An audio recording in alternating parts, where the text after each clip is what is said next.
The story begins in the prison of the Silver Dragon Dungeon, guarded by two formidable dragon sentinels. A silver dragon queen named Roswace arrived, ordering the guards to leave as she wished to speak with the prisoner alone. Chained in the prison was the great dragon-slaying hero. With a sly smile, she asked him how it felt to be a prisoner of the Dragon Clan.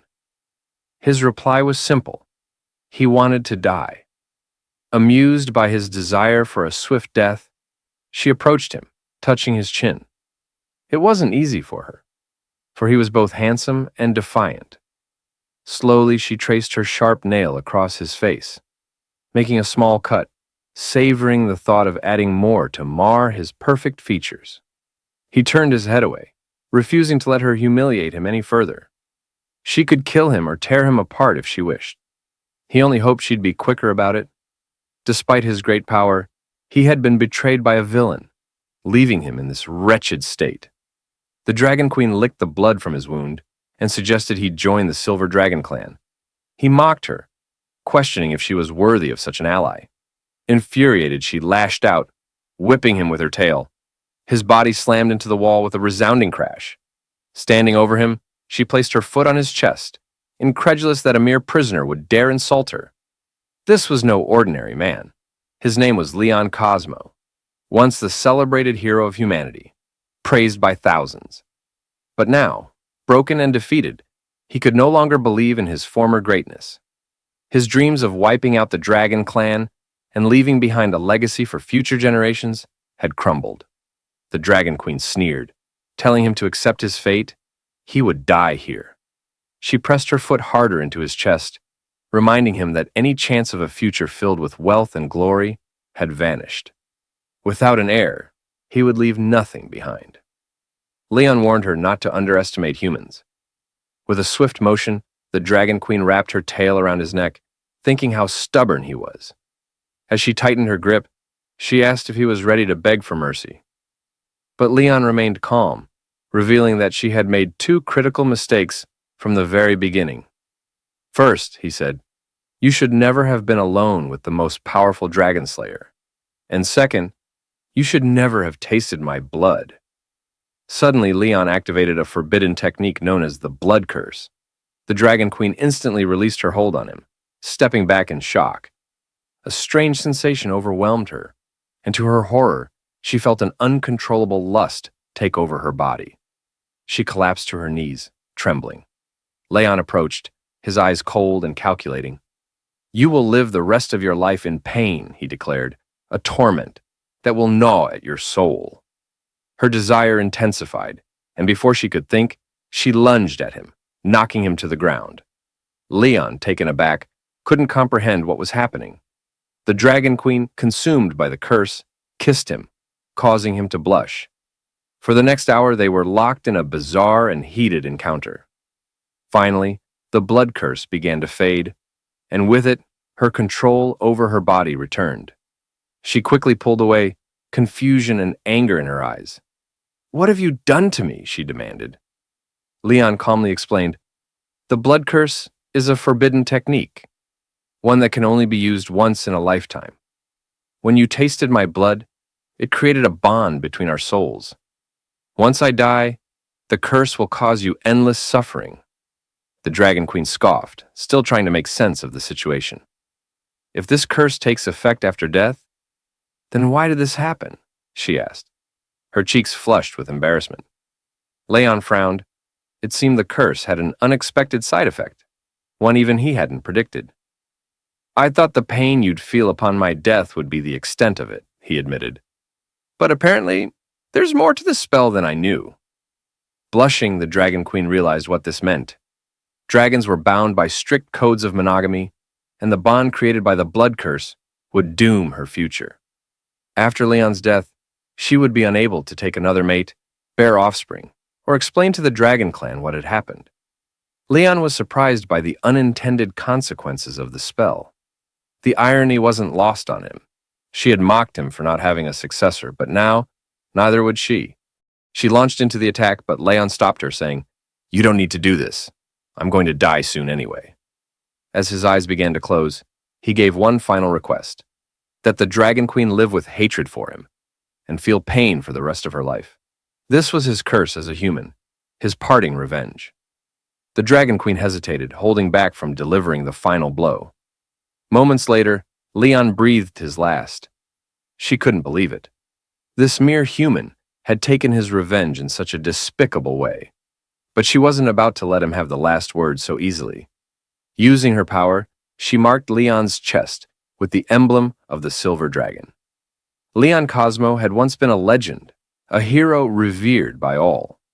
At the age of 5, he had killed a vicious dog with his bare hands, an act witnessed by a master dragon slayer passing by. Seeing potential in the boy, the slayer took him in as an apprentice. By the age of 10, Leon entered the prestigious Imperial Dragon Slayer Academy, and 4 years later, he graduated as the youngest and most highly evaluated student in its history. At just 15, Leon marched onto the battlefield, slaying dragons and reclaiming territory for the Empire. His name spread across the land as the strongest dragon slayer, the Empire's beacon of hope to end the war. That was until he was captured and enslaved by the Dragon Clan. 2 years had passed since that fateful day. Leon awoke with a scream, his hand instinctively flying to his chest.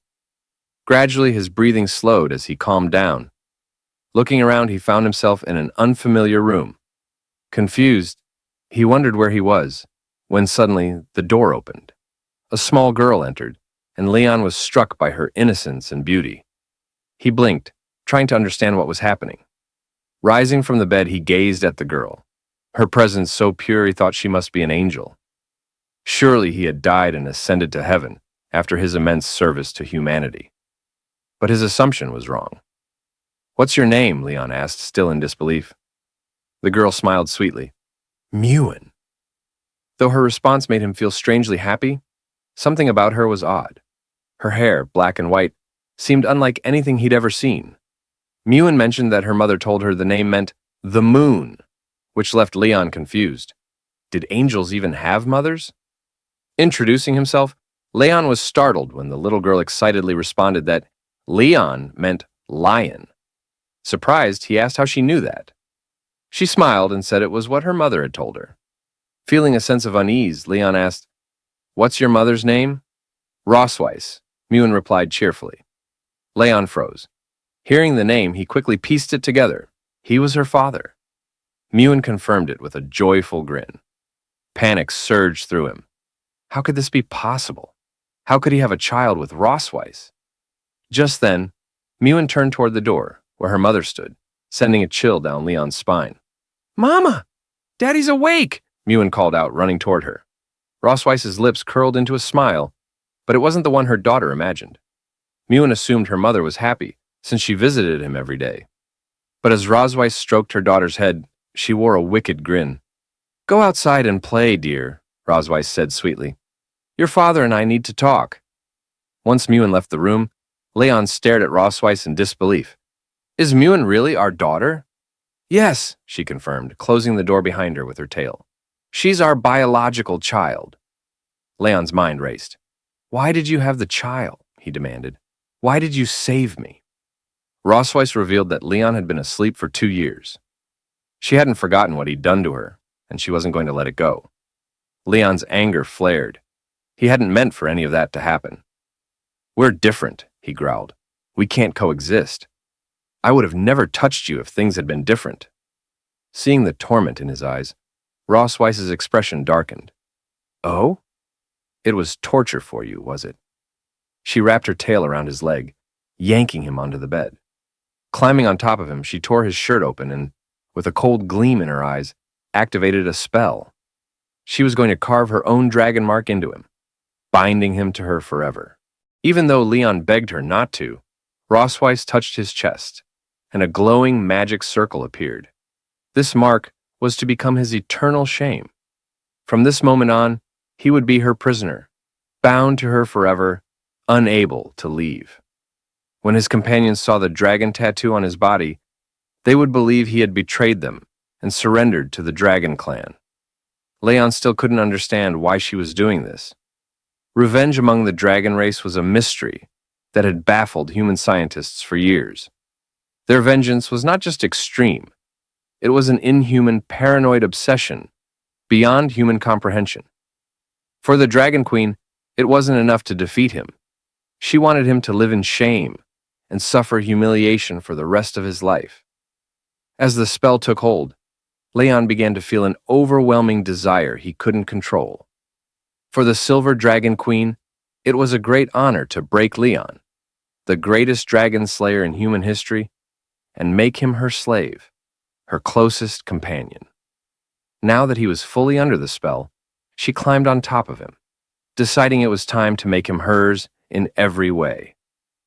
At the Silver Dragon Castle, even the maids noticed the queen was in an unusually good mood. Word spread quickly. The Dragon Queen's husband had finally awakened. Leon, overhearing this from a hidden corner, was shocked. She had publicly declared him her husband. No one knew just how terrifying she truly was. She had spent the entire day and night with him, and poor Leon's body was nearly broken. His waist felt as if it had been shattered. Furious, Leon swore he would not stay here to be her plaything. Stealthily, he slipped out of his room and made his way to the side door of the castle. But 4 dragon guards stood watch. Escape seemed impossible.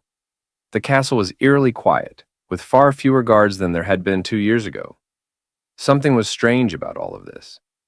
While Leon was figuring out how to avoid the guards, he stumbled upon a hidden hole in the grass. Silently, he approached it and saw a faint light coming from the other side. Unsure if it was a trap, he decided not to dwell on it. He had to escape no matter what. Even if it was a trap, he would force his way through. Without hesitation, Leon began crawling through the narrow tunnel. He muttered a sarcastic farewell to the perverted Dragon Queen, and as for little Mewen, though she was adorable, she would have to stay behind for now. Meanwhile, on the balcony, Mewen ran to her mother, excitedly announcing, "Father is digging a hole for the dog." The Dragon Queen, lounging in a bikini and sipping wine, chuckled at Leon's audacity. Mewen eagerly asked, "When are you going to fish him back?" Rossweiss scolded her gently, saying that fish was too rude. "Say catch him back instead," she corrected with a smirk. Mewen, a bit confused, nodded and agreed. As night fell, Leon finally managed to escape the castle and darted into the nearby forest. He knew if he could climb the mountains ahead, he'd be able to see the border of human territory. After running for hours, Leon felt confident that the Dragon Queen wouldn't be able to catch up to him. But to his dismay, the sky suddenly darkened, and the Dragon Queen, now in her true dragon form, appeared above him, praising him for being such a fast runner. Seeing her, Leon cursed his luck and bolted, but Rossweiss quickly landed in front of him, blocking his path. To his surprise, she wasn't angry. In fact, she seemed quite pleased. "Impressive, Leon," she said with a wicked smile. "I was the one who distracted the guards for you, and I left that little hole for you to find." Although Leon knew it was a trap, he had no other choice. He hadn't expected her to catch up with him so quickly. Returning to human territory now, marked with the Dragon Queen's seal on his chest, no one would recognize him as a dragon slayer. But Leon didn't care anymore. He was determined to start over as an ordinary man, believing it was far better than being tortured by her.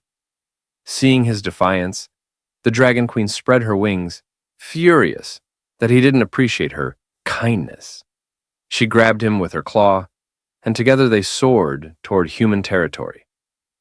After 3 hours of flight, night fell, and the Dragon Queen released Leon near the border city of the Empire, sending him tumbling through the trees before crashing headfirst onto the ground. Dazed, Leon's headache vanished when he realized he was close to a human village. The Dragon Queen, now in her human form, confirmed they were indeed within the human empire's borders. For most, the sight of a familiar city brought hope, just one step away from returning to the human world. But for Leon, that hope felt unreachable. Suddenly, the mark on his chest began to glow. The Dragon Queen had neglected to mention an important detail. When one of the 2 bearers of the dragon mark desired intimacy, the mark would compel the other. As she touched his chest, Leon felt an overwhelming heat and desire surging through him, impossible to resist. She had brought him here to demonstrate his shame, forcing him to confront it in front of his homeland. But Leon wasn't about to give up. Grabbing her arm, he decided to bide his time, patiently waiting for the right opportunity to strike back. He swore to repay her double for every humiliation she had inflicted on him. The Dragon Queen, surprised but amused, smiled and agreed to his challenge, saying she would wait for him, dead or alive. As the moon rose, the two of them moved to a tree near the border city of the Empire, their twisted fate bound by the mark and their rivalry. They had been clapping for several hours, leaving the Dragon Queen more than satisfied. Meanwhile, poor Leon was exhausted and quietly crying, drained of both energy and pride. As she touched his chest, she casually decided that from now on, she would bring him back every month to his hometown for more sessions. She was lost in her own thoughts, fantasizing about how to further wear down poor Leon. Satisfied for the moment, the Dragon Queen declared it was time to leave. After all, their daughter was waiting at home. But Leon, his spirit still somewhat intact, stopped her. He refused to be dragged back as her prey. As a dragon slayer, he would walk on his own, with what little dignity he had left.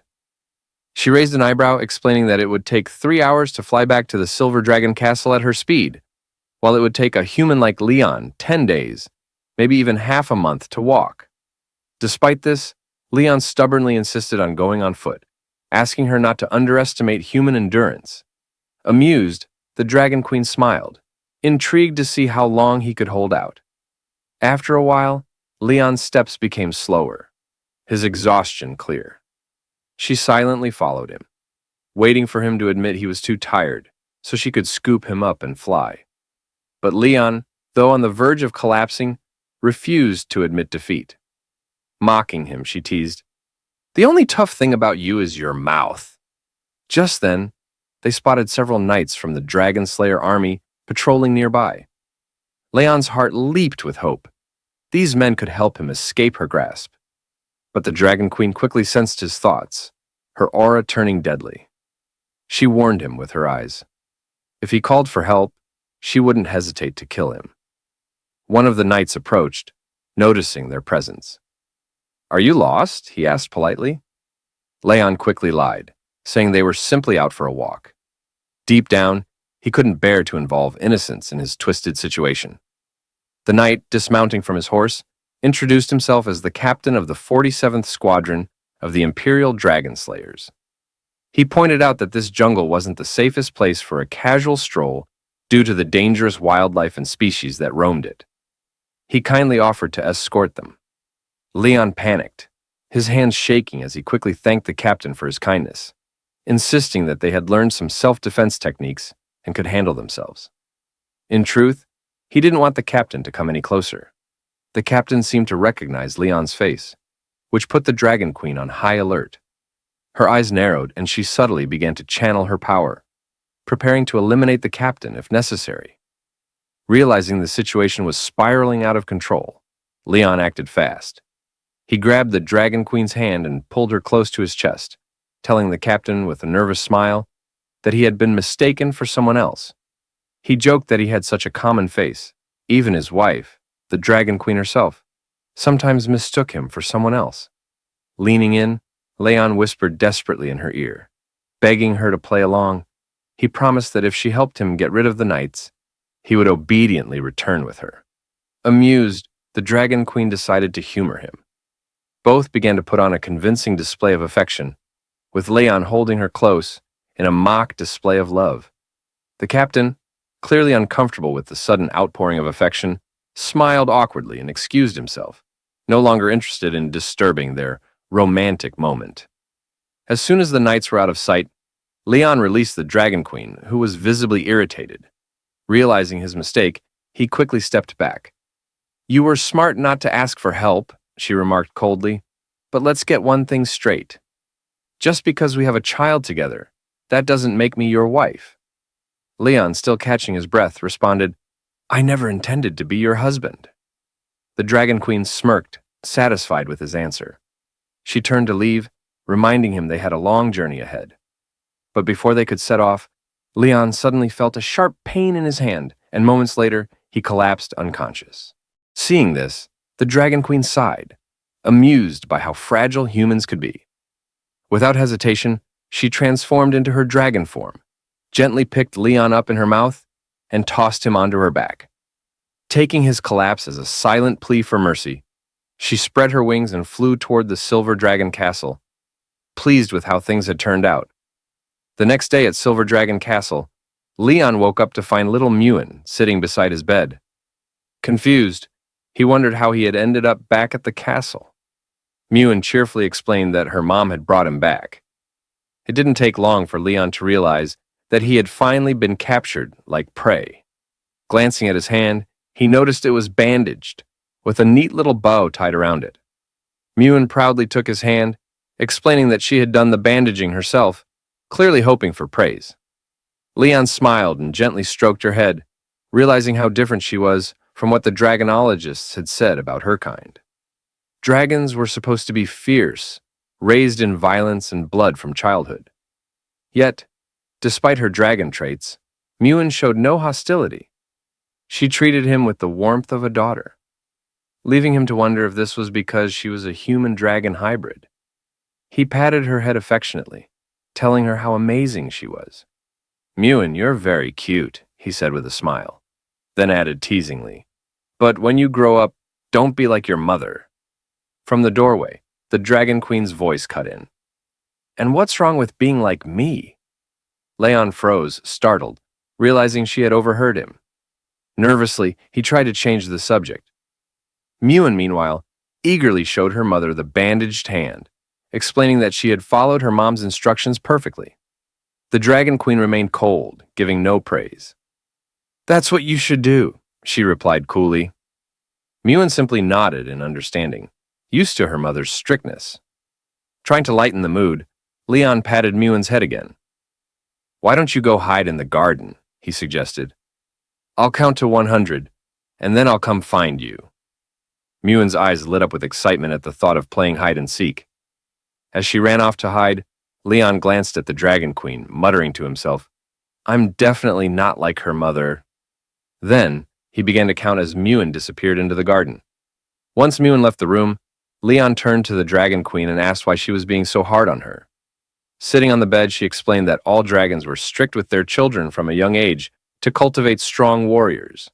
Leon countered that Mewen was not entirely a dragon, and besides, she was very cute. The Dragon Queen scoffed, stating that Mewen was indeed a dragon, and that cute was a derogatory term for one of her kind. Leon thought the Dragon Queen was also quite cute, but his comment only fueled her fury. In a swift motion, she grabbed him by the shirt, reminding him that he was just a slave for her to vent her anger on, and was not allowed to outshine her. Leon understood her position, and her mood seemed to lift slightly.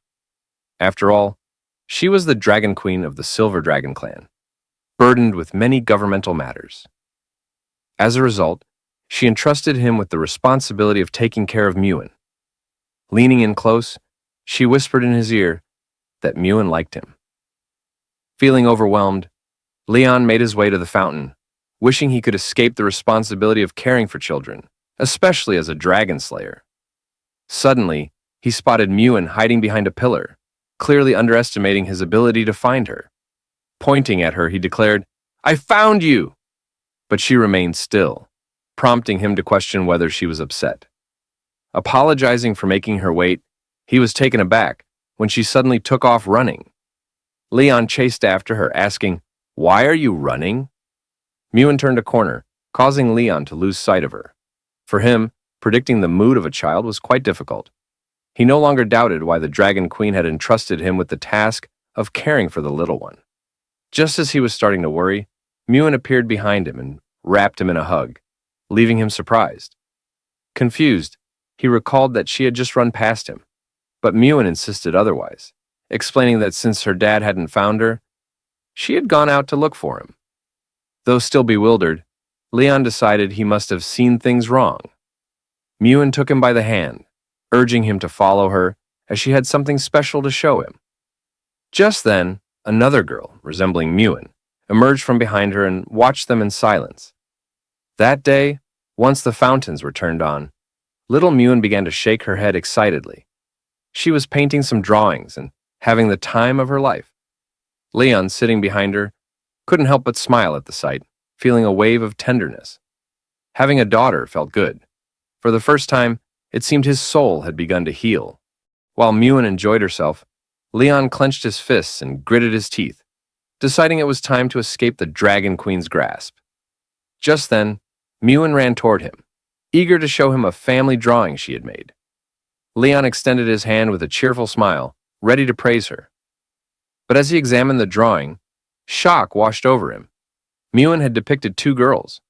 Initially thinking it was a mistake due to her age, he pointed to the other child in the drawing and asked, "Why are there two children?" With a tender smile, Muin replied, "The other child is my older sister." Upon hearing that Muin had an older sister, Leon panicked. It didn't take long for him to realize that the girl he had seen earlier was not an illusion. The child he had spotted in the garden must be Muin's older sister. He regretted not calling her by name, which had likely caused her to feel upset. However, Muin reassured him that her sister wasn't angry. She was simply a little shy at seeing their dad. Leon rested his hand under his chin, reflecting on the fact that he had never met her before. It made sense that they were unfamiliar with each other. Today was a splendid day, and Leon couldn't shake the feeling that it was all the Dragon Queen's fault for hiding this information from him. He resolved to find her and demand some clarity. Meanwhile, in the Silver Dragon Castle, the Dragon Queen had gone to the library. As she read through some letters, a little messenger dragon arrived with a new message. Just then, the sound of footsteps approaching the library caught her attention. She and the little dragon watched the door intently, and moments later, Leon burst in, clearly furious. He called for her attention as she tucked the letter back into its envelope. With a calm demeanor, she asked him what he wanted.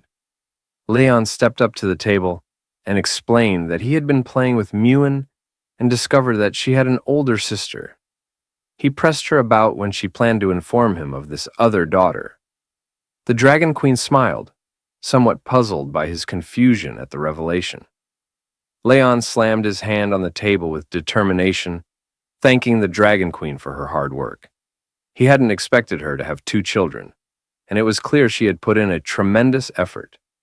He resolved that when he returned to the Empire one day, he would add her name to his family tree. The Dragon Queen remained calm, a smile gracing her lips as she asked him if he understood why she hadn't mentioned her older daughter before. Leon speculated that she might be jealous of his closeness with Muin, fearing that Noah would come to see him. The Dragon Queen was somewhat taken aback by his eagerness to meet Noah.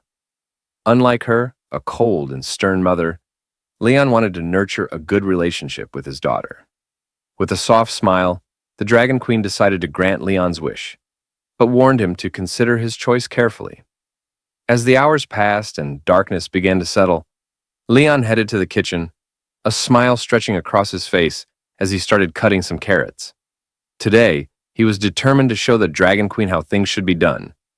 His first step in approaching his eldest daughter was to whet her appetite with a delicious meal.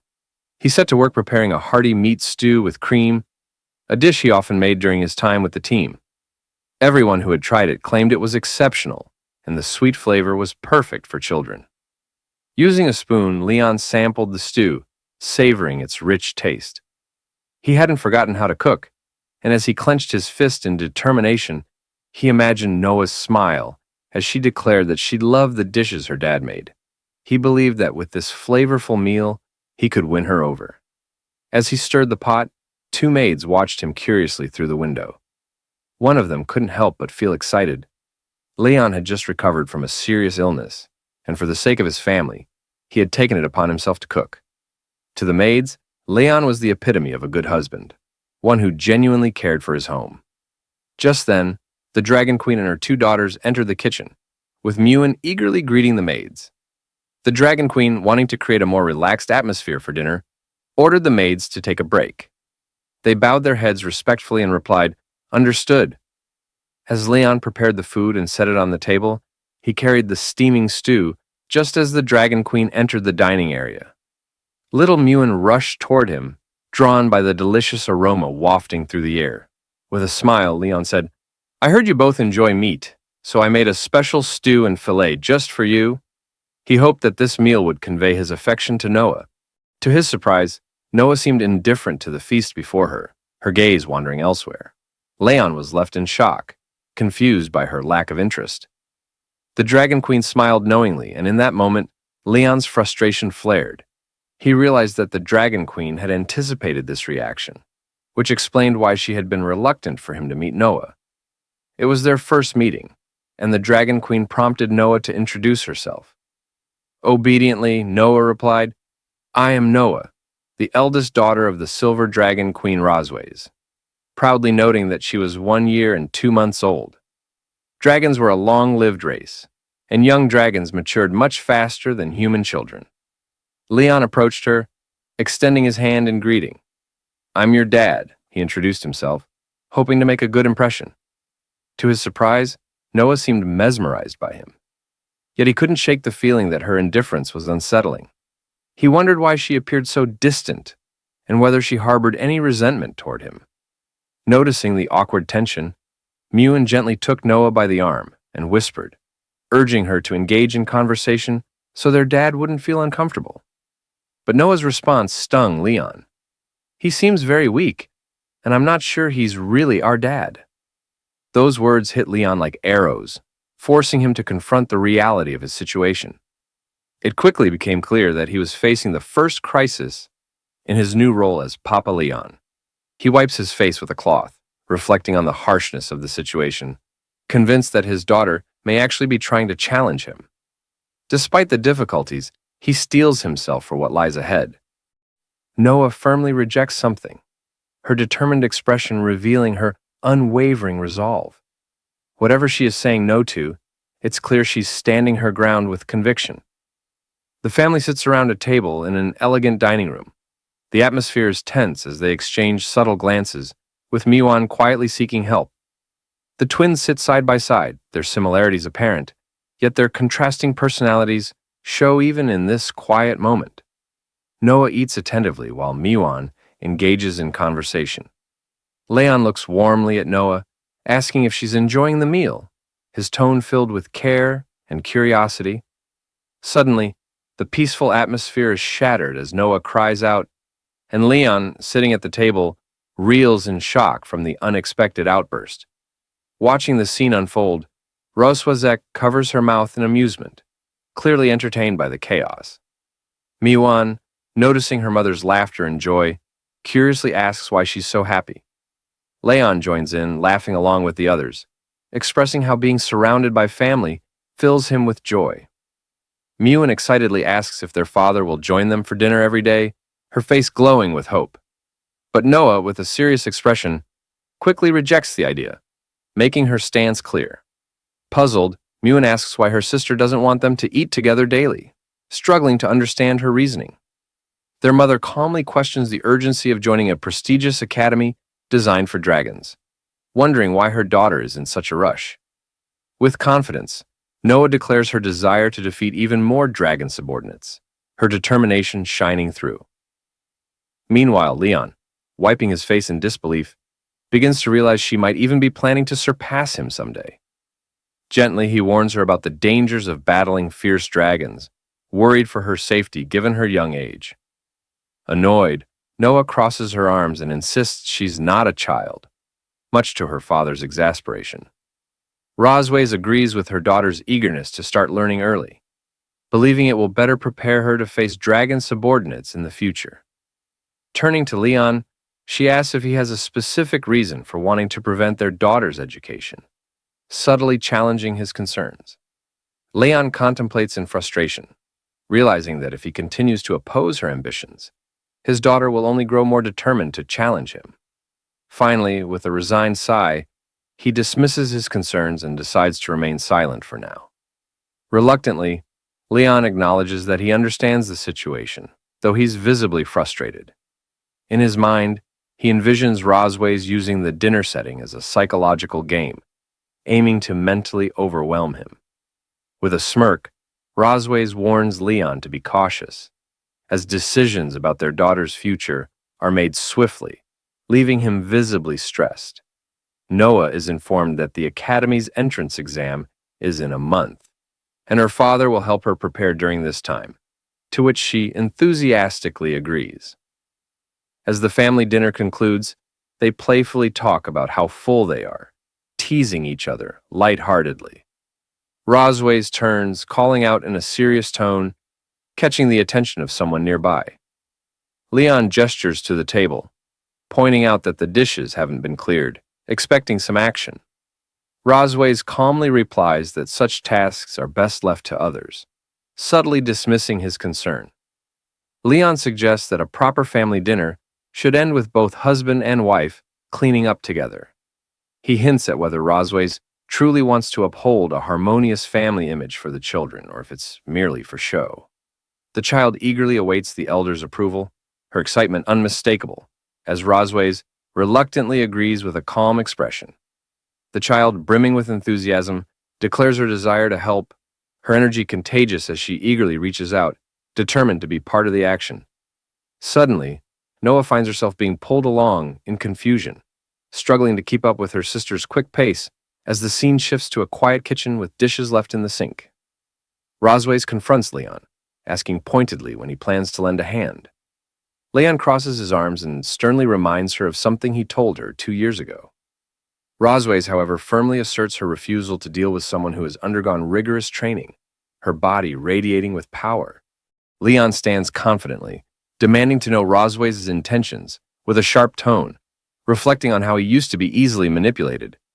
But things have changed. Rosways launches a powerful attack, warning him not to think he can escape so easily.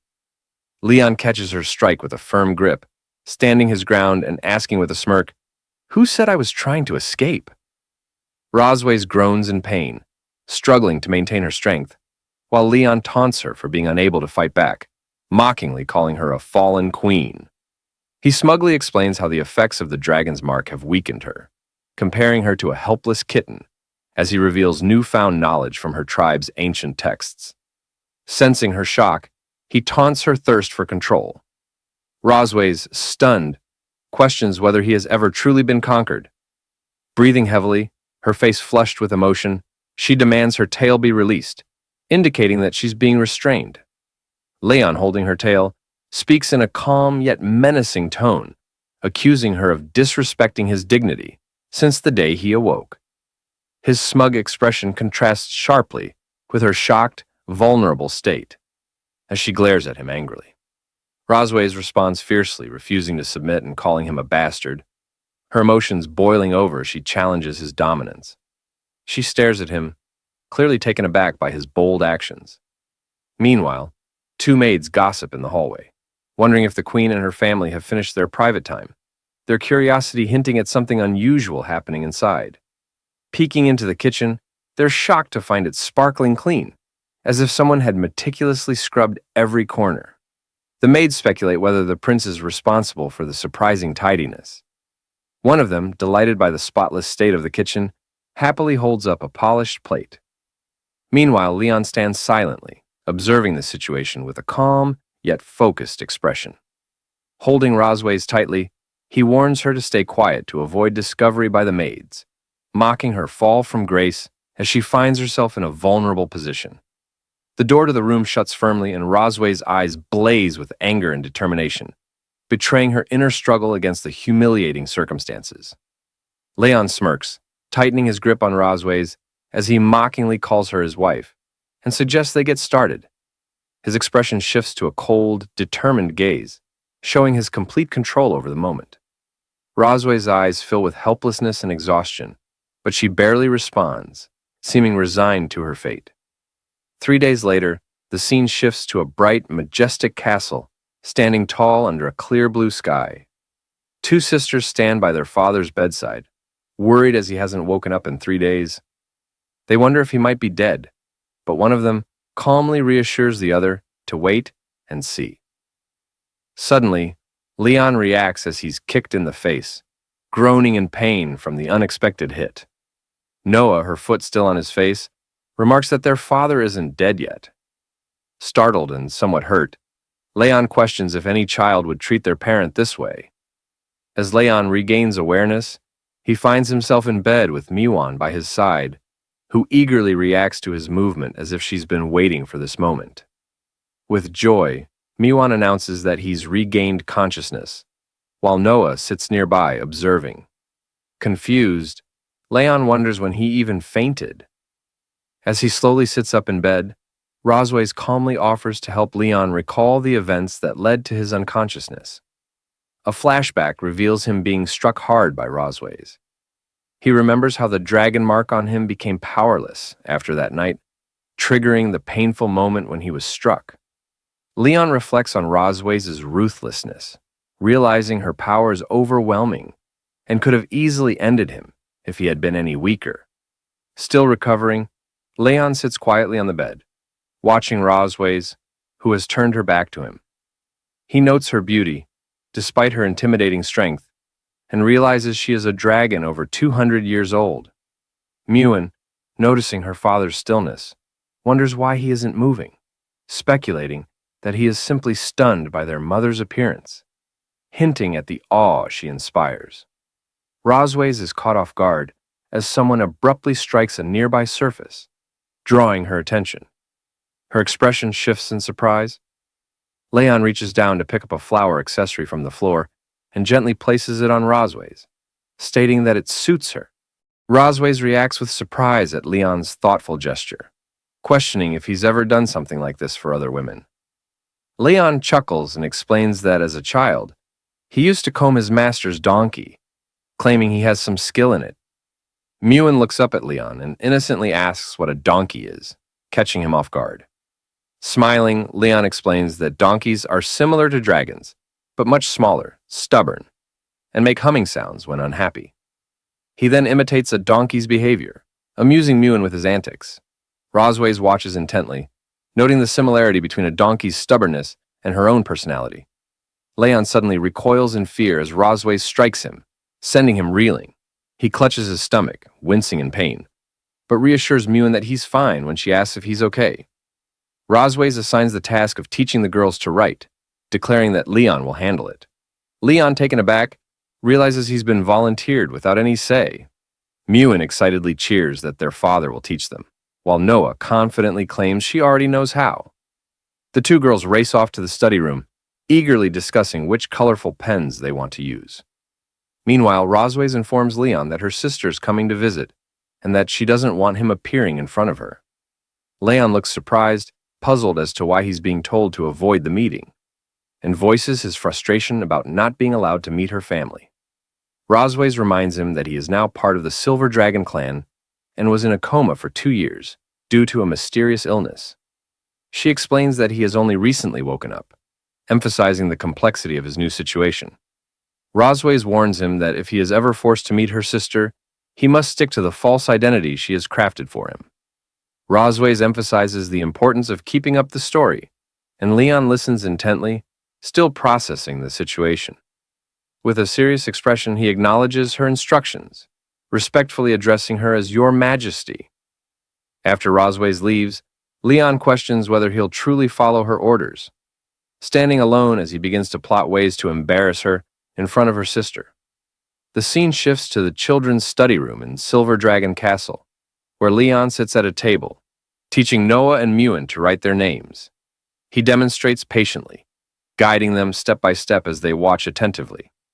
After writing their names as examples, he asks them to practice by copying his writing. Miwan looks excited, while Noah's expression remains more serious. Studying Leon's writing, Noah comments that it isn't as good as her mother's, hinting at her high expectations. Leon feels a twinge of frustration at the comparison, sensing the pressure to meet her standards. When Leon stands to leave, Miwan curiously asks what he's planning. He replies that he forgot to deliver something to their mother, and assures them he'll check on their progress later, though his carefree attitude leaves Noah doubting his seriousness. Miwan teases her sister for seeming happy, which Noah sternly denies, insisting they focus and practice as instructed. She looks down with a soft blush, momentarily thoughtful. The scene transitions to the grand gates of Silver Dragon Castle, where soldiers and prominent figures gather for a formal event. There, Aisha, the Red Dragon Queen, stands confidently, her striking red hair and royal attire making a powerful impression. Rosways rushes to embrace her sister, their close bond evident in the warm reunion. The reunion is filled with warmth as Aisha and Rosways joyfully greet each other after a long time apart. Aisha Melkvi compliments her sister, noting how vibrant she looks since their last meeting. Rosway seems a bit taken aback by the compliment, modestly disagreeing. Curious, Aisha inquires about Rosway's husband, having heard that he has finally woken up. She wonders aloud why she hasn't been allowed to see him yet. Rosways explains that her husband is unwell and cannot meet with Aisha at the moment. Disappointed, Aisha admits she was eager to see what the Dragon King who kidnapped her sister looks like.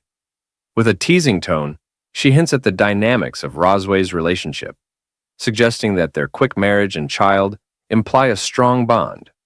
Rosways becomes defensive, firmly rejecting the notion that marriage and children necessarily signify a good relationship.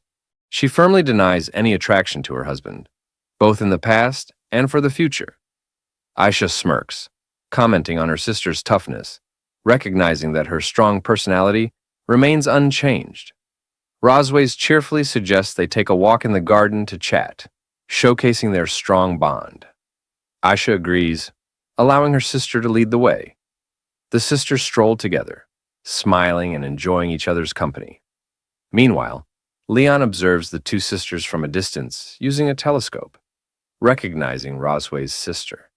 He watches intently, gathering information as he studies them from afar. Determined to test the range of the dragon pattern, he seeks to discover how far its power can extend. As Aisha and Rosways wander through a beautiful garden filled with blooming roses, they discuss the recent instability within the Dragon Clan. They note that the Red Flame Dragon King has been particularly active lately, raising concerns among them. Rosways is taken aback when she hears the name Constantine mentioned in connection with the recent turmoil. She questions her sister, recalling that Constantine has been missing for years. Aisha speculates that he may be attempting to expand his territory, using the current chaos to his advantage. Suddenly, Rosways reacts in shock, her body glowing with energy as something unexpected occurs. Her eyes widen as she senses something unusual happening around her. Noticing the change in her sister's demeanor, Aisha asks what is wrong. Rosways quickly brushes it off with a smile, assuring her sister that nothing is amiss and encouraging her to continue speaking. However, Rosways can't help but think about the Dragon Slayer, reminiscing about past incidents. In her thoughts, she mutters a frustrated remark about Leon, referring to him as a damn Dragon Slayer. Clearly irritated by his actions, Aisha grows serious and advises that they strengthen the border defenses. She mentions sending someone named Shin Long to keep in touch in case there are any new developments. Rosways senses something and becomes alert as she thinks to herself. At that moment, Aisha notices her change in demeanor and asks, "What's wrong?" Rosways tries to dismiss her concern, replying, "Nothing, sister. Please continue." However, in her mind, she curses someone, muttering, "Damn Dragon Slayer." Aisha continues talking, stating that they need to strengthen the border defenses and that she will send someone to contact her if there are any developments.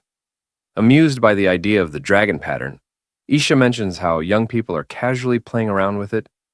Meanwhile, Leon reclines comfortably in a chair, contemplating how long Rosways can endure the effects of the dragon pattern. Suddenly, the door bursts open, and Rosways storms into the room, clearly upset. She grabs Leon by his collar, accusing him of deliberately activating the dragon pattern to embarrass her in front of her sister. Seeing Rosways' anger, Leon quickly decides to play innocent and fool her. He looks affectionately at her, making a pitiful face as he gazes into her eyes. "Is it wrong for me to want you?" he asks. Rosways is taken aback and lets go of his collar, her face turning red as a tomato at his unexpected words. To hide her reaction, she covers her face with her hand.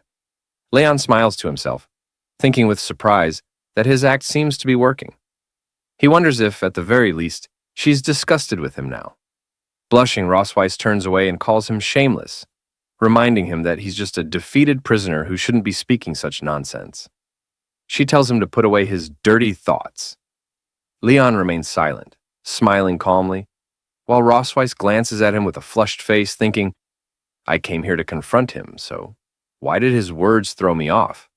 She leaves with an angry blush, warning him that he got lucky this time. But if he tries something like this again, she won't let it slide. Leon, with a teasing look, thinks to himself how terrified he is, amused that a single word could leave her so flustered. He reflects that the dragon pattern really is powerful.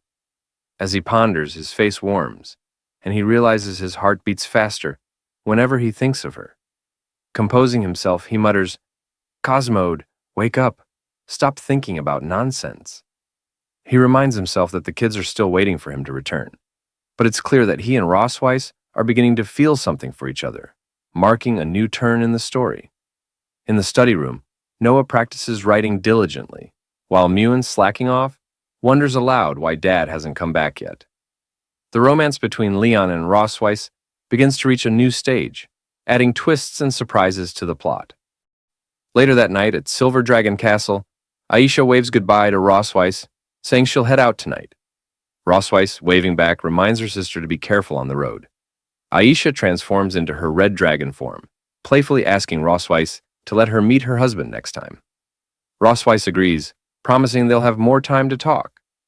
As Aisha, accompanied by her knights, flies back to her own castle, Rossweiss watches her sister's departure with a pensive look. I thought there'd be some trouble in this chapter, she thinks. But it seems Aisha's departure wasn't quite what I expected. Who knows what the future holds for this family's mischief? With a serious expression, Rossweiss grits her teeth, staring ahead with determination. Damn, Dragon Slayer, she thinks. He still hasn't learned his lesson.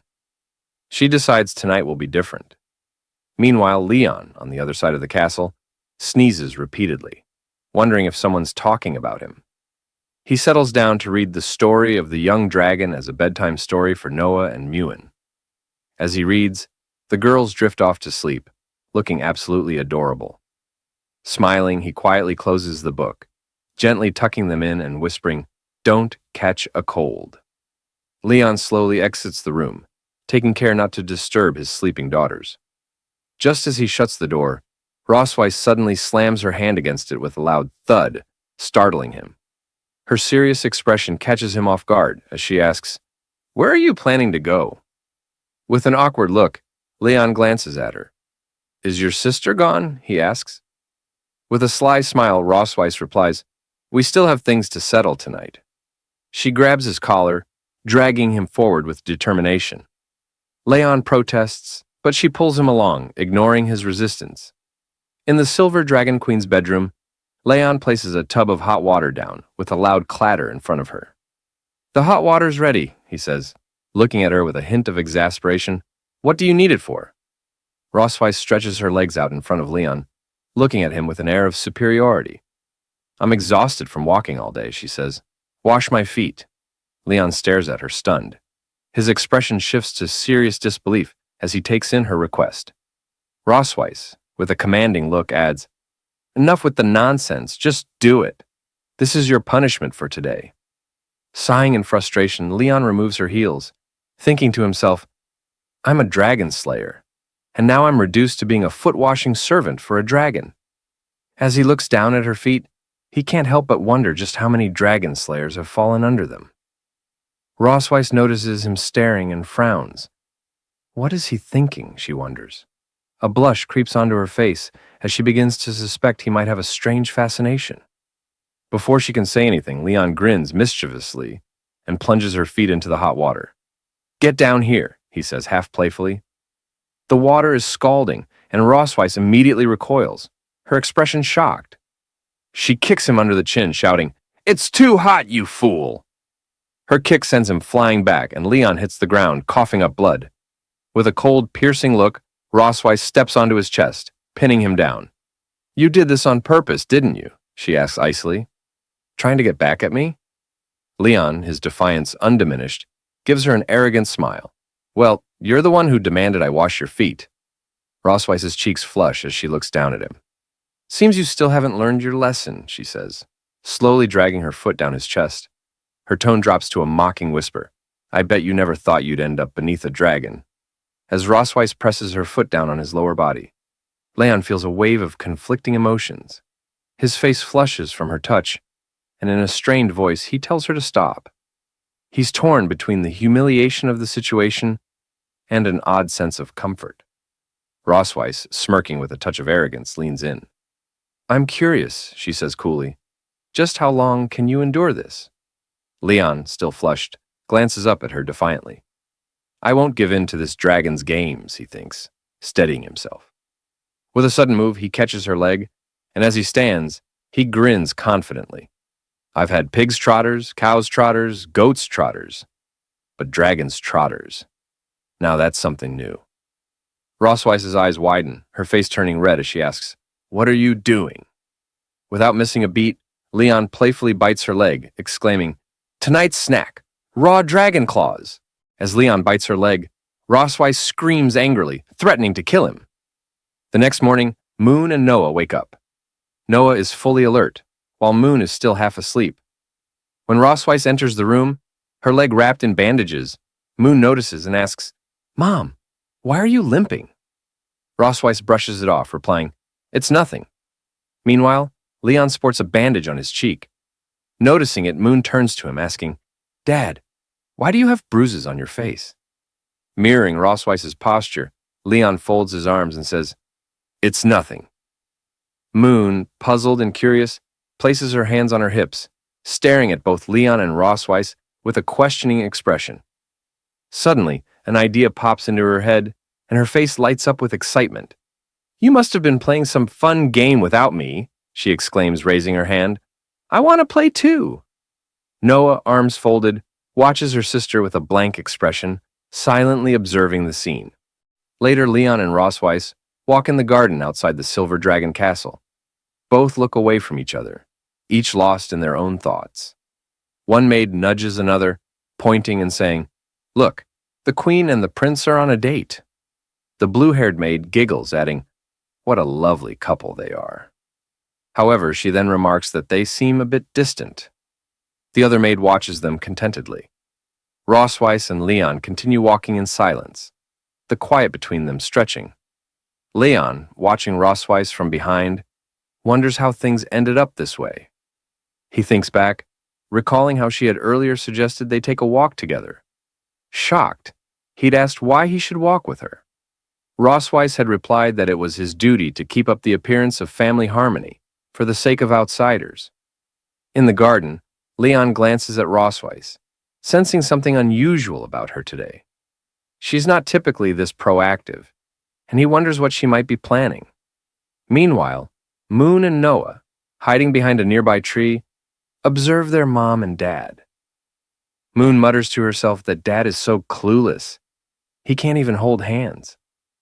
Suddenly, an idea pops into her mind. With determination and bright eyes, she clenches her tiny fists and declares that she's going to help them. Noah, taken aback, tries to stop her. Wait, Moon, she says, but Moon doesn't listen. She jumps up and runs toward them. Noah calls out again, telling her to leave them alone, but Moon, already in motion, ignores her words. As she nears, Moon calls out to her parents. Hearing her voice, Leon and Rosweiss turn, surprised to see her racing toward them. Leon asks why Moon followed him, but before he can finish, Moon grabs both his and Rosweiss's hands, quickly linking them together. Both Leon and Rosweiss are startled by her sudden action. With a cheerful smile, Moon says, When you take a walk, you're supposed to hold hands. Then, with a quick spin, she runs back, saying she's going to play with her sister. Leon watches her leave, wondering where this child learned such things. Back at the tree, Noah pinches Moon's cheeks, scolding her for not listening. Moon, tearing up cutely, admits she was wrong, promises not to do it again, and asks her sister to let go. Leon and Rosweiss stand in silence, still holding hands, wearing blank, confused expressions. Blushing, Leon looks away and says that this is a bit unexpected, asking what he should do. Rosweiss, also blushing, replies softly that it's okay. They can just hold hands for now. As Leon and Rosweiss continue walking, Leon remarks that she seems unusually calm today, which makes him feel a bit uneasy. Rossweiss responds with a smirk, saying it seems like she's finally tamed him, and now that they're getting along, he's the one who feels unsettled. While they chat and stroll, Moon and Noah watch them from behind a tree, curious and observant. Leon glances at Rossweiss and reflects on how she has always presented herself as a dignified queen before others. Yet, he didn't expect her to be so flustered by something as simple as holding hands. He wonders if her strictness as a mother might stem from not knowing how to connect with her children. Leon then brings up the way Moon and Noah address her, noting that they always call her mother in front of others. He gently suggests that the usual way of addressing parents is mom and dad. He points out that while Moon calls him dad, she calls Rossweiss mother and wonders if it makes her seem more distant to them. Rossweiss looks away and after a pause, asks if there's really that much of a difference between mother and mom. Leon, looking at Rossweiss with a bright smile, suggests that there is a difference and encourages her to have the kids call her mom instead. He bets they'll feel closer to her that way. Rossweiss's face flushes red, caught off guard by Leon's cheerfulness. After composing herself, she nods and says she'll try it next time. Leon, surprised by her sudden enthusiasm, asks why she's speeding up. As they continue walking in the garden, Rossweiss suddenly asks if Leon feels homesick. He raises an eyebrow and questions why she's bringing it up, since she won't let him go back anyway. Rossweiss admits that she can't send him home, but mentions there's something that might help ease his homesickness a bit. Leon, curious but silent, follows her until they arrive at the castle's large warehouse doors. As they stand before it, he wonders aloud what it might be. Rossweiss explains that it doesn't have an official name. He can call it a warehouse, utility room, or whatever he likes. She unlocks the door with a key and leads him inside. As Leon looks around, he exclaims, "The dragon's treasure trove." Picking up a bracelet, he comments that if it were in the Empire, it could easily be worth hundreds of thousands of gold coins. Rossweiss tells him that the bracelet was a gift from her grandmother when she was a child, and that, besides the spoils of war, the room holds items with personal significance for her. Leon glances at her thoughtfully, remarking that he hasn't heard her speak much about her family, aside from her sister. Rossweiss explains that she never met her parents and was raised, along with her sister, by their grandmother. Leon, surprised, shares that his own story is similar. He grew up in an orphanage, not knowing his parents, until he was later adopted by his master and his wife. Leon looks at Rossweiss and asks why she brought him here. Opening a treasure chest, she replies that she has something that might temporarily help him forget his troubles. Leon, still confused, remains silent. When Rossweiss opens the chest, Leon's eyes widen with surprise, and he exclaims, "It's the black gold armor!" Rossweiss smirks and asks if he hasn't always wanted to reclaim this armor. Leon, in disbelief, asks if he's dreaming, and if she's truly going to give it back to him. With a cunning smile and a dark glint in her eyes, Rossweiss confirms it. As Leon reaches out and touches the chest plate of the black armor, a blue light begins to glow. Shocked, he realizes it's enchanted with a dragon mark. Internally, he thinks, "Black gold armor, my faithful friend, how did you fall into her hands?" Rossweiss, still smirking, tells Leon he has finally fallen into her trap. Now furious, Leon clenches his teeth and glares at her. It seems we're about to witness yet another heated encounter between Leon and Rossweiss. Now, Leon seems shocked and confused as he asks Rossweiss what she's planning to do. We can see an activating spell beneath his feet, a dragon pattern sign, indicating that if he touches it, the armor will be automatically activated. Rossweiss, with a confident tone, tells him that she has attached a dragon pattern to the surface of his armor to enhance its properties. After hearing this, Leon feels uneasy and collapses, clutching his chest as if in pain, while cursing Rossweiss in his mind, calling her a despicable dragon woman. He blames himself, thinking he was careless for letting his guard down. While Leon trembles, Rossweiss laughs wickedly, telling him that the enhanced dragon pattern has doubled its effect.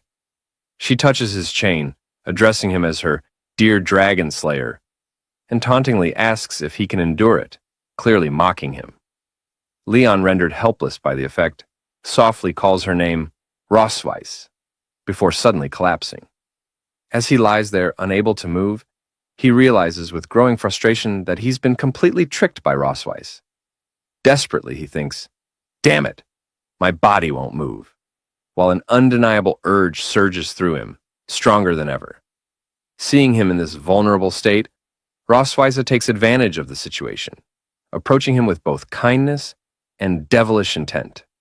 With a sly smile, she tells him, "Did you really think I wouldn't hold a grudge after what you did?" She goes on to say that she has been waiting for her chance to take revenge, and the past few days have only fueled her determination. Now, with his guard down, she has seized the perfect opportunity to fool him. She adds that she didn't expect it would be so easy to trick him, and Leon, still unable to resist, silently curses her. Rossweiss, unable to hold back any longer, seduces him while teasingly asking if her performance has been convincing. Leon, angry and conflicted, shouts, demanding to know if everything she said and did up until now was a lie. Rossweiss simply smiles, correcting him. His doubts are unfounded. She admits that she hasn't lied, that her feelings were real, and she too has begun to fall for him. Smiling warmly, she finally confesses her affection, removing her clothes and all that covers her body. Laughing, she declares that she actually likes being conquered by him, and with a sense of finality, she officially addresses Leon as her husband. Leon lay there helpless, almost like a bedridden patient, feeling as though this might be the end. But this intensified moment soon transformed into a joyful one, as the two began to admit their true feelings, finally acknowledging that they truly loved each other. After a while, Leon, our lucky protagonist, happily sighed, relieved that it was over. Dramatically, he looked up, while Rossweiss watched him with a content expression. Seeing her look, Leon grew annoyed and demanded, in his usual blunt manner, to know why she was staring at him like that. In response, Rossweiss leaned in, grabbed his mouth, and whispered in his ear, "Compared to 2 years ago, the scars on your face have faded a little, but you look more worn by the vicissitudes of life, a little more like a mature man." Unmoved by her words, Leon snapped back, saying she was just trying to trick him again and that he wouldn't fall for it this time. Rossweiss simply smiled at him and remarked, "You've gotten smarter, Leon." Leon, instantly suspicious, looked at her with a questioning expression as she hesitated, stopping mid-sentence with a "but." Rossweiss, blushing, then laughed and said that his health wasn't as good as it used to be. Hearing this, Leon's eyes widened in shock, feeling as though his whole world had shattered with just that one sentence. His face went pale, imagining that she was implying he was no longer as fit as he once was. His mind raced, and as his thoughts spiraled, his jaw dropped wider and wider at the implication that he wasn't as good as before.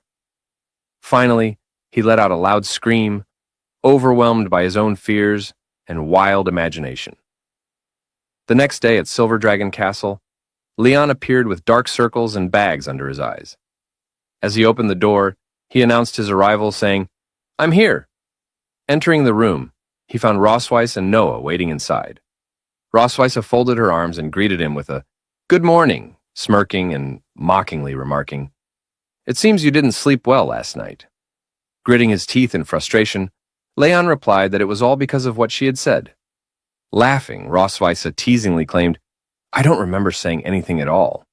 From the sidelines, Noah watches the exchange between Leon and Rossweiss, thinking, "It's starting again." Rossweiss shifts the conversation, mentioning that the entrance exam for St. Heath Academy is very strict, and tells Leon he should begin tutoring Noah on dragon knowledge today. As she moves closer, leaning in and whispering in his ear, she taunts him, saying that for now, he can only demonstrate his value in other areas. Hearing this, Leon, fueled by anger, snaps back that he just wasn't in the best shape yesterday.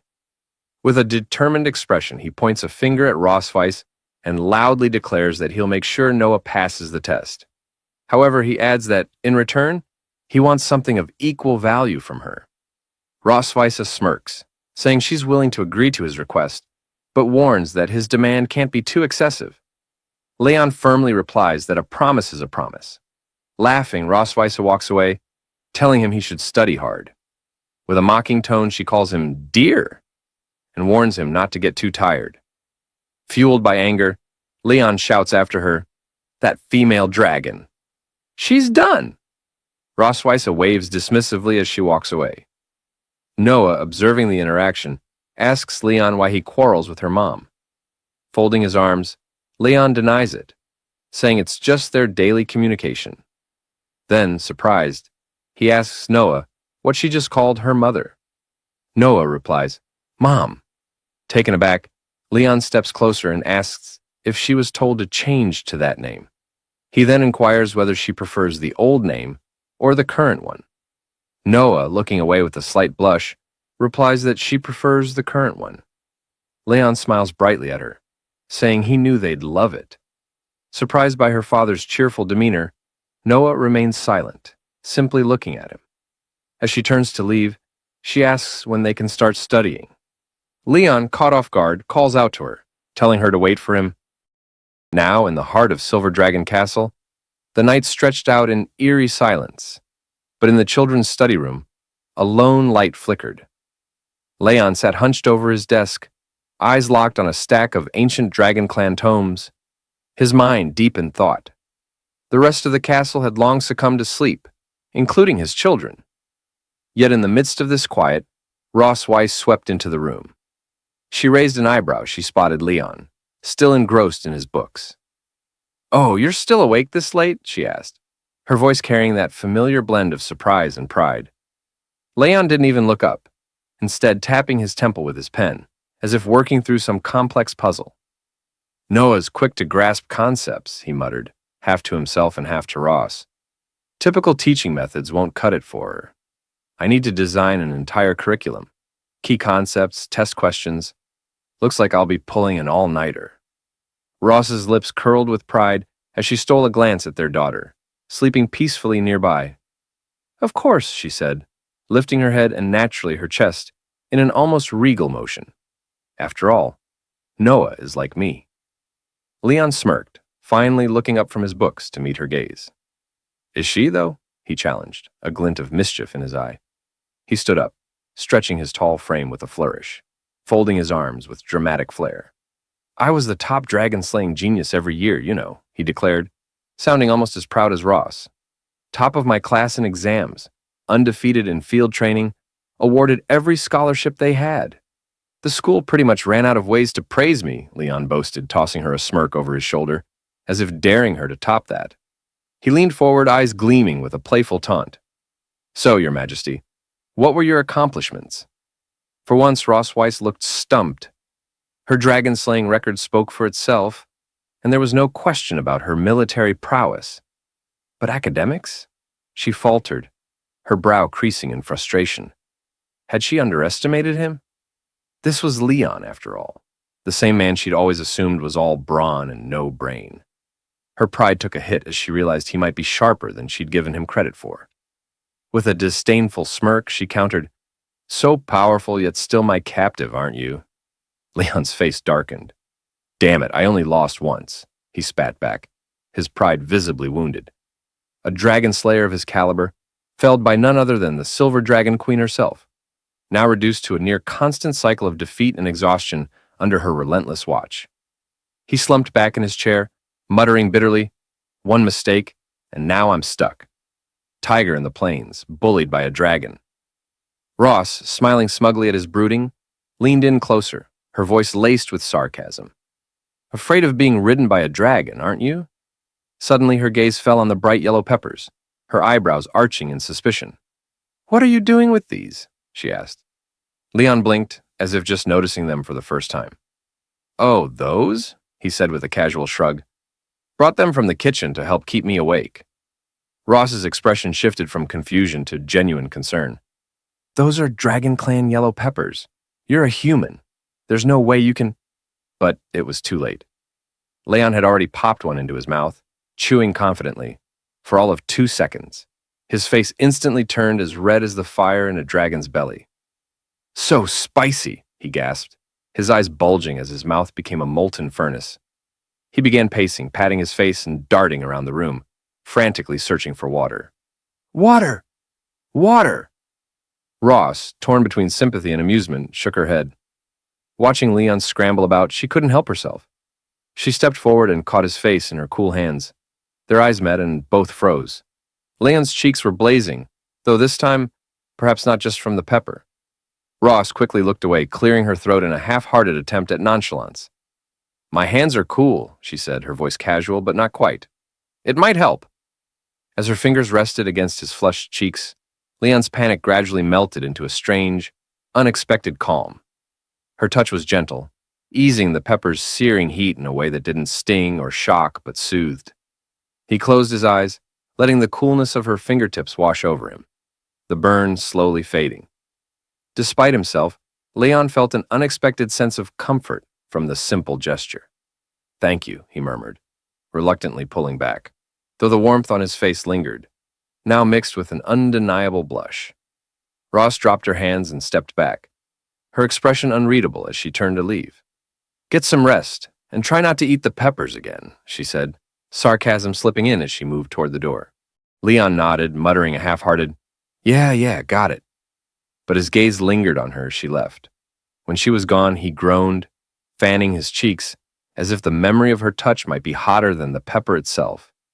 Yet reality soon crashed in as he recalled her usual treatment. His arms crossed defensively. Squeezes you dry, then blames your lack of endurance when you can barely stand. He scowled. You can't go soft on her, or you'll end up bedridden. Determined, he grabbed a book and began flipping through the pages, searching for a solution to his problem. After a few minutes of browsing, his eyes lit up. Black Dragon Pill. A highly effective body-strengthening elixir, nourishing and stabilizing the core. Jackpot. Perfect, he muttered, his eyes alight with excitement as he stared at the entry, as though he'd found treasure. A broad grin spread across his face, and with renewed hope, Leon began preparing himself to work on his resilience. The next morning was unusually bright and sunny.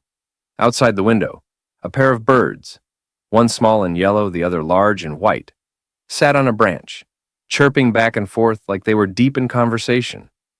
Inside, however, the atmosphere between Leon and his daughter Noah was far less harmonious.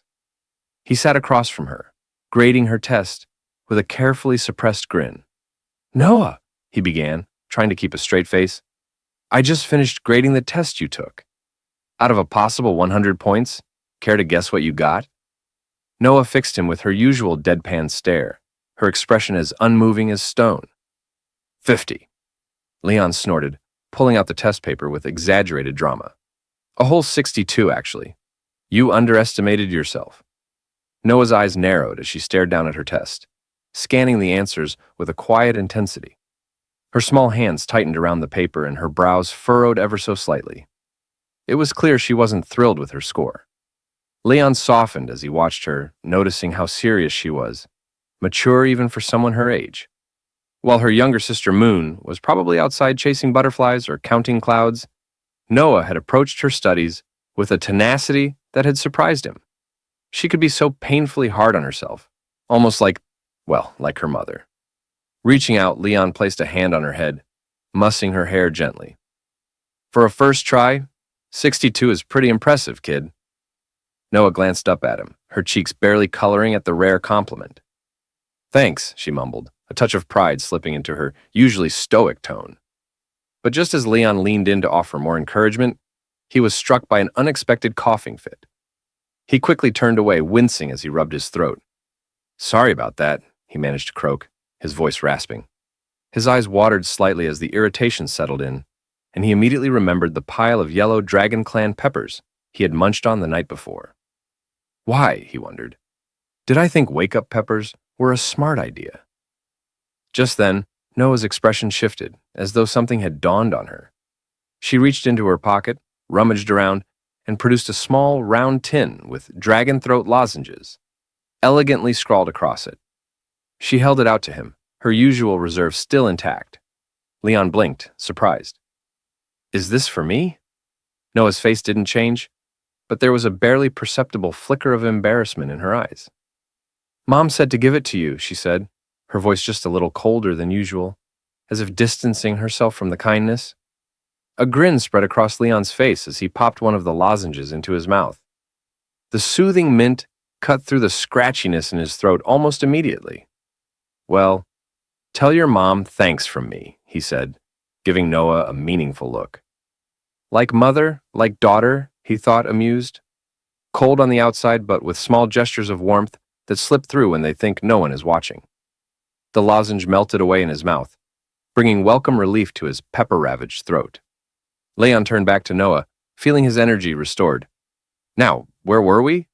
Noah's gaze grew sharp again, her serious side kicking back in. "You said we'd go over the questions I got wrong." Leon laughed, feeling a surge of pride as he watched her. "Right you are, Noah." In the Silver Dragon Castle kitchen, Leon is up to something intriguing. Let's find out what it is. The maids dutifully bring the items he requested, their movements precise and efficient. One of them, addressing him as Lord Prince, politely informs him that all the herbs he asked for have been delivered. Acknowledging her words with a nod, Leon gestures toward a specific spot on the table. "Place everything there," he instructs. The maids comply and, after arranging the ingredients as directed, quietly exit the room. With a subtle, knowing smile, Leon muses to himself that he intentionally requested extra herbs to keep the maids from guessing his true intentions. Turning his attention to the herbs, Leon examines them closely. He notes that the medicinal materials needed to prepare Dragon Great Force are fairly common, and at first glance, the refining process seems straightforward. Yet, as he recalls the text from the ancient manual, he frowns. The manual emphasizes that even the most skilled pharmacists of the Dragon Clan struggle with a low success rate when concocting Dragon Great Force. Undeterred, Leon sets to work. He meticulously recites the steps from memory. First, grind and mix the required herbs, then add them to the pot in a precise sequence and bring the mixture to a boil. His movements are methodical, his focus unwavering as he works tirelessly for several hours. But as time passes, frustration begins to mount. Finally, Leon throws his head back and lets out a loud, anguished scream. "It failed again!" he exclaims, his voice echoing through the kitchen. Staring at the ruined concoction before him, his shoulders sag. "I followed the instructions from the book perfectly," he mutters under his breath, his gaze fixed on the charred remnants of his latest attempt. "Every time, I get to the final step, drug purification and separation, and it all falls apart." Leon presses on, refusing to let frustration take hold. He mutters to himself that the high-temperature separation method described in the book is a delicate balancing act. Too high a temperature destroys the drug, while too low a temperature fails to purify it. Shaking the drug jar in his hand, he grumbles that achieving the precise separation effect manually is nearly impossible without professional instruments. As he continues, Leon remembers his master's words. If one way doesn't work, look for another. Inspired, he begins to consider alternative methods for separating the medicinal residue. Suddenly, the sky outside roars with thunder, a reminder of the storm brewing overhead. Glancing up, Leon notices the dark, turbulent clouds and comments, "Looks like it's gonna rain soon." Rising to close the windows, he pauses, captivated by the echo of thunder rumbling through the air. The sound stirs something in his memory. As Leon ponders the concepts of lightning and thunder, his thoughts take a sharp turn. His eyes widen as a memory surfaces. His teacher once mentioned, during an alchemy lesson, that electrolysis of impurities could sometimes yield better results than fire-based methods. Energized by this revelation, Leon feels a spark of inspiration ignite within him. He wonders if the thunder element could be harnessed for separation, a method that isn't mentioned in the manual. With his mind racing, he resolves to test this unconventional theory. Determined, Leon reminds himself that lightning magic has always been his forte. Though his magical powers are still recovering after the forbidden technique he used on Rossweiss, he believes the small portion he has regained will suffice for the precision required. Setting aside the traditional method, he decides to use his lightning magic to refine the dragon great force. Carefully, Leon channels the faint but steady flow of lightning energy within him, guiding it to interact with the concoction. Sparks crackle faintly in the air as he meticulously manipulates the separation process. His concentration is absolute, his movements calculated and precise. Half an hour later, Leon steps back, his breath catching as he gazes at the result. A triumphant smile breaks across his face. It worked. He succeeded. The storm outside rages on, but within the castle kitchen, Leon has found a breakthrough. Holding the finished dragon force in his hand, Leon finally feels a wave of accomplishment wash over him. Smiling to himself, he places the medicine in a small box and remarks quietly, "The dragon clan's medicine is surprisingly simple to make." Just then, Muan, his adorable daughter, bursts into the kitchen. Her wide eyes immediately spot the small, chocolate-like rounded object in Leon's hand. Curious, she tilts her head and asks, "Dad, what are you making?" Leon glances at her, momentarily distracted. Casually, he replies, "It's something good." But as her sweet voice registers more clearly, Leon pauses, staring at Muan in silence as his thoughts race. Muan, undeterred, looks up at him with bright enthusiasm, clearly expecting more of an explanation. Realizing her presence fully, Leon snaps out of his reverie. "Muan!" he exclaims, surprised. Quickly closing the box, he pats her on the head, flashing her a reassuring smile. "It's nothing, really." Muan's curiosity isn't so easily brushed aside. "Is it candy?" she asks, her eyes flicking to the box in his hand. Leon chuckles and shakes his head. Showing her the closed box, he says, "It's not candy, it's medicine. Something I made for your mom." Muan's cheerful expression shifts into concern. "Medicine? Why does Mom need medicine? Is she sick?" she asks, her voice tinged with worry. Placing the box into his pocket, Leon kneels to her level and pats her head again. "No, no," he reassures her gently. "Your mom's just been very busy lately. I thought I'd make something to help nourish her. Don't worry, okay?"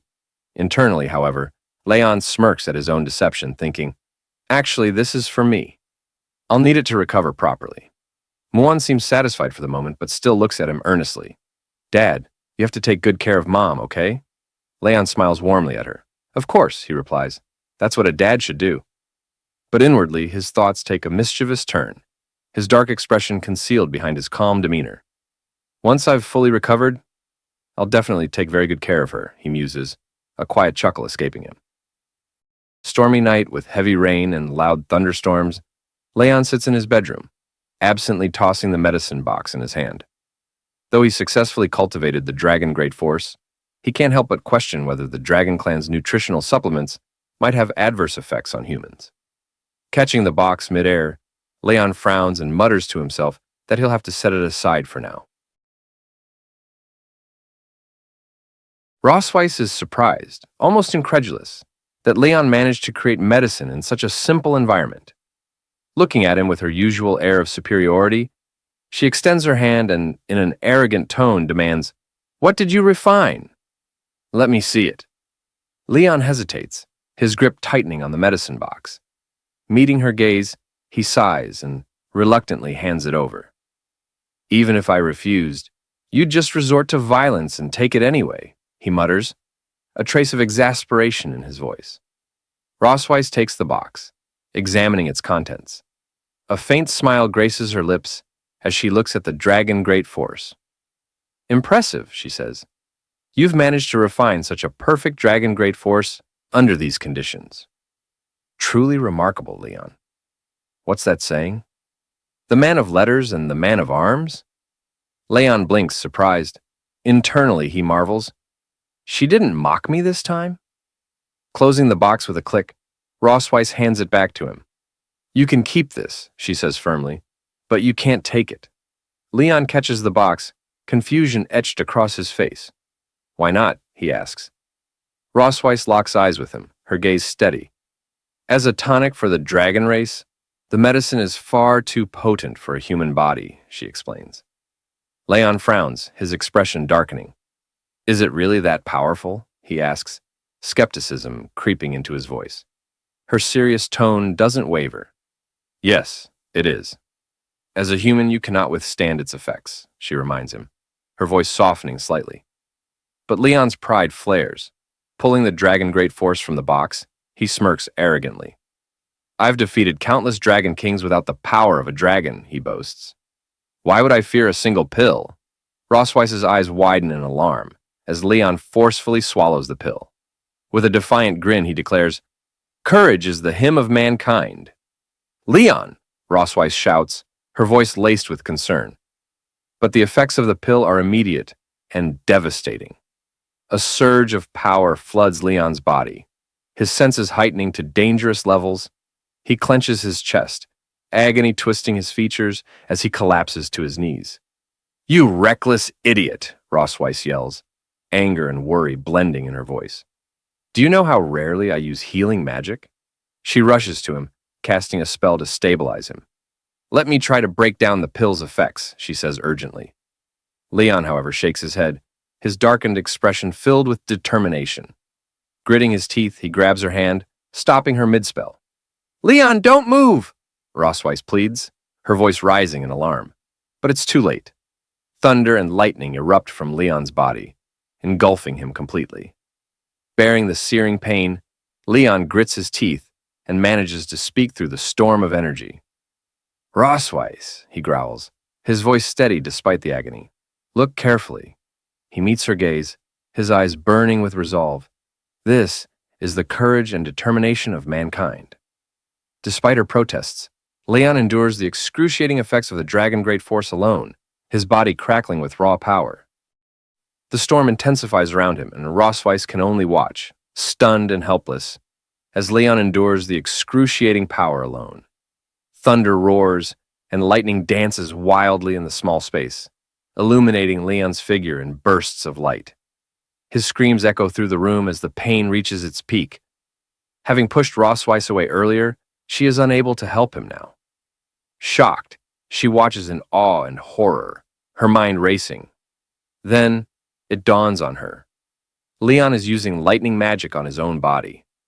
Rossweiss stares in disbelief, trying to comprehend what Leon is doing. After what feels like an eternity, Leon finally stops channeling his lightning magic. The raging storm around him begins to subside, and the room grows eerily quiet. His eyes lose focus, and unable to bear the strain any longer, Leon collapses. Leon! Rossweiss cries, rushing to his side. Her voice is filled with genuine worry as she catches him just before he hits the ground. Gently, she lowers him into a sleeping position, brushing stray strands of hair from his face. Looking at his unconscious form, Rossweiss mutters under her breath, You really are a madman. Despite her exasperation, there's a softness in her voice that betrays her concern. Standing, she glances at him once more and says firmly, Wait here. I'll get the court physician. She turns to leave but freezes mid-step as she hears a faint sound behind her. Rossweiss, Leon's hoarse voice calls out weakly. She spins around in shock. Leon's eyes flutter open, his face flushed a deep red, and a strange, dazed expression settles on his features. Just as she's about to ask him how he's feeling, he raises his hand toward her, startling her. Before Rossweiss can react, Leon's hand darts out and grabs her tail. What? She gasps, caught completely off guard. Still holding her tail, Leon smiles. A goofy, childlike grin. Rossweiss stares at him, utterly baffled. How on earth are you even awake? She demands, her voice filled with both confusion and embarrassment. Leon sits up suddenly, his movements clumsy but determined. Blushing furiously, he rubs his cheek against her tail, a soft giggle escaping his lips. My wife. Where are you going? He murmurs, his voice hazy and affectionate. Rossweiss's face turns scarlet. Wife? Who do you think you're calling your wife? She stammers, trying to maintain her composure. She attempts to pull away, but Leon's grip on her tail tightens. Let go of my tail, you idiot, she demands, her voice cracking under the mix of frustration and embarrassment. Leon, however, refuses to comply. His smile widens and he rubs his cheek against her tail again, sighing contentedly. I don't want to, he says softly. I won't let go. I won't let my wife go. Leon happily presses his cheek to Rossweiss's tail, his grip firm and unyielding. Despite her earlier struggles, it becomes clear she can't overpower him in his current state. Rossweiss exhales in frustration and stops resisting, her patience wearing thin.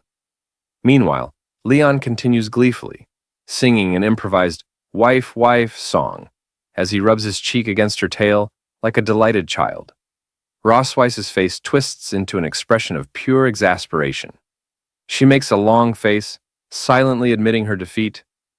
Turning her gaze away, Rossweiss begins to piece together the situation. The dragon's great force is meant to enhance physical strength and endurance, she thinks.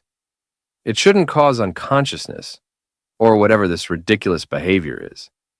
Her mind drifts to Leon's earlier use of lightning magic. She wonders if his manipulation of the lightning element might have interfered with or intensified the effects of the medicine.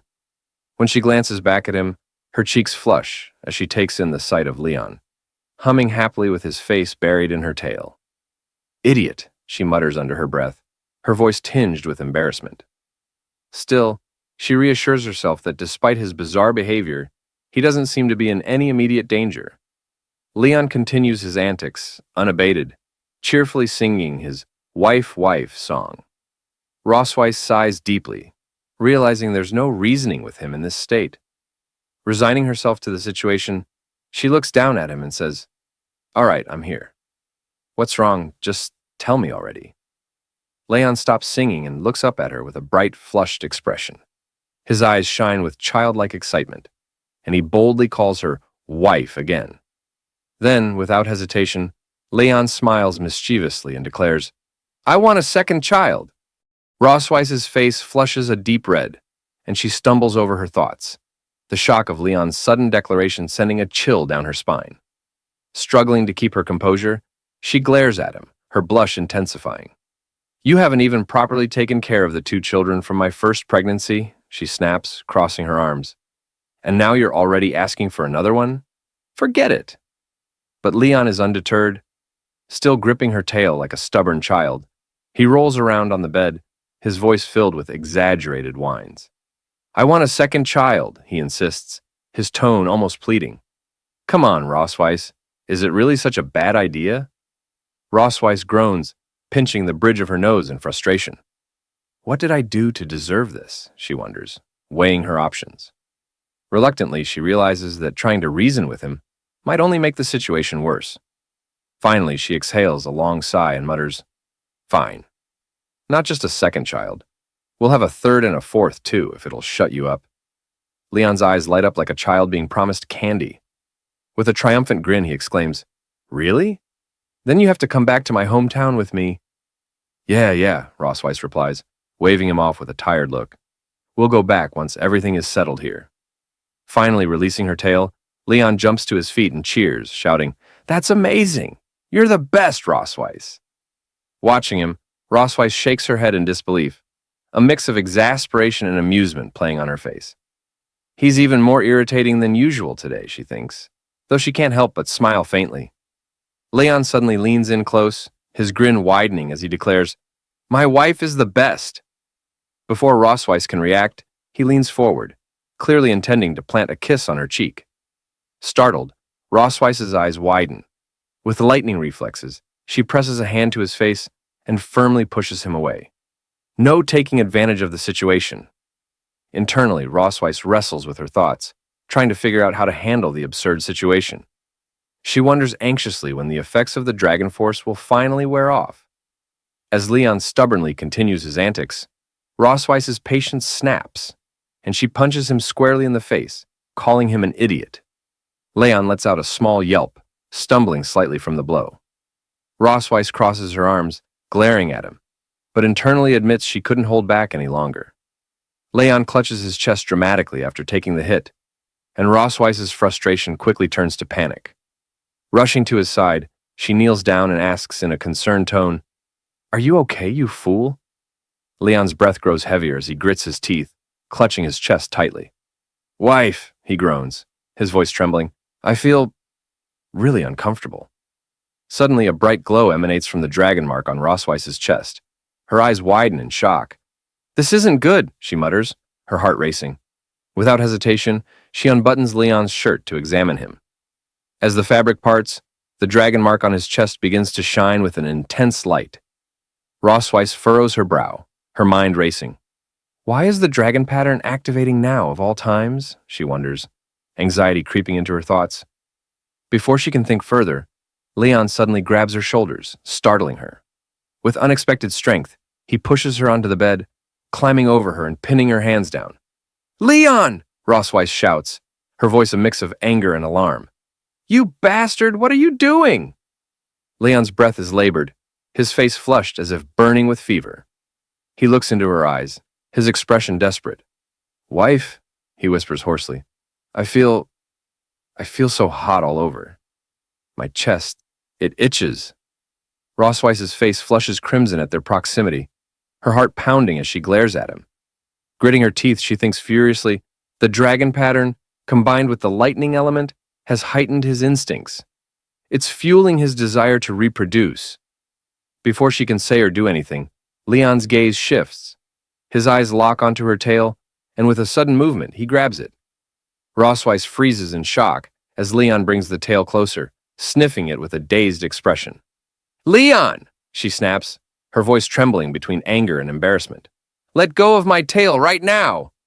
But Leon only holds on tighter, his face dreamy as he mutters, "It smells so nice, wife. So soft." Rosweiss's eyes widen, her internal composure fraying. If this keeps up, I might actually lose control, she thinks nervously. Determined to put an end to his antics, she pushes against his face, attempting to stop him from sniffing her tail any further. "Leon, stop it!" she commands firmly, her tone sharper now. "My tail drags on the ground all day long. Aren't you disgusted by that?" But Leon's stubborn nature proves relentless. He resists her efforts, his hands clinging tightly to her. As Rosweiss continues to scold him, Leon suddenly places a finger gently on her lips, silencing her mid-sentence. Caught off guard, Rosweiss freezes, her breath hitching. She stares at him in surprise, unsure of what to say or do next. Leon gazes deeply into her eyes, his expression uncharacteristically intense. "Malif," he says softly, using her first name, something he rarely does. "You're so beautiful tonight." The unexpected compliment catches Rosweiss completely off guard. A wave of heat rushes to her face, her cheeks turning crimson. Looking away to avoid his piercing gaze, she stammers, "Even if you say that, I'm still mad at you." "What's going on?" Rosweiss wonders, her heart pounding erratically. This man. His attitude is completely different. There's something wild and intense about him tonight. Something I can't seem to reject. Despite her resistance, Rosweiss feels her resolve wavering. She steals a glance at him, only to find him still staring at her with a burning intensity.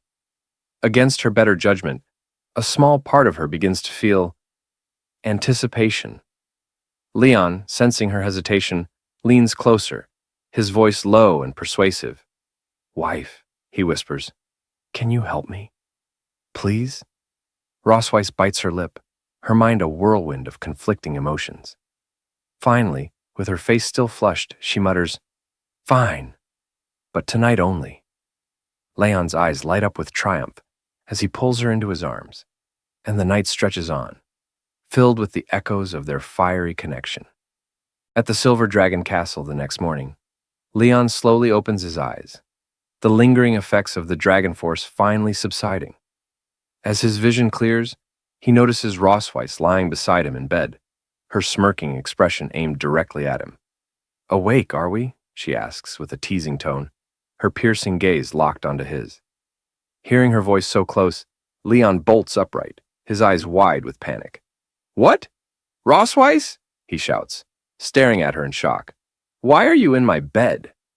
As the sudden movement sends a wave of pain through his body, Leon winces, clutching his aching muscles. "Ugh, everything hurts," he groans, then mutters, "My memory is fragmented. What the hell happened last night?" Rosweiss stretches casually before sliding out of bed. With a smirk, she turns to face him. "You don't remember anything?" she asks innocently. though the glint in her eyes says otherwise. Pointing to the visible bruises and marks on her arms and neck, she tilts her head and adds, "Dragon Slayer, surely you didn't forget, right?" Leon's eyes widen further as he spots the marks on her skin. Hickeys? So many. His mind races as a cold sweat breaks out on his forehead. Did I really do that? Suddenly, fragments of his memory from the previous night begin to surface. One by one, the missing pieces click into place, each recollection more vivid than the last. He grips his head as the memories come flooding back, and when the full picture finally forms, Leon lets out a horrified scream. No! Rossweiss, still smirking, leans against the bed frame and folds her arms. So, you do remember, she says, her tone dripping with amusement. You begged me last night, Leon. Said things like, "Honey, just one more time, okay? Wife, I feel so bad. Please help me. Just this once, and the last time." Leon's face burns with embarrassment as she mimics his pleading voice. "Stop it," he shouts, covering his ears in a desperate attempt to block her teasing. "I remember everything. There's no need to repeat it." Rossweiss's smirk widens as she watches Leon squirm, clearly enjoying his discomfort. Meanwhile, Leon pulls on his shirt, sneaking a sideways glance at her. Internally, he laments, "All I wanted was to refine the dragon force for my health, and maybe teach her a small lesson. How did it turn into this?" As Rossweiss finishes dressing, Leon lets out a resigned sigh.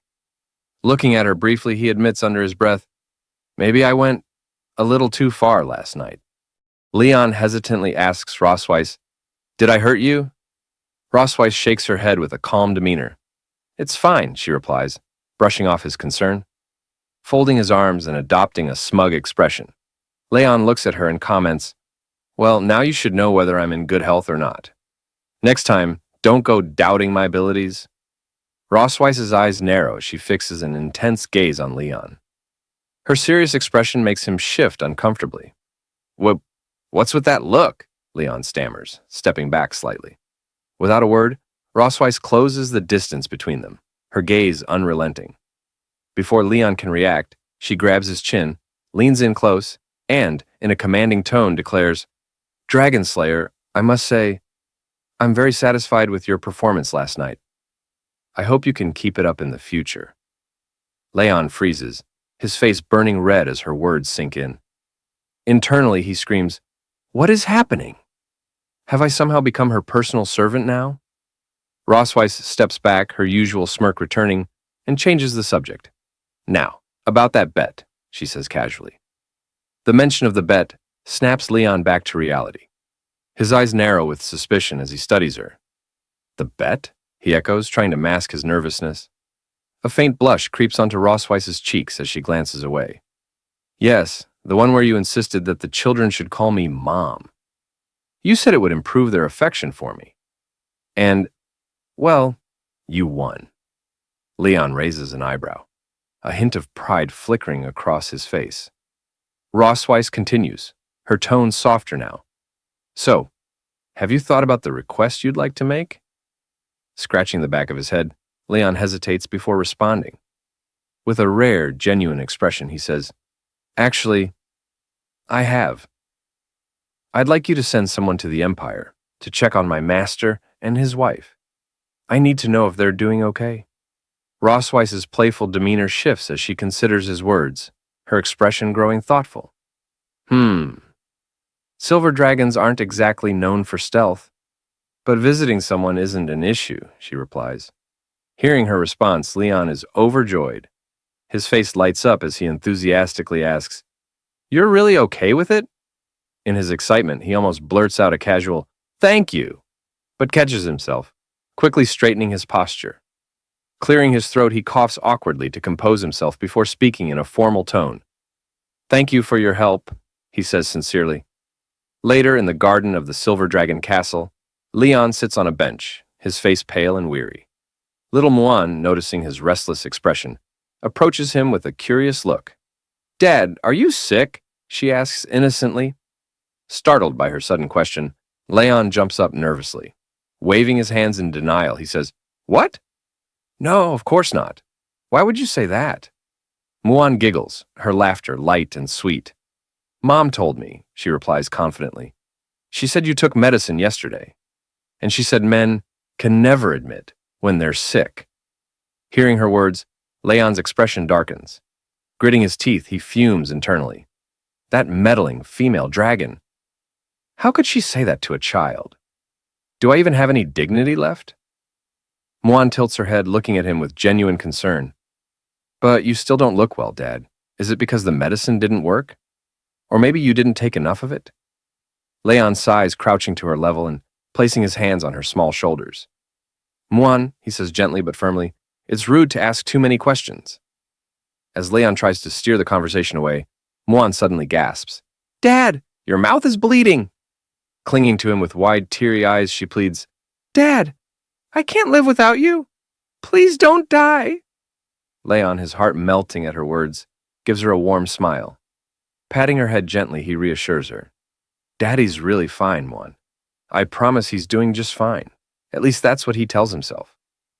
As Leon gazes at Muan's bright, innocent face, he can't help but think to himself, as expected, she really is Rossweiss's daughter. There's something about her expressions, her sharp wit, and her cheeky persistence that always remind him of her mother. But in this situation, Leon decides he has to stay one step ahead. No mercy. He kneels down and asks, How about Daddy makes you a new toy today? The word toy immediately lights up Muan's eyes. She jumps up and down with excitement, clapping her hands. Yes, I love toys the most, Daddy. Seeing her joy, Leon can't help but smile. All right then, he says. I'll make you something special.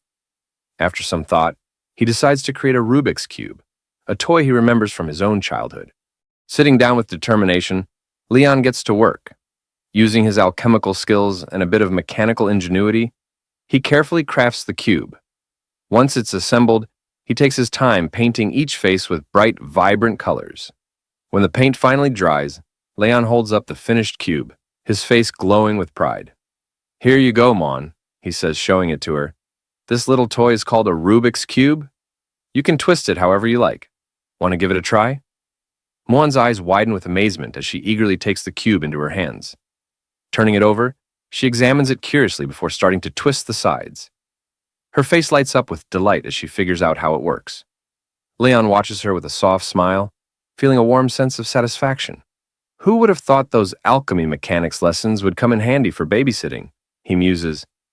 Maybe I was born to be a babysitter after all. As this thought amuses him, a sudden flash of unease passes through him. Leon's smile fades, and his expression grows serious. He quickly turns, scanning his surroundings with sharp eyes. Noticing his sudden shift, Muan tilts her head curiously. Daddy, what's wrong? She asks, still holding the Rubik's Cube. Leon hesitates for a moment, his eyes lingering on the distance. Then, shaking off the tension, he replies with a calm smile, It's nothing, sweetheart. Just thought I saw something. Leon returns to his thoughts, his brow furrowing in contemplation. Just moments ago, he felt something, a faint but unmistakable sensation of the dragon's gaze. His instincts tell him it's coming from the direction where Noah does her physical training. He wonders if Noah, as stubborn as she is, will ever choose to join them. Deciding to extend a gesture of connection, Leon resolves to make a Rubik's Cube for Noah as well. That night, as Muan sleeps peacefully in her room, the Silver Dragon Castle is enveloped in silence. Meanwhile, Noah quietly opens the door to her own room, stepping inside with her usual composure. Her sharp eyes immediately catch sight of the Rubik's Cube and the note resting on top of it, left behind by Leon. Curious, Noah picks up the note and reads it. In Leon's familiar handwriting, it says, This is a toy for you, Noah. Your task is to figure out how to solve it. Think of it as a little challenge. Scoffing, Noah takes the Rubik's Cube into her hands and mutters, What an idiot. I don't have time for children's toys. Yet, despite her words, she can't resist the urge to twist the sides of the cube experimentally, her fingers moving deftly. As she continues to toy with it, a faint blush creeps onto her cheeks. Holding the cube tightly, she whispers softly, Thank you, Dad.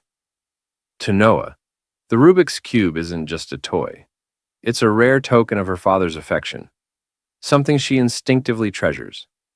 Quietly, she slides it into a small wooden box she keeps hidden beneath her bed, a personal collection she refers to as her treasure box.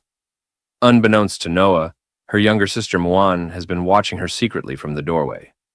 With her usual curiosity, Muan thinks to herself, "Sister's been acting a little strange lately, always hiding things in that box under her bed. What could it be?" When Noah steps out of the room later, Muan seizes her chance. "Detective Muan is on the case," she whispers with a mischievous giggle. Crawling under Noah's bed, she carefully retrieves the hidden wooden box. Excitedly, Muan opens the box and examines its contents. Fragments of their father's black and gold armor, the Rubik's Cube, and a nameplate with the engraving Noah K. Melkfei written in Leon's hand. Muan's eyes widen in surprise. "They're all connected to Dad," she says aloud, her face lighting up with understanding.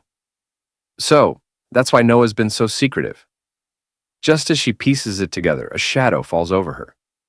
Slowly, Muan turns to see Noah standing in the doorway, her expression dark and her eyes burning with fury. "Oh no," Muan whispers, her smile faltering. Noah strides into the room with an ominous calm, her voice low and cold. "What do you think you're doing, Detective Muan?" Completely unfazed by her sister's glare, Muan proudly grins and says, "I understand, sister. You really love Dad, don't you?" Noah's face flushes red, her embarrassment quickly turning into cold resolve.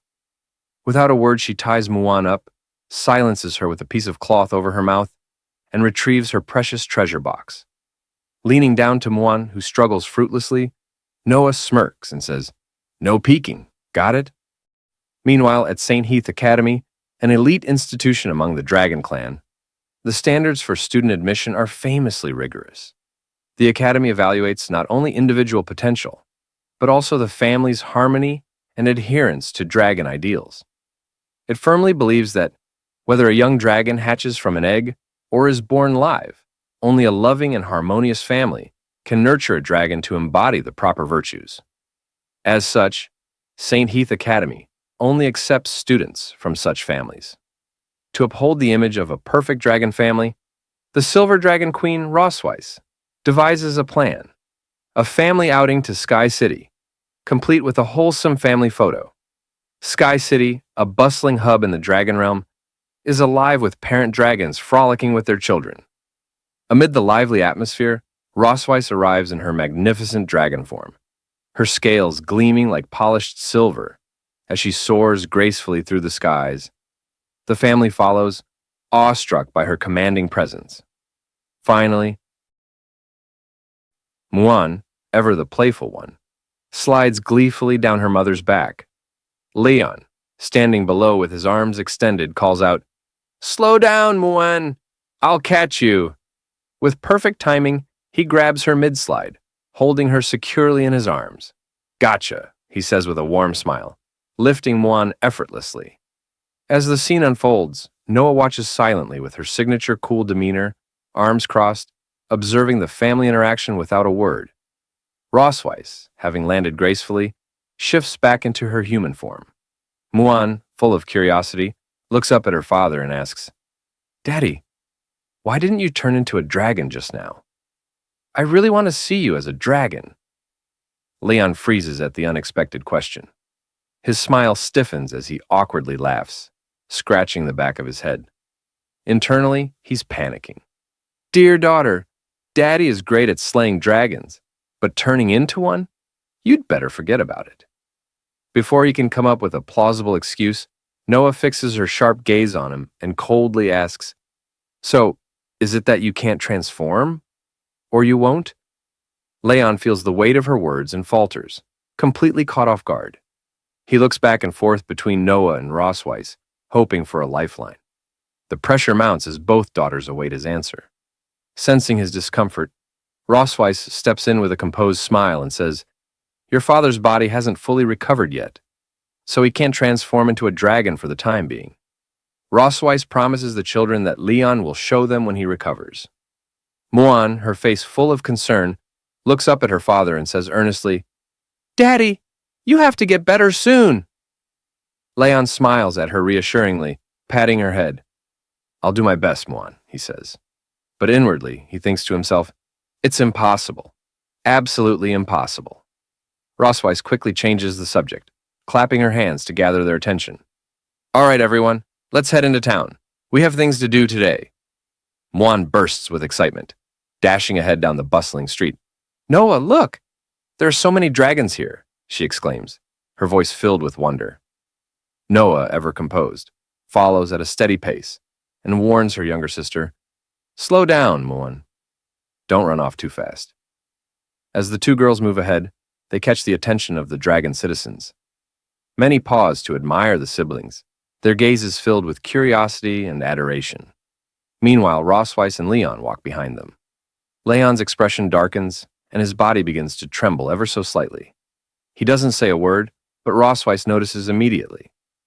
Is he shaking? Rosweiss wonders, glancing at him from the corner of her eye. She quickly puts two and two together. It must be the first time he's seen so many dragons since waking up from his coma. Leaning closer to him with a sly smirk, she whispers, Are you scared, Leon? Leon, his face still dark, says nothing at first. Then, with a sudden arrogant glint in his eye, he snaps, Who's scared? Me? You must be joking. Rosweiss raises an eyebrow as Leon points dramatically at the dragon citizens around them. I'm excited, Rosweiss. Can't you tell? He declares, puffing out his chest. Do you know what I see? First-class merits, second-class merits, third-class merits. Merits everywhere. The streets are practically paved with gold. I'm going to get rich. The dragon citizens stop in their tracks, staring at Leon in confusion and disbelief as he points at them with his finger, his eyes practically glowing with greedy excitement. Then, as if oblivious to the bewildered stares, Leon whistles nonchalantly and strolls off with a self-satisfied grin. Rosweiss pinches the bridge of her nose, exhaling sharply. I worried about him for no reason. Again, she thinks, watching Leon as he laughs to himself, dreaming of the fortune he imagines awaiting him. Walking a few steps ahead, Leon chuckles under his breath, his thoughts racing. If I bring them all back, how much money could I make? Later, they arrive at a specific shop in town. As the door creaks open, the dragon shopkeepers immediately bow low, their voices filled with reverence. Your Majesty, the Silver Dragon Queen, and her family, it is our great honor to serve you. Rosweiss enters the shop with Leon and the children following behind. Inside, Muan runs excitedly from one corner of the room to another. Grabbing Noah's hand, she tugs her sister along, pointing at the walls. Noah, look! So many dragon pictures, Muan exclaims, her eyes sparkling with wonder.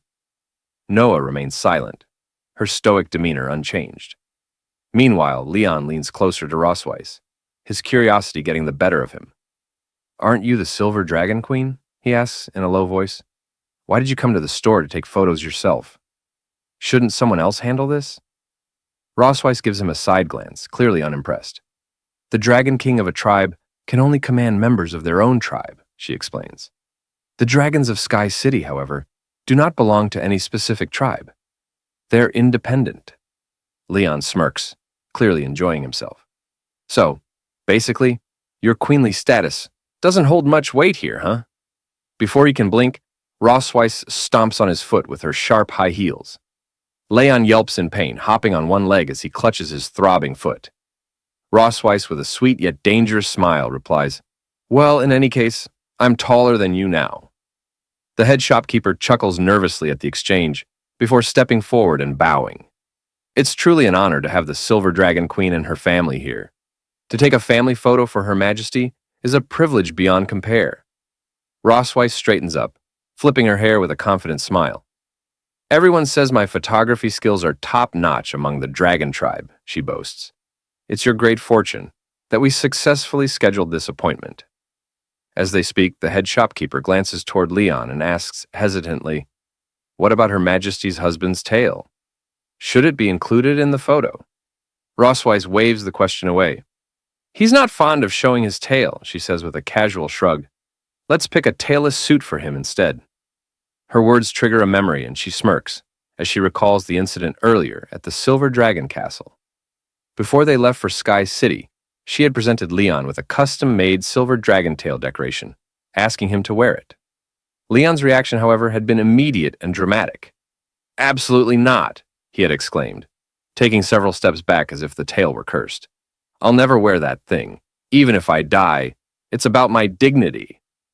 Back in the shop, Rossweiss shakes her head at the memory, amused by Leon's stubbornness.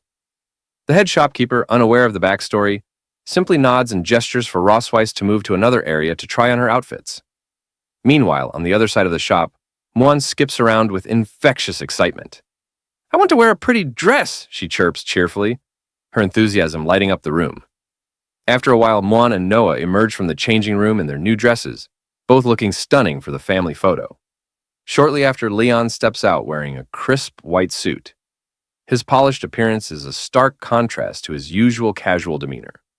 Muan, catching sight of her father in the new outfit, gasps in delight. "Dad, you look so handsome!" she exclaims, her voice filled with surprise and admiration. The head shopkeeper nods approvingly, her smile warm. "The suit fits the prince perfectly," she says.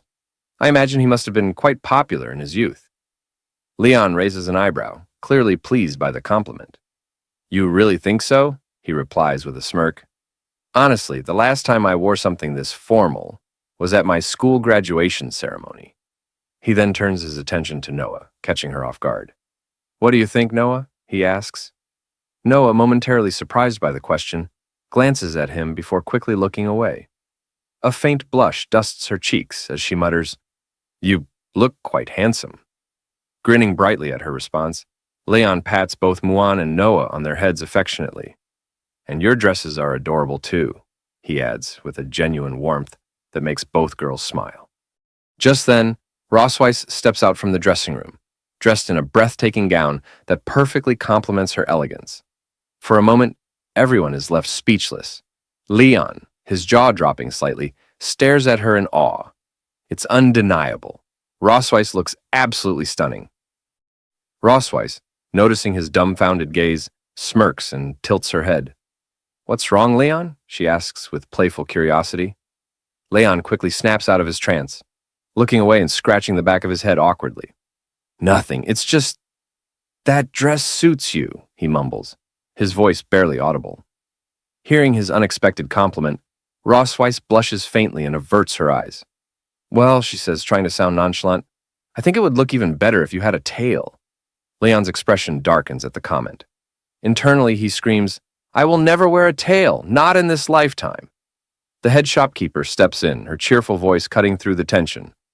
"All right, everyone, let's get ready for the family photo," she says, positioning the camera. Muan, waving her little hands, calls out, "Mom! Dad! Come here!" She tugs at Noah's hand, pulling her sister into position. As Rossweiss and Leon take their places, the shopkeeper encourages them. "Your Majesty, Prince Leon, step a little closer, please. Let's capture the love and harmony of this beautiful family." Rossweiss and Leon glance at each other, both stubbornly looking away, neither wanting to admit their hesitation. Leon thinks to himself, "No way am I getting closer to her," while Rossweiss likely has a similar thought. "All right, everyone, smile," the shopkeeper announces, starting the countdown. Muan beams with uncontainable enthusiasm, her cheerful energy lighting up the scene. Meanwhile, Noah maintains her cool, aloof demeanor, and Leon and Rossweiss look as though they're barely tolerating the moment. With a click, the family photo is taken. Predictably, Muan's bright smile steals the show, while everyone else looks composed, if not slightly cold. Afterward, another photo is arranged with just Muan and Noah, the sisters hugging each other in a rare moment of affection. For the final shot, the shopkeeper suggests something unique. Rossweiss and Leon creating a love-shaped symbol. Rossweiss coils her tail into half a heart, and Leon reluctantly completes the other half with his hand. The resulting photo is equal parts adorable and awkward, with Rossweiss's playful smirk contrasting Leon's begrudging expression. In the end, even Leon has to admit the photos turned out well, though he silently vows never to speak of the heart symbol again. In another photo, Rossweiss and Leon face each other, their gazes locked in a fiery stare. Though their flushed faces betray a hint of embarrassment, the rivalry in their eyes is unmistakable. The head shopkeeper, observing this dynamic, chuckles and comments. "You two really look like a couple." This photo is definitely one for the books, a special edition, if you will. Speaking of special editions, let's revisit Leon's graduation ceremony. On the day of Leon's graduation, a crowd of his female juniors surrounds him, each vying for his attention. One girl shyly asks, "Senior Leon, can we take a photo together?" Another pipes up, "Will you have dinner with us later?" A third girl, handing him a carefully wrapped gift, pleads, "Please accept this, Senior Leon." Leon, caught in the middle of the overwhelming attention, looks flustered and unsure of how to extricate himself. His face twists into a mix of hesitation and mild panic as he struggles to reject their advances without seeming rude. Finally, composing himself, Leon adopts a stern expression and declares, "I'm sorry, but I can't. I have to head back and nail hooves for my master's donkey. Maybe next time." His abrupt excuse leaves the girls stunned, their hopeful expressions quickly turning to disappointment. One by one, they retreat, their hearts visibly breaking as they walk away. Leon sighs in relief, waving them off with a quick, "Goodbye!" His tone is cheerful, but the girls' crushed spirits linger in the air. From a distance, Leon's master watches the entire scene unfold. With a long, exasperated sigh, he mutters to himself, "Did this guy get kicked in the head by a donkey? What is wrong with him?" Now in the Sky City, after taking their photos at the shop, the head shopkeeper informs them it will take about 6 hours for the photos to be developed. During this time, she suggests Her Majesty take a leisurely stroll around the city. As they leave, Muen waves her hand cheerfully to the shopkeeper, while Noah and Leon exchange a glance, silent but telling, as if suspecting something unusual. Without warning, Muen grabs Noah's hand and dashes through the bustling streets, her excitement bubbling over as she urges him to look over there. Leon and Rossweiss follow at a steadier pace, their children's energy impossible to match. As they walk, Leon glances at Rossweiss, a faint smile playing on his lips. "I never thought I'd get the chance to go shopping with you. This feels different," he remarks. Rossweiss responds with her usual calm demeanor, reminding him, "This is just to maintain our family image." Then, softening a little, she adds, "Besides, Noah has been preparing for her entrance exam so seriously. She's worked hard for nearly a month. It's good for her to relax once in a while." As the parents continue their conversation, Muen and Noah stop abruptly at a lively stall featuring a balloon shooting game. Their attention is immediately captured by a cute teddy bear among the prizes. Muen's eyes sparkle like stars, and Noah looks equally enchanted by the fluffy bear. When Leon and Rossweiss catch up, they pause, surprised to find the kids utterly absorbed in the game. Noah steps forward first, picking up the toy gun with an air of determination. She takes aim carefully at a balloon, but the result is less than ideal. She either misses entirely or hits a balloon that stubbornly refuses to pop. Her failure leads to a tense silence, and Noah's face twists into the most adorable pout of frustration. Muen's excitement dims as well, her expression mirroring Noah's disappointment. The shopkeeper, noticing their dejected faces, offers an encouraging smile. "If you try a few more times, I'm sure you'll hit it." At that moment, Leon steps forward, shaking his head with a chuckle. "So, they've got this kind of game here too, huh?" Muen beams at him, calling out enthusiastically, "Dad!" While Noah, still pouting, mutters that she just can't seem to win. Leon laughs awkwardly, his instincts telling him these games are rigged to make winning difficult. Seeing her father as the last hope, Noah shoves the toy gun into his hands with an almost commanding pout. Leon takes it, examining the toy intently, as memories surface of similar games he'd seen in human markets. Rossweiss observes Leon closely and comments, "The bullets of this toy gun are made of magical energy. It requires precise control to handle the magic properly. No wonder it's a bit difficult for Noah." The shopkeeper, sensing an opportunity, turns to Leon and Rossweiss with a sly smile. "Would you two like to give it a try? If you manage to hit all the balloons within 10 shots, you can win the pair of teddy bears your daughters seem to have their eyes on." Internally, the shopkeeper chuckles, Proud of his ploy, he had intentionally let the kids try first to lure their parents into spending more money. Leon glances down at Noah and Muen, his voice gentle as he asks, "Do you two want the teddy bears?" Noah crosses her arms and turns away, huffing indignantly. "I'm not interested," she declares, though her tone betrays her. Beside her, Muen's shoulders droop, her voice soft and wistful. Muen doesn't want them either. The girls' attempts to hide their true feelings don't fool Leon. He sighs inwardly, knowing full well they both want the bears, but are too stubborn to admit it. Turning to Rossweiss with a mischievous grin, Leon points a finger at her and confidently announces to the shopkeeper, "Give me 10 shots!" She'll pay for it. Rossweiss, caught off guard, gasps in surprise. "What? Me?" The shopkeeper, laughing at the unexpected dynamic, rubs his hands together. "That's the spirit." Leon picks up the gun, his expression shifting to one of focus as he aims at the balloons.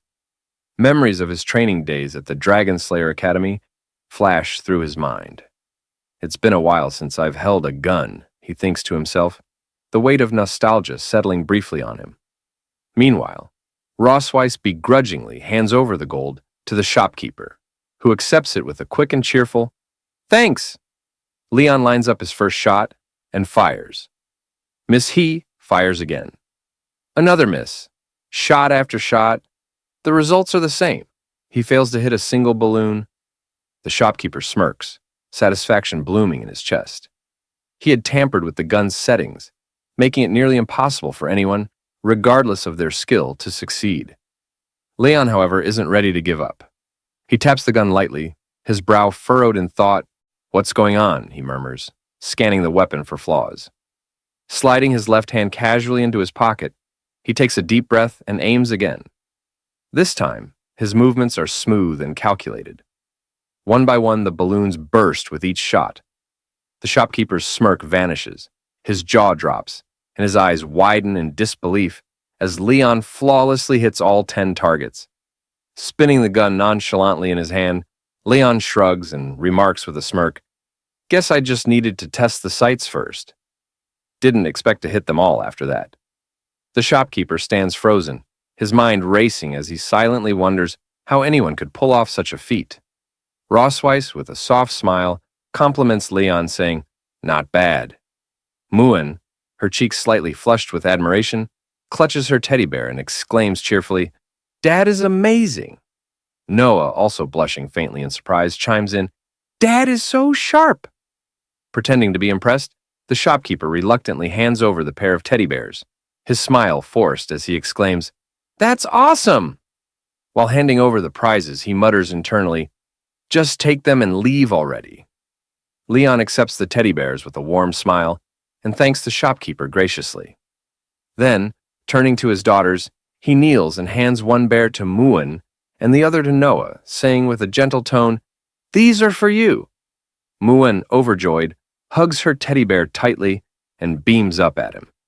"Thank you, Dad," she says, her voice brimming with happiness. Noah, holding her bear carefully and inspecting it as though it's a treasure, quietly murmurs, "Thanks, Dad." Rossweiss watches the scene unfold from the side, a hint of surprise in her expression. The rare harmony and affection in the moment catch her off guard. As she observes Leon, a thought crosses her mind. Although this guy is usually a little off-key, every time he gets serious, he has a special charm. Leon, noticing Rossweiss lost in thought, keeps his gaze on her. Something in her expression stirs a decision in his mind. Rossweiss, sensing his eyes on her, glances at him and wonders why he's staring. As his gaze lingers, Leon's lips curl into a faint smile. Without warning, he says, "Oh, I have some thoughts about Rossweiss, too. Let's see where they lead." Later, after some time, Rossweiss and the family continue strolling through the bustling streets. As they walk, a little dragon girl points her finger toward Rossweiss and tugs at her mother's sleeve, saying, "I want that too." The little dragon girl's mother, startled by the comment, looks at Rossweiss with a hint of surprise, but says nothing, choosing to remain silent. Meanwhile, Leon recalls a plan he had been mulling over. He had decided earlier to get his big baby girl a teddy bear as well. True to his thoughts, Leon manages to procure a large teddy bear, and hands it to Rosweiss. Rosweiss, now holding the oversized teddy bear, walks alongside the family in silence, her expression calm and unreadable. She doesn't react to the little dragon girl's remark. After all, the girl was speaking to her mother, not Rosweiss. Leon, walking with his hands folded behind his head, chuckles and breaks the silence. "Did you notice the miserable expression on that unscrupulous businessman's face at the end?" he asks. "It felt like he was finally rid of us, and his anger all at once." He recalls the moment vividly, how, after showing the shopkeeper the money and demanding another shot, the man's face turned pale, his jaw dropping in disbelief as he began to fear Leon's inevitable victory. Rosweiss, her voice cool and detached, responds, "If it had been me, I'd have simply advised you not to waste your time on such a childish game." Leon glances at her, grinning. "Come on," he says. "We're out here together, and it's good that we're having some fun." Turning his gaze toward her, he tilts his head slightly and asks, "Unless you didn't enjoy it?" Rosweiss, with a straight face, replies curtly, "I didn't say that." Leon, pointing a finger at her, declares confidently, "Now that you're here, I can't let you go back empty-handed." Rosweiss, holding onto the large teddy bear, blushes faintly as a thought crosses her mind. Bears are just unpalatable food, not even good enough to fill one's stomach. But when they're made into toys, they're surprisingly cute. Without waiting for Leon's response, she quickly strides past him, her cheeks still flushed. With a playful pout, she tosses over her shoulder, "Come find me after dinner tonight." Leon freezes mid-step, her words catching him off guard. He stares after her, wide-eyed, as a wave of surprise washes over him. A moment later, he's left standing in the middle of the street, utterly stunned, a metaphorical question mark hovering over his head. Later that evening, in the Silver Dragon Castle, Leon recalls Rosweiss's cryptic invitation as he walks down a dimly lit corridor after dinner. Her words replay in his mind, "Come find me after dinner." "It's late at night, and I'm heading to her room alone," Leon mutters to himself, a mix of anticipation and apprehension tightening his chest. "If I go, I'll feel awkward the entire night. If I don't go, I'll be restless for a week." Clenching his fists in frustration, Leon makes up his mind. "Fine, I'll go see her. Whatever happens, happens." He storms down the hall, his footsteps echoing in determination. When Leon reaches Rosweiss's door, he stops and takes a deep breath, readying himself to knock. But before his knuckles meet the wood, he notices the door is slightly ajar. Curious, he pushes it open and steps inside, his gaze sweeping across the room in search of her. The sound of running water reaches his ears, and realization dawns on him. She's still in the shower. Leon's eyes wander toward the bathroom, where the faint outline of Rosweiss is visible through the glass shower door. He frowns, noting the transparency. What kind of poor quality glass is this? He thinks, averting his gaze in embarrassment. As the moments tick by, Leon's mind races. Shocked and uneasy, he begins to wonder, do I really have to deal with this tonight? Snapping back to reality, Leon shakes his head, trying to steady his thoughts. Slowly, he peeks toward the shower, his eyes widening momentarily. Whether he actually peeked or not remains uncertain. The image is fleeting and unclear, making it hard to say for sure. Rosweiss, now in her pajamas and still under the lingering mist of hot water, looks stunning. Her long silver hair clings to her damp skin and droplets of water glisten faintly on her face and body. As she notices Leon, her calm voice cuts through the steam. "You're here. Let's get started." Leon's heart skips a beat at the sight. It's only natural. Anyone would be captivated by such beauty. With a flicker of nervousness on his face, he thinks to himself, am I about to be squeezed dry again? For now, the story leaves the romance lingering tantalizingly on the edge. There's a special extra edition. 6 hours later, the photos are finally ready. Muen and Noah eagerly look through the pictures of their parents, Leon and Rosweiss. Muen, her eyes sparkling with excitement, exclaims, "Mom and Dad look like such a perfect match." Noah, however, remains quiet as she gazes at the photos, her expression unreadable. Leon, flipping through the pictures, suddenly notices something unusual. "Hey, There's a card attached to this photo, he says, holding it up. Hearing this, Rosweiss, her curiosity piqued, steps closer. Show it to me, she insists. Leon turns the photo around, revealing a handwritten note from the head shopkeeper. Together, he and Rosweiss read the words aloud. May the silver light always shine in the eyes of the one they love. Their faces flush instantly, bright red with embarrassment. Both speak at once in protest. Who's in love with whom? Leon sputters. Who's in love with her? Rosweiss snaps back. Who's in love with him? Still flustered, Rosweiss hides her face for a moment before adding in a small, indignant voice, There must be some mistake. Fix this photo for me. Leon, nodding quickly, agrees. Yeah, it must have been written wrong. Seeing Rosweiss like this, Leon's heart skips a beat. It's impossible to blame him. Anyone would be awestruck by such beauty. He swallows hard, his mind racing. With a flicker of nervousness, he thinks to himself, Am I about to be squeezed dry again?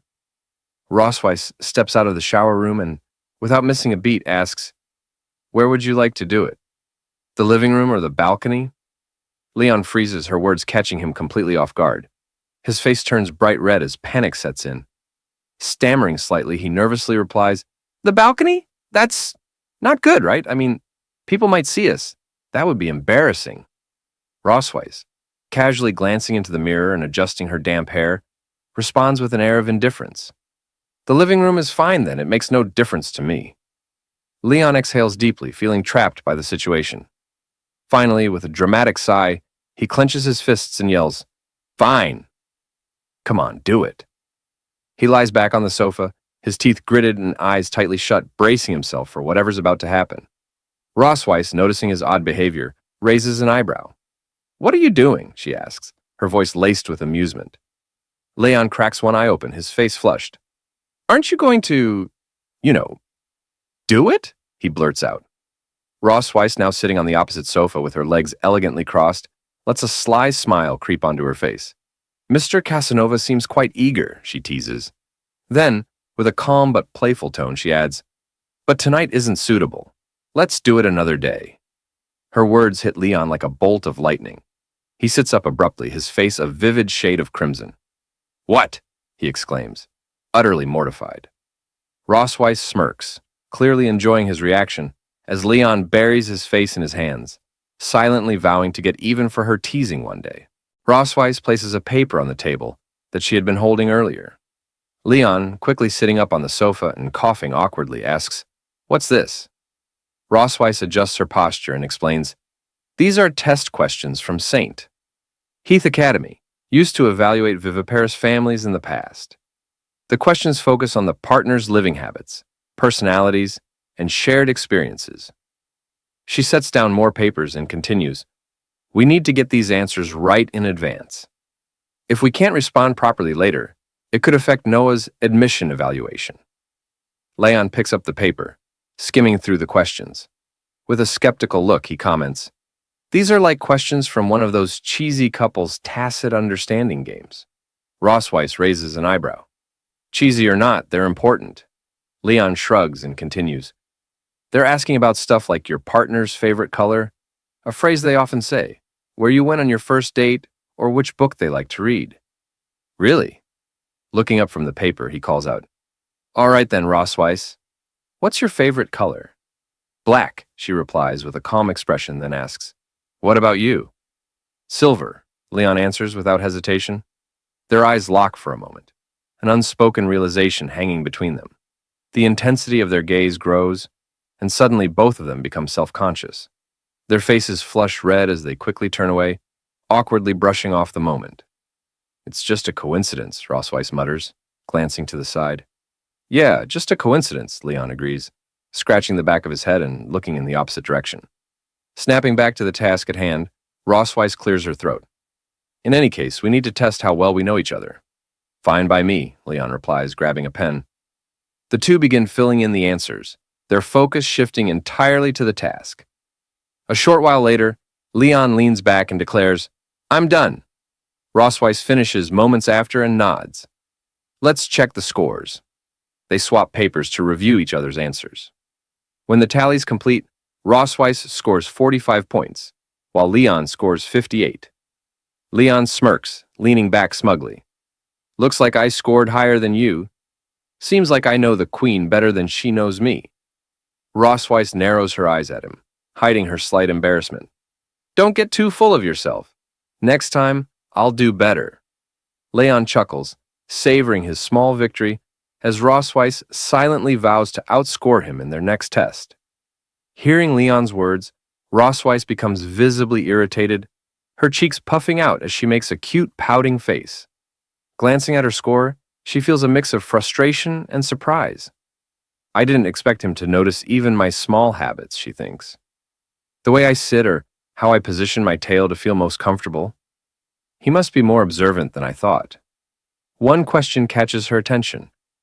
Has your partner ever been particularly disappointed with you about something? Leon had marked yes.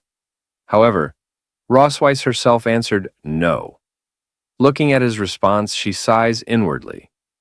The truth is, the only mistakes he's ever made are in guessing my thoughts. Folding her arms and closing her eyes briefly, Rossweiss reflects, I've always kept things to myself, never sharing openly with others. It's no wonder he guessed wrong. Her gaze shifts back to Leon, who is completely engrossed in reviewing the question paper, his brows furrowed in concentration. Watching him, a soft thought crosses her mind. Maybe, if it's him, I could rely on him. I could open up to him someday. Leon suddenly notices her staring. Her eyes haven't left him, their gaze steady, intense, and somehow adorable. For a moment, he wonders, is she mad about the score? The thought makes him chuckle inwardly. Still holding a grudge over the score, huh? He teases lightly, placing a hand on her shoulder. Rossweiss blinks, startled, as if snapped out of a trance. Her eyes dart to his hand, then back to his face. Smiling warmly, Leon says, Hey, it's no big deal. We haven't spent that much time together yet. It's only natural that you wouldn't score high this time. Give it a little more time, and you'll know me better than I know myself. His words are lighthearted, but the sincerity in his voice catches her off guard. Rossweiss feels her heart skip a beat, then begin pounding so hard she's certain it's audible.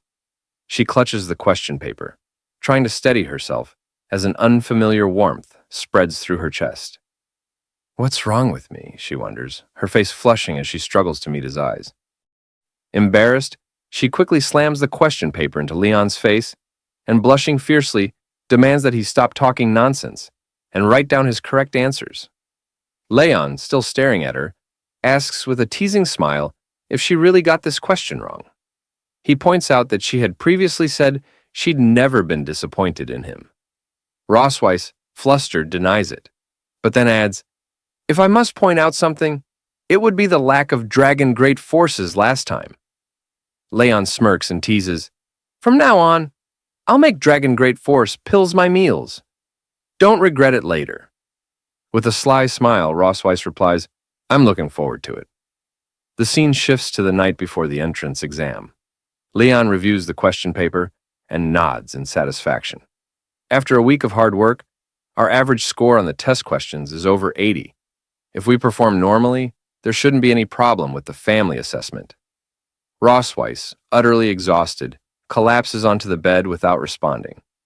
Leon, getting up to leave, says, If there's nothing else, I'll head back first. Still, Rossweiss remains silent. As Leon reaches the door, she suddenly grabs his shirt sleeve, stopping him. Wait, she says softly, her tone catching his attention. Leon turns with a questioning look, and Rossweiss points toward the shower room. There's a bathtub in my bathroom. Go take a bath and then come back. Leon, stunned, blinks in surprise. What do you mean by telling me to take a shower in your room? Rossweiss, without hesitation, starts pushing him toward the shower room. Just go and wash when I tell you to. Hurry up. Rossweiss, Leon protests, calling her name as she continues to push him. But she doesn't listen. After pushing Leon into the shower room, Rossweiss quickly closes the door. Leon, looking toward the door and taking off his shirt, wonders why she wants him to take a shower in her bathroom for no reason. He questions if she's planning something bad. Leon, sighing, reasons that she's probably just been very nervous these days because of the entrance exam. So, it should be fine. Deciding to stop worrying, Leon steps into the bathtub and resolves to enjoy it regardless of the reason. Immersed in the hot water, Leon relaxes and says to himself that it feels so good. As Leon is enjoying the bath, Rossweiss slowly opens the bathroom door, wrapped in a towel. Noticing her, Leon is taken aback and loudly calls out Rossweiss's name. Rossweiss, with a smirking smile, looks at him, flicking her hair behind her ear, and the dragon mark on her chest activating starts to glow. Looking at Leon, Rossweiss says that she has been feeling a lot of pressure these days and that she wants to do it now. Leon, shocked by her words, with a pale face, internally thinks that what he had been fearing has finally come true. The dragon mark on Rossweiss's chest now resonates with the dragon mark on his chest. Leon, alarmed, stands up and loudly asks why. If she's under pressure, she's putting pressure on him. Rossweiss, smiling and winking at him, says that by transferring the pressure to him, she can feel relieved and asks if she isn't right. Rossweiss removes the towel wrapped around her and, standing in front of him naked, asks if he didn't come here with this mentality a few days ago. Leon, unable to deny the truth, looks away and thinks in silence, realizing he can't refuse her. Rossweiss then steps into the bathtub nakedly with Leon, leaning on his chest and looking into his eyes. She tells Leon that he can't run away and urges him to just surrender. Leon doesn't resist and complies with her. The dragon marks on their chests begin glowing brightly, the intensity increasing. We all know what's about to unfold. On the day of the admission test at St. Heath Academy, Leon and Rossweiss arrive with Noah. Leon looks around in awe, remarking that this is St. Heath Academy. He turns to Rossweiss, who remains silent, her face serious. Concerned, Leon leans closer and asks her what's wrong, mentioning that he'd just done the decompression last night, but the effect wore off quickly. Rossweiss's face flushes with embarrassment, and she hits his back, muttering for him to go to hell under her breath. Leon laughs and tells her to let's go. Together, they enter the academy. During registration, they submit Noah's details. The receptionist reads aloud, Noah K. Melkve, Silver Dragon Clan. Age, 1 year and 3 months. Seeing the receptionist's skeptical expression, Leon asks if there's a problem. The receptionist replies there's no issue, just a little surprise.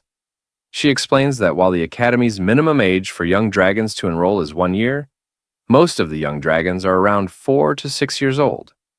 Then, with a slight smirk, she asks if Noah is the princess, suggesting she might be a bit too young.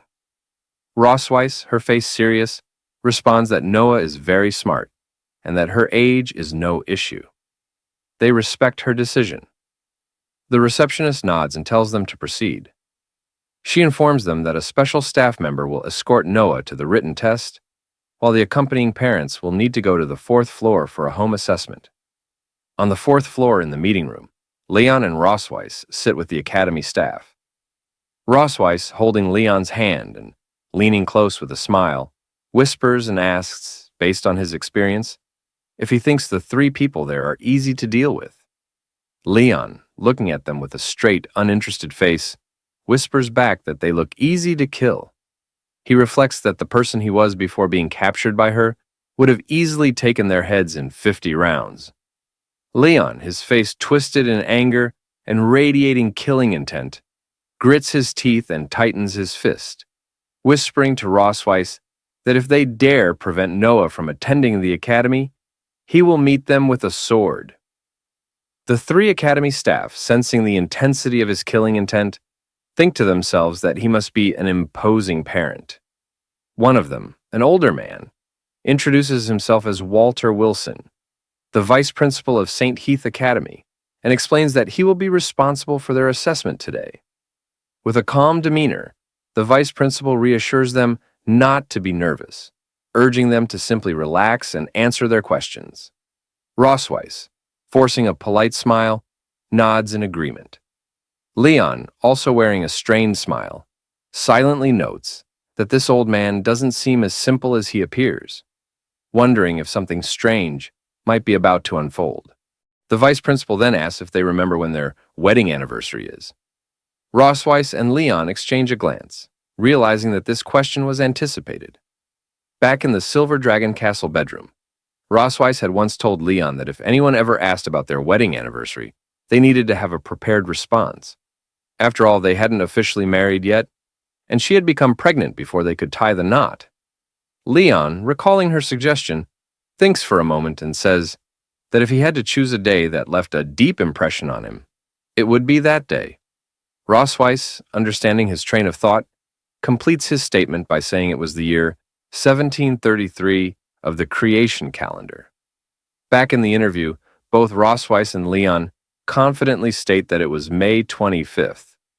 Leon, however, silently reflects that this was the day he and Rosweiss had bonded in the dungeon. The vice principal, glancing at the submitted papers with a hint of suspicion, remarks that their child is already over 1 year old, despite being married for less than 2 years. He notes that this progress seems much faster than that of ordinary families. Leon, laughing awkwardly, explains that they fell in love at first sight, had a wonderful relationship, and quickly got married and pregnant. Shifting his focus, the vice principal asks if, in the 2 years of marriage, they've discovered any shortcomings or bad habits in their partner. Leon answers yes, while Rosweiss responds no. Internally, both of them think that their answers should be a mix of truth and fiction, just enough to seem believable. When asked to elaborate, Leon begins to act, putting on a sad face. With an Oscar-worthy performance, he claims that sometimes he feels like he doesn't exist. Then, blushing and dramatically placing his hand on his chest, he says his wife is so capable, managing family affairs and housework with exceptional order, making him feel insignificant. As Leon delivers his glowing monologue, Rosweiss stares at him with a long, unimpressed expression, clearly not entertained by his performance. Blushing now, Leon looks at Rosweiss and gently takes her hands. Rosweiss, playing along with his act and blushing as well, looks into his eyes. With a soft voice, Leon tells her that she easily accumulates stress, so he wants to take this opportunity to tell her something important. He says he wants to do more for their family and asks her to rely on him. Internally, however, he thinks to himself that she shouldn't exploit him when he's under a lot of pressure in the future. An older woman suddenly interjects, commenting on how considerate and good a husband he is. She then turns to Rosweiss and asks what she thinks is the most attractive thing about her husband. Surprised, Rosweiss looks at the older woman for a moment before responding. With a flushed face, Rosweiss says that her husband is handsome, has a great figure, is focused, serious, smart, responsible, likes children, and never loses his temper. She adds that he's not greasy, which makes him even more attractive. Rosweiss further explains that although her health hasn't been as good as it was before marriage, it's not a major issue because her husband is skilled at making medicine. She mentions that he uses all sorts of remedies to treat her. Leon, hearing her words, forces a smile but laughs awkwardly. Internally, he wonders if she's praising him or subtly insulting him. Suddenly, Rosweiss, still holding Leon's hands, looks into his eyes with a concerned expression. Leon, caught off guard, awkwardly glances back at her, unsure of how to respond. Rosweiss then says that she would also like to take this opportunity to tell her husband not to push himself too much. As she speaks, she tightens her grip on Leon's hand, applying enough pressure that he screams internally in pain. The three old geezers, completely fooled by their act, internally think what a loving couple they make. Later, the three assessors ask Rosweiss and Leon a series of questions, and the couple answers each one with poise and grace, leaving a strong impression. As the interview nears its conclusion, the old man asks if they have any questions for the other party. He explains that this is an additional question, and the person being asked must answer truthfully. Rosweiss, shaking her head with a light smile, says she has no questions for her husband, because she already knows everything about him. The old man then turns to Leon and asks if he has a question for Rosweiss. Leon, appearing deep in thought, pauses for a moment. Rossweiss, looking at him with a smirking smile, thinks to herself that the more one speaks, the more mistakes they make. It's better to wrap up the assessment quickly. Leon, suddenly looking at Rossweiss, asks if she likes the teddy bear he gave her. Rossweiss, hearing his words, is taken aback, her face flushing red. Internally, she thinks it's surprising that he would ask such a question, one completely unrelated to identity, position, or grudges. She finds that his thoughts always manage to surprise her. Flicking her hair behind her ear, still blushing slightly, she says that she likes it very much. Leon, hearing her response, smiles with satisfaction, saying that he understands and is fine with her answer. The vice principal, shaking hands with Leon, announces that the interview is now over. He informs them that the results of the assessment will be sent to Silver Dragon Castle via dragon letter in a few days, and thanks them once again for their cooperation. With the interview and Noah's test completed, they return to Silver Dragon Castle. A few days later, a little red dragon arrives with news from the academy. Muen, seeing the dragon enthusiastically calling out to Noah, exclaims that the dragon letter has arrived. Leon picks up the letter from the dragon and opens it, saying, "Let's have a look." As he opens the letter, it reads, "Dear Noah K. Melkvey, congratulations on passing the Academy's assessment. Please come to the Academy in 3 days to register and attend the entrance ceremony." The four of them, reading the letter, express their surprise and joy at Noah's acceptance. Muen, hugging Noah and rubbing her cheek against hers, says, "You're amazing, sis, and your parents are amazing too." Noah, looking at the admission letter, smiles for the first time in the entire manner. Rossweiss, glancing at Leon, thanks him. Leon, feeling proud, asks, "Why is she thanking me?" It's mainly up to Noah herself. "She's truly worthy of being my daughter." Rossweiss, winking as she leaves, says she'll make a big meal to celebrate today, and Leon can come help so people won't say he doesn't exist in this family. Leon, smirking, agrees, saying, "I find you very petty, always holding a grudge." Now, St. Heath Academy's entrance ceremony was in full swing. The vice principal stood on the stage, congratulating everyone for passing the assessments and welcoming them to this prestigious event. He spoke at length about the significance of the ceremony, emphasizing the importance of the families who had qualified to enroll their children in the academy. He highlighted that many new students had shown exceptional academic performance, and stated that such excellence could only be cultivated by harmonious families. Taking this opportunity, he invited some of these families to share their experiences with everyone. The vice principal then welcomed one of the top-ranked students in this freshman class, Noah K. Melkvey, and her family to the stage. Upon hearing this, Muan realized that her parents and sister were being called to the stage. The silver dragon maid Anna affirmed this observation with a quiet nod. Leon, Rossweiss, and Noah ascended the stage together, accompanied by applause from the audience and welcoming gestures from the staff. Leon, wearing an awkward smile, couldn't help but think, how did it come to this? The answer lay an hour earlier, just before the ceremony. The principal had informed them that Noah had achieved the highest score in the entrance exam, and their family had secured first place in the family assessment. The vice principal had then requested them to represent the freshmen and deliver a speech during the ceremony. Now, standing on the stage with a forced smile, Leon felt there was no way out. The speech had come as a surprise, leaving him no choice but to face the situation head-on. Noah stepped forward to the microphone. The vice principal praised her as the youngest candidate to achieve the highest score and asked her to share her experiences with the audience. All eyes turned toward her in anticipation. Noah stood confidently on the stage, addressing the audience with a composed demeanor. She began by expressing her admiration for her mother, describing her as a powerful dragon who had always been her role model. When Noah proposed the idea of attending school, her mother not only gave her affirmation but also provided unwavering support.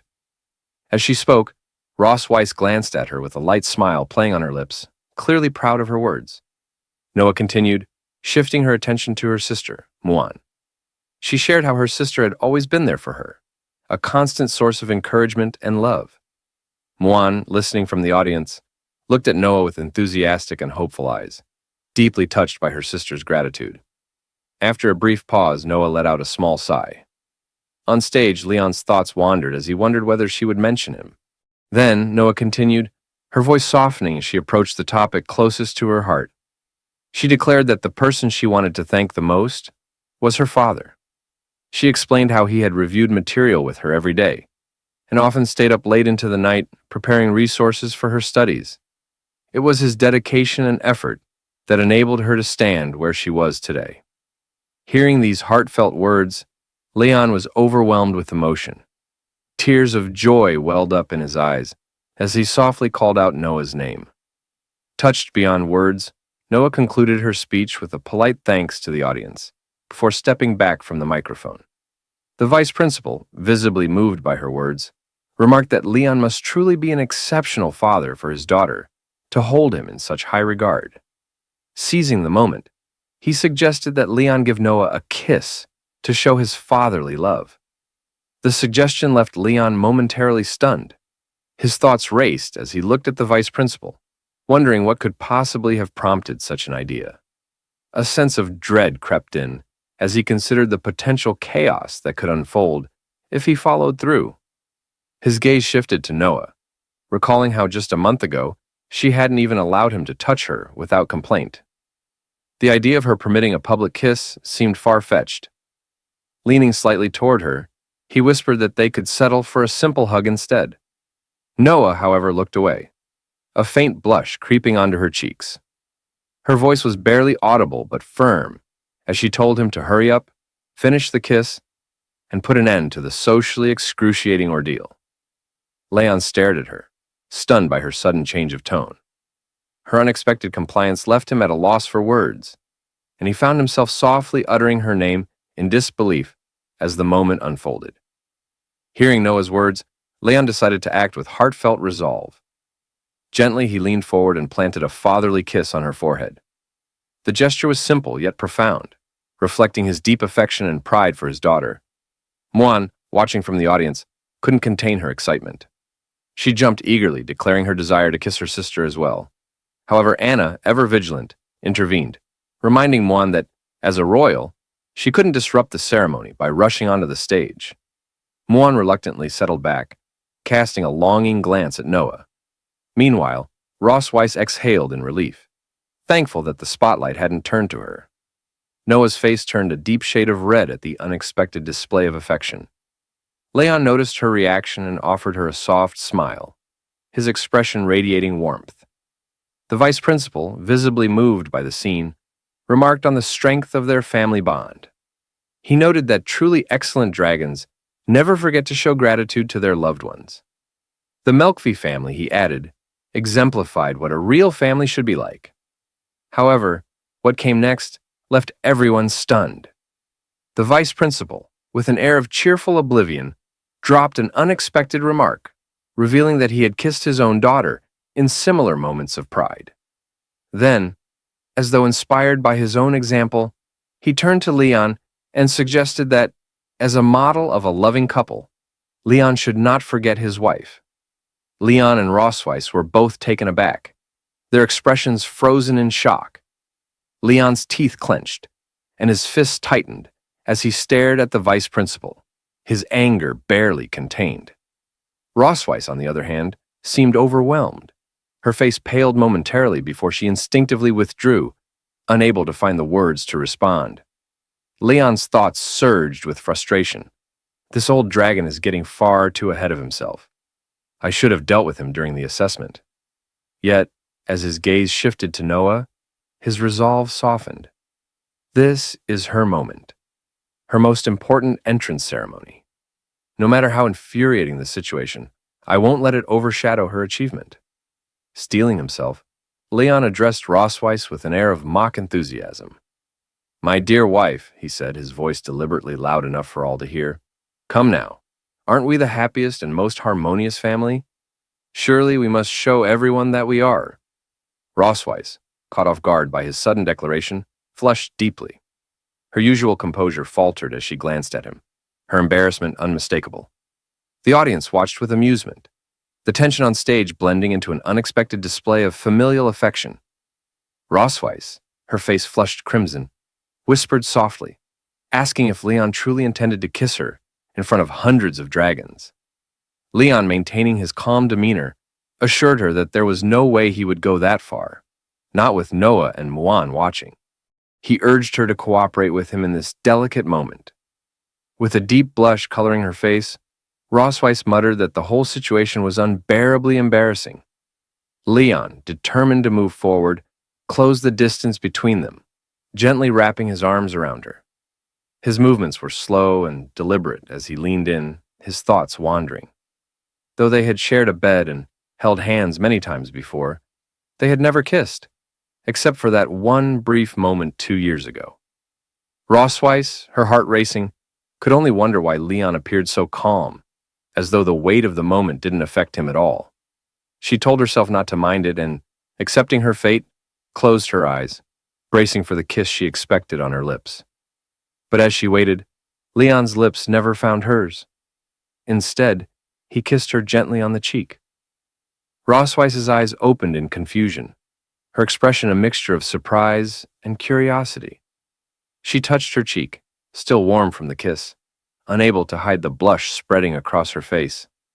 Leon, with a respectful bow to the audience, declared that this was all he could do for them. A voice from the crowd asked why he hadn't kissed her on the lips, and others quickly chimed in, chanting for one more kiss. As the whispers filled the air, Leon leaned toward Rossweiss, his smirk evident as he whispered to her. His voice was low but teasing, stating that the kiss had been a good way to relieve some stress. Rossweiss, her anger rising, gritted her teeth and clenched her fists. She glared at him, her mind seething with frustration. How dare he use me to relieve his stress? She almost wished they weren't in front of so many people, where she could have pinned him to the ground and exacted her revenge in private. But for now, she had to swallow her pride. The audience was watching, and the day wasn't over yet. There would be other opportunities and perhaps some form of payback when they returned to the Silver Dragon Castle. She just had to wait and see if she could hold her composure long enough. The vice principal, grateful for the laughter and joy the Melkvi family had brought to the ceremony, thanked them warmly. He then invited Leon's family to step down from the stage to take a rest. Rossweiss, Leon, and Noah descended the steps together, their presence still lingering in the air as the vice principal continued with the remaining parts of the ceremony.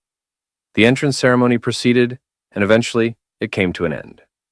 As they exited the academy grounds, Rossweiss turned to Noah, her voice soft but firm. She told her that they were ready to leave and would pick her up the following weekend. She reminded her daughter to take care of herself. Noah nodded in response, assuring her mother that she would. Muan, hugging Noah tightly, whispered that she wanted to be with her sister. Noah, smiling gently, told her that she would miss her too. Leon, ever the practical one, added his own reminders. He told Noah to eat on time, not to be picky with her food, to study hard, and if anything confused her, she could always ask him when she came home during the holidays. Most importantly, he emphasized, if she felt unwell, she should go to the academy doctor and not be stubborn about it. Noah, half annoyed, half amused, assured him that she already knew all of that and wasn't a child anymore. Leon grinned and pointed his thumb toward Rossweiss, teasing, "Those are actually your mother's words when she was drunk. She was too embarrassed to say them herself, so I'm just doing it for her." Rossweiss, folding her arms and wearing a straight face, denied it, calling Leon's statement nonsense. Leon, not missing a beat, turned serious. He warned Noah that if she met classmates with bad personalities, she should stay away from them. But if anyone dared to bully her, she had his full support to fight back. Noah raised an eyebrow and asked if he had ever done that when he was in school. With a playful wink, Leon nodded. He shared that every time he got into a fight at school, his teacher, who, by the way, was her grandfather, would bring him home and give him a good beating. Leon reassured Noah that there was no need to worry. He would never punish her for something so small. Muan, clinging to her father's legs, listened intently to the exchange between them. Noah smiled, agreeing with Leon's words. "I'll remember, Dad." Now, within the study room of the Silver Dragon Castle, Rossweiss sat in quiet contemplation, her attention focused on an ancient tome. The book detailed a forbidden magic known as the Blood Curse, a spell that could only be cast once in a lifetime. It demanded blood as its medium and exacted the caster's life as payment for its devastating power. As Rosweiss read, a smirk played on her lips. The concept intrigued her, and she mused that, with refinement, it might become a fascinating tool for her own purposes. The silence of the room was disrupted by the subtle movement of a shadow slipping inside. Without looking up, Rosweiss acknowledged the presence and inquired about the person's return. The figure was Shirley, her trusted maid, and a member of the Silver Dragon clan. Shirley confirmed her arrival and approached with a report. Rosweiss inquired about the progress of the investigation, and Shirley regretfully admitted that there had been no success. Tiger Lawrence and his wife had vanished without a trace within the Empire. Their disappearance was marked by a meticulous erasure of information, leaving her subordinates unable to uncover any leads. This revelation drew Rosweiss's attention. She questioned what Shirley meant by missing, and Shirley elaborated that all traces of the couple had been wiped clean, suggesting the work of someone highly skilled. Reflecting on Leon's earlier description of his master as a simple old farmer, Rosweiss recognized the inconsistency. She concluded that there was far more to this man than met the eye. Before dismissing her maid, she instructed Shirley to prioritize her safety while continuing the investigation and to notify her immediately of any developments. Shirley acknowledged the command with unwavering loyalty. The scene shifts to the Silver Dragon Castle garden, where Leon is seen swinging a branch with all his strength, channeling his full power into each motion. After demonstrating, he turns his attention to Muan and instructs her to come over and swing the stick down hard, just as he had done. Muan, filled with enthusiasm, eagerly agrees to her father's request. She grabs the stick and begins swinging it aimlessly, her movements lacking coordination or focus. Leon watches her for a moment, uncertain how to respond to her wild efforts. Deciding to intervene, he steps forward and begins teaching Muan the proper way to hold the stick. He carefully adjusts her grip, demonstrates how to swing correctly, and even guides her into the right posture. As Leon continues his lesson, Rosweiss appears in the garden. Upon seeing her, Muan's expression brightens, and she cheerfully acknowledges her mother's presence. Leon, noticing Rosweiss as well, remarks on her return from her rounds. Rosweiss does not respond with words, instead offering only a smirking smile as her gaze meets Leon's. Muan runs to Rosweiss and clings to her, wrapping her arms around her mother in a tight hug. Rosweiss gently pats her daughter's head and asks if she had listened to her father today. Muan eagerly confirms that she has been obedient, proudly stating that her father even taught her how to hold a sword. Rosweiss responds with a warm, affectionate smile and acknowledges that it isn't bad. She then informs Muan that dinner will be ready soon, mentioning that she had requested the chef to prepare steak. She instructs Muan to go and change her clothes before dinner. The mention of steak causes Muan's eyes to sparkle with excitement. She exclaims her love for steak and skips away joyfully, singing a song about steak as she leaves.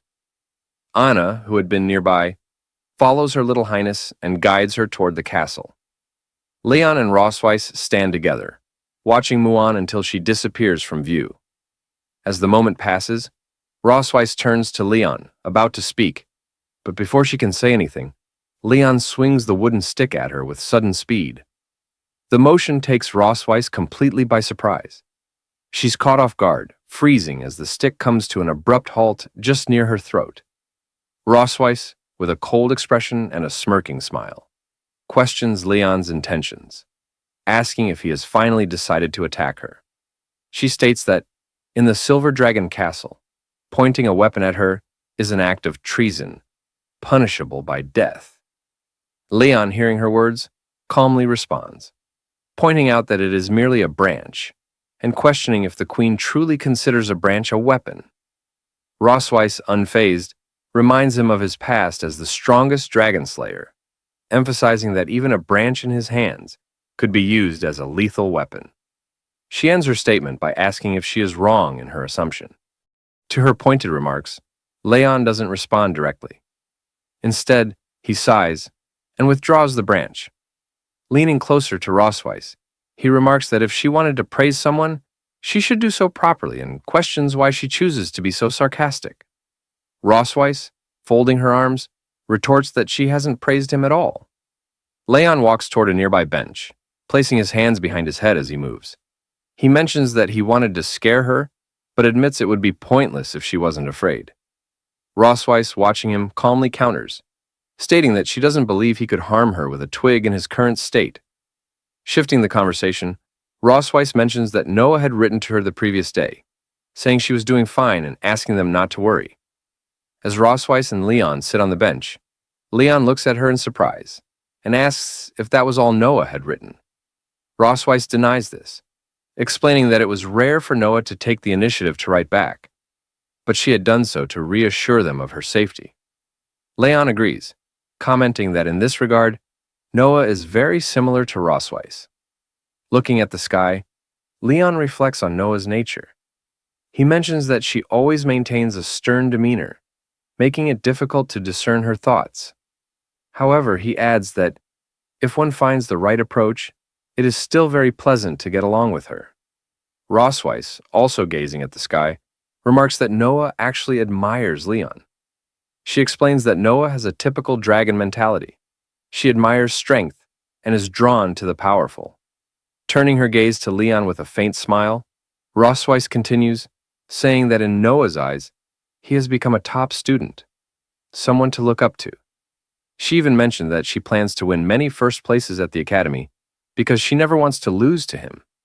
Leon, slightly embarrassed, responds with an awkward smile, commenting that he thought Noah considered him just a weak nerd. Rossweiss, removing her heels, shifts the conversation and brings up the time when Leon first woke up. She recalls how Noah avoided him and asks if she was right about that. Without waiting for an answer, she reveals that despite her behavior, Noah would often visit him while he was in a coma. Occasionally, when caught, she would make an excuse to come and see Muan. Leon, smiling faintly, remarks that Noah's tough side is very much like Rossweiss. Rossweiss, now looking upward, recalls their childhood. She shares how, as little ones, Noah and Muan would cry inconsolably, but the moment they were placed next to Leon, they would instantly calm down. She reflects that perhaps, even before anyone realized it, the bond of blood had already tied them together. Leon lowers his gaze, looking at his hands with a tinge of sadness in his expression. Quietly, he murmurs about the strangeness of blood relationships. His thoughts drift to his past. He remembers his childhood as an orphan, a time when he never experienced the love of parents. Family affection was an unknown concept to him. It wasn't until he was 5 years old that his master and his wife adopted him. Though they weren't connected by blood, they treated him as their own son, introducing him to the concept of home for the first time.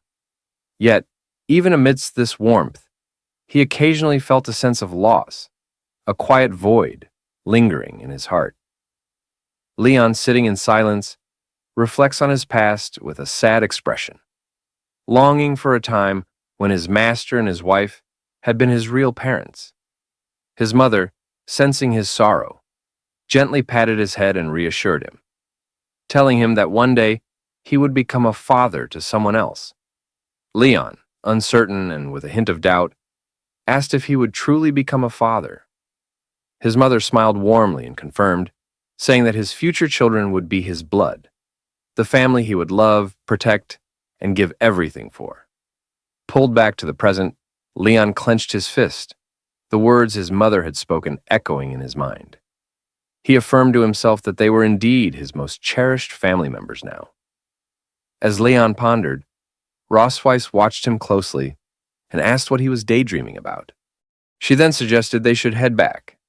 Leon snapped out of his thoughts, quickly stood and nervously reassured her that it was nothing. Thanking her for her words, he invited her to return together. Instead of slipping her heels back on, Rossweiss subtly slid toward Leon. Noticing her movement, Leon asked in confusion what she was doing now. With a smirking smile, Rossweiss replied that since Leon wanted to thank her, he should help her put on her shoes. Leon, staring at her with a long, resigned expression, hesitated, clearly unsure but also a little exasperated. Their bond seemed to grow stronger and stronger with each interaction. Rossweiss, still smirking, repeated that if Leon truly wanted to thank her, he should help her put on her shoes. Leon, shocked and taken aback, repeated her request in disbelief, asking if she seriously expected him to help her put on her shoes. He declared there was no way he would do such a thing. Pointing his finger at her angrily, he reminded her that washing her feet last time had been humiliating enough, and now she wanted him to do even more. He questioned whether he had any dignity left. In response, Rossweiss kicked him in the face with her foot, silencing his complaints. She coldly reminded him that she still hadn't settled the score with him for kissing her at the entrance ceremony, and now he couldn't even help her put on her shoes. She stared at him with an arrogant expression, commanding him to stop talking nonsense and finish the task so they could leave. Leon, grumbling under his breath, finally agreed. He crouched down and placed her shoes on her feet.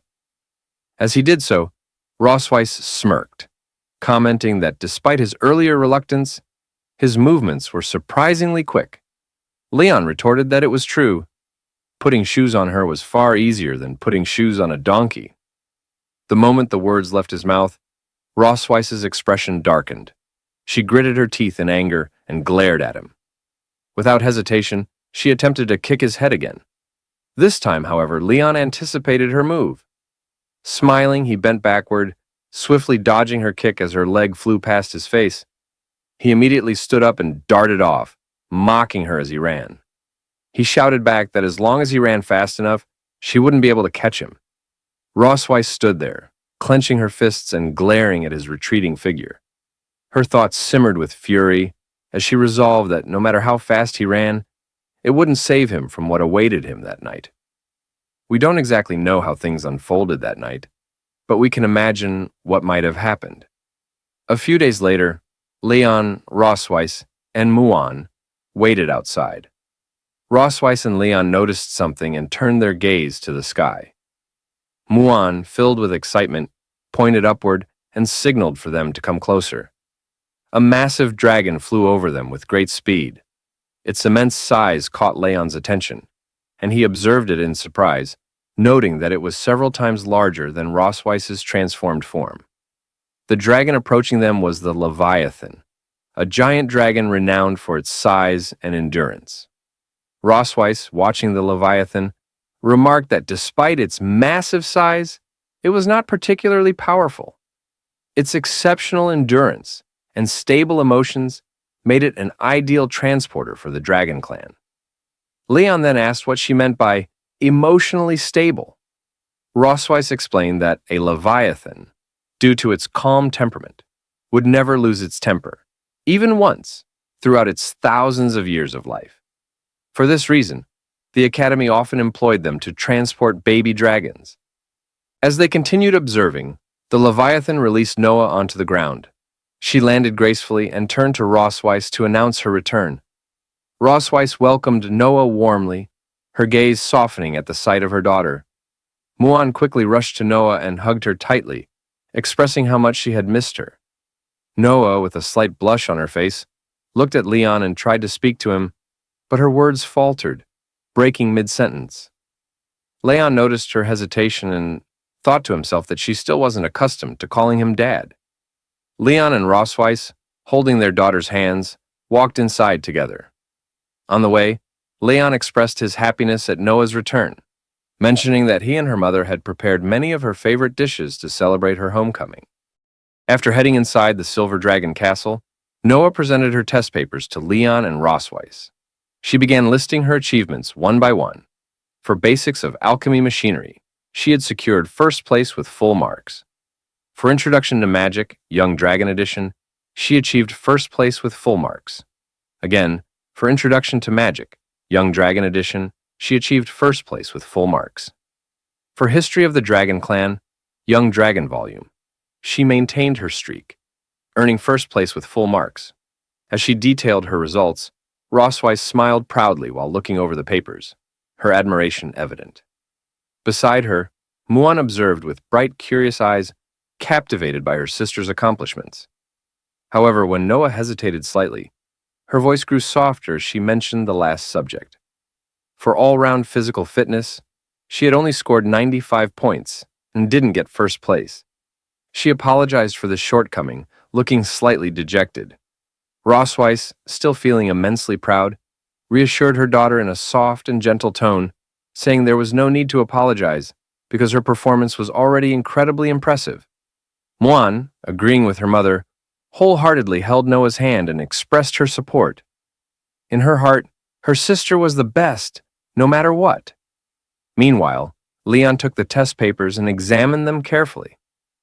As he looked at his two daughters, a smile of mixed emotions crossed his face. He thought about how Noah wasn't very good at expressing her feelings, while Muan expressed hers perhaps too openly. As their father, he felt it was his role to balance things out.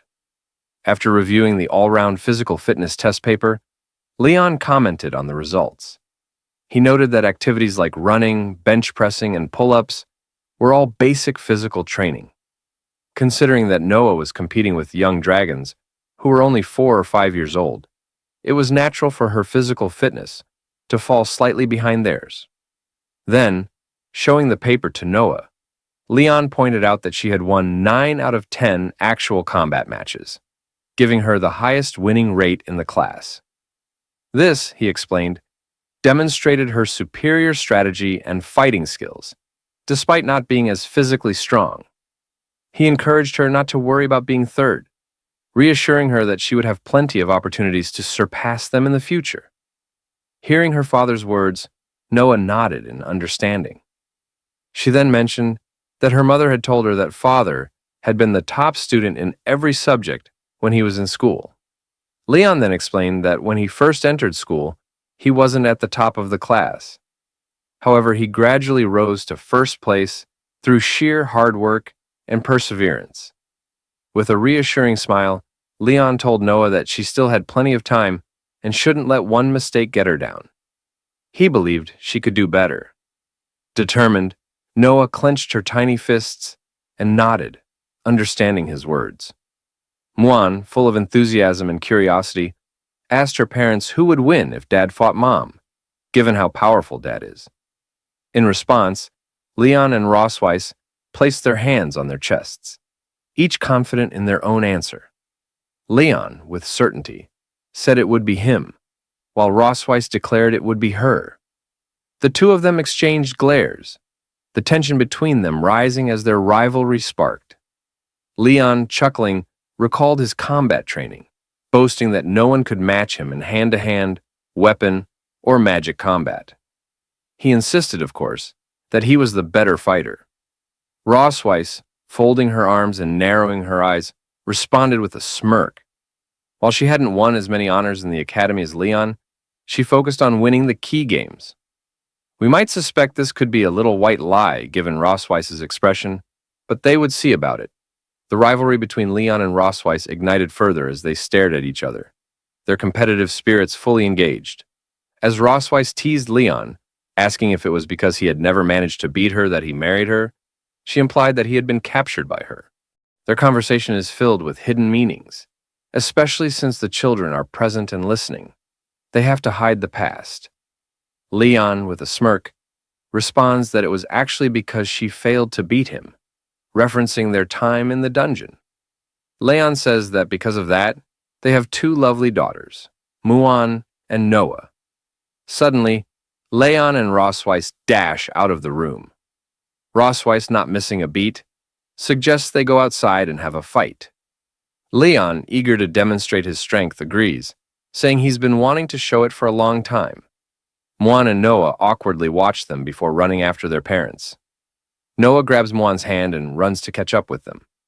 Muan, unsure, asks if they're really going to fight. Noah responds, saying they should follow and see.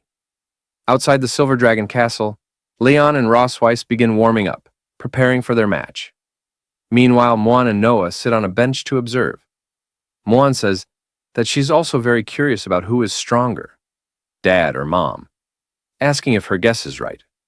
Noah, recalling what their teacher had said, answers that watching masters compete more often can help improve their own fighting skills.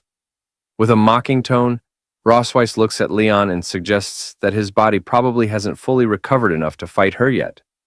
She asks if she's right. Leon, still warming up with a smirk, responds confidently, asking what would happen if he wasn't fully recovered. He adds that there aren't many chances to fight the Silver Dragon Queen, so he must seize this opportunity. Rossweiss, with a light smile, suggests making the fight more interesting by placing a bet. Leon, curious, asks what the bet would be. Rossweiss, smirking, explains that if he wins, she won't touch him for a month. However, if she wins, he'll have to fulfill one of her requests. Leon, hearing her proposal, becomes serious and wonders what kind of demands she might make. But as long as he wins, it's worth the risk. With teary eyes, Leon happily thinks that taking a month off sounds easy. He never would have dared to think about this under normal circumstances. With determination, Leon agrees to the bet, pointing his finger at Rossweiss. Rossweiss, still smiling confidently, says, "Let's get started." Leon, too, smiles confidently, a light grin forming as he looks at Rossweiss. The fight between them begins with intensity. Both Leon and Rossweiss use their strengths, fighting evenly against each other. At the most thrilling stage of the duel, Leon discovered a flaw Rossweiss' defense. He seized the opportunity and prepared to use his final move against her. Could he defeat her in this fight? After the warm-up, Leon and Rossweiss locked eyes, their gazes firm and resolute. They studied each other carefully, unwilling to miss even the slightest movement. Both awaited the signal to begin the duel. A gentle breeze swept across the training ground, lifting the sand into the air as if transforming it into a battlefield. Meanwhile, Noah and Muan sat on a bench nearby, eating popcorn as they eagerly watched their parents' impending duel. Muan happily swung her legs, savoring the sweet taste of the popcorn. Inwardly, she praised how delicious it was. Just as she was enjoying her treat, her swinging leg accidentally knocked over a bottle of pineapple juice sitting next to her. She let out a surprised exclamation, reaching out in an attempt to catch it. But it was already too late. The pineapple juice toppled and spilled onto the ground. Leon and Rossweiss, already on edge, turned their wary gazes toward the fallen bottle, mistaking it for the signal to start the fight. The instant the paper cup of juice hit the ground, Leon and Rossweiss rushed toward each other like lightning. Muan stared at the spilled drink with deep regret. "Ah, my pineapple juice," she murmured. Noah, however, kept his eyes on the duel, calmly remarking, "The fight has started." Leon was the first to launch an attack. His expression was serious, showing how much he respected the duel. With a powerful stomp, he propelled himself into the air. Clenching his right fist, he gathered energy before swinging a charged punch toward Rossweiss. Rossweiss quickly noticed Leon's move.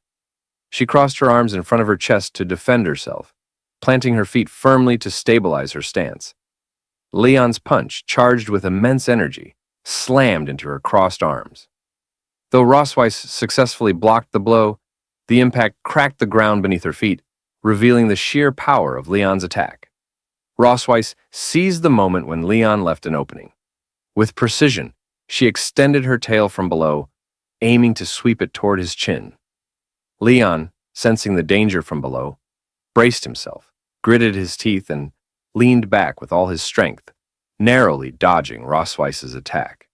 When she saw that her strike had missed, she immediately swung her tail again, launching another attack at him. Leon leaned back further, supporting himself on the ground with both hands. With a swift motion, he performed a backflip, once again evading her attack. As Rossweiss's assault ended and before she could react, Leon shifted his position. He transitioned from supporting himself with both hands to balancing on one hand and quickly changed his direction. In one fluid motion, he extended his left foot, channeling magic into it, and kicked Rossweiss with all his might. Rossweiss reacted quickly, raising her arms to block his attack. However, this strike was much more forceful than Leon's initial assault. Although she managed to block it, the sheer force of the kick sent her flying backward. Her feet left deep marks in the sand as she skidded across the ground. She extended one leg behind her and gently placed a hand on the ground. barely managing to stabilize her balance. Rossweiss furrowed her brow, her gaze fixed cautiously on Leon. As she replayed the strength and precision of his recent attack in her mind, she realized she was at a disadvantage in terms of physical combat. I don't have an edge over him in physical skills, she thought. I need to create some distance. Rossweiss decided to shift her approach. She resolved to use her dragon flame to gain the space she needed to turn the fight in her favor. Rossweiss brought her left hand closer to her right, channeling powerful purple magic. The energy swirled around her hands, lifting the surrounding sand and radiating immense power. Leon chuckled softly as he observed her preparation. It seems the queen doesn't want to fight me up close anymore, he remarked. Rossweiss ignored his comment, her focus unwavering. As long as I can beat you, nothing else matters. She divided the gathered dragon flame into several smaller portions, then waved her hands outward, sending all the flames hurtling toward Leon. Leon noticed the approaching flames and quickly sprinted to his right, doing his best to avoid it. But when Rossweiss's dragon flame struck the ground, it erupted with a deafening roar, creating several deep craters in the training field. The force of the impact lifted sand into the air, scattering it violently. Rossweiss kept a sharp eye on the direction Leon was moving, quickly waving several dragon flames toward him to block his path. Meanwhile, Noah and Mwan sat nearby, watching intently. They could tell that the current situation seemed unfavorable for their father. Mwan stopped eating her popcorn, worry evident on her face as she stared at Leon. Is Dad going to lose? He's been running away this whole time, she asked, her voice filled with concern. Noah picked up a piece of popcorn, her expression calm. Using what she had learned in school, she began to analyze the combat methods their parents were using. Not necessarily, she replied. Dad is using simple physical techniques to attack and evade Mom's attacks, while Mom is relying on dragon flames to keep her distance and create sudden opportunities. This shows that, in close combat, Mom doesn't seem confident in defeating him. She popped the popcorn into her mouth, finishing her analysis while chewing. Hearing Noah's explanation, Mwan's worry shifted to admiration. A bright smile spread across her face as she leaned closer to Noah, looking at her with sparkling eyes. Noah, you know so much! Noah's cheeks turned slightly red at the praise, and she looked away shyly. These are just things the teacher taught us in class, she mumbled. Back in the training ground, Rossweiss continued to pursue Leon. She extended her right hand, sending more dragon flames flying toward him with practiced precision. It seemed she had already realized that Leon couldn't fully unleash his strength while dodging her magical attacks. A sly smile played on her lips. Leon, aren't you supposed to be so fast? Show me, Rossweiss taunted, her tone light yet challenging. She continued launching the dragon flames, each one flying toward Leon with incredible speed. The flames exploded behind him as he narrowly dodged them. A few even came dangerously close, grazing him as they passed. The explosion sent sand and debris flying, some of which hit Leon's back. Leon continued dodging the dragon flames, occasionally glancing back. Not only am I fast, but I'm also tough, he said with confidence. Rossweiss responded with a disdainful smile, clearly unimpressed. She knew his words were nothing more than empty bravado. Let's see how tough you really are, she muttered under her breath. A new strategy quickly formed in her mind as she prepared to strike again. Gathering the dragon flames in her hands, she pressed them together, focusing her energy as if condensing the flames into something more powerful. The dragon flames chasing Leon from behind suddenly merged into two massive, blazing forms. The two large flames moved with purpose, wrapping around Leon from both sides, cutting off any escape route. Leon's eyes widened as he noticed the enormous flames closing in on him. He scanned his surroundings desperately, but no clear path of escape presented itself. Soon, there was a huge explosion from the place where Leon was just now. Emitting a particularly bright purple light, the immense power of dragon flame also blew up a huge deep pit on the ground. The flying dust combined with sand to form thick smoke. This made it difficult to see what happened to Leon. Suddenly, a blue lightning bolt appeared in the thick smoke. Immediately afterwards, Leon rushed out from the thick smoke. He leaped high and left the smoke behind. He was wrapped in many blue lightning bolts. He gave a confident smile to Rossweiss. Isn't it too slow? Rossweiss. the strong wind brought by Leon when he rushed out scattered Rossweiss's hair. She noticed the electric current on Leon's body and couldn't help but be surprised by him. She knew Leon was using magic to force himself to get stronger again. This guy strengthened his body with thunder magic. And then Leon stomped heavily on the ground with his right foot, adjusted his direction, and prepared to attack in the direction of her. No one can. Take away my 1-month holiday. His right foot stomped hard on the ground, and he flew in the direction of Rossweiss with a serious expression. There was even more lightning on his body than just a moment ago. It was obvious that Leon had strengthened his body with thunder magic again. For the sake of this hard 1-month's holiday, Leon decided that he was going to go out on a limb. Leon threw a few quick punches at Rossweiss. His punches were so fast, almost like lightning, and it's almost impossible to see his fist and the direction of his fist. Rossweiss gritted her teeth, carefully observing while quickly blocking Leon's fist with both hands. However, due to Leon's speed being too fast, she was now slightly feeling the strain. She frowned tightly, stopping Leon's attack, while feeling a little worried about Leon's current use of magic to strengthen his body. After all, Leon's body hadn't fully recovered yet, even though his current body cannot withstand the strengthening of thunder magic. He still behaves so recklessly. I need to end the fight quickly. She began to think about ways to quickly end this duel. She's exposed, Leon thought with a soft smile. He saw the strained expression on Rossweiss's face and knew that she was now somewhat unable to carry his attack. He noticed that her mind was somewhat elsewhere. He had a chance to give her the final blow. He stopped his attack and extended his left foot, sweeping towards Rossweiss's feet. At this moment, Rossweiss realized that Leon had attacked her in a different way. She didn't expect him to attack from under her feet. She wanted to dodge, but it was already too late. She tripped over Leon's foot and lost her balance a bit. Rossweiss struggled to lean back, trying to dodge Leon's next attack. She wanted to find an opportunity to attack, but the current situation made it impossible for her to fight back.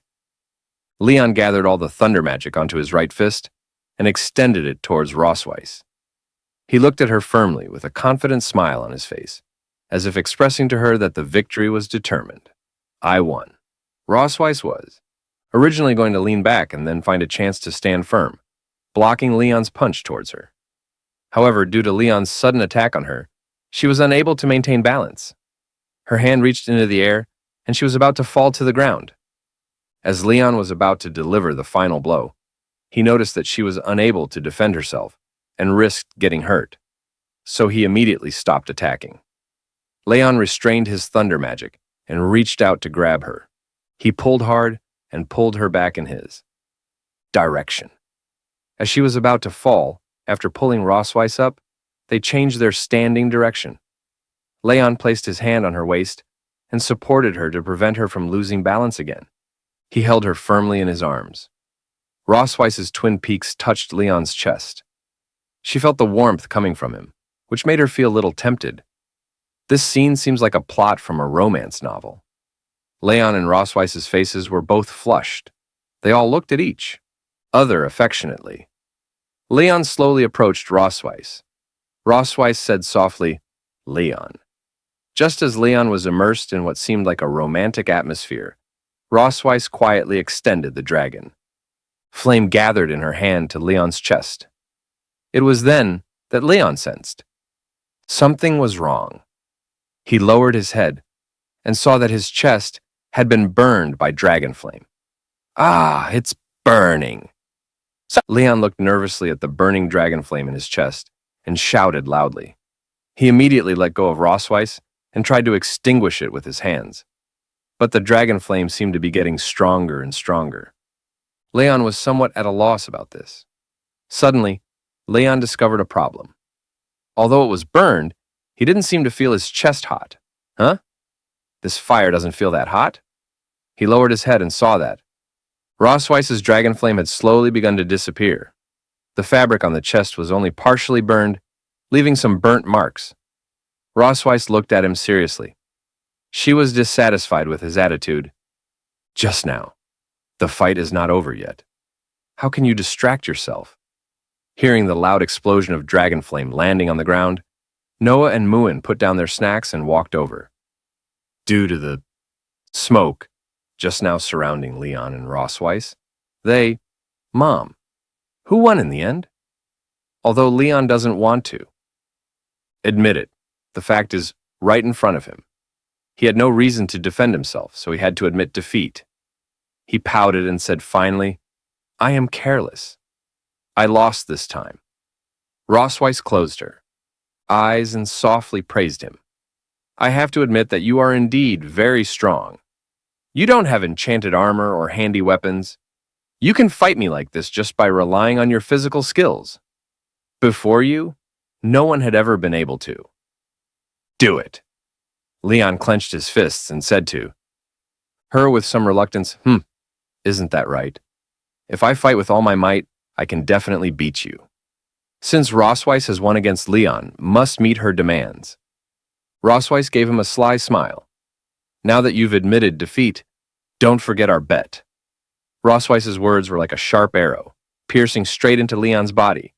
He seemed to have been attacked by tens of thousands of points. Just now, all he was thinking about was pulling up the tsune to fall Rossweiss, completely ignoring the bet. I forgot about the bet. As soon as Leon thought of being manipulated by Rossweiss, he felt that his body was about to be at risk again. He lay on the ground, feeling like his soul was about to leave him. Noah and Muin crouched beside them, curiously looking at their father on the ground. Muin raised a question to Rossweiss. Mom, did Dad die? Rossweiss stood beside them, smiling at them, and replied, Don't worry. He just used his strength too much and fainted due to exhaustion. He will recover soon. Since Leon lost to her in the duel, he had to agree to her demands.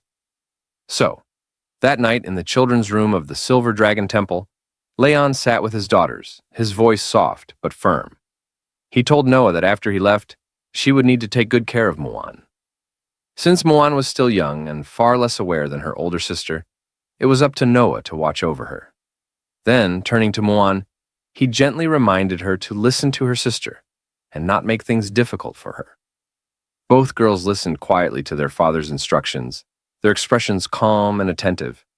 Leon sighed deeply, his heart heavy, his eyes glistening with unshed tears. What troubled him most about this departure wasn't the journey ahead. It was leaving behind his daughters, both barely over a year old. He couldn't fathom how their mother could bear to pull him away from them. Noah pouted, crossing her arms. You're just going to Mom's house for one night. Why are you acting like it's the end of the world? Leon gave a slight shudder, his voice dropping as he replied, In a way, being at your mother's mercy for an entire night is far more terrifying than anything else. At that, Muan piped up, her eyes wide with excitement. I know what Mommy wants to do, she exclaimed. She wants to eat Daddy. She beamed, proud of her knowledge. I read in a book that when a lady mantis marries a boy mantis, she eats him after. Leon chuckled, though his smile was tight. Well, that's not exactly what's happening, he said, ruffling her hair. But Daddy might still be getting consumed in some way. He squinted at Muan, pretending to be suspicious. Why do you look so happy about that? At that moment, Rossweiss, who had been standing just outside the door, swept into the room with a sharp glare aimed at Leon. Stop filling their heads with nonsense, she snapped, as if I'm some kind of monster. She pulled the blanket up over the girls, her tone softening. You two should go to bed early and not worry about anything. I just need to talk to your father about some important matters.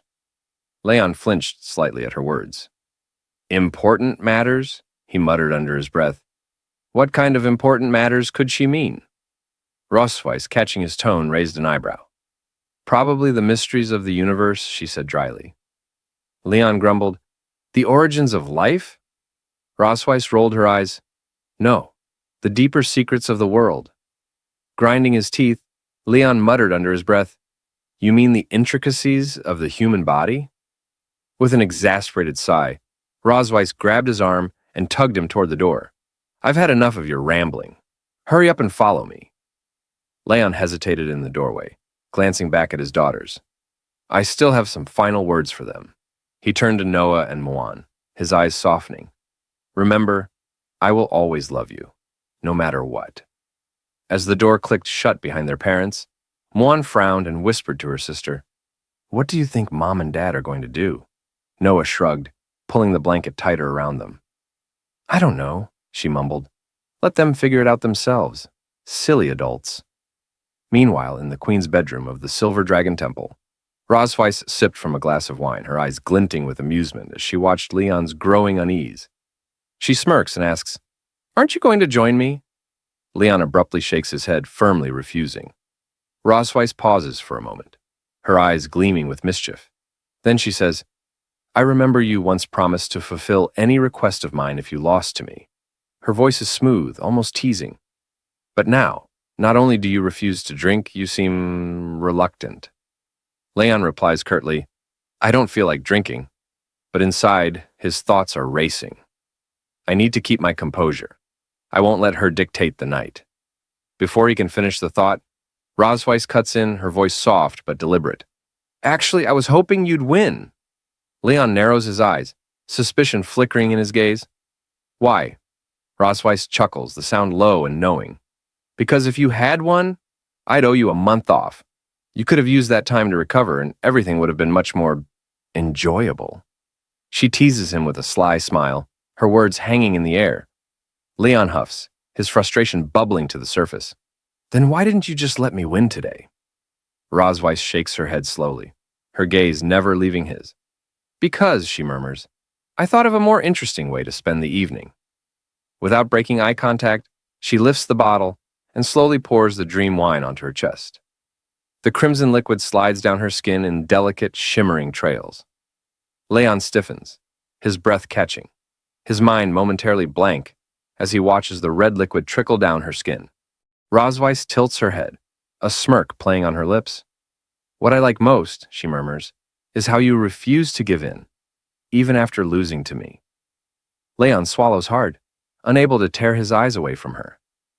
What is happening right now, he wonders, his thoughts racing. Narrowing his gaze, he asks, "What are you trying to do, Rosweiss?" Instead of answering, she steps closer, her voice low and commanding. "Drink it!" Leon struggles, his mind a whirlwind of resistance, but the intoxicating blend of her natural scent, mingling with the sweet aroma of the wine, overwhelms his senses. The scene before him is so mesmerizing, so irresistible, that his will begins to crumble. Slowly, almost against his own volition, he leans in, pressing his face to her skin, drinking from the crimson trail of wine cascading down her chest. Rosweiss gasps softly, her cheeks flushing a delicate red. After a lingering moment, Leon pulls away, his face equally flushed, his breath uneven. "Is that enough?" he mutters. But Rosweiss only chuckles, shaking her head. "Nowhere near sufficient." With a teasing glint in her eye, she lifts her hand to her lips and gently bites down, drawing a small drop of blood. "Open your mouth," she commands. Leon hesitates, but before he can react, she leans forward, letting the droplet fall onto his tongue. His eyes widen in shock as the taste spreads across his mouth. The sensation is immediate and foreign. Instinctively, he recoils, trying to shake her off. "What are you doing?" he growls. "Did you just use a forbidden technique on me?" Rosweiss licks the remaining blood from her lips, her expression unapologetic. "I did," she admits, her voice silky. "It's the blood curse. You should be quite familiar with it." Leon's pupils dilate as a strange, warm sensation floods his body. His mind spins and an unnatural heat begins to pulse through his veins. He grits his teeth, trying to fight it, but Rosweiss leans in closer, her breath hot against his skin. "Ever since you used this forbidden technique on me 2 years ago," she whispers. "I've been longing for that feeling." Leon's heart pounds. "Do you even know the consequences of using this technique?" he demands, his voice strained. Rosweiss nods, her eyes gleaming with confidence. "Of course I do. But I've modified it, just a little. I minimized its harmful effects on a dragon's body," she explains, her tone almost casual. "Now, it only keeps its enchanting properties." Leon stumbles backward, his body betraying him. His breath comes in ragged gasps, his skin burning, his thoughts clouded beyond recognition. Rosweiss watches his struggle with a soft sigh, tracing a finger along his chest. "You've always resisted me," she murmurs. "I had to coax you, challenge you. And yet, you always acted like you had no choice." But Leon barely hears her. The heat coursing through him is too intense, drowning out everything else. Rosweiss leans in, her lips grazing his ear. "Let go," she whispers, her voice like velvet. "Embrace the moment." Leon gasps as his knees buckle beneath him, collapsing onto the bed. Rosweiss giggles, watching him with predatory delight. Standing before him, she announces, "The game has begun," her eyes glowing with satisfaction. Leon trembles under her gaze, as Rosweiss licks her lips, her voice dripping with playful affection. "My captive," she purrs. As Leon struggles to breathe through the suffocating heat of the curse, Rosweiss smirks, her eyes shining with wicked amusement. "You're almost losing control," she teases, tilting her head slightly. "Do you even know what you look like right now?" Leon furrows his brow in pain, shaking his head in denial. But Rosweiss only chuckles, her amusement evident. With a smug expression, she summons a mirror, its surface gleaming with an unnatural light. "This," she says, her voice dripping with satisfaction, "is a magic prop I bought in Sky City. It records images and voices for a short time." She places the mirror before him, its reflective surface casting back his strained expression. With a knowing smile, she leans in slightly. "Now, Leon," she purrs, "tell me, right here in front of the mirror, what you truly want to do." Leon stares at his own reflection, his breath shallow. Suddenly, his eyes widen in shock, as his own voice, unbidden and betraying him, escapes his lips. "I want to kiss you." His heart pounds violently in his chest. "That's not true," he screams inwardly, his mind recoiling from the words. His face flushes hot with embarrassment, but Rosweiss, catching the flicker of panic in his eyes, only presses further. With a mischievous grin, she steps closer, her tone playful and taunting. "Say it again," she urges, her eyes gleaming, but louder this time. This time, Leon doesn't hesitate. The words tumble from his mouth, louder, more desperate. "I want to kiss Rosweiss." The moment the confession leaves his lips, Leon's breath hitches. His fists clench at his sides, his knuckles white. "I didn't mean that," he insists to himself, his mind a storm of denial and confusion. "I didn't mean to say that." Rosweiss takes another step forward, her smirk deepening as she watches him struggle. The satisfaction in her eyes is undeniable. She playfully remarks that he looks absolutely mortified, as if he's completely abandoned his dignity, and is now shamelessly begging for a kiss from his sworn enemy. Leon quickly turns his face away, his voice sharp with defiance, as he adamantly declares, "I won't kiss you." But before he can even process what's happening, his body betrays him. In the very next moment, he moves on instinct, unconsciously lunging toward Rosweiss. She catches him effortlessly, her smirk deepening as a soft chuckle escapes her lips. "Well, well," she teases, her voice dripping with amusement. "It's truly unlike you to be this impatient." Leon braces himself against her hands, his mind growing hazy, the fog of the blood curse clouding his thoughts. His lips part slightly, and before he can stop himself, he murmurs words he can no longer suppress. He wants to kiss her, to hold her, to be one with her. Rosweiss's eyes flash with recognition. She remembers this feeling all too well. The irresistible pull, the burning desire, the loss of control. This is exactly how she felt when the blood curse took hold of her. So, she thinks to herself, Leon has finally reached this stage. A faint smile plays on her lips. She knows there's no turning back now. "You asked for this," she whispers, her breath warm against his ear. She leans in, her voice low and filled with promise. "Now, let's see your true self. Let's see what you become once you completely fall."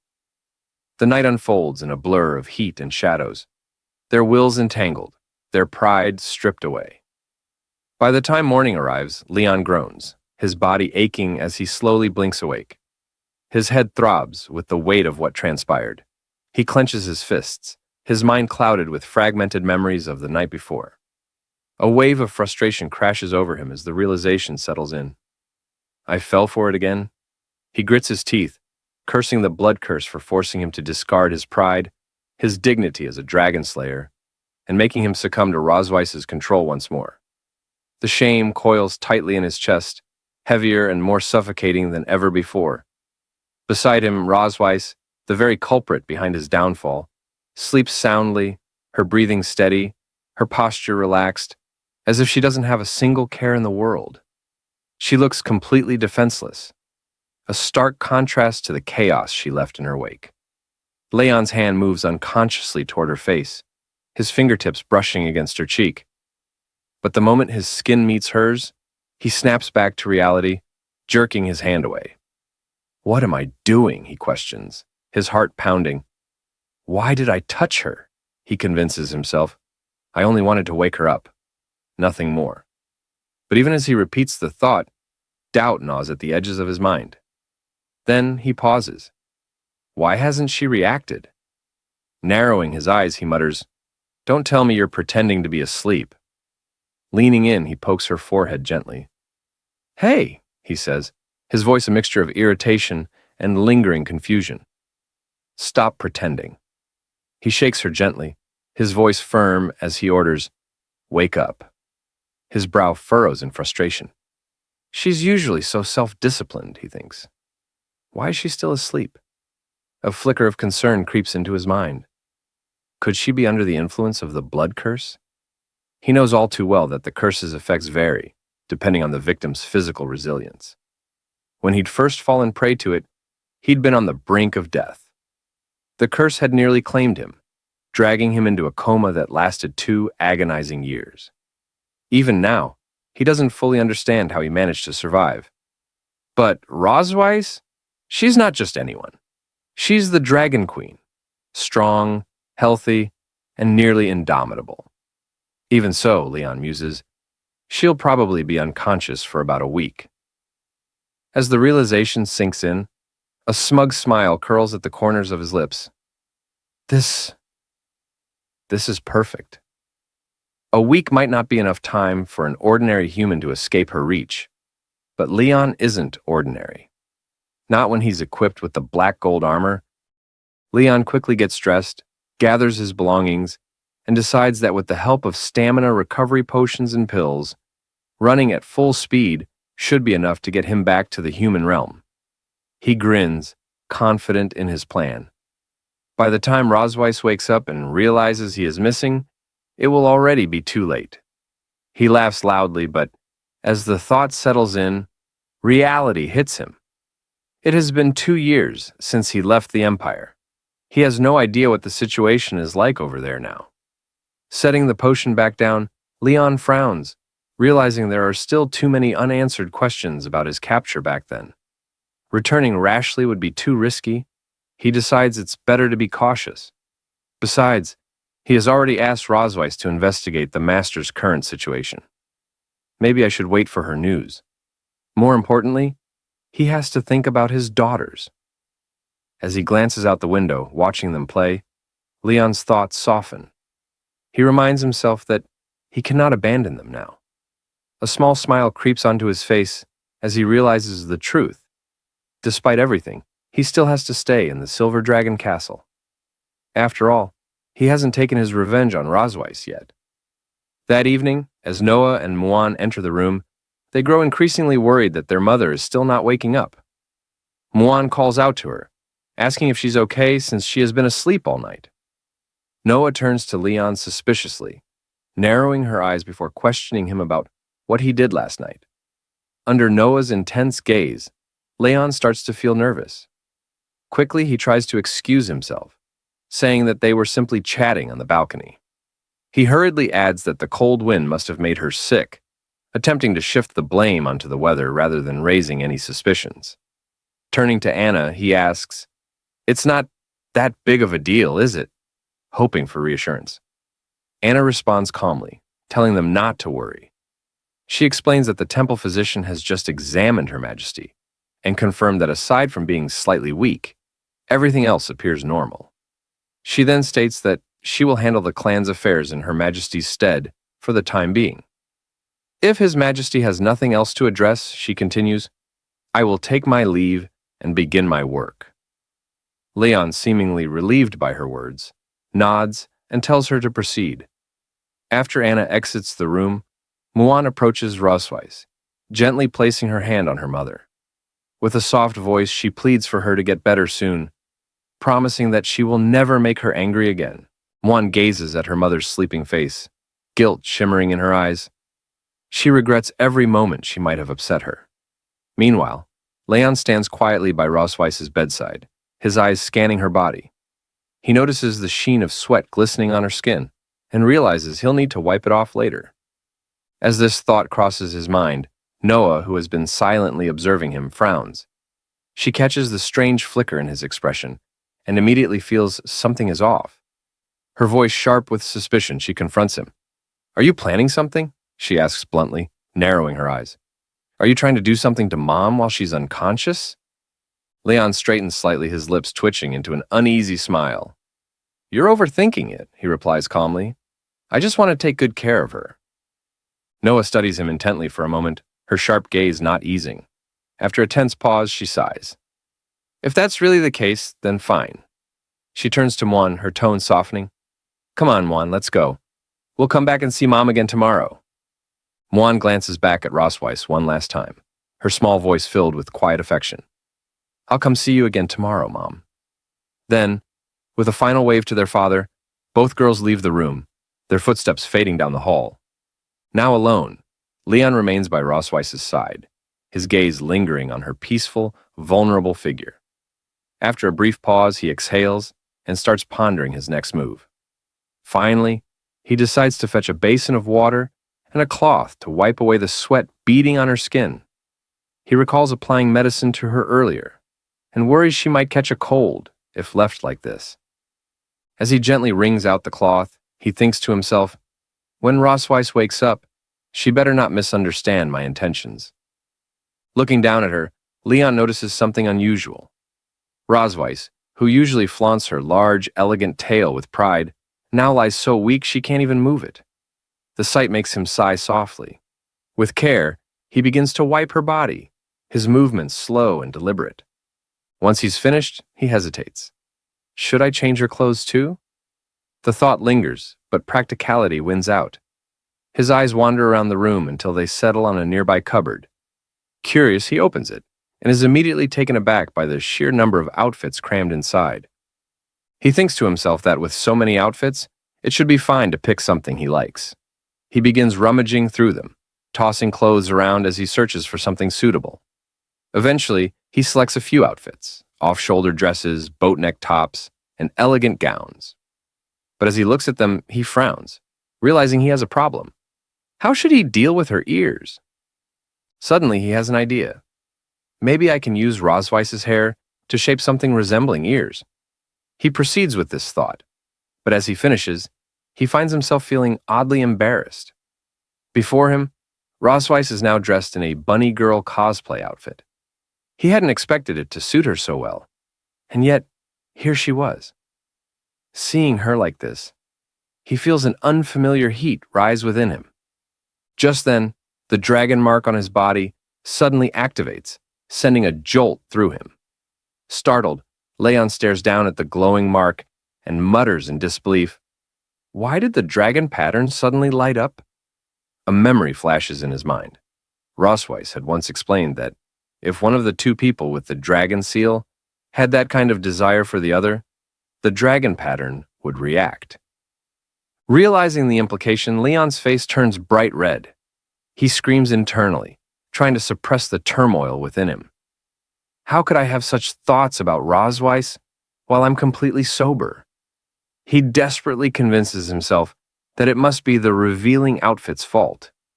In an attempt to calm down, he decides to recite the 3 honors and 3 shames of a dragon slayer in his mind. Pride and loyalty to the Empire, pride in fighting on the battlefield, pride in upholding justice. He takes a deep breath before recalling the shames, repeating these lines over and over until he finally manages to clear his thoughts.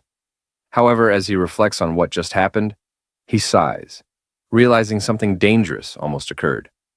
Yet, as he glances at Rosweiss's current appearance, he hesitates. It would be a shame not to document this rare sight. A sly grin crosses his face as he suddenly remembers that Rosweiss owns a home camera. With newfound excitement, he rummages through her belongings until he finds it. He then begins taking photos from various angles, chuckling mischievously as he goes. Looking at the captured images, he mutters, "Even she has days like this." As he continues, he gently moves her lips into a slight smile to take a picture of her smiling face. Seeing this, he instinctively takes another picture. Thinking to himself that this moment is truly priceless, he decides he will make sure to preserve these historic photos properly. Suddenly, Rosweiss lets out a small noise. Hearing this, Leon nearly jumps out of his skin, screaming internally, "Is she going to wake up so soon?" His heartbeat quickens as he waits in silence. Seconds pass, but Rosweiss doesn't move again. Leon lets out a deep sigh of relief, realizing it was just a false alarm. Deciding not to take any more chances, he quickly changes her back into her normal pajamas and tidies up the room. He decides that tomorrow, he will proceed with the next step of his revenge plan, before finally calling it a night. Later that night at the Dragon Temple, Muan comes running toward Noah, her face filled with panic. She calls out for her sister. Noah turns to her, concerned, and asks what happened. Seeing Muan huffing and out of breath, Noah gently tells her to calm down and speak slowly. Muan takes a deep breath before explaining that her Rubik's Cube broke, and she wanted to ask Dad to fix it, but there's a problem. She can't find him anywhere. Noah's frown deepens. A suspicious feeling creeps over her. Did he escape while Mom was unconscious? She gently grabs Muan's hand, reassuring her. "Don't worry," she says firmly. "I'll go with you to find him." And then they go to seek their father. As they go, Muan calls out for their father, asking where he is. The scene shifts as no, and Muan continue their search, calling out and questioning where he could be. Finding no sign of him in the bedroom, they decide to check the other rooms. Moving from one to another, Muan remarks that it doesn't seem like he's here. They keep searching, only to realize he isn't in any of the other rooms either. In desperation, Muan even peers into the trash bin. Seeing this absurd action, Noah mutters, questioning how their father could possibly be in the trash can. Muan, however, insists she can't find him anywhere, and wonders if he might be lost. Noah states firmly that some people are kind, but sooner or later they leave, just like last time. Muan, confused, asks about last time. Noah responds, saying she guesses that man is gone. She has always felt that there was something different about their family. On the surface, it appears harmonious. But in reality, many things feel false. For as long as she can remember, that man had been sleeping in the room, and their mother told them he was their father. One day he finally woke up and immediately tried to run away, but their mother caught him without any explanation. Since then, he hasn't tried to escape again, but Noah doesn't believe he truly wants to stay. Later, he began deliberately approaching them, trying to please them, teaching her things, acting like a good father. But she questions whether this is truly out of love or merely part of his plan, a way to secretly find a chance to escape when they let their guard down. She shares that if love carries hidden motives, she would rather not have such impure love at all than become a tool for someone else's escape. She is convinced he doesn't belong here, and that sooner or later he will abandon them. Muan, with tears in her eyes, cries out that their mother won't wake up and their father is gone. Desperately, she asks Noah what they are going to do now. Noah reassures her sister that she will protect her, and they embrace each other. Muan sobs loudly as Noah firmly states that they should prepare a farewell ceremony for that man. The scene shifts to the back hill of the Silver Dragon Temple, near the Plum Blossom Forest. Leon strolls along the path, admiring the scenery and commenting that the servant wasn't lying. This place is indeed beautiful. He recalls how a maid had asked if he wanted to know where Her Majesty the Queen liked to go. Leon confirmed that he wanted to take a walk, and the maid offered to send someone to accompany him. However, Leon declined, asking only for a map marking the location. Now, standing in the serene surroundings, Leon notes that his movements have been restricted, and he only managed to come out now because the mother dragon is unconscious. He decides to use this opportunity to investigate the surrounding terrain and plans to surprise her when she wakes up. Smirking, he admits to himself that pretending to investigate the places the mother dragon cherishes is just a cover. In reality, it's part of his revenge plan.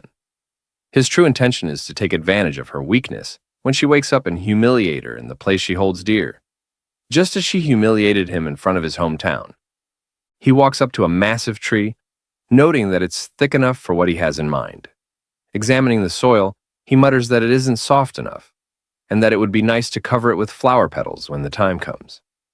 Turning toward the castle, he observes that from this vantage point, one can see the Silver Dragon Temple at the foot of the mountain. He notes down this location on his list: Northern Cliff, Golden Grassland, Quiet Mountain Stream, and Cherry Blossom Forest. Deciding this spot should be included as well, he smugly states that everything is ready now. All he has to do is wait for Rose Weiss to wake up. He eagerly anticipates the trouble awaiting the mother dragon. The scene shifts to the Silver Dragon Temple courtyard at night. As Leon strolls through, he notices a group of maids weeping near a blazing fire. Approaching from behind, he questions what's going on and why the atmosphere is so lively. One of the sobbing maids cries out that the two princesses wanted to hold a funeral and asked them to prepare a bonfire. Meanwhile, Muan solemnly pays her respects to their father, saying she will offer him steak and hopes he will come back to see them. Noah, however, corrects her, stating that he has already left and that they need to let go. Leon watches the scene unfold, initially assuming they are playing some sort of game. He wonders if he should just go along with it for now. Walking forward, he gestures for the maids to step aside. The maids, shocked to see His Excellency, hesitantly make way for him. Leon casually asks whose photo they are worshipping, joking that his grandfather taught him how to play the swona, and asking if they want him to play it for them. However, as he steps closer and gets a proper look at the table, he is surprised to see his own photo placed there. At first, he smiles, remarking that he looks quite handsome in the picture, but as reality sinks in, he is suddenly thunderstruck. His expression shifts to shock as he demands to know why his photo is on the table. Seeing their father in front of them, Noah and Muan are quite surprised, pointing out that their dad has appeared. Leon, quiet with a gloomy face, tells his dear daughter that he was only out for a day, questioning whether it is too hasty to hold a funeral for him now. Muan gets teary. Without a moment's hesitation, she jumps toward Leon, crying out that their dad is back. She sobs, saying that she thought he didn't want her anymore. Leon gently pats her head, reassuring her, asking what nonsense she's talking about. He states, how could their dad not want them? Noah pouts and says that she and Muan searched for him at the temple several times but couldn't find him. She thought that he had left them. Leon laughs it off, questioning why he would ever leave. He explains that he just went for a walk in the back mountain today, making Noah realize that she had misunderstood the situation. Leon picks up Muan and turns to the maids, telling them that everything is fine now and asking everyone to go home. Muan excitedly asks if she can eat his tribute meal now that he is back. Leon chuckles and assures her that, of course, she can. Muan dashes toward the tribute, exclaiming how great it is, making Leon think to himself that she is definitely not like him because she is so greedy. Meanwhile, Noah calls out to Leon, reminding him that next time he goes out alone, he should at least inform them. She then pouts in embarrassment, admitting that Muan was very worried about him. Leon laughs it off and apologizes for making them worry. He realizes that Noah clearly cares for him, but is too embarrassed to say it outright. Noah then lowers her head and admits that this entire situation is her fault for not trusting him. She bows and sincerely apologizes. Leon, quite surprised, thinks inwardly whether his entire farewell ceremony was due to her misunderstanding. He notes that no one would have known if she hadn't said anything. He realizes that special children will always take their share of responsibility for mistakes, even when they aren't entirely at fault. However, he acknowledges that this misunderstanding ultimately stems from his failure to provide Noah with a sense of security. He understands that Noah longs for affection and love, but won't take the initiative to seek it. Even if he promises her something now, she probably won't believe him easily. As her father, the best he can do is prove his love and presence through consistent actions. Leon sits down beside Noah, gently patting her head, telling her it's okay. He warmly states that they should go have dinner together. He adds that she has school tomorrow after all. Internally, he promises himself that he will always be with her, ensuring she never has to feel abandoned again. The scene shifts to the queen's bedroom the next day. Muan is sitting beside Rosweiss as she slowly wakes up. Muan immediately calls out to her mother, exclaiming that she is awake. Her eyes well up with tears as she exclaims that she was sleeping all the time and that she was so worried about her. Rosweiss, still feeling weak, reaches out and gently wipes Muan's tears. She says that she is sorry for making her worry. She notices that her body lacks strength and her magic power isn't responding. Rosweiss thinks to herself that, ordinarily, with her Dragon King's body, she should have been able to withstand the side effects of the blood curse backlash. However, she suspects that her current condition is a result of using her power to save that man before. Thinking about Leon, she assumes that, given his personality, he must have escaped by now. Forcing a smile, Rosweiss asks how long she has been asleep. Muan answers immediately that it has been 2 days. Rosweiss thinks to herself that he couldn't have gotten far in 2 days, so she should still be able to send someone to capture him. Just as she contemplates her next move, Leon enters, holding a large fish. He asks Muan about having fish for dinner, stating that he just caught a big one in the back mountain. Rosweiss freezes in shock, while Muan lights up with excitement. Muan exclaims that he is so amazing. Leon grins, enjoying her admiration, saying that, of course, her dad is awesome. Seeing Rosweiss awake, he greets her, questioning if she is awake. Rosweiss, still trying to process the situation, questions why he is here. Leon smirks and shrugs, questioning where else he would be. He explains that he just went to the back mountain to get some fresh air and catch a fish to nourish his dear wife's body. Rosweiss, suddenly flustered, turns away and mutters, questioning who his dear wife is. Muan giggles and teases her mom not to be shy. Leon kneels beside Muan and hands her the fish. He tells Muan that he has a very important mission for her. Questioning if she can deliver the fish to the kitchen, Muan salutes playfully, reassuring him to leave it to her. With that, she grabs the fish and dashes out of the room. As she leaves, Leon calls after her, telling her that her mom and dad have some things to talk about, so they can eat dinner first. Muan waves without looking back. Once they are alone, Rosweiss narrows her eyes at Leon. She tells Leon that she thought he would abandon his daughter and run away while she was unconscious. Leon chuckles, saying that there are still many things between them that they haven't settled yet. So why would he run away? Rosweiss, quite puzzled, questions what's going on between them. Leon's smile turns mischievous, questioning if she remembers what she did to him when he woke up more than a month ago. Rosweiss, caught off guard, blinks in confusion, asking what she did before. Suddenly, realization dawns on her, and she gasps in shock, asking if he is thinking about that. Leon's smirk widens into an evil grin. He reveals it's exactly that. As Rosweiss furiously warned Leon not to assume he could do anything to her just because she was weak, she advised him not to act rashly. However, instead of being intimidated, Leon smirked at her, amusement dancing in his eyes. Smiling, he questioned whether he had truly been the weak one back then. He continued, pointing out that when he had first woken up, he hadn't even taken a sip of water before she had cast the dragon pattern on him and pushed him down. With a hint of sarcasm, he asked whether she had ever given him a chance to refuse. Rosweiss's expression darkened as she warned him to understand what would happen once she fully recovered. There was a clear threat in her tone, making it evident that he would regret his actions if he did not stop now. She did not hold back, ensuring he understood the consequences. Yet, instead of backing down, Leon only taunted her further. Dismissing her warning, he mockingly addressed her as his dear wife. Without hesitation, he picked her up, holding her firmly in his grasp. Then, with unwavering confidence, he declared that this was the best decision he had ever made in his life. He added that this time, the tables had turned. She was now the prisoner of war. His words struck a nerve, but Rosweiss was in no position to argue against him. Later, in the cherry blossom forest in the back hills, Rosweiss continued to struggle against him, trying to push him away. She demanded that he release her, frustration growing with each passing second.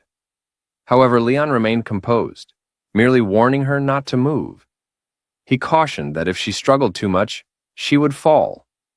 Grinding her teeth in frustration, Rosweiss couldn't help but think about her situation. If only she had regained her strength, she would have beaten him long ago. Upon reaching the cherry blossom tree, Rosweiss turned to Leon with a sharp glare and demanded to know why he had brought her there. Without hesitation, Leon explained that while she had been unconscious, he had taken the time to carefully investigate the places she frequently visited. He stated that this was her first stop for the night. Rosweiss let out a frustrated groan, clearly displeased with his response. She demanded to know what he meant by first stop, asking if he intended to take her elsewhere as well.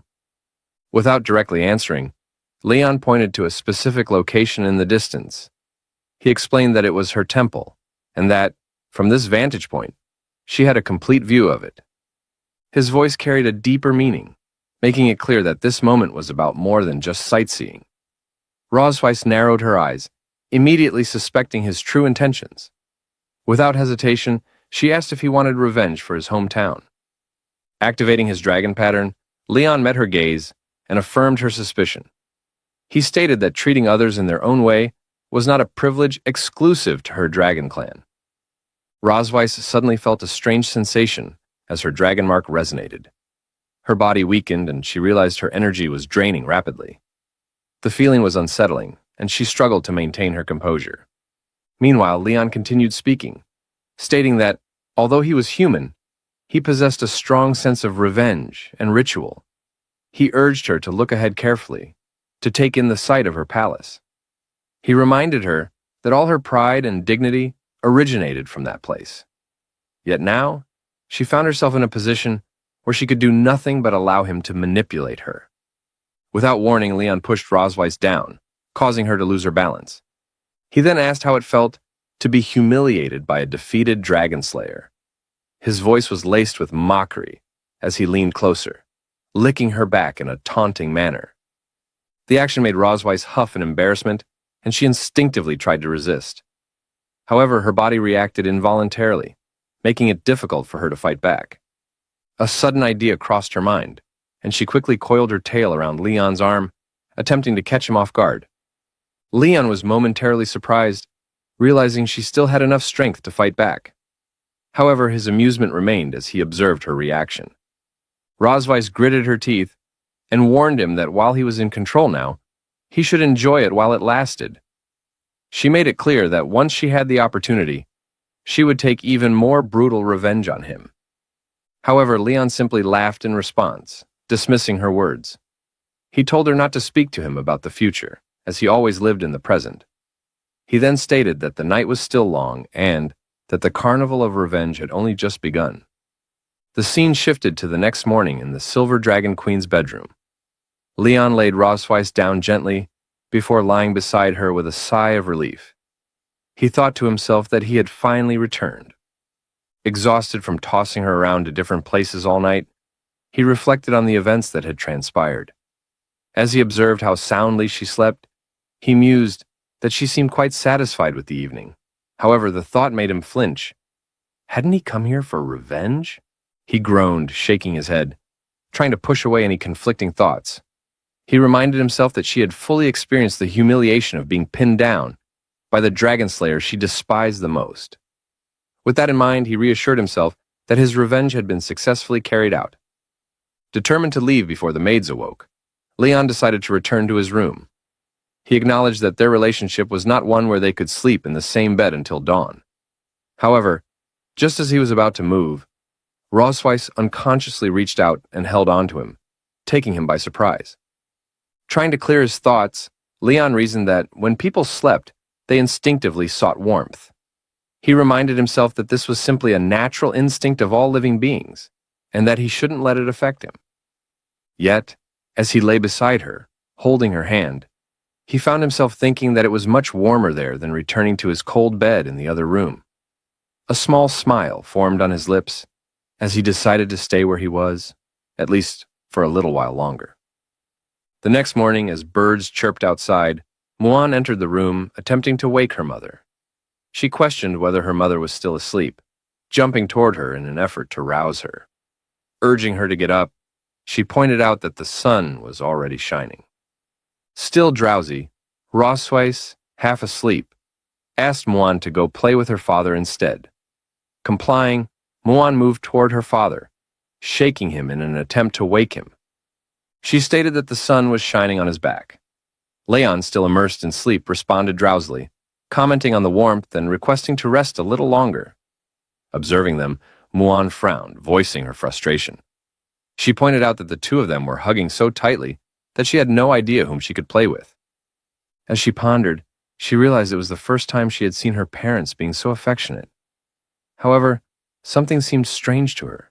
She questioned why there were so many red spots scattered across their bodies. An idea struck her. It had to be bug bites. Rushing to the desk, she rummaged through it, recalling how her mother had taught her about different kinds of bites.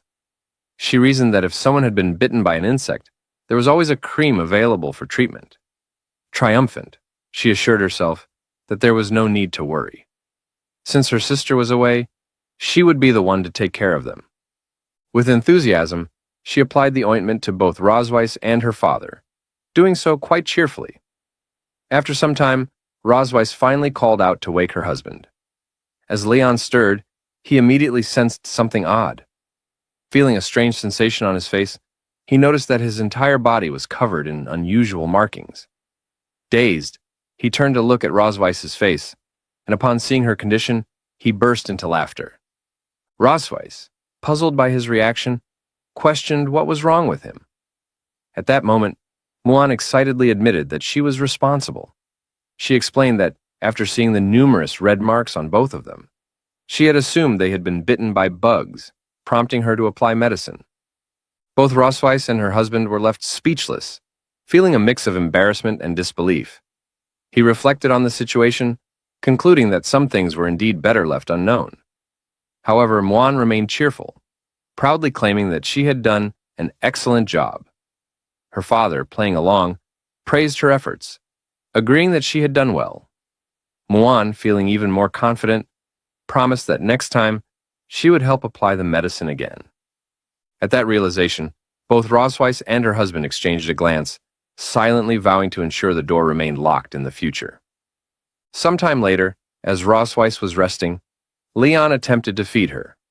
Startled, she pulled away, questioning his intentions. However, he simply pushed the spoon into her mouth, explaining that since she had not eaten for several days, she needed to regain her strength. Reminding her that dragons could go without food or water during their dormant state, he insisted that she must be hungry. Rosweiss, reluctant, argued that she was fully capable of eating on her own. However, after tasting the food, she hesitantly admitted that it wasn't bad. Observing her reaction, Leon smiled and took a bite himself. He proudly stated that it was fried rice made with love. Rosweiss, confused, pointed out that the meal had been made for her, questioning why he was eating it as well. In response, he reached for the bowl, claiming that he was merely assisting her, since he doubted she could finish it all. His words, however, sparked irritation in Rosweiss, who immediately challenged his assumption. With determination, she declared that she would finish the entire portion, and that he would not get another bite. After consuming the entire bowl, Leon found himself reflecting on recent events. He had been taking care of her, helping her bathe, cooking for her, and even feeding her. Though she recognized his efforts, she couldn't help but feel conflicted. Sarcastically, she questioned whether he had done all of it just to torment her. In response, he feigned innocence, asking how any of his actions could be considered torture.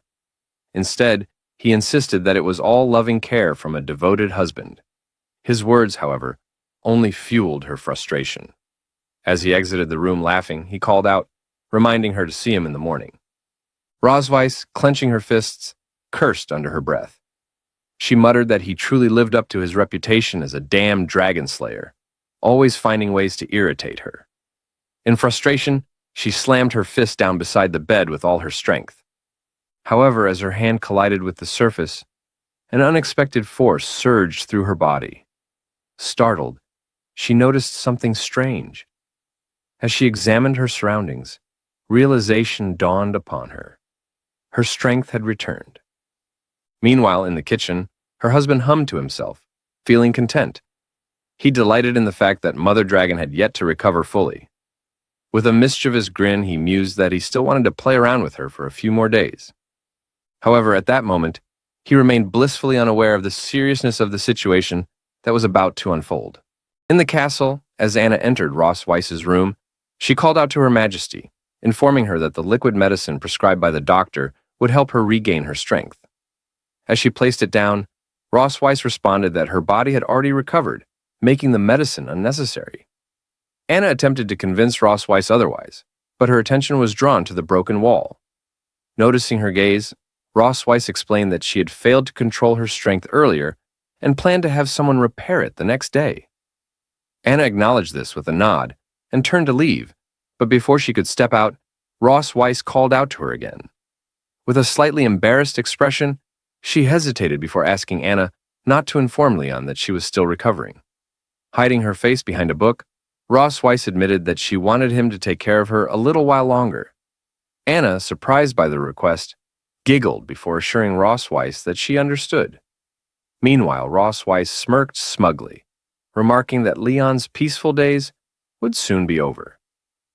2 days later, in the garden, Muan eagerly called out to her father, expressing her desire to learn the sparkly technique that made his body shine. Leon, slightly puzzled, asked if she was referring to the sparkly effect, wondering if she meant magic. Muan, her eyes gleaming with excitement, confirmed, explaining that it was the same ability he and her mother had demonstrated at the training grounds. Curious about her sudden interest, Leon asked why she wanted to learn magic. Muan explained that her sister had been learning many things at school, and she didn't want to be left behind. Leon, understanding her determination, asked if there was something specific she wanted to learn. Muan nodded firmly. He then remarked that having 2 children at home naturally created a sense of competition, which could be beneficial. He noted that Muan admired her sister a lot and naturally didn't want to feel distant from her. With a warm smile, Leon reassured Muan that he would definitely teach her magic and that they would start with basic training. Overjoyed, Muan eagerly thanked her father. Later, as Muan diligently practiced her magic, Leon observed her progress and realized that, in just a few hours, she had successfully guided magical energy through her body. He speculated that she might soon reach magic enlightenment and begin working with original magical power. Watching her closely, he wondered if she might be a genius. Suddenly, Muan's stomach growled, interrupting their session. With an innocent expression, she admitted that she was starving and had no strength left. Leon sighed quietly, realizing that they couldn't rush the training. He patted Muan's head, declaring that the session was over for the day, and that they should return home to eat. Muan, delighted by his words, cheered and declared that her father was the best. That night, as Anna entered the room, she presented an item to Her Majesty, stating that it was what she had requested. Rosways accepted it and instructed Anna to set it aside. Just then, Leon entered enthusiastically, greeting his wife with excitement. Rosways thanked Anna for her hard work and told her she could leave. Leon recalled that, according to Anna's earlier statement, Rosways would need 5 days to fully recover. With a mischievous glint in his eyes, he thought to himself that he still had time to torture her. Smirking playfully, he wiggled his fingers and teasingly offered Rosways a massage if she felt any discomfort. Rosways, wearing a taunting expression, questioned why he didn't simply prove the might of the Empire's strongest dragon slayer that very night. She mockingly pointed out that only 2 days had passed, yet he already seemed exhausted, wondering if that was all he could manage. Annoyed by her remarks, Leon demanded clarification on what she had just said. Without hesitation, he grabbed Rosways, commenting on how exhausted she looked and stating that he had intended to let her rest for the night. However, seeing her arrogance, he decided otherwise. Holding on to her, He remarked that if her words were so bold, then her body must be just as tough. As he removed his upper garments, he warned her that she would regret her taunts. However, to his surprise, Rosway smirked confidently and stated that she had never once regretted anything. In an instant, she wrapped her tail around Leon's body, catching him off guard. Leon let out a startled cry as he was suddenly slammed onto the bed, left completely vulnerable. As Rosways climbed on top of him, he was stunned by her overwhelming strength. Bewildered, he asked if she had already recovered. With an amused tone, Rosways silenced him, playfully calling him her dear dragon slayer. She then retrieved the item Anna had brought, a pair of handcuffs and a whip. Realizing the situation fully, Leon's expression grew visibly nervous. He hesitated before questioning when she had prepared such things. But before he could react, his wrists were bound and a blindfold was placed over his eyes. Muttering to himself, he wondered if he had just walked straight into a trap. With a mischievous smile, Rosways warned him not to even think about struggling. Still in disbelief, Leon demanded to know what exactly she was planning. Still in disbelief, Leon asked if she intended to torture him to extract a confession. As he called out to Rosways, addressing her as Mother Dragon, he boldly warned her that he had undergone professional anti-interrogation training and would never yield to her. Rosways scoffed at his claim, questioning whether that was truly the case. In response, she activated an orb, revealing an event from Leon's past, one where he had desperately called out for Rosways, pleading with her and expressing his desire to kiss her. Upon seeing this, Leon could hardly believe his own eyes. He simply stared at the screen, questioning what he was witnessing as the voices played out. Unfazed, Rosways asked him to consider who the person was that had begged her so desperately. Overwhelmed with embarrassment, Leon struggled to process the situation. The strange noises coming from the recording were unmistakably his own, calling out for Rosways. Flustered, he attempted to refute it, insisting that the voice couldn't possibly belong to a human and that it merely sounded similar. However, Rosways dismissed his claim and brought the orb closer, forcing him to see the truth more clearly. Leon had no choice but to listen as his own embarrassing words played back. Pleas for Rosways, expressing his desire to kiss her and embrace her as one. Stunned, he was left speechless. Rosways, smirking, taunted him, suggesting that he might recall it all now. Faced with undeniable evidence, he apologized, but Rosways was far from ready to let it go. She took out the whip and ordered him to repeat what he had just said, several times. Then, with a dangerous glint in her eyes, she warned him that if he couldn't remember it clearly, she would gladly replay it for him again. Without hesitation, she whipped him, repeatedly and furiously, throughout the entire night. The relentless punishment left Leon writhing in pain, unable to move properly. As he lay there enduring the agony, he turned his face just in time to see a dragon entering the room, reporting to Rosways about a letter. Still struggling from the ordeal, Leon questioned whether the letter was from the Academy. He noted that it had arrived so late at night, making him wonder what could have happened. Rosways explained that the Academy had summoned them for the next day, mentioning that Noah had gotten into a fight with someone. This revelation startled Leon, who sat up in shock and demanded to know what she meant. The scene then shifted to the following day in the office of Vice Principal Wilson, where Noah was brought in alongside 3 visibly injured students. The vice principal addressed Leon and Rosways, stating that the reason for summoning them was to resolve a conflict that had arisen between Noah and some of her classmates. With a furious expression, Rosways questioned what he meant, her tone carrying both anger and an implicit threat. She then turned her gaze toward the 3 injured students and accused them of teaming up to bully her daughter. Her words immediately caused the 3 young dragons to recoil in fear. Meanwhile, Leon took a quick glance at Noah, checking for any signs of injury. However, Noah reassured him that she was fine. It was then that Principal Wilson revealed the truth. Noah had actually been the one to beat up the 3 students. This revelation left Rosways momentarily surprised, while the injured students cried out in frustration. Leon turned to Noah, staring at her, before ultimately praising her, acknowledging that she was indeed his daughter. Principal Wilson, however, remained focused on the broader issue. While the fight itself had been a minor incident between young dragons, it also reflected an underlying conflict between cocoon-born and viviparous-born dragons. He knew the two distinct methods of dragon reproduction. Cocoon-born dragons directly inherited their mother's strength, giving them natural advantages in physical fitness and talent, while viviparous-born dragons required time to grow and learn before mastering their strength. As a result, within the same age group, cocoon-born dragonlets generally possessed superior physical strength compared to their viviparous counterparts. Despite this difference, Noah, a viviparous-born dragon, had single-handedly defeated 3 cocoon-born dragons, all of whom were a few years older than her. Recognizing her exceptional abilities at such a young age, Principal Wilson remarked that she had a bright future ahead.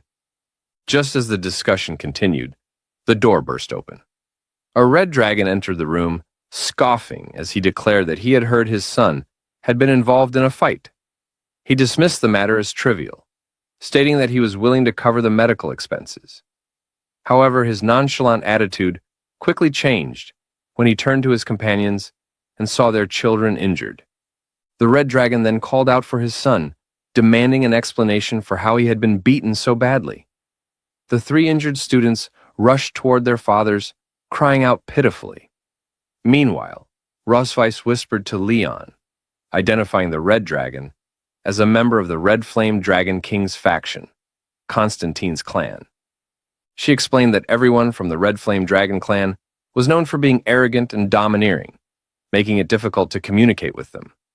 Leon, reflecting on past encounters, remarked that if all the Red Flame Dragons he had killed were lined up, they could circle the academy twice.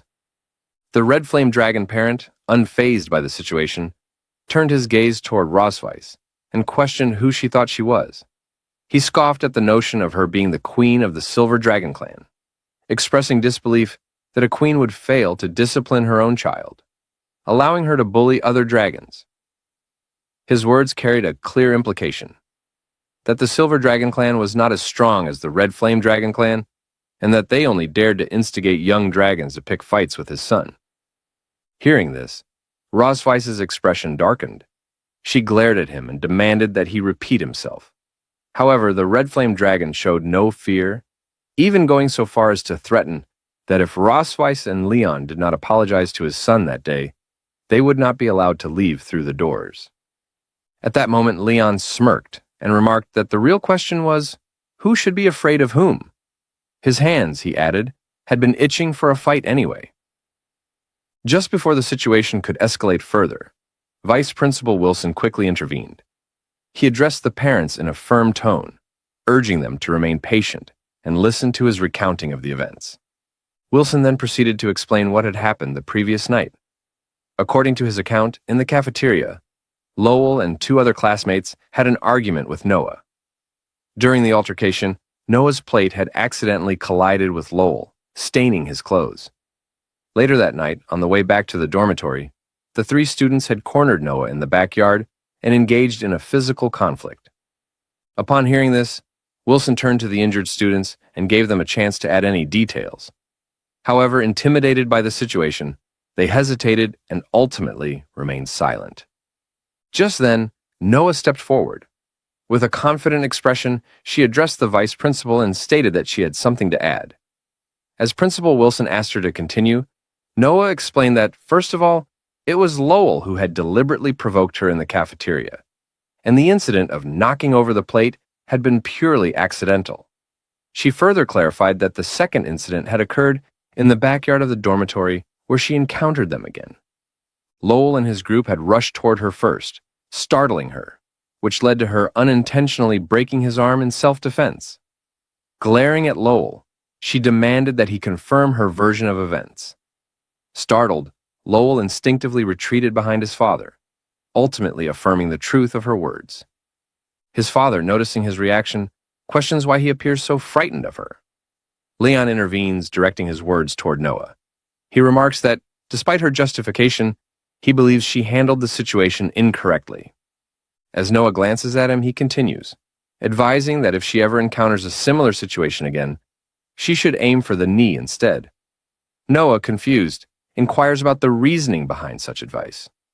With a full flex, Leon explains that on the battlefield, if a member of the Red Flame Dragon clan were injured in the knee, they would be easily subdued.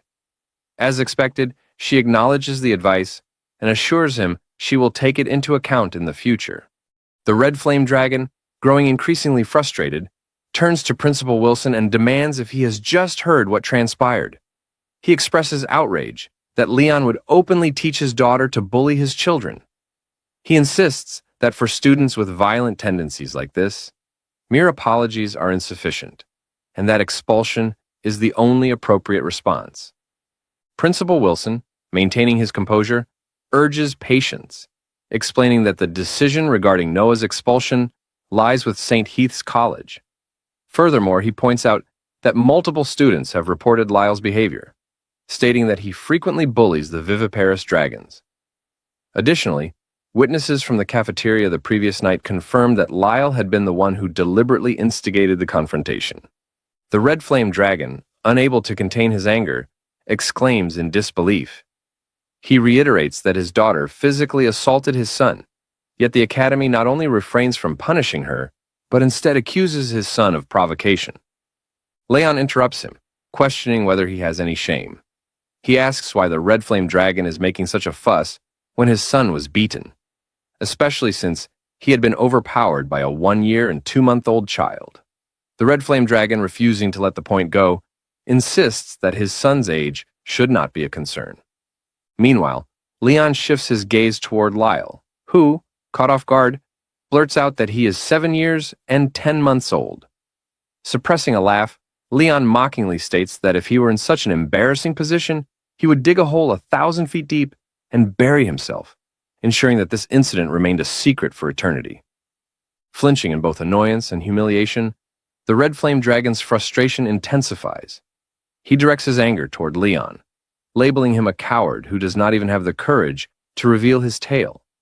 He then questions what right Leon has to comment on his son. Growing more aggressive, he extends his hand, pointing his finger toward Leon's family, specifically at Rosweiss. Leon, reacting swiftly, grips the Red Flame Dragon's finger firmly, his gaze darkening. He warns that, while he may tolerate insults directed at himself, the Red Flame Dragon must never point at his wife and children or speak ill of them. The Red Flame Dragon winces in pain, groaning. Observing the interaction, Rosweiss notes Leon's strong protective instinct toward his family. Meanwhile, the Red Flame Dragon, unable to contain his indignation, demands to know if Leon realizes whom he has just laid hands on. He makes a ruckus, arguing that he is the Duke of the Red Flame Dragon clan, and that his superior is none other than Constantine. Before the tension escalates further, the Red Flame Dragon's colleagues step in, attempting to de-escalate the situation. They urge him to remain composed, reminding him that the principal is watching. At that moment, Rosweiss intervenes, shifting the focus back to the matter at hand. She states that this conflict is merely a minor dispute between children, and that dragging their family status into it will not be beneficial. Addressing the principal, she expresses confidence that St. Heath's College will issue a fair judgment, assuring him that their family is willing to abide by whatever decision is made.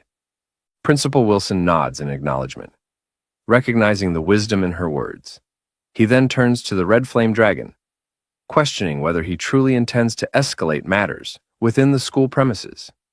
He warns that if the Red Flame Dragon continues to stir trouble, there is a possibility that his child's student status may be revoked. Realizing the weight of the warning, the Red Flame Dragon reluctantly suppresses his anger, while Lyle also pleads with his father to let it go, saying that he still wants to attend school. Though still seething, the Red Flame Dragon forces himself to apologize for losing his temper. However, as he clenches his teeth, it becomes evident that he harbors resentment. Determined to bide his time, he resolves to stay out of the spotlight for now, waiting for an opportune moment to act once they are beyond the school's jurisdiction.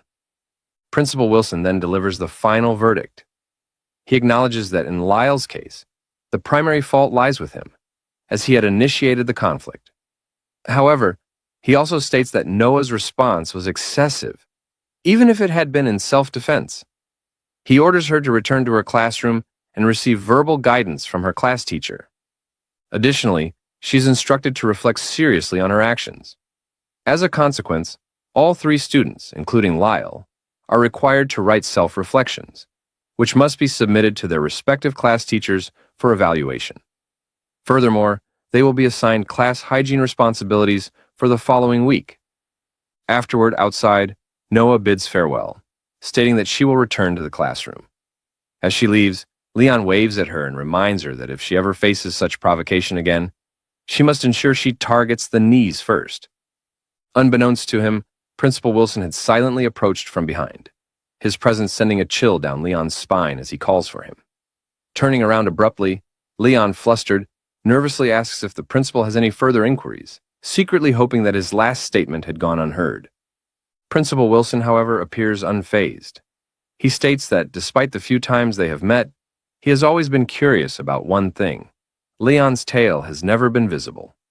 He then poses a direct question, inquiring whether Leon's identity has been deliberately concealed. Choosing his words carefully, Principal Wilson admits that he is unable to determine which noble dragon lineage Leon belongs to. However, if it is convenient, he asks if Leon would be willing to disclose the truth. Before Leon can respond, Rosweiss intervenes once more. She asserts that her husband is not of noble dragon descent, but merely an ordinary member of the dragon clan. Maintaining a light-hearted demeanor, Leon chuckles and casually states that he is just a commoner. Principal Wilson, however, finds this claim intriguing. Laughing, he remarks that it is quite a miracle for such an extraordinary child to be born from an ordinary couple. In short, he expresses that St. Heath's College welcomes talented children like Noah as they contribute to the institution's growth and prestige. His expression turning more deliberate, he then subtly implies another suggestion. Leon and Rosweiss, understanding his underlying message, exchange glances. It becomes clear that he is encouraging them to have more children, emphasizing that the more they produce, the better. Finally, Principal Wilson expresses confidence that upon graduation, Noah will undoubtedly lead the Dragon Clan to great victories against the Dragon Slaves. Leon, amused, dismisses the remark internally, offering his thanks in silence. Meanwhile, the Red Flame Dragon, having observed the entire exchange, scoffs. Turning to his colleague, he mutters that it is time for them to leave. Now at the college gate, as Rosweiss and Leon walked down the stairs while talking, Lord Duke Lear suddenly appeared, interrupting them by calling out for the Silver Dragon Queen to wait. Rosweiss questioned whether he had something else to say, pointing out that the college had already given its verdict on the matter and asking if he had not just agreed to it. In response, Lord Duke Lear urged her not to be so tense, explaining that his earlier words were merely a formality to save face for the college. Turning his attention to Leon, he declared that since they were now outside the academy, the matter had to be settled according to the customs of their dragon clan. Without hesitation, he provoked Leon, announcing that he was challenging her husband to a duel immediately. Upon hearing this, Rosweiss considered the implications, realizing that if they refused, the Silver Dragons would undoubtedly be slandered as weak and afraid of fighting. Smirking, Lord Duke Lear questioned whether Leon would back down. Leaning toward Leon, Rosweiss whispered, asking if he wanted to accept the challenge and whether he was feeling well. Grinning with excitement, Leon replied that since Lord Duke Lear had approached him for a fight, he had no choice but to accept. Rosweiss permitted him to proceed, but reminded him not to beat Lord Duke Lear to death, to which Leon nodded in affirmation. Meanwhile, inside the college, students rushed outside as Noah overheard some children excitedly discussing the situation. They eagerly mentioned that they had heard the dragons were fighting at the gate and urged each other to go watch. As Noah listened, she speculated whether her father could be involved. As the children moved toward the scene, they whispered among themselves, wondering who was fighting whom. Observing Leon, Lord Duke Lear thought to himself that the man appeared so frail he did not even dare to reveal his tail. Convinced that there was nothing to fear aside from his tough talk, he smirked, determined to avenge his son, who had lost a fight earlier that day. He was resolved to beat Leon to a pulp and help his son regain his confidence. Taunting Leon, Lord Duke Lear asserted that the Red Flame Dragon Clan never bullied others, and as long as Leon could survive 3 rounds, he would concede defeat. Unimpressed, Leon dismissed his words, clearing his ears as if discarding his opponent's nonsense. Without hesitation, he urged Lord Duke Lear to begin. Agitated by Leon's dismissive attitude, Lord Duke Lear accused him of underestimating the Red Dragon clan before furiously dashing toward him, launching a blazing fist in his direction. However, Leon effortlessly deflected the attack, reaffirming his earlier suspicion that this opponent was far weaker than the dragons he had encountered on the battlefield. With a casual remark, Leon reminded Lord Duke Lear that only 2 rounds remained. Irritated, Lord Duke Lear retorted that Leon was simply good at dodging before punching the ground in an attempt to create a distraction. Declaring him a coward, he quickly followed up with a breath attack, launching a fireball toward Leon. However, Leon easily evaded the attack, swiftly appearing before Lord Duke Lear. Without giving him a chance to react, Leon announced that it was now his turn, delivering a powerful kick that threw Lord Duke Lear off balance and sent him crashing to the ground. As Lord Duke Lear attempted to counterattack, he barely had time to react before noticing Leon's fist heading straight for him. Before he could dodge, he was sent flying into a nearby building wall. Leon scoffed, remarking that an opponent like Lord Duke Lear didn't even warrant the use of magic. The Red Dragon clan members screamed in alarm, rushing to aid their fallen companion. Turning to the remaining Red Dragon nobles, Leon inquired whether they wished to challenge him as well. Trembling, they hurriedly refused, instead choosing to tend to Lord Duke Lear. Wasting no time, Leon instructed them to take him away quickly, and to warn his son to stop bothering his daughter in the future. Frightened, the nobles hastily affirmed his words before retreating with Lord Duke Lear. With the matter settled, Leon turned to Rosweiss, suggesting that they should return. However, before he could take another step, he suddenly found himself face to face with Noah. She directed a questioning gaze at him, while Leon, surprised by her presence, asked when she had arrived. Casually, Noah responded that she had simply been passing by when she noticed a fight taking place. Without further explanation, she handed a small box to Rosweiss. Curious, Leon asked about its contents as Rosweiss opened it, revealing some homemade cookies. Noah explained that these were cookies she had learned to make in her cooking class, though they had only won 2nd place. She speculated that the taste might not be very good, encouraging them to try them out. Eager to support her daughter, Rosweiss immediately reassured her, insisting that they couldn't possibly be anything less than delicious. She then handed a cookie to Leon, urging him to try it as well. Taking a bite, Leon confidently declared that cookies made by his daughter couldn't be anything but delicious. Encouraging her, he assured Noah that she would surely win 1st place next time. Hearing this, Noah suddenly remarked that Leon had looked very handsome just moments ago. Her words caught Leon off guard, making his heart skip a beat. He was deeply touched, realizing that Noah had directly praised him, something that delighted him immensely. At that moment, he felt their bond grow even closer. Shaking off his emotions, he laughed, playfully boasting about how awesome her father was. Placing a hand on her head, he told her that if she ever wanted to learn any fighting techniques, she only needed to ask him. However, as he continued patting Noah's head, he suddenly noticed Rosweiss glaring at him with piercing intensity. Now, after that, inside the castle, Leon had been quietly reading a book when a sudden knock at the door startled him. He flinched slightly and looked up just in time to see Rosweiss entering the room with a first aid box in hand. Curious, Leon asked why she had come. Rosweiss didn't respond and simply sat beside him. Leon grew uneasy, wondering why she had chosen to sit so close, and whether she had something new planned. Without any warning, Rosweiss asked for his hand. Leon looked confused and asked what she meant. Rosweiss questioned whether his hand wasn't injured. Reluctantly, Leon raised his hand and pointed out a slight wound, saying she must be referring to that one. He brushed it off, saying it was a minor injury and would heal in 2 days. Rosweiss didn't seem convinced. She told him to stop downplaying it and asked him to give her his hand, honestly. She gently took his hand in hers, and Leon let out a small groan from the pain. Rosweiss carefully began treating the wound, reminding him not to move and assuring him it would be over soon. Leon found himself reflecting on how, as a veteran dragon slayer, his body bore many scars and wounds. This was the first time someone had cared enough to tend to his injuries with such tenderness. As he looked at Rosweiss, he noticed how soft and warm her palms felt, and how the tips of her fingers were slightly cool wherever she touched him. Quickly, Leon turned his face away, unsure why he was even thinking about these things. Rosweiss then softly thanked him for what he had done that day. Leon looked puzzled and asked what she was thanking him for. Rosweiss explained that earlier, when Lal's father had been acting aggressively, Leon had stood up and defended Noah without hesitation. Leon simply replied that he had done what was necessary. He would have done it even if they weren't close.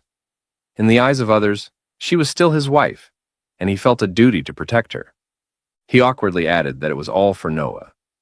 Rosweiss let out a short sigh and said she had expected him to be stubborn about it. She then mentioned that her sister had written a letter inviting their whole family to come visit. She asked if he'd like to go and see her.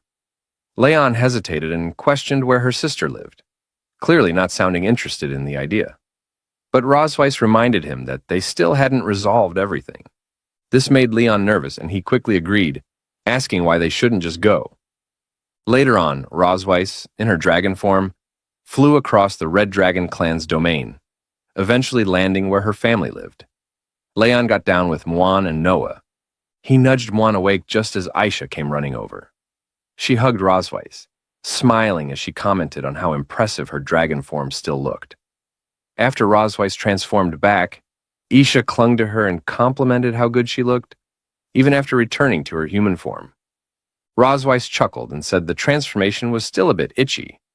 She then said it was time for formal introductions, since Aisha hadn't properly met her family yet. Pointing to Leon, she introduced him as Leon Kusmodi. Rosweiss introduced him as her husband.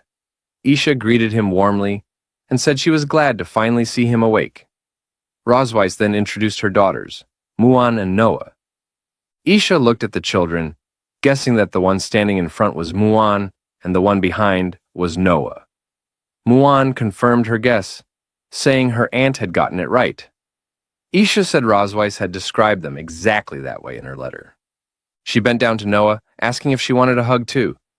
After a short moment of hesitation, Noah nodded. Aisha then gathered both girls in her arms, saying how lucky she felt to hug two little dragon girls at the same time. Turning to Leon, Aisha mentioned that Rosweiss had told her how carefully he looked after the children. She thanked him for all the effort, calling him brother-in-law. Leon smiled and said it was nothing. He enjoyed being with the children, and they were close to him. Rosweiss playfully added that he was definitely closer to her. Leon looked at her and jokingly called her honey, saying she shouldn't tease like that. He pretended to act shocked, asking how she could even say something like that. They started exchanging playful remarks, and Leon threatened to kiss her if she didn't stop teasing him. Rosweiss asked if he was being serious. Aisha laughed and commented that the two of them seemed to have a great relationship. Both Rosweiss and Leon turned their faces away, clearly a bit embarrassed, but not denying it. Aisha then suggested they must be tired after traveling such a long way, and invited everyone inside to rest. After some dinner, they all gathered in the hall. Aisha brought out an old photo album and asked if anyone wanted to see pictures of their mother from her childhood. Muan jumped up excitedly and claimed the seat beside her aunt. Seeing this, Rosweiss flinched. She quickly got up and ran to Aisha, questioning why she still kept those old photos. Rosweiss tried to grab the album away, insisting it should be handed over. Aisha teased that Rosweiss must be shy about them. She made eye contact with Leon and, with a smirk, tossed the album to him. Leon caught it easily as Rosweiss stood there, embarrassed. He grinned, thinking there was nothing more amusing than seeing someone's childhood photos. He told himself he had to take a look at her past, even if just for fun. As he opened the album, a bright smile spread across his face. As he looked at the first picture, choking him out. As Leon remarked to Rosweiss that he hadn't expected her to have this side to her, Rosweiss, startled by the comment, glanced over at him, unsure of what he meant. Muan, however, seemed quite excited, insisting that they should watch whatever it was he was talking about. Without much of a warning, Leon revealed a photo of Rosweiss in her school uniform. He pointed out how lovely she looked while reading. Aisha, ever the helpful sister, explained that the photo had been taken during a speech Rosweiss had given back then, as the outstanding student representative at her school. Leon chuckled at the image, shaking his head in disbelief, and jokingly asked how someone who had once looked so sweet and warm had turned into someone so cold. Rosweiss pressed her foot down on his in a not-so-subtle attempt to make him cry out, which he barely managed to suppress. Leaning in closer, Ross Weiss whispered that he shouldn't act so surprised. He might be the next one she chose to tease, scaring off Leon. Meanwhile, Aisha told them that there were still many more childhood photos of Ross Weiss left to go through. She then called out to Noah and Muan, inviting them to look at the photos of their mother when she was just a child. As the two kids turned the page together, Noah pointed out how Ross Weiss had looked so soft and fair when she was younger. Muan eagerly chimed in, saying she wanted to touch her mother, captivated by how small and adorable she looked in the pictures. Muan suddenly declared that the mother in that photo was beautiful, causing Leon to lean in quickly, asking to let him see the photo too. Aisha smiled as she explained that it had been taken on the day Ross Weiss had inherited the title of the Silver Dragon Queen.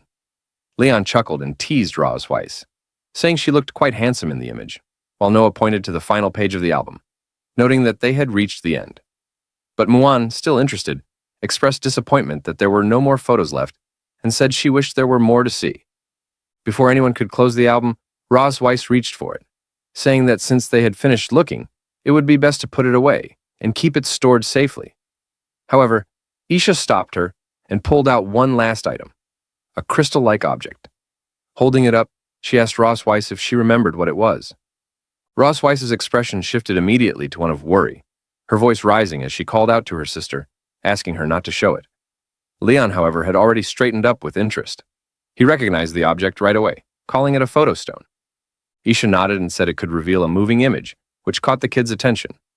Muan and Noah immediately perked up, their eyes gleaming with curiosity. They both excitedly insisted that they wanted to see the video. Ross Weiss, clearly panicked, turned to Aisha with pleading eyes. She begged her sister not to show it, calling in the favor of being her biological sibling. But Leon wasn't backing down either.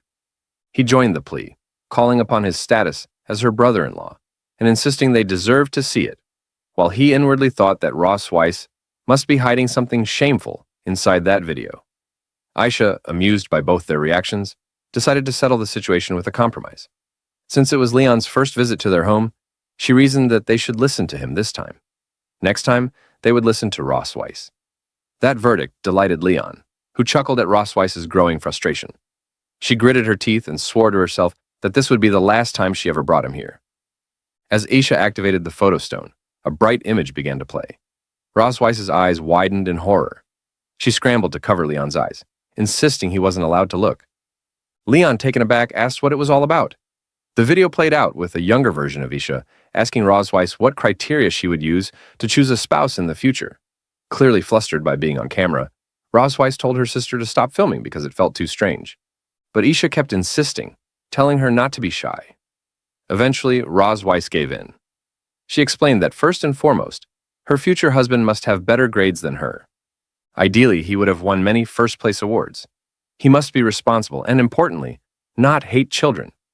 Muan looked up and pointed out that it sounded just like their father, to which Noah nodded in agreement. The video continued. Ross Weiss elaborated further. Her ideal partner must be strong, but should never bully the weak. He needed to have a solid moral compass and resist being influenced by his peers or society's expectations. Leon couldn't help but chime in, claiming that he fit that description perfectly. Ross Weiss turned to him with a glare, asking if he had no shame. The younger Ross Weiss went on to say that all those traits were difficult to find, especially the last one. She mentioned how many people changed after gaining power or success and lost themselves in the process. Ross Weiss, thoughtful for a moment, said that even if such a person didn't exist, she didn't want to force herself into marriage. If she were ever to marry, she would only marry someone like that. Leon seemed a little taken aback. Watching the younger Ross Weiss speak so earnestly, he realized he matched the image she had once painted in her mind. Ross Weiss, now fully red in the face, insisted that it had just been something she said as a child. Leon chuckled, saying he understood and that she didn't need to be embarrassed. Aisha, still curious, asked who had pursued whom first. Without missing a beat, both Ross Weiss and Leon pointed fingers at each other and said, "She did," and "he did," in perfect unison. Ross Weiss, with a glare, asked him to say it again. Leon admitted he hadn't realized what he had at first, ignored her, and then came crawling back when he wised up. Ross Weiss smiled and agreed. That was basically how it went. Aisha laughed and commented that she was happy the two of them had such a strong relationship. Then, she mischievously pulled out another item and asked if they wanted to read some of the love letters Ross Weiss had received back in the day. Leon, Moon, and Noah all answered enthusiastically in the affirmative. Rosweiss, however, let out a dramatic cry, questioning why those were even kept, and insisted that she would burn them the moment she got the chance. Later, as Leon and Rosweiss entered the guest room, Leon remarked that there didn't seem to be any other option. They would have to share the room. He stated that he didn't want to do that. As they stepped in, their eyes widened in disbelief. The room had been prepared with incredible attention to romantic detail.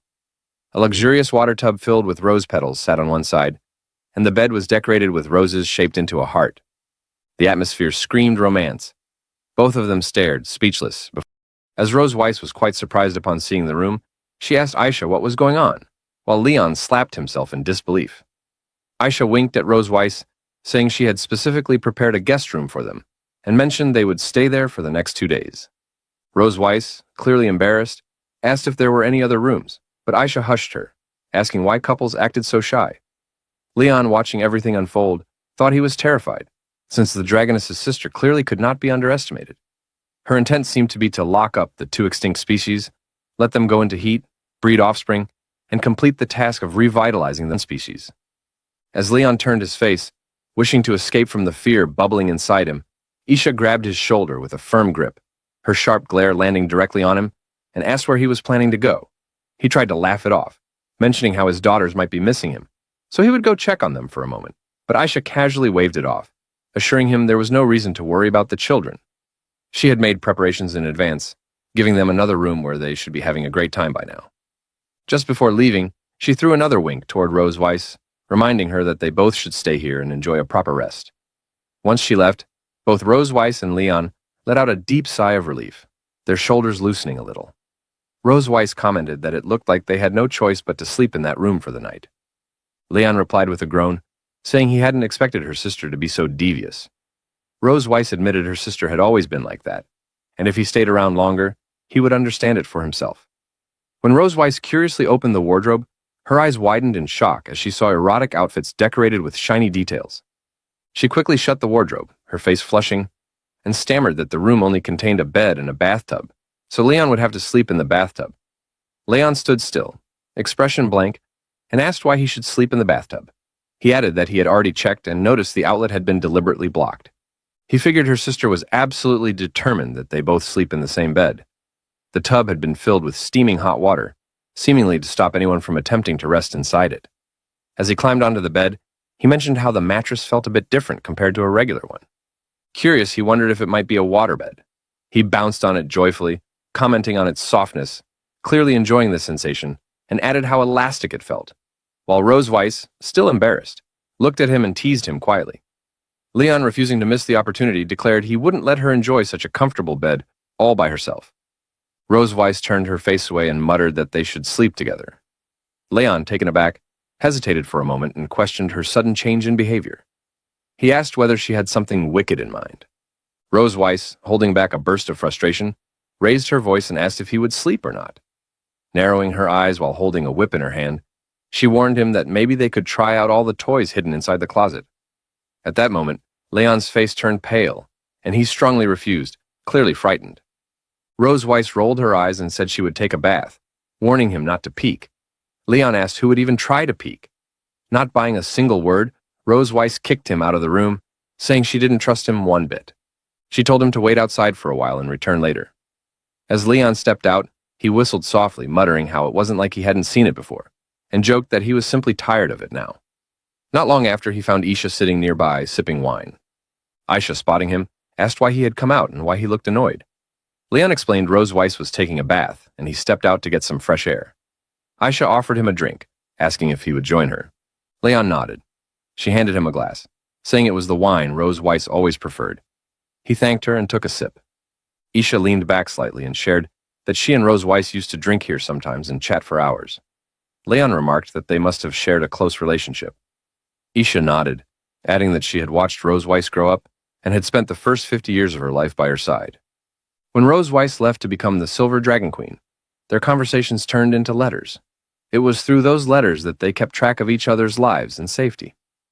About a year ago, Rosweiss wrote and told her she had married the low-key Dragon King and was pregnant. Aisha mentioned that even though her sister was married, her words had lacked joy. It was clear from her tone that she had been suffering. In one of the letters, she mentioned how the Dragon King was often unwell, spending long periods asleep, unable to remain at her side. Although a maid helped with daily needs, raising twins made everything twice as difficult, both during the pregnancy and after birth. Leon quietly groaned in his thoughts, imagining how Rose Weiss had been forced to bear the child of someone she had as a mortal enemy. She had no choice but to go through everything alone, with only the comfort of letters written to her sister. Those days must have felt unbearably long and full of sorrow. Aisha suddenly patted Leon's back hard and said she had once believed Rose Weiss had ended up with a lazy and useless dragon. Leon paused and asked if he really looked like that kind of dragon. Aisha observed him for a moment and answered that he didn't seem like trash, at least not from what she had seen tonight. Maybe there was more to him than she had expected. Her impression of him made her even more sure that Rose Weiss genuinely liked him. Leon, eyes wide, stood there in silence as he wondered if Rose Weiss truly had. As Leon slowly processed the possibility that Rose Weiss might actually like him, he immediately shrugged it off. He convinced himself it was impossible. How could that vicious mother dragon have feelings for him? As Aisha questioned him, asking what he meant and whether he was truly sorry, Leon silently thought to himself that she didn't know her sister at all. He sighed, thinking that, despite how things really were, they still had to keep pretending to be in love in front of her. Playing along, he declared to Aisha once more that she was right. They were in love. Aisha gently patted his shoulder, saying she had known from the beginning that they would eventually get along. She added that Rose Weiss wasn't very good at expressing her feelings, not even to her. Leon was the first dragon Rose Weiss had ever treated like this. Then, with a more serious tone, Aisha warned him. She said that since he was a responsible man, she wouldn't need to tell him what to do in the future. He should already know. That warning made Leon nervous. He grew tense, thinking that if he said he didn't know, she would probably kill him on the spot. Trying to mask his fear, he forced a confident smile and assured her that she could leave Rose Weiss to him. He added that he had failed to take care of her when she had her first child, but if there ever was a second one, he would protect her, his wife, and their children to the death.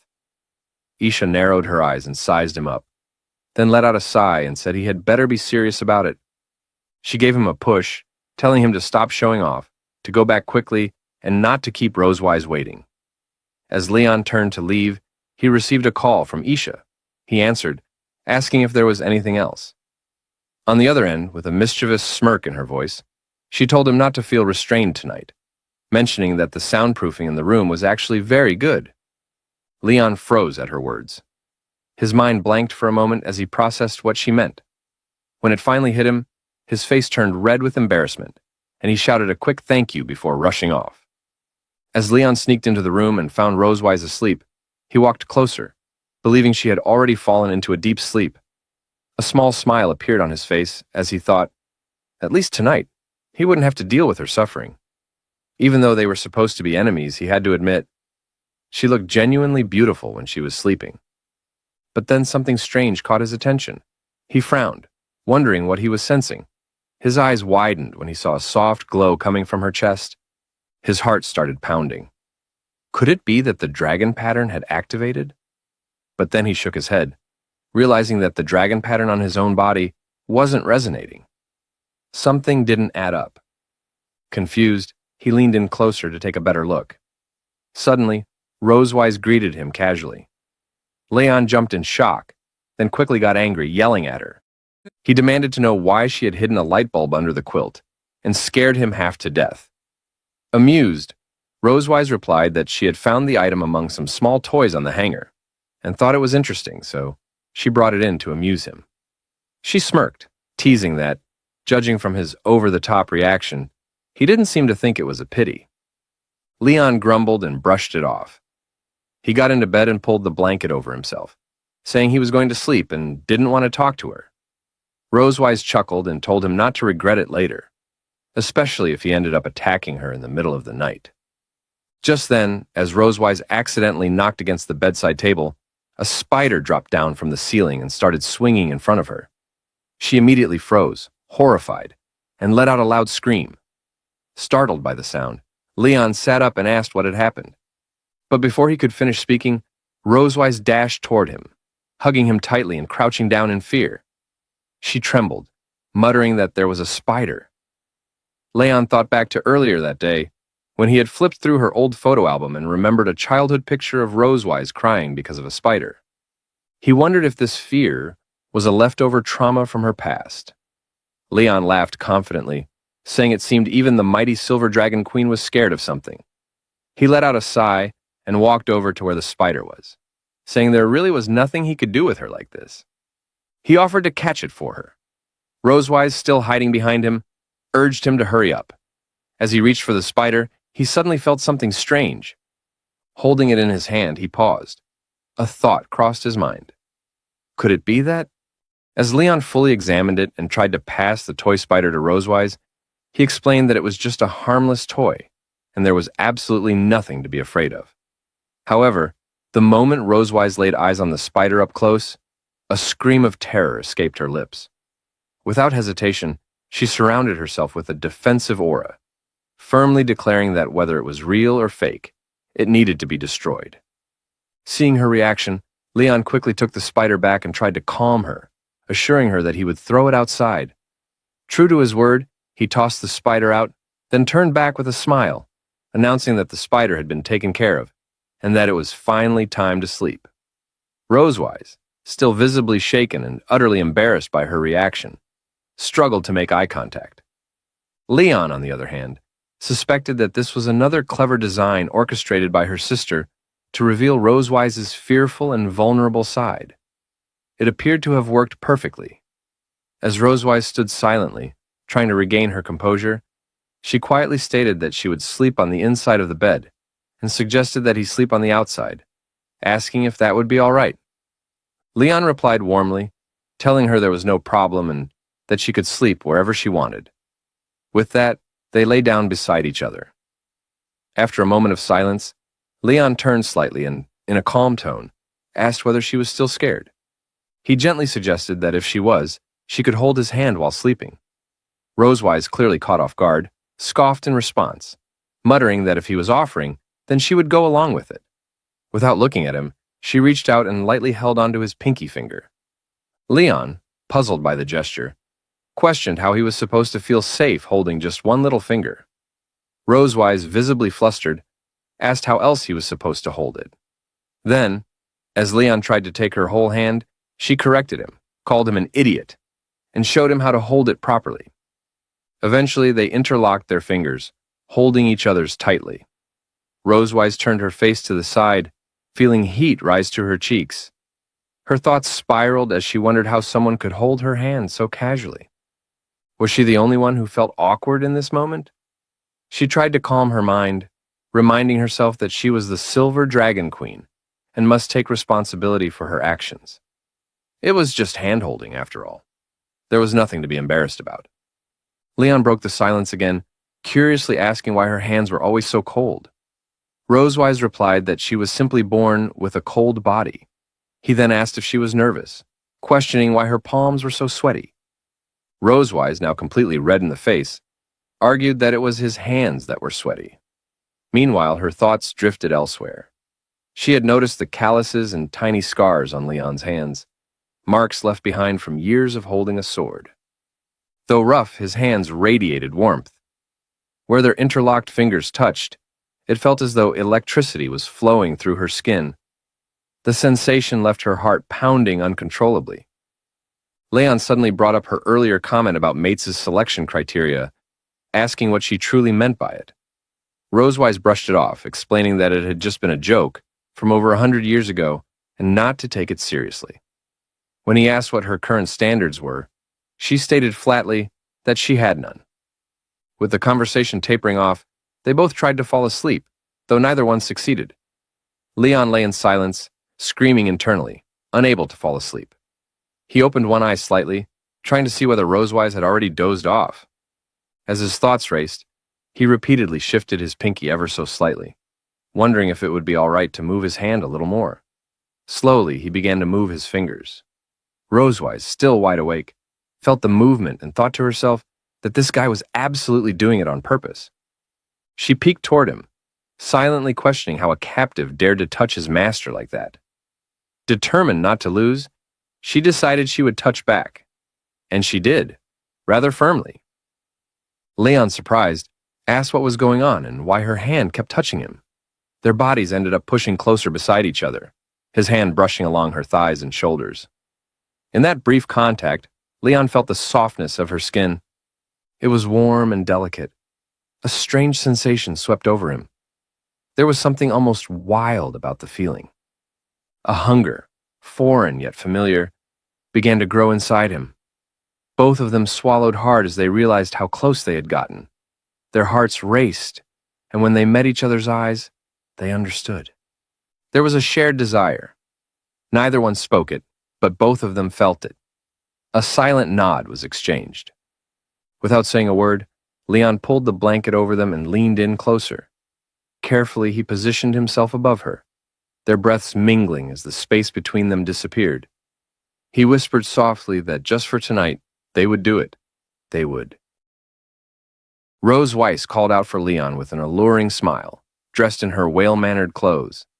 Leon became utterly mesmerized by her beauty, believing they all understood what would follow next. But oddly, the dragon mark showed no reaction, and they moved closer to each other. The dragon mark, a type of magic designed to identify mutual appreciation and pure desire between two people, remained inactive. He moved close enough to kiss her, leaning in with hesitation. But just then, his hand hit a pillow. A spider showed up beside them, causing Rose Weiss to scream in pain. Leon quickly threw it out and assured her not to be scared, warning her not to release the dragon flame in panic. From the roof, Aisha chimed in, asking if it was time they discovered the surprise she had prepared. Leon pulled Rose Weiss into his arms gently, telling her not to be afraid, promising everything was under control. He checked both inside and outside the room, confirming there were no other hidden tricks. The two spiders that appeared had also bled out. Wrapping his arms around Rose Weiss again, he held her sweetly. Rose Weiss mentioned his heart was racing, to which Leon admitted he was afraid of spiders too. Rose Weiss muttered she wouldn't do something like this again and requested he never bring it up after tonight. Leon gave her his word. The next morning, Rose Weiss stirred awake and wondered when she had fallen asleep. Turning toward the space beside her, she checked if he had woken up already. She figured it was probably better this way. After everything from last night, she wasn't sure how to face him. It marked the first time she broke her own rules. Exposing vulnerability in front of a human and falling asleep in his arms, as she blushed while getting dressed, she silently vowed never to tell anyone about it. The mere thought embarrassed her. Just then, Aisha's voice came from outside the door. She asked if Rose Weiss was awake, questioning how her night had gone and if she had been excited. Rose Weiss shot back a warning glare, telling her not to pull a stunt like that again. Aisha raised an eyebrow, teasing her by asking whether she had used the toys she had prepared. Rose Weiss instantly denied it, brushing the thought away. Aisha sighed and said it was a pity. Then, she added she would pack some toys for her to take home. She should practice with them. She added a question. When were they planning to have another child? She was really looking forward to her inheriting the Red Dragon Castle. Rose Weiss grabbed Aisha's arm, half embarrassed and half irritated. She told her not to worry about that and suggested they head to the dining hall at Red Dragon Castle for breakfast instead. Meanwhile, Leon sat at the table with Muan. Muan announced that their mother and aunt had arrived. It was time to eat. Around the breakfast table, the air between Leon and Rose Weiss grew awkward and heavy. Leon, seated across from her, kept recalling last night. He found it deeply embarrassing. He had almost kissed her and even fell asleep while holding her, all due to the moment's atmosphere. Despite everything, he couldn't stop feeling unworthy, trapped in chaos and doubt. A part of him, the pure side, reminded him he was falling into the arms of an enemy. It felt like betrayal. But the devilish voice in his mind countered, arguing they were already husband and wife. They had already crossed a line. So what did it matter anymore? In the middle of this internal struggle, the regular Leon thought the bread tasted bland, and maybe some peanut butter would help. As he reached across the table for it, his hand brushed against Rose Weiss's, triggering a sudden memory. As their hands brushed together on the dining table, both Leon and Rose Weiss quickly pulled away in awkward silence. They averted their eyes, muttering they could manage breakfast on their own. The moment lingered in the air, full of unspoken tension. Aisha, ever observant and sharp with her tongue, raised an eyebrow and asked if the dining hall felt unusually warm. Why were both of them blushing? Rose Weiss scoffed, agreeing it was quite hot, while Leon nodded along. Adding a stiff, "That's right," Aisha leaned closer, mischief in her eyes. She asked whether they wanted to return to their room for a shower. In sync, Rose Weiss and Leon raised their voices in protest, denying any such need. Aisha chuckled and leaned back, stating that no matter how many times she teased them, their reactions never failed to amuse her. Turning her attention elsewhere, Aisha called out to Little Rose, asking if she had some friction with the Duke of the Red Flame Dragon clan a few days ago. Rose Weiss answered instead, explaining that his son had led a group to bully Noi, but ended up getting beaten. When the Duke tried to stir up more trouble, Leon stepped in and knocked him down.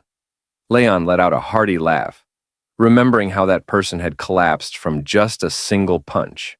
Aisha smiled and patted Noi's head, stating how amazing their little Noi had become. However, Aisha's tone grew serious as she mentioned the Duke's return. After his humiliation, he had stormed back to find their leader, Constantine, and stirred up a fuss over the matter. Rose Weiss muttered what a pathetic man he was, while Leon reflected silently. He recalled how, in Dragon Clan history, that same Duke had once been recognized as a heroic figure who helped expand their territory. Aisha pointed out his recent activity, always seeking chances to extend his domain. She warned they might use this incident as an excuse to cause more trouble. Rose Weiss shrugged off the threat with confidence. If that Duke dared to attack her Silver Dragon Castle over a petty grudge, she wouldn't mind letting the Red Flame Dragon clan try a little harder. Soon, the scene shifted to the front gate of Red Dragon Castle. Aisha embraced Rose Weiss warmly, bidding her farewell and wishing her a safe journey. Rose Weiss assured her they would come back to visit soon. Aisha handed Rose Weiss a parting gift, urging her to open it once she reached home. Rose Weiss expressed her gratitude as Aisha hugged her nieces fondly and gave the children a kiss on the forehead. She told them to eat more meat, grow up fast, and come play with her again. Muan nodded, promising she would eat well. Aisha then turned to Leon, offering her hand. She reminded him of the promise he made. Leon shook her hand and gave his word he wouldn't forget. With that, Rose Weiss transformed into her dragon form, wings spreading as they prepared for departure. They bid farewell, rising into the sky. Aisha stood at the entrance, waving until they vanished from sight. As she returned inside, she thought to herself how interesting the young dragons were. She wondered playfully when they might have another baby. Upon opening the door, a spider dropped from above and landed right in front of her. Aisha narrowed her eyes and chuckled, thinking the boy must be eager to protect his wife. Somewhere in the sky, Leon sneezed. He guessed Aisha had found the surprise he left behind. Rose Weiss and her sister truly felt different from the usual dragon kids he had encountered. Spending time with them revealed they were not just powerful, but also deeply caring. They loved their family in a warm, genuine way. Aisha had trusted him enough to leave her precious sister in his care. Rose Weiss turned toward him mid-slide and narrowed her eyes. She asked what promise he had made to her sister, just before leaving. Leon gave a sly grin and said that if she really wanted to know, then too bad. He refused to tell her. Rose Weiss scowled, puffing her cheeks in irritation. After returning to the castle, Rose Weiss watched their children as they settled down for a nap. She stepped outside quietly, only to find Leon already waiting for her. He called her name with a grin, claiming it was time she gave him a live performance of what he had seen in yesterday's video. Apparently, Leon had prepared a revenge plan. His goal was to mentally torment her, using her dark past so she wouldn't be able to sleep peacefully. He began mimicking her exaggeratedly, singing, pretending to bathe, twirling an imaginary tail, and blowing bubbles. Rose Weiss's expression twisted into pure rage. Back at Red Dragon Castle, Aisha had shared videos of Rose Weiss's childhood with the children. In one of them, Rose Weiss had been singing in the bath, humming cheerfully that she loved taking a bath to make herself feel good. Leon laughed so hard he had to hold his stomach, claiming her singing had the charm of a lullaby. Rose Weiss's eyes flared with fury. She vowed to destroy the video, swearing it must be wiped from existence. But Aisha had already taken precautions. She restrained Rose Weiss and insisted that Anna wouldn't be allowed. She claimed it had become a cherished family heirloom. No matter how much Rose Weiss protested, the video remained untouched. In the end, it survived the chaos and stayed preserved. To keep Rose Weiss from having a peaceful night's rest, Leon decided to tease her about her childhood.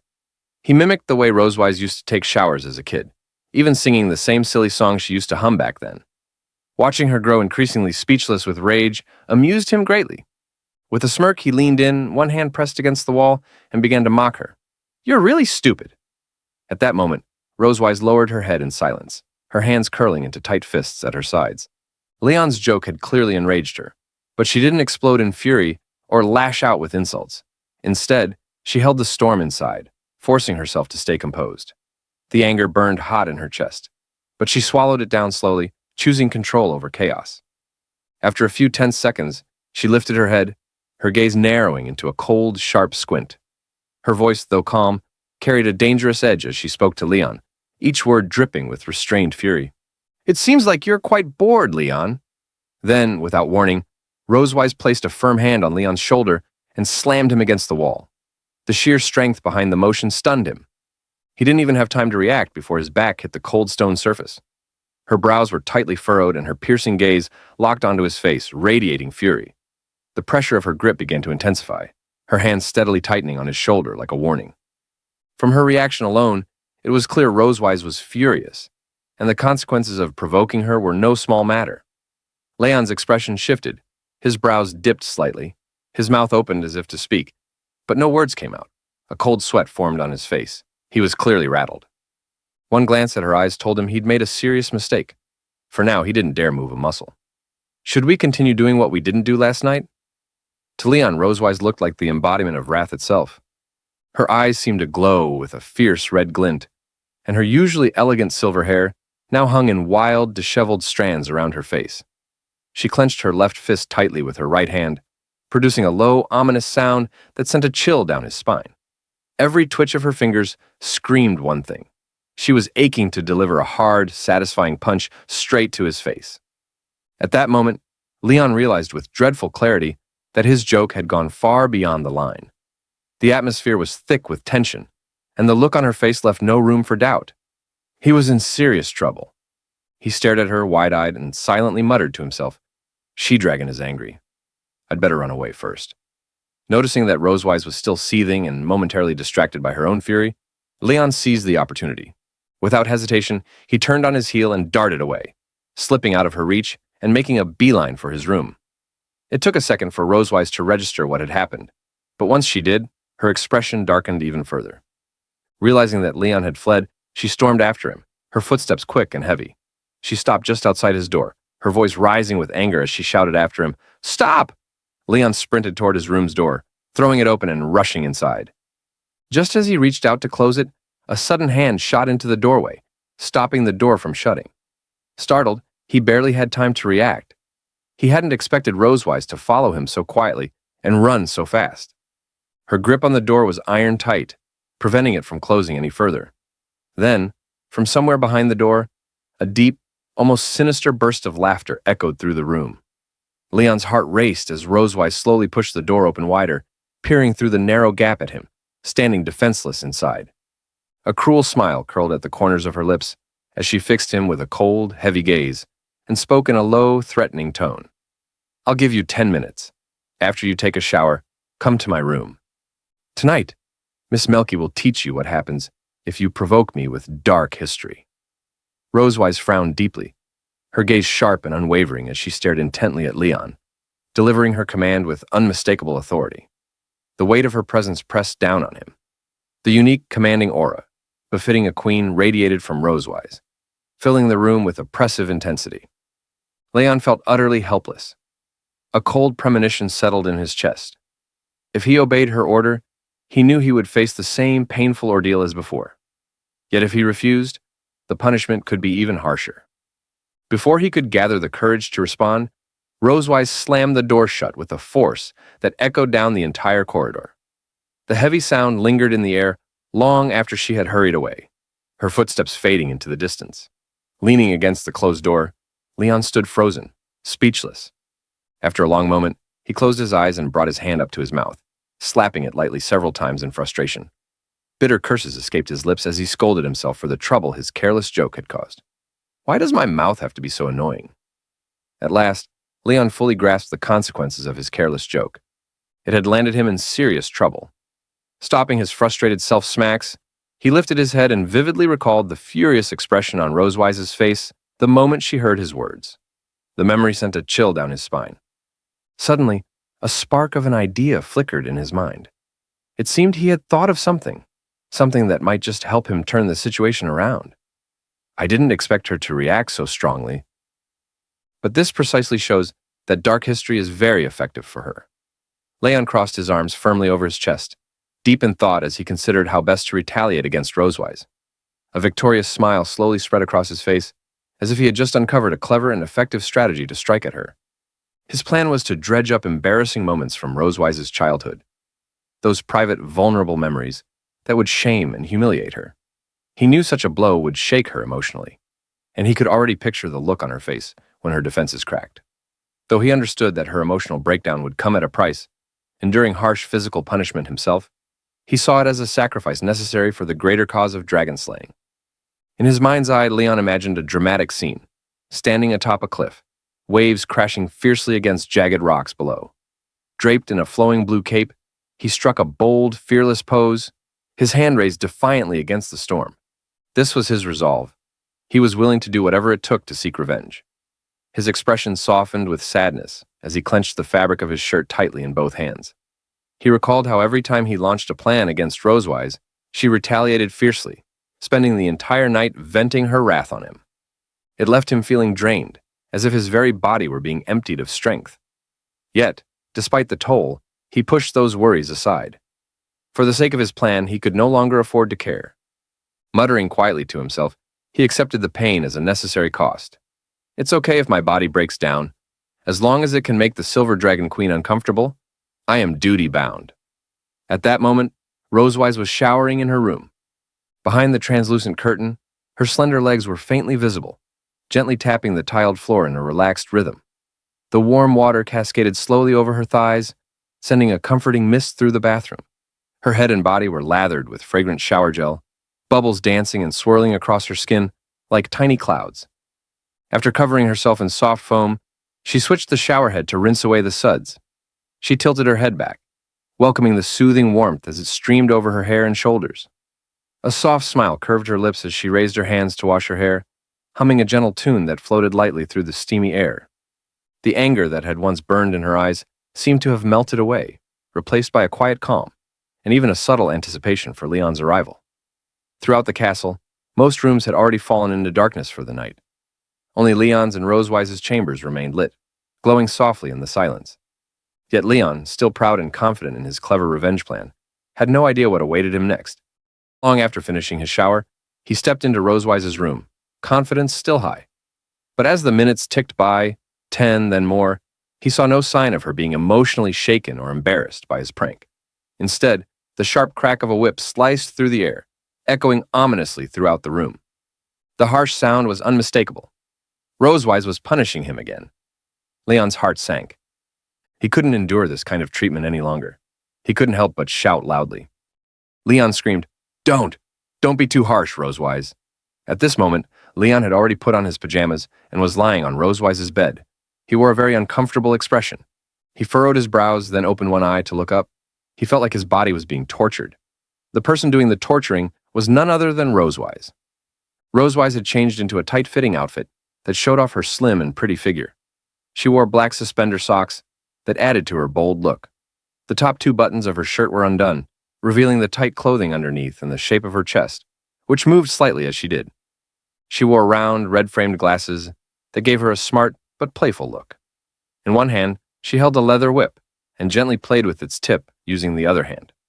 She stood by the bed and lowered her head, saying to Leon with a serious expression, "You should call me Miss Melka, you know." Leon not only showed no interest in Rosewise's role-playing, but also felt some disdain for her acting skills. He wasn't sure why she was treating him this way. Rosewise dressed like this seemed very strange to him. He crossed his arms on his chest, looked at her with a contemptuous expression, and evaluated her. "Call you Miss Melka? You're really good at acting." "She, dragon, that's impolite." Before Leon could finish his sentence, Rosewise suddenly snapped at him. His words had clearly upset her. Without hesitation, she swung her whip and gave him a firm strike. It was her way of punishing him for saying something she didn't like. Leon shouted loudly. The whip hit Leon's arm, making him feel the pain again. He closed his eyes tightly, opened his mouth, and rolled toward the other side of the bed. Then, Rosewise climbed onto the bed and knelt next to Leon. She placed the whip under his chin, making him lift his head to look at her. With a playful tap of the whip against his chin like teasing a puppy, she smiled. Standing tall and proud like a queen, she looked down at him and addressed what he had just said. "You called the wrong name again. It seems that you haven't fully understood your current situation, Leon." Leon looked uneasy. He didn't dare to speak freely for now. If he argued again, she might whip him once more. He had no choice but to keep his head up and meet Rosewise's gaze, which made him feel even more awkward. She hadn't used her full strength with the whip, but what confused him most was why she was acting this way toward him. He silently thought to himself, "This whip doesn't hurt much on the body, but it feels so awkward." Leon remembered that tonight he had imitated what Rosewise did when she was a child. This joke had made her very angry. At this moment, it seemed that Rosewise was also using a similar method to make him feel ashamed. He seemed to understand her intention. "I understand. She wants to make me feel ashamed through this role-playing game." Rosewise was acting like a strict teacher, while Leon played the role of a student who made mistakes and didn't listen. In his imagination, she wore a tight uniform and pushed up her glasses with one hand. She gave him a soft smile and slowly leaned down to look at him. Her chest moved slightly with each motion. The way she treated him felt just like a teacher, punishing a misbehaving student. If I want to finish tonight's game as soon as possible, I must fully cooperate with Rosewise. Seeing that Leon didn't speak again, Rosewise got out of bed. She thought he was reflecting on his behavior. She lightly tapped her palm with the whip while looking at him with serious eyes and asked, "Do you know where you went wrong?" At that moment, Leon pushed himself up on the bed with both hands and slowly sat up. Wanting to finish this awkward roleplay quickly, he gritted his teeth and went along with it. Thinking about the words he had to say made him feel shy, and his face slowly turned red. He looked away, not wanting Rosewise to see, and whispered, "I'm sorry, Miss Melka. I will definitely study hard in the future, listen to you, and not make mistakes again." Upon hearing Leon's answer, Rosewise smiled with satisfaction. She took off her glasses and looked at Leon, telling him the next step of her plan. "All right, are you ready to submit your homework?" At that moment, Leon was stunned. He wasn't sure what Rosewise meant by what she said. He stared at her blankly and blinked his eyes, asking her in a puzzled tone, "Homework? What is that?" Regarding Leon's reaction, Rosewise's face showed an unhappy expression. She felt displeased that Leon didn't realize what she meant. She raised an eyebrow and said in a serious tone, "Don't you even know what homework is? Do you still dare to say that you want to study hard?" Leon really didn't know what Rosewise meant by homework. He felt a bit embarrassed by her unclear demands. He asked her to explain it to him. "Could you please say it again, Miss Melchiv? I will listen carefully." Upon hearing Leon's sincere question, Rosewise did not refuse. She commended his studious attitude. She placed her glasses and whip on the cabinet and said to him, "Okay, after all, I'm also very reasonable." Then Rosewise sat on Leon's waist, her long, shapely thighs brushing slowly and teasingly against him. She looked down at Leon lying beneath her and gently placed her hand on his chest, as if inviting him closer. With a playful smile, she grew more excited, ready for what was coming next. Then she revealed the specific details of the homework to Leon. "Today's homework is to make my dragon mark light up." When Leon heard Rosewise's words, he was surprised. He hadn't expected that the homework she gave him would be something like this. Rosewise leaned down and pressed her body close against Leon's. She gently ran her fingers around his bare chest, teasing him softly. Then, moving closer, She looked at him with a playful but serious expression and warned him, "If you can't do it, you will face even harsher punishment." Leon looked nervously at Rosewise, but he didn't feel scared. He gathered his courage and accepted the challenge of this homework. Who said I couldn't do it? Leon raised his hand and gently touched Rosewise's thin, soft waist.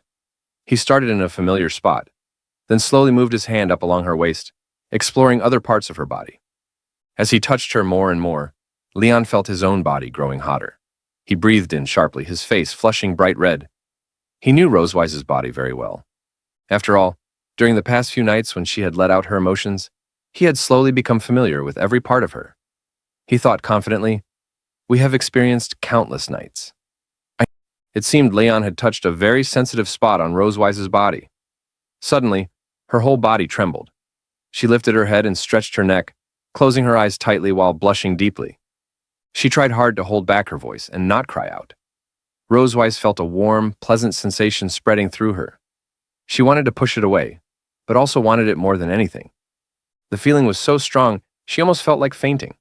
She opened one eye and parted her lips slightly to catch her breath, then praised Leon's skill. "Leon, you've mastered the essentials so quickly." Rosewise couldn't hold back the comfortable feeling any longer. She looked up, her face flushed, and let out a soft, happy sigh. At that moment, she was enjoying Leon's touch like a soothing massage, a big smile spreading across her face. Then she gently took Leon's head and pressed it against her twin peaks, wanting to make the feeling even stronger. Her head started to feel dizzy, but she didn't want him to stop. She was lost in the moment, completely caught up in the pleasure, and couldn't pull away. Rosewise straddled Leon's body and gently twisted her waist. She thoroughly enjoyed his massage, feeling her body gradually relax and soften. A warm blush spread across her cheeks from his touch. Lifting her head, she let out a contented sigh and wrapped her arms tightly around Leon's head, deepening her sense of happiness. Leon gently embraced Rosewise's body and slowly guided her down onto the bed. The frequent contact with her soft form caused his own cheeks to flush even more, leaving him feeling shy and self-conscious. After finishing the massage as requested, he lifted his head and rested his chin on her elastic chest. With his eyebrows lowered, he looked up at her with a pleading expression. I have completed my homework. Is this okay?" Upon hearing Leon's words, Rosewise let out a soft chuckle. She narrowed her eyes and flashed a mischievous smile. Raising a hand to her cheek, she appeared lost in the lingering sensation of his touch. In her heart, she felt that Leon's massage hadn't been enough to satisfy her desires. She said to him, "Just now was only some pre-class exercises. Your real homework hasn't been submitted yet." Rosewise pressed her body firmly against Leon's, reaching out to gently stroke his chest a few times. Her hand then slowly moved downward, exploring other parts of his body with delicate intent. Upon hearing Rosewise's words, Leon was momentarily stunned. He hadn't expected that she was unsatisfied with what had already happened and intended to take things even further. He stared at her blankly and said, Is this okay too?" Rosewise gently rested her hand on Leon's chest, gazing at him with tender eyes. Her twin peaks pressed and brushed against him, silently urging him forward. Leon lifted his head to watch her approach slowly, and as her teasing grew more intense, he felt himself gradually losing control. He silently said in his heart, "Damn it, I knew she wouldn't let me go easily." He found himself more and more drawn to her and the atmosphere they created. At that moment, a sentence flashed through his mind. The great dragon-slaying hero Leon is once again defeated by the she-dragon. In such an ambiguous atmosphere, a dragon mark slowly appeared on Leon's chest. It kept flashing with purple light, as if reflecting Leon's current mood. Leon lowered his head to look at the dragon mark and thought to himself, "Is it because of the dragon mark? My mouth is getting drier and drier." At that moment, Leon felt something was wrong with his body. He opened his mouth and began panting. He seemed to want to relieve his dry mouth by breathing fresh air, but it didn't help. The more he breathed, the drier his mouth felt. His body also started to feel restless, moving uncontrollably. This physical reaction stirred his desire, making Leon increasingly eager to be close to Rosewise. He sat up from the bed and slowly lunged toward her. Rosewise did not reject his advance. On the contrary, she reached out her hands and gently cradled his head, guiding him back onto the bed. The soft mattress welcomed the two as they sought to entwine with each other. Leon pressed Rosewise beneath him, their bodies flushed together. He propped himself up with one hand to avoid sinking too deeply into her embrace. Rosewise placed one hand on Leon's head, stroking him gently, while her other arm wrapped around his waist, pulling him closer.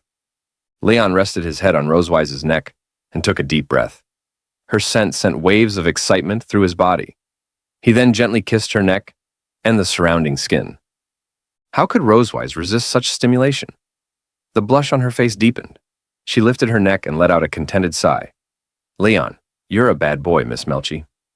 Isn't this what you wanted? Leon closed his eyes, reached out, and gently cupped Rosewise's head, deepening the intensity of his kisses. Rosewise could clearly hear the sound of his kisses in her ears, which made her body grow increasingly excited. She couldn't resist Leon's advances. It felt as if her body was slipping beyond her control. Closing her eyes, she surrendered to the wave of excitement spreading through her. She twisted her body slightly, feeling the rising heat between them. Her curves trembled gently with the movement. She urged Leon to quicken his pace, hoping to prolong the pleasurable sensation. That's right, hurry up. Leon didn't answer her. He pressed tightly against her body, reducing the distance between them to nothing. He tightly grasped her hand, interlacing his fingers with hers. Rosewise's body felt soft and comfortable, as if it were about to melt into the bed. She felt like she had entered heaven. She let out a moan of comfort. Ah! Their bodies overlapped, sharing each other's warmth and breath. After being carried by Rosewise for a while, Leon finally managed to rest. At that moment, his body felt utterly exhausted. He leaned back against the bed, closed his eyes, and let out a slow sigh. Silently, he stared at the ceiling, lost in thought. His clothes had been tossed onto the floor. Rosewise lay beside him with her eyes closed, resting. Having removed all her clothes as well, she simply covered herself with a blanket. Seeing that Rosewise was ready to rest, Leon picked up the pajamas that had fallen under the bed and put them on. While dressing, he asked Rosewise in a tired voice, Miss Melchi, my homework has been submitted. Can we finish class now? He had been tormented by Rosewise for some time, and was now both physically and mentally exhausted. He didn't want to continue what had just happened. He planned to leave her room and return to his own to sleep. Just as Leon was putting on his pajamas and preparing to leave, Rosewise reached out and grabbed his sleeve, stopping him. Leon furrowed his brow and looked down at her hand, a growing sense of unease stirring in his heart. Rosewise opened her eyes and stretched comfortably. Unlike Leon, she didn't seem tired at all. She smiled mischievously and revealed her next plan. The homework you submitted was only for one subject. There are still 6 subjects left. She gently twisted her body, revealing her snow-white curves and thighs. The purple blanket faintly outlined her slender figure. She seemed to be tempting Leon to continue the same kind of homework with her. Upon hearing her words, Leon was stunned once again. He hadn't expected her to pile on even more homework for him. He stared blankly at Rosewise lying in bed, unable to find any words to protest. Ah! Leon let out a mournful wail. His cry echoed through the Silver Dragon Castle, piercing the dazzling starry sky. Tonight, his body was no longer his own, but a hollow shell. He could already imagine that tonight would be another sleepless night. As soon as he thought about being repeatedly tortured by Rosewise, like on countless nights before, Leon felt his body and mind quietly begin to shatter. For him, this was destined to be another long and arduous night. With Rosewise by his side, time slowly passed from evening into morning. Leon was quite displeased with Rosewise's extra homework assignment. He spoke to her with noticeable irritation in his voice. Miss Malkivi, you are truly a homework maniac. Rosewise paid no attention to his complaints. If he had been able to do it before, he could manage the extra homework she assigned him that night. She closed her eyes and said to Leon with a smile, No more excuses, Leon. Pull yourself together and get ready to pull an all-nighter on this homework. Outside the Silver Dragon Castle, the sun gradually rose and illuminated the dim sky. After a night of Leon taking her seriously, Rosewise felt that her body and mind had been thoroughly purified. Her previously negative emotions had been completely washed away. Her skin had become much whiter than before and even more elastic. She closed her eyes and gave a satisfied smile. Crossing her hands in front of her chest, she walked to the gate of Silver Dragon Castle in a very good mood. Her mental state had improved significantly compared to the night before, and even her temperament seemed somewhat different. She appeared to be very satisfied with the homework and additional services submitted to her by Leon. However, Leon, walking beside her, stood in stark contrast. He had dark circles under his eyes and no trace of a smile on his face. Although he walked in front, his steps were unsteady, as if he might collapse at any moment. It was clear his mental state was in very poor shape. Dragging his exhausted body, Leon finally reached the gate of the Silver Dragon Castle. Noah and Muan looked up and saw Leon in a very poor mental state. They were very curious about this. Noah asked in confusion, "Why do you look like you haven't slept all night?" At that moment, Muan found Leon's appearance very interesting. She raised her hand, pointed at Leon's dark circles, and laughed heartily. "Ah, Dad's dark circles are really dark because he couldn't rest well all night." Leon felt his head spin, but he could still hear what Noah and Muan were saying clearly. Upon hearing Muan's words, he calmly pointed to the dark circles under his eyes and explained to them, "I stayed up too late doing homework." Leon was already an adult and didn't have to go to school, so there shouldn't be anyone assigning him homework. Muan was a bit confused by Leon's answer. She raised her hand and tapped her chin, then lifted her head and pondered for a moment. Do adults also have homework? In order to prevent Noah and Muan from knowing what had really happened last night, Rosewise came up with another explanation. She said to them with a smile, "Children have homework for children. Of course, adults also have homework for adults." Noah and Muan lifted their heads together and looked at Rosewise, momentarily speechless. They still didn't quite understand what she was saying. After exchanging a glance, they both fell into deep thought. Just then, Muan seemed to have an idea. She perked up, raised her hand excitedly, and shared her thoughts. Muan had discovered a curious pattern. Whenever Mom was in good condition, Dad would become very weak. And whenever Dad was doing well, Mom would suddenly become very weak. Am I right? While explaining to Leon and Rosewise, Muan excitedly pointed at them with her finger. Leon and Rosewise were both surprised by her discovery. They hadn't expected Muan to figure out their physical condition based on their mental state. Leon, impressed by her sharp observation skills, reached out and gently patted Muan's head, offering her a faint smile. He said to Muan, "Good girl, you're so clever." Although Leon and Rosewise hadn't told Muan what had happened between them, Leon couldn't help but admire her keen observation. Silently, he thought to himself, she easily saw through the truth that ordinary people couldn't discover. Upon hearing Leon's praise, Muan was overjoyed. She looked up at him with a bright smile, her tail wagging excitedly. Standing behind her, Leon took a protective stance, raising his hand and gazing ahead with determination in his eyes. If anyone says you're only cute in the future, Dad will be the first to fight with him. Muan stood proudly in front of Leon, hands on her hips, wearing a cheerful expression. She looked ahead with determination, mirroring Leon's gaze. Just then, Noah heard a sound coming from the sky. She tilted her head upward, eyes fixed on a distant point. "It's here," she said. It was Leviathan, the school bus that came to take her to school. With massive wings beating steadily, it flew toward them, letting out a cry as if to announce its arrival at the castle gate. Moments later, Leviathan hovered above them, waiting for Noah to board. Seeing it approach, Noah turned around, grasped one strap of her backpack, and waved with her free hand. With calm composure, she bid farewell to Rosewise and Muan. "Goodbye, Mom. Goodbye, Muan." Rosewise nodded, indicating that Noah could leave. She gently held Muan's hand with one hand and waved her other hand toward Noah. She smiled and said goodbye to her. "Take care on your way." Although Muan couldn't bear to see Noah leave, she still waved happily at her and hoped she could come home soon. "Noah, come back quickly and play with Muan. When you're not around, Muan will miss you." Although Leon was still a bit dazed, he also showed a faint smile and encouraged her. "Study hard. See you next weekend." Upon hearing what Leon said to her, Noah felt a bit shy. She still didn't dare take the initiative to say goodbye to Leon. However, she turned around to face him and nodded, which could be considered as accepting Leon's encouragement. "I'm leaving." With those words, Leviathan unleashed a burst of blue magical energy toward the ground. The light swirled around Noah, gently lifting her off her feet. In a smooth motion, the great creature carried her into the carriage on its back. Once she was safely aboard, Leviathan beat its massive wings, turned midair, and soared into the distance. There were still more students to collect before the school day began. Leon and Rosewise watched silently, heads tilted upward as the dragon-like beast faded into the sky. Wanting Muan to see it clearly, Leon picked her up in his arms. She waved enthusiastically and called out, "Goodbye, Noah! Goodbye, big dragon!" After Leviathan vanished, Leon looked down at Muan with a gentle smile and asked, "So, after sending Noah to school, what are we going to do today?"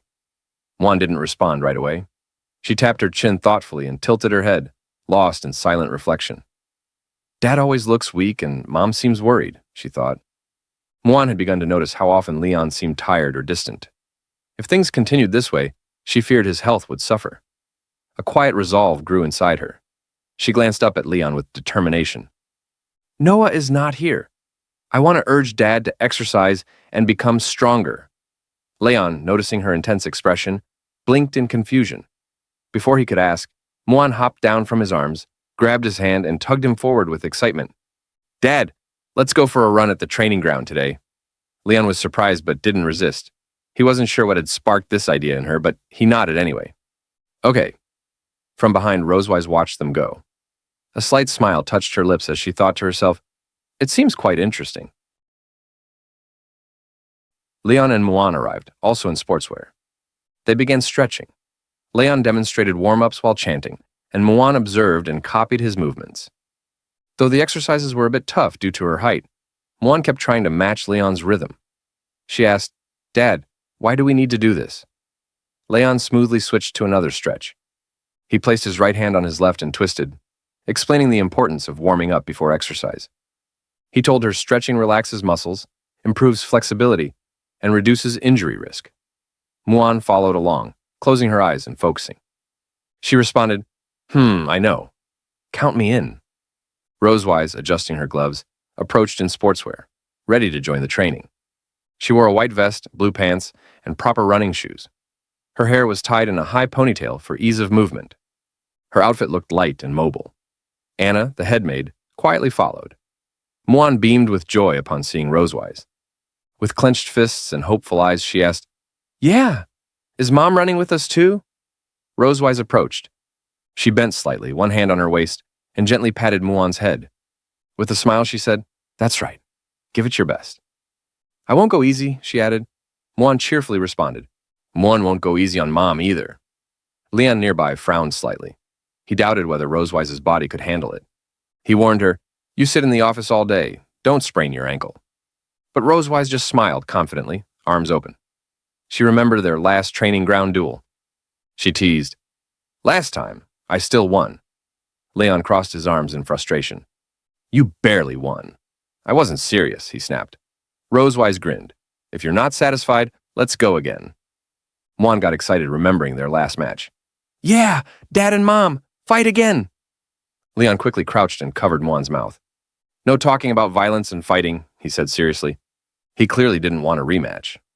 Last time his distraction cost him the match, and the memory still bothered him. It was too embarrassing to admit in front of Muan. Muan tilted her head, confused. Why?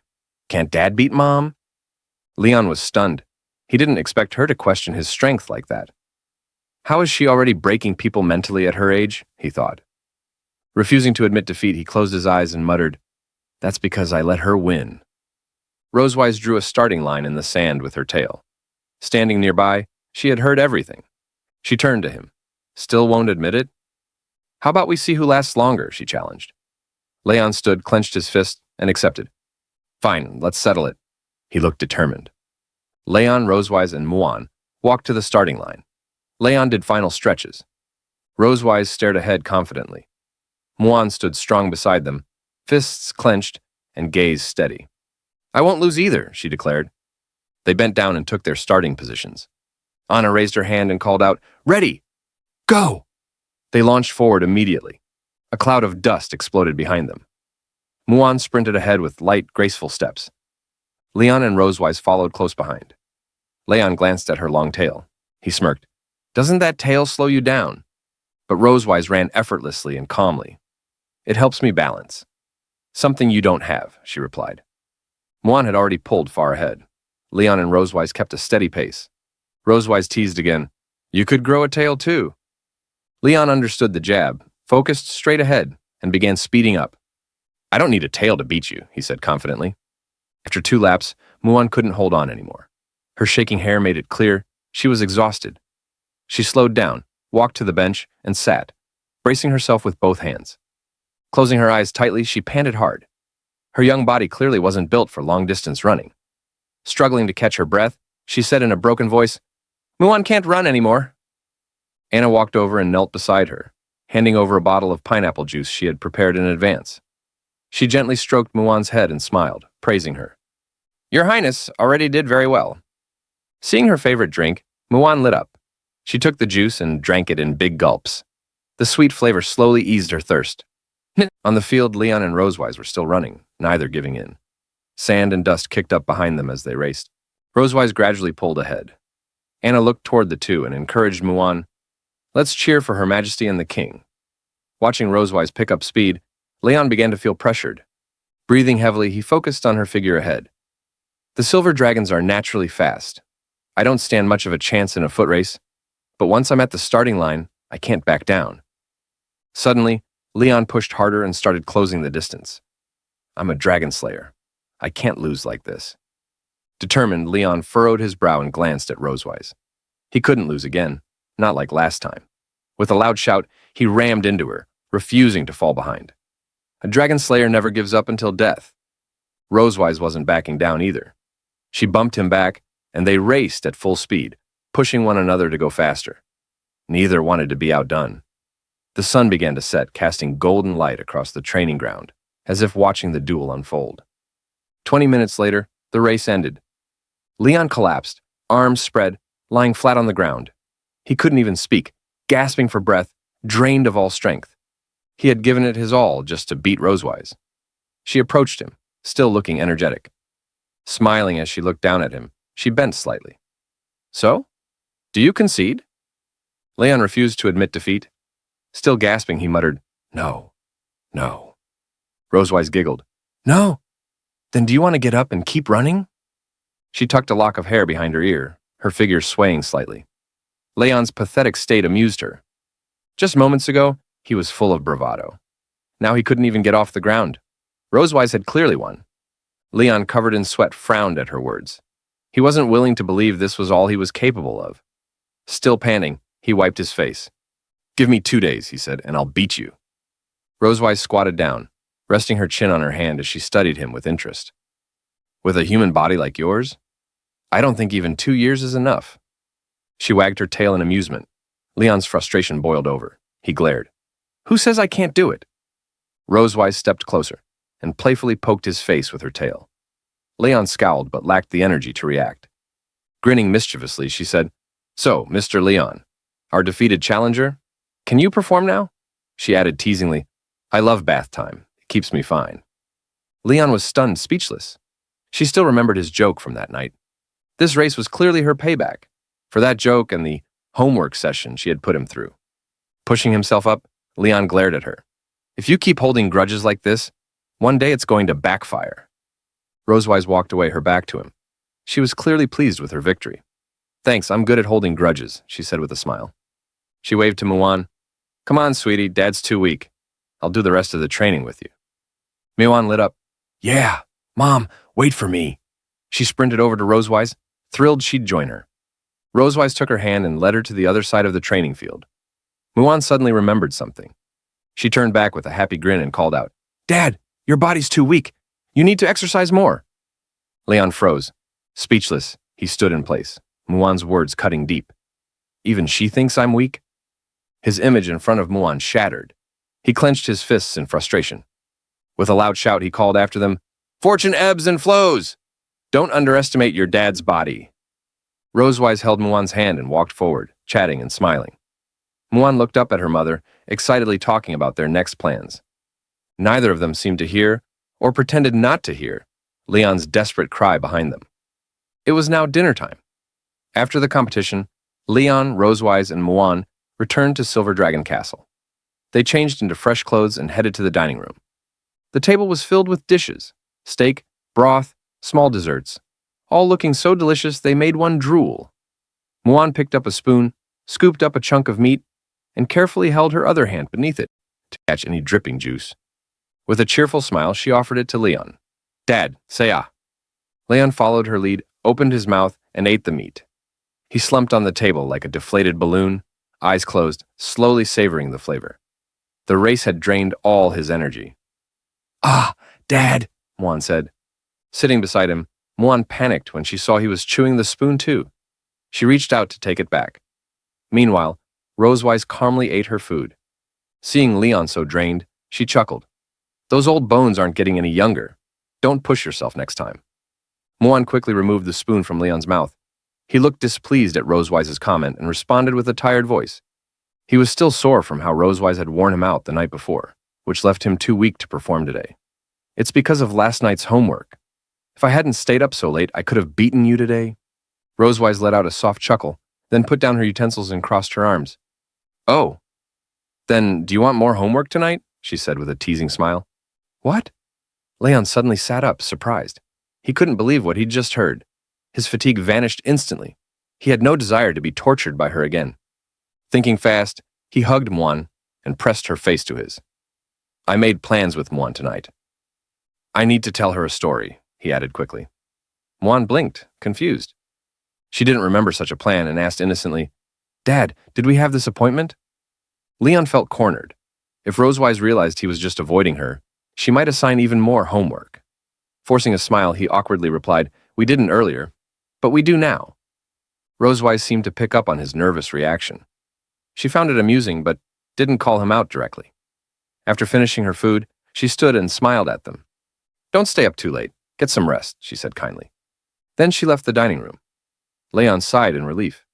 Thankfully, she didn't insist on dragging him to her room. He gently patted his chest to calm down. At least tonight, he wouldn't be as exhausted as before. Muan didn't understand what just happened between them, but she looked at Rosewise's back with a bright smile. I know, Mom, she replied. Meanwhile, Rosewise was walking through the hallway. Outside, the moonlight shone softly through the windows, casting a gentle glow across the corridor. Her footsteps echoed through the still hallway, bathed in moonlight like a silent guardian. The entire place was calm, no sound but her own. Suddenly, she stopped. She sensed someone behind her but didn't need to turn around to know who it was. You can come out, she said calmly. A black figure leapt in through the castle window, landing in the shadows. It was Sherry, who had been investigating the whereabouts of Leon's master. She now wore clothes suited for sneaking into human territory. She placed one hand over her chest and the other behind her back, then bowed slightly. Your Majesty, she greeted. Rosewise turned to face her. Any news? Expressionless, Sherry began her report. She had found the former residence of Tiger Lawrence and his wife, but they had moved out over a year ago and left the Empire. Before leaving, they donated their possessions to an orphanage and gave their livestock to neighbors. Except for, she paused. Rosewise's expression shifted with interest. Except for a donkey, Sherry finished seriously. She hadn't expected that to be the only thing left behind. She recalled what the neighbors had told her. The couple had treasured that donkey and took it with them when they left. Rosewise remembered Leon mentioning a story involving a donkey. She silently wondered to herself, is it the same donkey Leon talked about? After a moment of thought, she looked at Sherry. Keep tracking Tiger's whereabouts. If there's any news, report back. Sherry nodded, acknowledging the order. Understood. She bowed once more and vanished from sight. Rosewise turned and looked up toward the window, lost in thought. There was still something she couldn't quite figure out. The moonlight reflected on Rosewise's puzzled expression. Though she had learned that Leon's master had left home, the reasons behind it were unclear. Still, there had to be something important that caused him to leave his original residence. She gazed out the window at the moonlit sky, lost in thought. Why would Leon's master leave the Empire? A few days later, the weekend arrived. The weather was bright and sunny, and sunlight bathed Silver Dragon Castle like a golden scarf draped over its towers. Under such pleasant weather, Noah returned home from school in high spirits. But soon, a surprised voice echoed through the castle. What? A family sports meet? Leon and Rosewise sat on the sofa, both raising their eyebrows in unison as they repeated the words. They looked at Noah, surprised. Noah nodded calmly. Standing in front of them, she repeated, Yes, the Academy will hold a family sports meet next week. Rosewise leaned back, resting her chin on her hand as she looked up thoughtfully. A family sports meet. I joined one when I was studying at St. Hiss Academy, but back then, parents weren't required to attend. Noah looked at her and added, They said it's a new kind of event they're trying out. Meanwhile, Muan was sitting nearby, happily munching on snacks. Her eyes lit up when she heard that Rosewise had once joined a sports meet. Still chewing, she looked up and asked curiously, What was Mom's ranking back then? Thinking back, Rosewise couldn't help but feel a little pride. She leaned forward slightly and gave a confident smile, covering part of her face with one hand, while lifting her index finger with the other. Of course, First place. Muon's eyes widened in amazement. Wow, Mom is amazing. She quickly turned to Leon. What about Dad? Leon, arms folded across his chest, stayed calm. I didn't have a ranking. Muon blinked, confused. Why? But you're super strong. Leon closed his eyes and smirked. Because my score was always much higher than second place. The Academy suspected I was cheating and didn't include my results in the rankings. Still confused, Muon asked innocently, Did Dad cheat? Leon didn't respond right away. He walked up to her and gently flicked her forehead. Ah, Muon leaned back, startled. Leon frowned slightly, a bit irritated by the implication. Of course not. He placed his hands on his waist and explained, Later, the Academy secretly gave me a medal. I melted it and turned it into a gold bracelet for your grandmother. Muon, now covering her forehead, looked a little pitiful. But after hearing the explanation, she nodded in understanding. Rosewise was surprised. You? Melting a medal? You've always cared about honor and championships. Leon shrugged, opening his hands casually. I don't want any glory that can't be publicly acknowledged. He preferred official recognition and achievements, not secret awards. Rosewise turned to Noah. So, are you planning to join the sports meet? Noah paused in thought. Well, it's just for fun. Grades don't count for anything, but I want to take first place. She looked forward, eyes full of determination. She wanted to prove herself, just like her parents once did. Clenching her fists, Noah stood tall. Her drive reminded Leon of something. Her determination to be the best is even stronger than that of most young dragons, he thought. She really inherited that fire from both of us. Leon glanced at Rosewise. Without speaking, they both understood. They nodded to each other and placed a hand on Noah's shoulders. Together they said, Let's participate. Noah's mouth opened in surprise. She hadn't expected them to agree. A small, joyful smile appeared on her face. Muon, watching the scene, was thrilled. Noah, Muon wants to join too. But Noah hesitated. Her expression dimmed slightly. This sports meet only allows 3 people. Muon puffed up her cheeks and looked down, clearly disappointed. But she didn't give up. She still wanted to support her family. Leon walked over and gently placed a hand on her head. Muon can be our biggest cheerleader. With your support, Dad, Mom, and Noah will definitely win. Hearing this, Muon perked up again. She clenched her fists and raised them to her head, saying brightly, Yeah, Muon will cheer super hard for you. Leon, standing behind her, raised his fist too. Together, we'll win this thing, no problem. Muon joined in with excitement. Yeah! Noah, though a bit shy, also raised her fists and whispered, Yeah! Rosewise stood behind them, arms crossed, watching the excitement on all their faces. A slow, warm smile formed on her lips. The scene shifted into a crisp, refreshing morning at Silver Dragon Castle. He arrived early at the training ground, dressed in comfortable athletic wear, already easing into his warm-up routine. He bent his right leg, stretched the other back, and straightened up effortlessly. His goal? Simple. Get a head start on training for the upcoming family sports meet. As Leon continued his stretches, a familiar figure came into view. Rosewise was approaching with a relaxed smile, dressed in sleek, lightweight sportswear, her hair tied into a high ponytail. She raised her arms above her head, stretching with elegant ease, her posture exuding calm confidence. Leon, still mid-stretch, blinked, just briefly, slightly dazed. She really does have the figure of a model. She could wear anything and still make it look stunning, he thought. Rosewise, unaware of his thoughts, stepped forward with a cheerful suggestion. The kids are still asleep. Let's do 2 laps to warm up. Leon nodded, more than ready. Sure, sounds good. They began a slow jog around the training ground, the silence broken only by the rhythm of their footsteps and the soft rustle of wind. As they ran, Leon glanced at Rosewise. By the way, what kind of events are in a Dragon Clan sports meet? Rosewise looked straight ahead, answering casually. When I was in the academy, we had triathlons, running, high jumps, long jumps, things like that. Leon chuckled. So, not that different from our human events. Doesn't sound too hard. Rosewise's eyes narrowed slightly. She shot him a sideways glance. Don't take it lightly. Our sports meets are anything but simple. Leon thumped his chest with confidence. Well, I'm a dragon slayer. Taking first place in those events should be easy. Rosewise let out a short laugh. Then suddenly she picked up her pace. Oh, that confidence is cute. But wasn't it you who collapsed after just a couple of laps the other day? Leon's cheeks flushed. He remembered that day all too well. Hey, that was because someone kept me up late with homework. he called after her, jogging to catch up. Rosewise glanced back with a sly smile. His flustered look was just too entertaining. Suddenly, she stopped, turned around, and began jogging backwards, still keeping pace with him. Want some motivation? She teased. Leon eyed her, cautiously intrigued.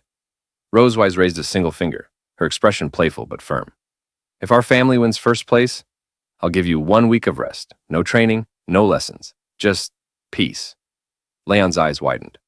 A whole week off? Seriously? He asked, hopeful. Rosewise nodded slowly and confidently. Yes, 100% real. Something lit up inside Leon. He clenched his fists, his eyes gleaming with energy. All right, the champion title is ours. Let's go. With a loud shout, Leon blasted forward like a rocket, clouds of dust rising in his wake. Before Rosewise could even respond, he had disappeared into the distance, leaving only a trail of swirling sand. She blinked in mild disbelief, then laughed softly. 1 sentence was all it took, huh? She muttered, amused. Well, that worked better than I expected. Later, after their warm-up, Leon sat on a bench catching his breath. Sweat glistened on his forehead, but his eyes were sharp with focus. Rosewise strolled over, composed as ever. Feeling awake now? She asked. Leon shot up, full of spirit. Awake? I feel like I just ate black dragon bolognas. Rosewise smiled, clearly pleased with his enthusiasm. Then, she walked over to a nearby bag and pulled out a rope. Since this is a family-based sports meet, some events might require team coordination. Let's work on physical training and teamwork. She carefully began straightening out the rope, but Leon took one look and froze. His eyes narrowed, arms crossing suspiciously. What are you doing with that? You already tortured me with teacher homework. Now you're pulling out rope training games? Rosewise crossed her arms, unimpressed. What are you imagining? Have you ever heard of a 3-legged race? Realization hit Leon. His cheeks turned slightly red. Yeah. I've seen it at the Dragonslayer Academy. He quickly grabbed the rope, trying to hide his embarrassment. The two stood side by side on the training field. Leon bent down and tied his left leg to Rosewise's right, the space between them uncomfortably close. Leaning away slightly, Leon sneaked a glance. She's really close. This is awkward. Meanwhile, Rosewise stood calmly, eyes closed, hands folded, completely unbothered. Leon cleared his throat and focused. Let's just get this over with, he muttered. He stepped forward, but Rosewise didn't move. Why are you just standing there? He asked, frowning. Rosewise cracked one eye open. And how exactly am I supposed to know where you're going if you don't say anything? Leon sighed, then pointed toward a patch of soft grass. There. At least if we fall, it won't hurt. He stepped again, too fast. Rosewise stumbled, nearly falling backward. Leon lost balance and bumped into her. Hey, don't push me. You pushed me first. After a clumsy shuffle, they finally made it to the grassy area. Both took a deep breath and got into position. Leon narrowed his eyes. Just don't slow me down. Rosewise raised an eyebrow, amused. Thank you. That was a great morning joke. Leon counted down. 3, 2, 1, go. Rosewise burst forward with energy. Leon, not so much. Wah! Rosewise sprinted, completely forgetting they were tied. The rope stretched. Leon flailed behind her like a human kite. Dust flew. Birds scattered. Stop! Leon shouted, his voice echoing through the trees. Finally, Rosewise skidded to a stop. Leon bent down, panting and retying the rope. Do you even understand what tacit coordination means? He muttered. Rosewise said nothing. She stood there, eyes closed. You've got giant legs. Why couldn't you just keep up? Leon stood and brushed dirt from his hands. I'm not wasting energy arguing. Let's do this right. He explained. On 1, we lift the outer leg. On 2, we lift the tied leg. Got it? Rosewise nodded lazily. Then, without warning, Leon gently placed a hand on her waist. Rosewise froze. Her eyes widened. Her face turned bright pink. Leon, completely unaware of the awkwardness, said casually, This'll help us move more smoothly. Rosewise looked down, took a deep breath, and nodded. Let's just start. Leon led with steady commands. 1, 2. 1, 2. Their steps were clumsy at first, but gradually they found their rhythm. Sunlight filtered through the trees, casting a golden glow across the field, a quiet symbol of progress. Step by step, human and dragon worked toward understanding. Later, training continued, with Rosewise's unique flair, which meant challenges, big ones. Leon was now doing push-ups, not just regular push-ups, 500, with Rosewise sitting right on his back. 1, 2, 3, she counted casually. Leon gritted his teeth.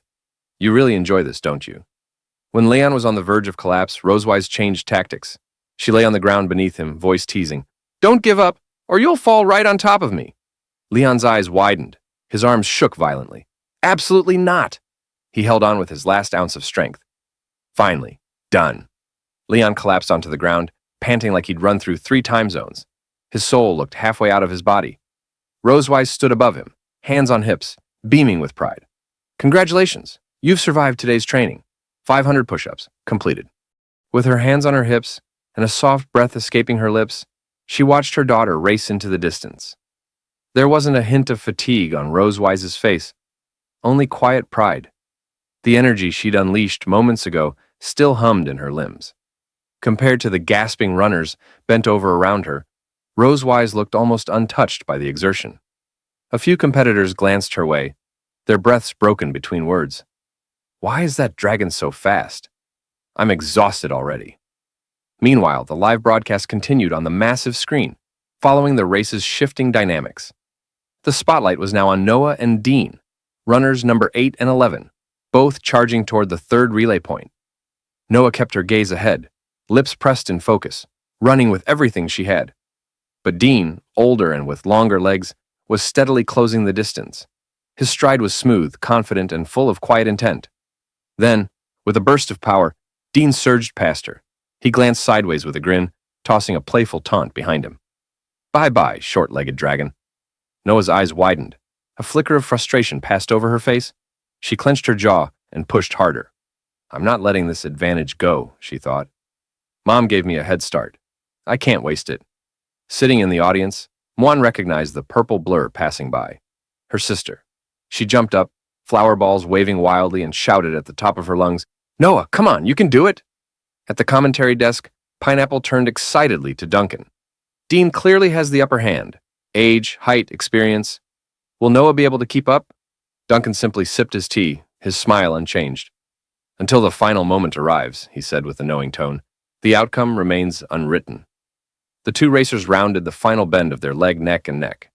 Leon and another dragon, brown-haired and ready, stood at the relay point, hands stretched behind them. On the track, it was now a matter of inches. Dean lunged forward, handing his baton to his father, Gordon, who bolted from the line like a cannonball. Just a second behind, Noah delivered her baton to Leon.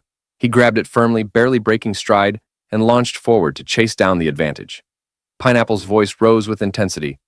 Dean completes his pass just a step ahead, but Noah doesn't fall behind. Leon is now in hot pursuit. Rosewise had moved near the 3rd relay point just in time to see Noah jog toward her. Noah's head was slightly lowered, her expression tight. She walked over with hesitant steps, voice quiet. Mom, I'm sorry I lost the lead. But Rosewise knelt gently and placed a hand on her daughter's head, smiling with warmth. You did amazing, she said. He's older, taller, and you still held your ground. That's something to be proud of. Then she added, let's go cheer for your dad. Noah nodded, her eyes lighting up just a bit. Together they headed toward the finish line. Out on the field, Gordon maintained his lead, a smug smile on his face. Every step he took seemed full of confidence. He glanced back, spotting Leon gaining on him. You're 5 seconds too slow, Silver Dragon, he called over his shoulder with a smirk. Leon's brows knit in frustration, his breathing deepened, legs moving like pistons. 5 seconds, he muttered under his breath. Try telling that to someone who's desperate for a vacation. The screen showed both dragons accelerating, now running at full tilt. Gordon let out a few confident laughs as he pulled ahead again, but Leon wasn't giving up. The crowd noticed the shift, even Muon, who jumped up again, waving her flower balls furiously. Dad, come on, you're the best! Rosewise and Noah had reached the edge of the track near the finish line. Noah pressed her hands around her mouth and called out a bit shyly, Come on, Dad, you can do it. The words cut through the crowd noise like a bell. Leon's eyes widened just slightly. Noah had just called him Dad. A flicker of surprise crossed his face, then turned into something deeper. His expression hardened, in a good way. He leaned forward and pushed off the ground with new strength. Since Noah encouraged me, he whispered under his breath, there's no way I'm losing now. With renewed energy, Leon surged forward. His feet pounded against the track with force and rhythm, and in mere seconds, he had drawn neck and neck with Gordon. Gordon, still grinning from his earlier lead, suddenly saw Leon beside him, not falling behind but matching his pace. His eyes widened in disbelief. What? That disbelief quickly turned into irritation. He hated losing, especially to someone who was supposed to be behind him. Gritting his teeth, Gordon thought bitterly, if I let him pass me now, I'll never hear the end of it. He glanced around. No referees watching, no cameras too close. He pressed his shoulder subtly, summoning a crackle of lightning. Desperate times, desperate methods. He sidled closer to Leon, preparing to fire off a low-grade shock to trip him up. But Leon had already noticed the shift in energy, the faint buzz of electricity. As a seasoned dragon slayer, his senses were sharp. Without missing a beat, Leon slammed his foot down, launching forward and away from Gordon's reach. Try dirty tricks again, he growled, and don't blame me for what comes next. As he darted ahead, his heel kicked up a spray of dust and loose gravel from the track. Not on purpose, but not entirely accidental either. The dust hit Gordon square in the eyes. Oh, that stings. Gordon staggered, blinking rapidly. He hadn't anticipated that. Blinded, he tripped, one foot catching over the other, and went sprawling, face first onto the track. Thud. Gasps erupted from the audience.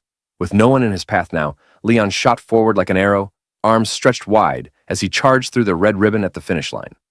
Pineapple's voice burst through the loudspeakers. Leon crosses the finish line first. The Malibu family wins the championship. The crowd roared, flower balls flew, applause shook the stands. Leon lifted his arms in a triumphant gesture and ran toward Rosewise and Noah, joy lighting up his face. Noah and Rosewise met him halfway, running with wide grins and open arms. Leon scooped Noah up and spun her once. Hey, what did you just shout to me back there? He asked playfully. Noah's cheeks turned pink. She looked away shyly, then murmured, Dad. Leon froze for just a second, then broke into the biggest grin of his life. He pressed his cheek against hers, rubbing affectionately. That felt good, he teased softly. Say it again. Noah huffed and crossed her arms, still hiding her smile. Win the next race too, then I'll think about it. Rosewise chuckled gently, but her expression turned more serious as she approached. Her eyes scanned Leon's form carefully. You're not hurt, are you? Leon met her gaze and nodded. I'm fine. Meanwhile, at the sidelines, Misty helped a limping Gordon toward the referee's stand.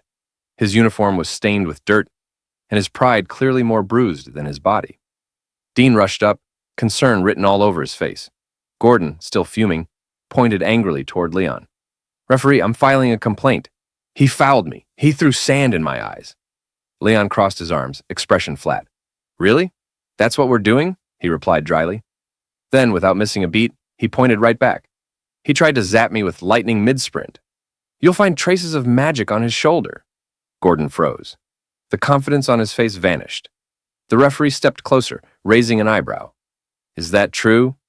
Leon put on a theatrically scared expression, wrapping his arms around himself and swaying like a helpless victim. I was so scared. I just ran faster. Maybe my foot stirred up a little dust. You can't really blame me, right? The referee blinked, part skeptical, part amused. Still, he nodded. We'll need to check both sides. Please cooperate. He turned toward Gordon. But before the referee could proceed, Misty stepped forward, eyes blazing. My husband is the victim here. Why are we being inspected? Just as tensions mounted, a deep, calm voice cut through the noise. What's going on here? Everyone turned. Walking toward the referee's stand was an elderly dragon with a long white beard, flanked by 2 guards. His robe shimmered in silver and electric blue, the same colors as Gordon's uniform. His eyes were sharp, commanding. This was Saul, the chairman of the arbitration committee and the leader of the Electric Dragon clan. Leon leaned slightly toward Rosewise and asked under his breath, Is this old guy also from the Electric Dragon clan? Rosewise nodded, barely glancing over. It didn't take much to guess Gordon's plan. Lean on clan loyalty, twist the facts, and get the race result overturned. After all, Saul was his clan's leader. Surely he'd take their side, right? Saul listened without expression. Then he raised a hand, summoning a referee who carried a crystal ball. They reviewed the race footage with the committee, eyes flicking across the magic screen with intense focus. A brief discussion followed, whispers, nods. Finally, Saul turned back to Gordon, his face like carved stone. I've reviewed the footage thoroughly. The evidence is clear. Contestant 12, Gordon, committed a foul during the race. According to regulations, your family's eligibility is revoked. All existing points are invalidated. The words hit like a thunderclap. Gordon's jaw dropped. Misty's smirk vanished. Dean froze, stunned.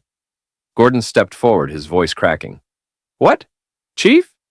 He reached out, eyes pleading. But Saul didn't flinch. Shut up, Saul barked, his voice sharp and final. With solemn steps, he approached Leon and Rosewise. He lowered his head ever so slightly, a gesture that carried the weight of pride being set aside. I deeply apologize on behalf of my clan member. He has brought dishonor to us, and I take full responsibility. Rosewise offered a calm, composed smile. I hope you'll discipline your members properly, Chief Saul. Luckily, my husband wasn't injured. If he had been, she added, an apology might not have been enough. Leon, standing beside her with arms folded and eyes closed, nodded in agreement. Saul's gaze flicked to Gordon, now visibly trembling, and his voice dropped, sharp and resolute. I understand. I will make sure he receives the proper lesson. As if on cue, his bodyguards flanked Gordon and his team, quietly ushering them away. Saul didn't miss a step, his cane tapping against the ground as he lectured Gordon in a low, controlled tone. Gordon, head bowed, said nothing, shrinking under the weight of his chief's words. Watching this unfold, Leon glanced at Rosewise, genuinely impressed.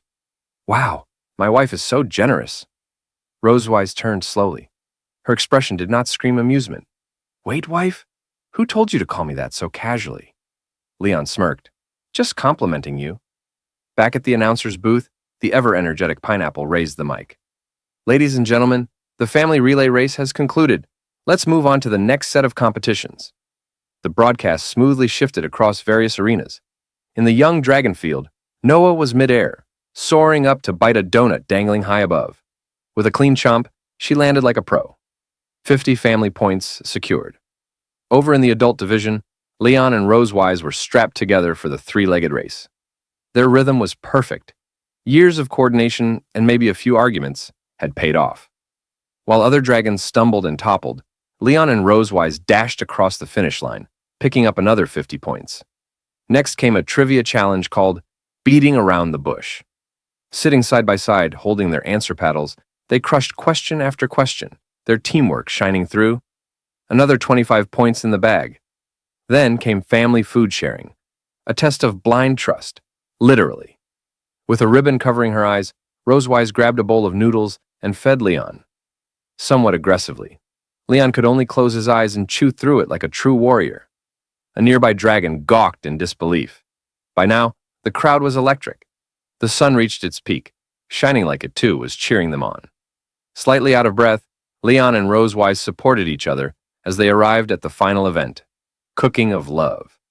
The referee greeted them with a warm smile. Welcome to the final stage of the three-legged race. You'll now cook a family meal. The dish will be chosen by lot, and you have 1 hour. Judges will score your work. On the judging panel sat Vice President Wilson and 2 faculty members, clipboards ready. The female referee gave Leon and Rosewise a warm smile as they approached the final challenge.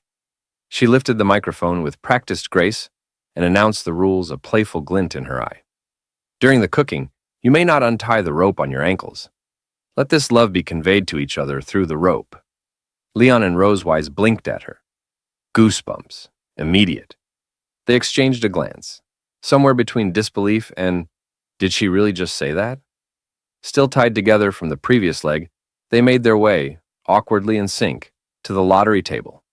Leon shut his eyes dramatically, murmuring a soft prayer as he reached into the box. Please, just something simple. Rosewise leaned in as Leon pulled out the slip. Their eyes dropped to the paper at the same time. Cream puffs. Rosewise's shoulders stiffened. Leon blinked. Do you know how to make this? He asked. Rosewise offered a tight smile. Leon. No.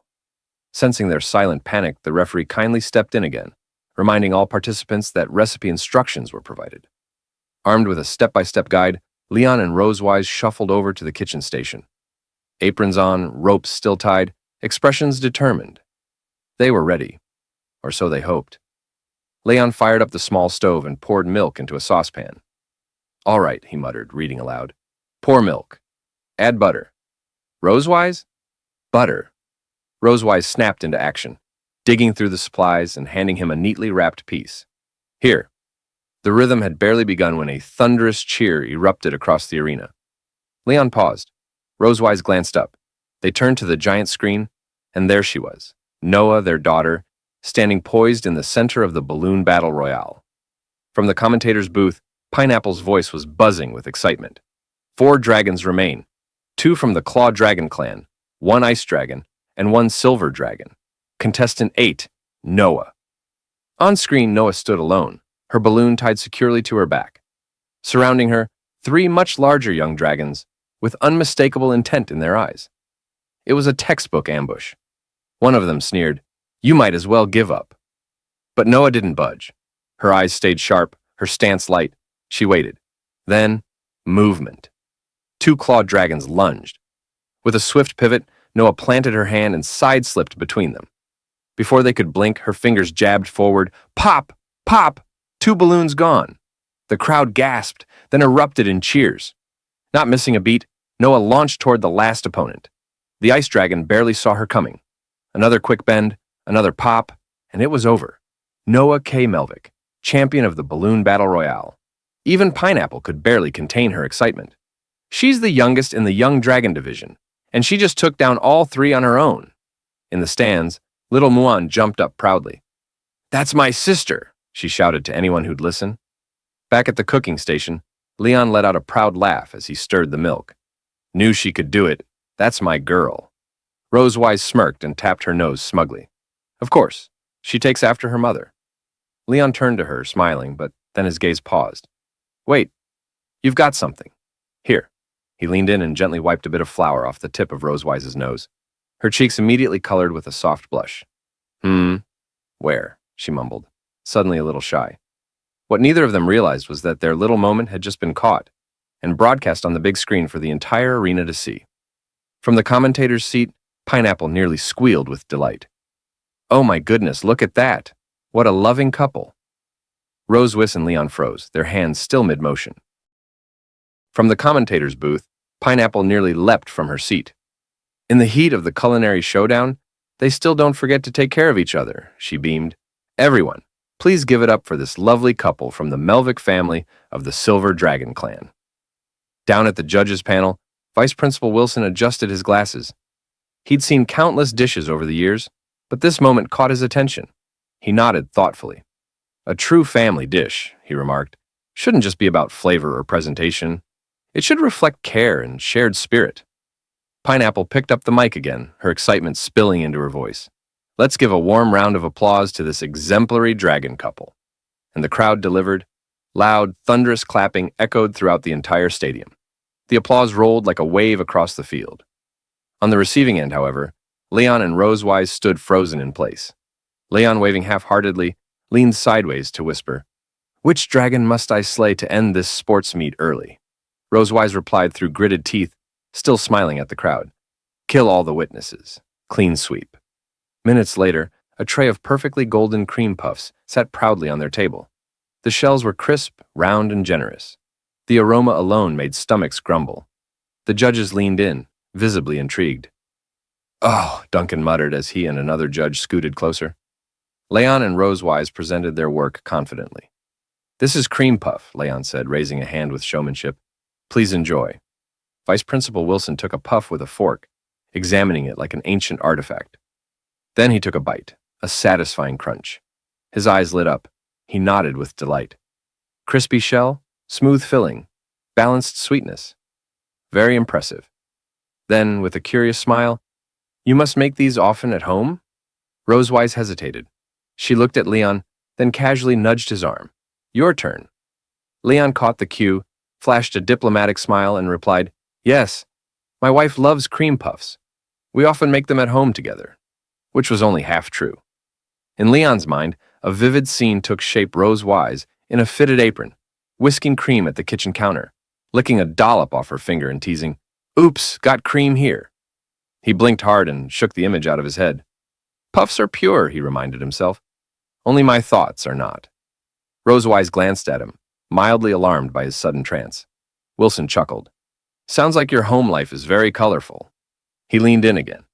"So, any secret ingredient?" Leon and Rosewise responded in perfect sync. They held each other's hands, turned toward the judges, and smiled. "It's love," they said together. We've added a whole lot of love. After a quick round of judging discussion, the scorecards were lifted. All three judges gave top marks, Pineapple announced. It's the highest score of the Cooking of Love round. Leon grinned broadly, hands on his waist, triumphant. That's it. We've secured first place. With all competitions concluded, the final rankings of the St. H family sports meet lit up the big screen. Pineapple's voice rang through the stadium. In third place, the Alex family of the Claw Dragon Clan. They win a Tsar Noodle Redemption voucher, 10 cases valid for 50 years. The Alex family stepped up proudly, waving bronze medals and holding their oversized noodle certificate like it was treasure. In second place, the Rose family of the Wind Dragon Clan. Their prize, a Class B magic tome. The Rose family held up their glowing purple book, silver medals shining around their necks. And now, our champions. Leon Rosewise and Noah stepped onto the highest podium. Gold medals were placed around their necks by Vice Principal Wilson himself. Pineapple's voice echoed one final time. In first place, the Melvick family of the Silver Dragon Clan. Their reward, a luxury 7-day hot spring tour. Leon held the certificate in his hand and stared at it in disbelief. 7 days, he murmured. A luxurious 7-day hot spring tour. It should have been good news, except for one detail. Those exact 7 days were supposed to be his long-awaited, Rose-wise promised vacation. Alone. Leon froze in place, eyes hollow, posture limp, as if life had quietly exited his body. Rose-wise, however, didn't notice his existential crisis. She crouched beside Noah, gently taking the certificate and scanning it with a pleased smile. Not bad, she said warmly. Noah, do you want to go on vacation? Noah nodded, excited. Yes! Behind them, Leon slowly dropped to his knees, reaching both hands toward the sky in quiet despair. Why? Why didn't anyone tell me this was the prize? But the sky offered no answers. His vacation had taken flight. Night came, painting the sky in deep blues. After the ceremony, the family returned to the Silver Dragon Castle. Seated around the table, glasses were lifted. Wine for Leon and Rosewise, sparkling juice for the girls. Cheers! The clink of glasses rang clear, echoing their quiet joy. Our family got first place, Juan exclaimed, beaming. Mom, Dad, Noah, you were amazing. I cheered really hard, too, Rosewise chuckled. We heard you, she said gently. Noah, more reserved than usual, lowered her drink. Her grip tightened slightly, and then she spoke. Thank you for winning with me. Rosewise reached across with a smile. We only did what parents should. The real effort was yours. Leon nodded along, but his eyes were still half-glazed. Mom's right, he added, noticeably less enthused. Rosewise noticed. She cast a brief sideways glance at him, brow furrowing. What's with him? He's been down ever since the prize announcement. Does he really hate vacations that much? She wondered silently. Before the question could become words, Noah suddenly stood. Ah! Can you all close your eyes for a second? Rosewise, Leon, and Muan exchanged puzzled looks, but didn't press. They closed their eyes as asked, patiently waiting. First, Noah walked up to Muan and wrapped her in a gentle hug. Muan giggled and leaned into her sister's warmth. Out next was Rosewise. Noah quietly embraced her waist. Rosewise didn't speak, just smiled. Finally, Noah stepped beside Leon. She hesitated. Her hands were behind her back, and she still couldn't quite look at him directly. Then Noah reached out and hugged him. Leon flinched slightly, surprised by the gesture, but quickly softened. Thank you, Dad, Noah whispered. The words landed gently, but deeply. Leon smiled, placing a warm hand on her head. Her quiet gesture, so unlike her usual self, meant everything. Then Noah tugged at his sleeve. She tiptoed, leaned in, and planted a small kiss on his cheek. Leon blinked. He felt it. The light touch, the warmth, the sincerity. Before he could react, Noah quickly turned away, red to the tips of her ears. Okay, you can open your eyes now. Leon, still processing, touched his cheek, as if confirming it happened. Noah, he started. Muan, still unaware of the moment's weight, turned and asked innocently, Noah, your face is so red. What's wrong? Noah stayed composed, her voice calm despite her blush. Nothing. Let's eat. Leon suddenly stood up, spirits visibly lifted. I'm in a great mood. Where's the wine? Dad needs a drink. Rosewise rolled her eyes. Don't drink too much. Tomorrow we're taking the kids to Sky City to shop for swimsuits. Leon winced. Right, the vacation that wasn't really a vacation. He slumped back into his seat. Don't ruin my moment. Let me enjoy my delusion while it lasts. It was a clear, sunny day in Sky City. He exhaled gently, then drew a single word into the fogged surface with his finger. Vacation. Leon rested his head on the table with a sigh, eyes misting. It wasn't that he disliked the trip, but losing his only chance at a real break? That stung. From outside the shop, a mother and her young daughter passed by. The little dragonling pointed at Leon curiously. Mom, what's that dragon doing? Shh, don't stare, sweetie, the mother replied quickly, ushering her child away. It's awkward. Still slumped in his seat, Leon whispered under his breath, as if addressing the lost time itself. If I could add a deadline to this vacation, I wish it could have lasted just 7 days. At that moment, Rosewise stepped out of the fitting room, wearing a new swimsuit, and asked, What do you think of this one? Leon, still looking out the window, didn't turn his head. It's good, he replied flatly. Rosewise crossed her arms. You haven't even looked. Leon finally turned, gave her a tired glance, and managed a thumbs up. You look good in anything. Trust me. Rosewise narrowed her eyes, not fully convinced. She looked down, adjusting the strap slightly. It feels tight. Just then, her eyes landed on a different swimsuit, black with far less fabric, hanging on a nearby rack. Curious, she held it up. How about this one? He tried to stay calm, but then, nosebleed. A dramatic one. He quickly turned away, wiping at his face with an almost forced composure.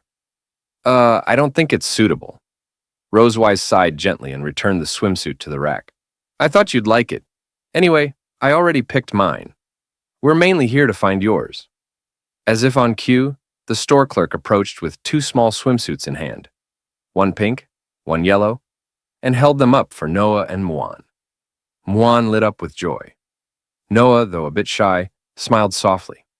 It was clear she liked it, even if she didn't say much. Rosewise stepped out again after changing, spotting Leon still slouched over the table. What's wrong? She asked gently. Leon crossed his arms and turned away. Nothing. Rosewise wasn't fooled. She knew what this was about. I know this was supposed to be your vacation, but the trip dates can't change. Still, look at the girls. They're excited. Seeing your daughters happy, shouldn't that mean something? Leon glanced toward Noah and Muan. Muan was laughing, holding Noah's hand as they chatted with the shop assistant. Noah offered a rare smile, clearly enjoying the moment. He gave a small smile, tight, slightly forced. Ha ha ha, I'm very happy. Rosewise paused, then came up with an idea. She moved closer, placed a hand gently on his shoulder, and leaned in with a playful, conspiratorial smile.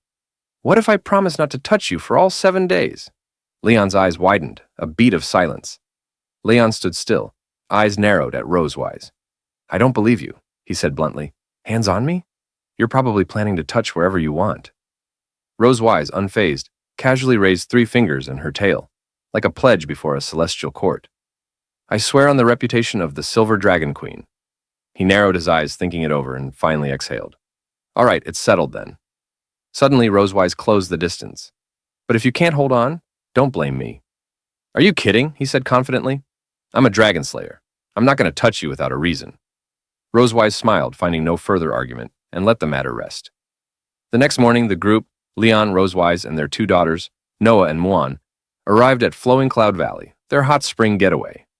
At the lobby, a cheerful front desk clerk received their voucher with both hands, eyes scanning it quickly. Then, she looked up with a bright smile. Are you the model champion family from St. H Academy?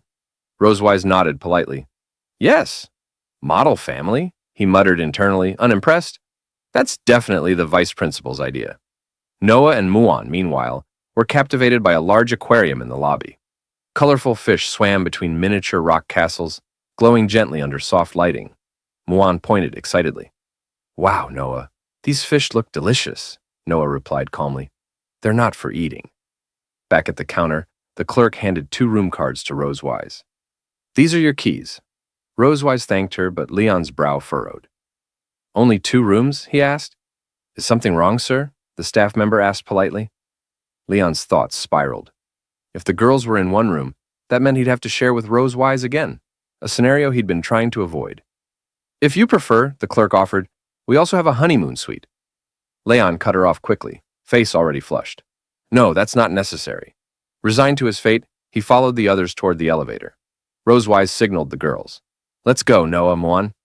Okay, Muan chirped, running ahead hand in hand with Noah.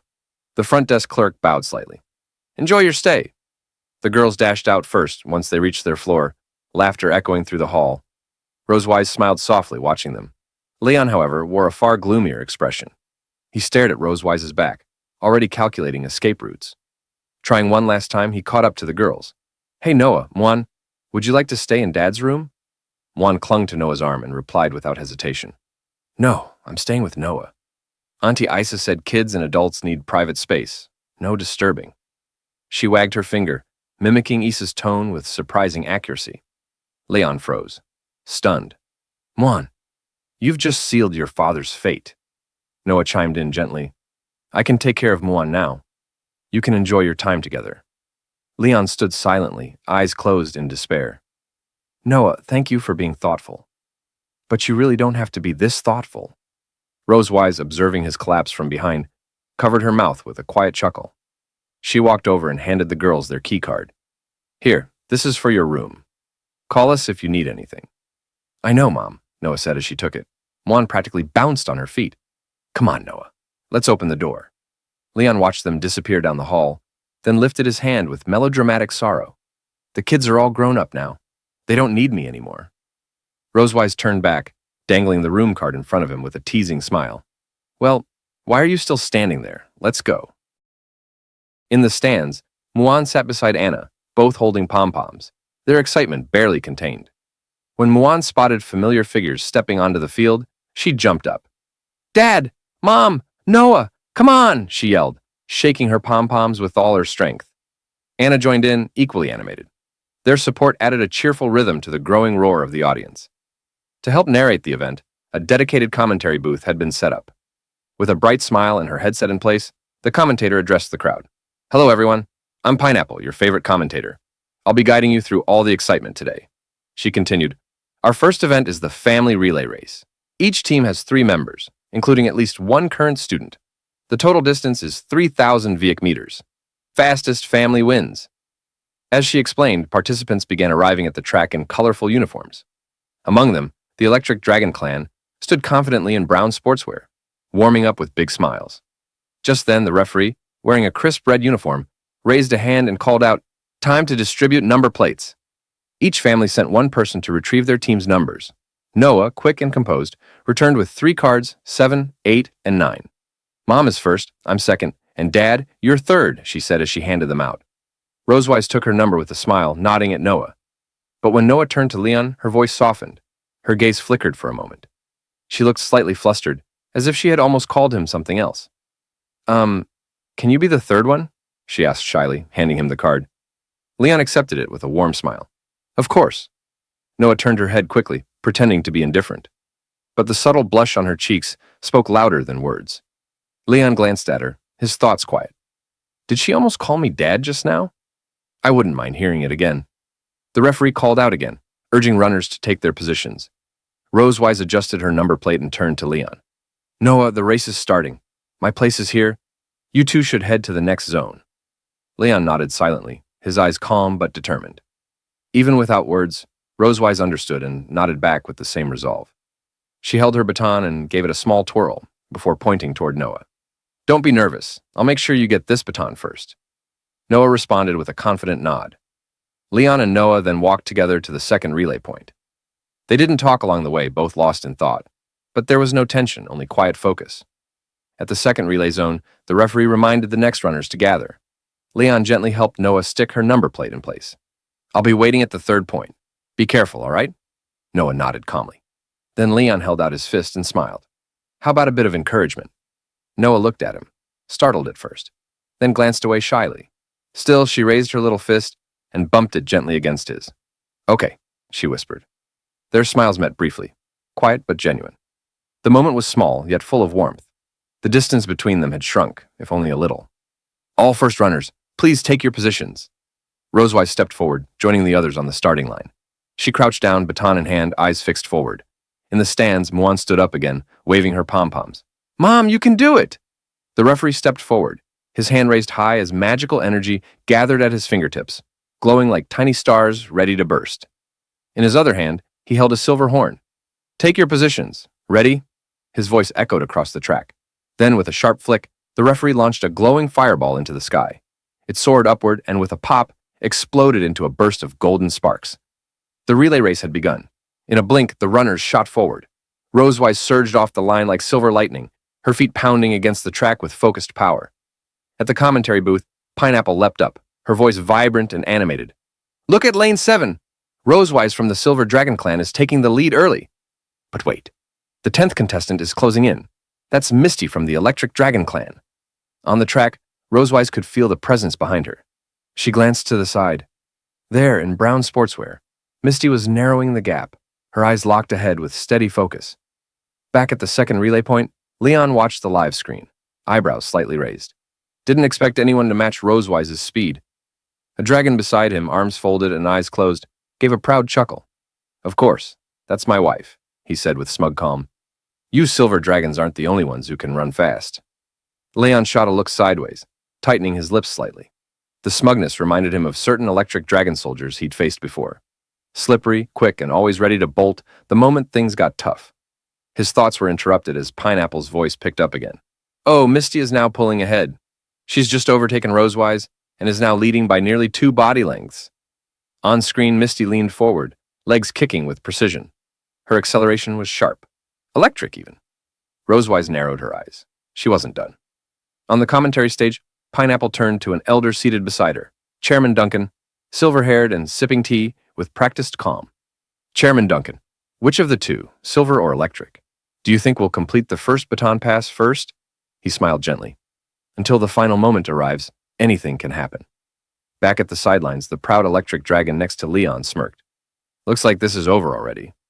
Some races just show the difference in bloodlines, don't they?" Leon didn't answer right away. He just smiled lightly and closed his eyes, arms crossed. "Sure," he said dryly. "Your wife is great." The dragon nodded proudly. "That's right. My wife is great." But just as he turned back to the screen, his smile faltered. Something had changed. Rosewise's eyes were sharper than ever. Her focus narrowed. She pressed down hard with her foot. Boom! A burst of raw energy propelled her forward. With renewed force, Rosewise surged ahead, her stride now even faster. She had studied Misty's pacing, waited for her burst to peak, and now it was her turn. Within seconds, Rosewise was side by side with Misty, and then in front. Misty blinked, stunned. She still had that much energy stored? Rosewise kept pushing forward, her lips curling into a slight grin as she whispered, "The wind up front's pretty strong, huh?" She had used Misty's positioning earlier to reduce drag, saving her strength for this final burst. Now, Misty struggled to keep up. Her form tightened, her breath shortened. The gap between them widened step by step. Pineapple leaned into her mic with growing excitement. Rosewise just reclaimed the lead with an explosive final sprint. She's the first to reach the second relay point. Ahead, Noah stood ready, one hand extended behind her, body slightly crouched. Rosewise's baton passed smoothly into her hand. Snap! And Noah was off, dashing forward with quick steps and a steady grip. Behind them, Misty finally reached the zone and handed the baton to her son, Dean, who launched forward in hot pursuit. Rosewise stood back, breathing deeply, her chest rising and falling with light exertion. Her eyes followed Noah, watching as her daughter pulled ahead. A smile formed on Rosewise's face, quiet and proud. She had done her part. Just then, she turned slightly, her eyes catching a familiar figure across the field. Leon stood at the third relay point, hands in his pockets, giving her a confident thumbs up and a smile that said, "Told you so." Rosewise chuckled softly. She raised her fist in return, silently cheering him on. "The rest," she thought with quiet conviction, "is in your hands now." After we entered the room at the Hot Spring Hotel, Rosewise pulled open the curtains. Sunlight streamed in through the window, brightening the entire room. Right outside the back door of the bedroom was an enormous hot spring. Clear spring water trickled down from a rock formation. The sound of the flowing water created an incredibly soothing atmosphere. The room itself felt spacious, and the decor was elegant and refined. The ceiling featured a dominant brown tone, accented with beautiful decorative patterns. A massive French window overlooked the scenic view outside, giving visitors a glimpse of the stunning natural beauty. Rosewise turned to Leon and said, The scenery here is quite nice, isn't it? Leon walked into the room, carrying both his and Rosewise's suitcases. He glanced around and agreed. The environment really was excellent, but something about what she said confused him. As the Silver Dragon Queen, Rosewise should have had plenty of chances to visit this place. He asked her, "You've never been here before?" Rosewise folded her arms in front of her chest and gently shook her head, her gaze still fixed on the view outside the window. "No, this is also my first time. I've been so busy handling affairs of the Silver Dragon clan, I rarely had the chance to take Noah and Muan out to have fun." For the past few years, Rosewise had been tied up managing the clan's matters, leaving her little opportunity to relax and travel with her daughters. Thanks to winning first place in the recent sports meet, she was finally able to clear her schedule and spend time with them. Knowing how rare this outing was, Rosewise made a decision. "So this time I brought a camera. I'm going to take some special commemorative photos for them." She said it with a smile, as if already imagining Noah and Muan's joyful laughter echoing around her. When Leon heard her mention the camera, his suitcase slipped from his hands. His expression turned uneasy. He had suddenly remembered something dreadful. In his heart, he panicked. "Camera? Is it the one I used before?" Leon quickly opened the suitcase on the floor, desperate to check if it was the same camera he had in mind. Besides their clothes, a black camera sat in plain view. Spotting it, Rosewise said, "Yes, that's the one. I got it as a reward for taking first place in the school sports meet." Leon nervously picked it up. He examined it closely and confirmed. This was the very same camera he had used before. Back when Rosewise had fainted, in a moment of petty revenge, Leon had dressed her up as a bunny girl and secretly taken photos with this camera. And those photos? They were still saved inside. "This is bad," he thought. "Those pictures are still in here. If she finds them, I'm done for." That's the kind of ironclad evidence that gets a guy executed by the she-dragon herself. Seeing that Leon had already taken out the camera, Rosewise reached out her hand. "Give me the camera." Leon glanced back at her, quietly panicking. "I need to develop and hide those photos before she sees them. Then erase everything on the camera." He crouched down and clutched the camera tightly in his arms, refusing to let go. Rosewise frowned at his odd behavior. "What are you doing? Why are you guarding the camera like it's some kind of treasure?" Trying not to seem suspicious, Leon forced an awkward smile and stammered, "Let me help take the photos. I'm very professional." Rosewise raised an eyebrow, surprised. "Aren't you a professional dragon slayer? Since when did you become a photography expert?" Leon patted his chest and tried to sound confident. "Don't worry, leave it to me. I've been taking pictures of my master's donkey since I was a kid." Strangely enough, Rosewise didn't seem too concerned by his odd comment. She simply closed her eyes and said, "Fine. You can take the pictures. Tonight there'll be an outdoor barbecue and a fireworks show. Let's go for a walk first." Relieved that she agreed to let him keep the camera, Leon breathed a quiet sigh of relief. "No problem," he replied. After resting in the hotel room for a bit, Leon, Rosewise, Noah, and Muan headed out to explore the area. They wandered into a lush garden, with Noah and Muan leading the way, and Leon and Rosewise trailing behind. Leon raised his camera and called out to the girls, "Dad's your photographer today." Muan happily waved. "Yeah!" They passed a statue of a female knight radiating a solemn presence. She wore heavy armor and had plunged her sword into the ground, her hands resting on the hilt. Her gaze was unwavering, determined, like she was staring down fate itself. Drawn by the statue, Muan pulled Noah toward it. She struck a pose beside it, mimicking the knight's stance. Leon raised his camera and captured the moment. Soon, they entered a quiet forest, where adorable spotted deer wandered about. Some grazed slowly, others wandered aimlessly, and a few allowed visitors to gently pet them. Muan rushed over to one and gently hugged it. "It's so cute," she exclaimed. Noah walked up to another deer, holding out a carrot. "Do you want to eat?" Rosewise followed them in, reaching out to softly pat one of the deer on the head. Sunlight filtered through the canopy above, casting dappled light on her. From a distance, her majestic aura as queen shimmered even more vividly. Noah and Muan stared in awe at their mother's radiant presence.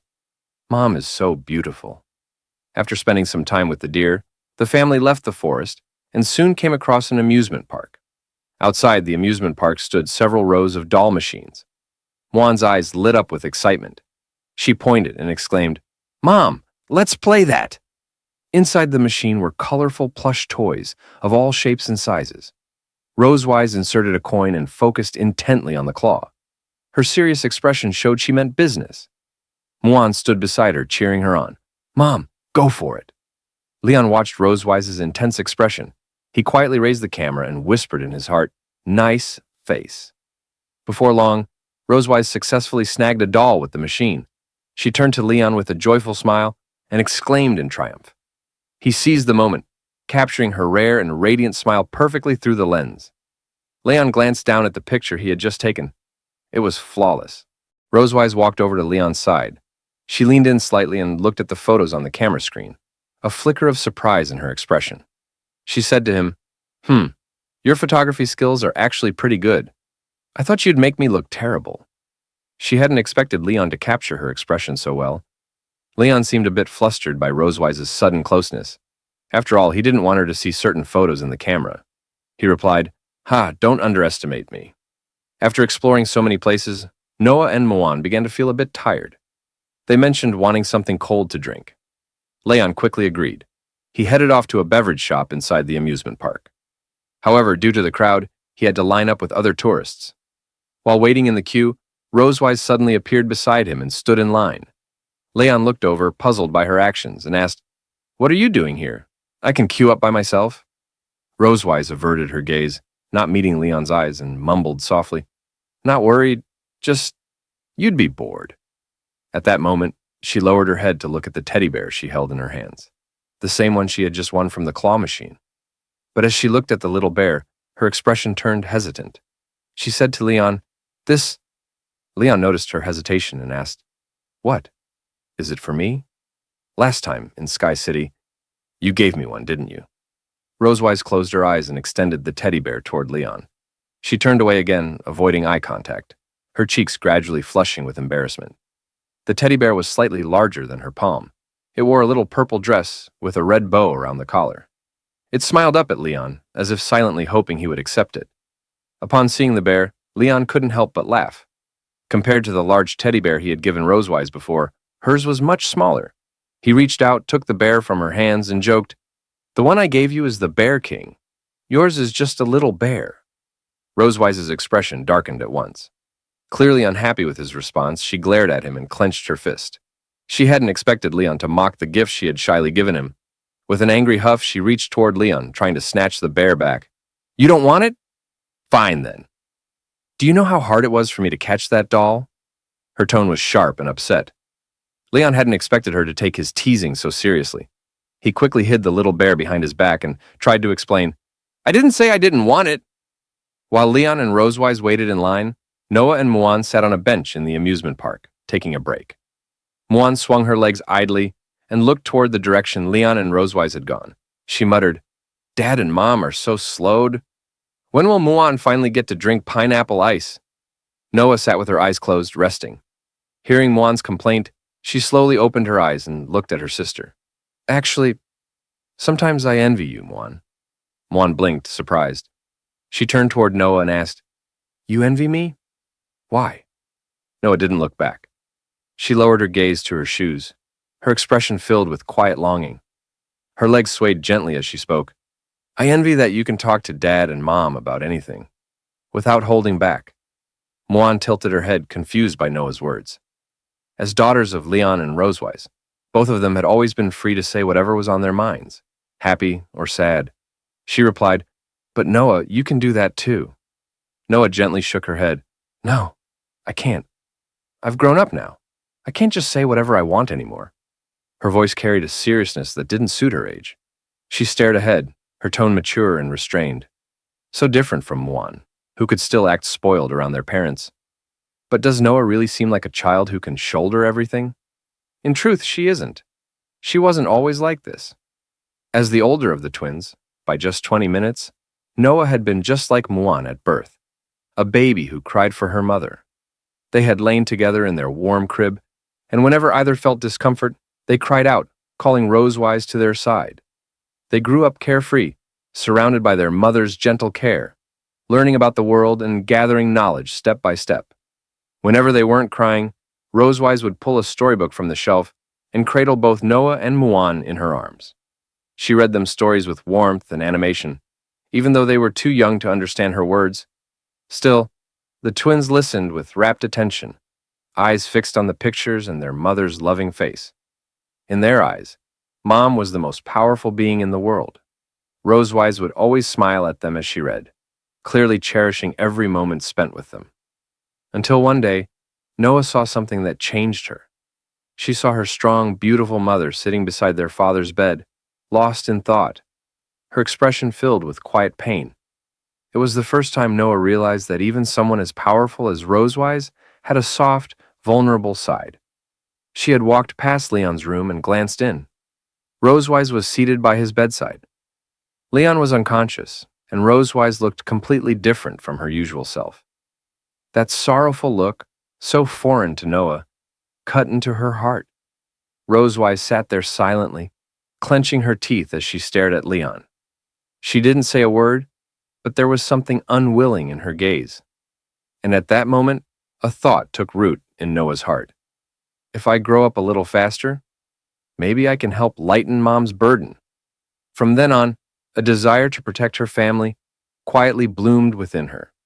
She began doing everything she could to act like an adult. She studied hard, not just for herself, but for Rosewise.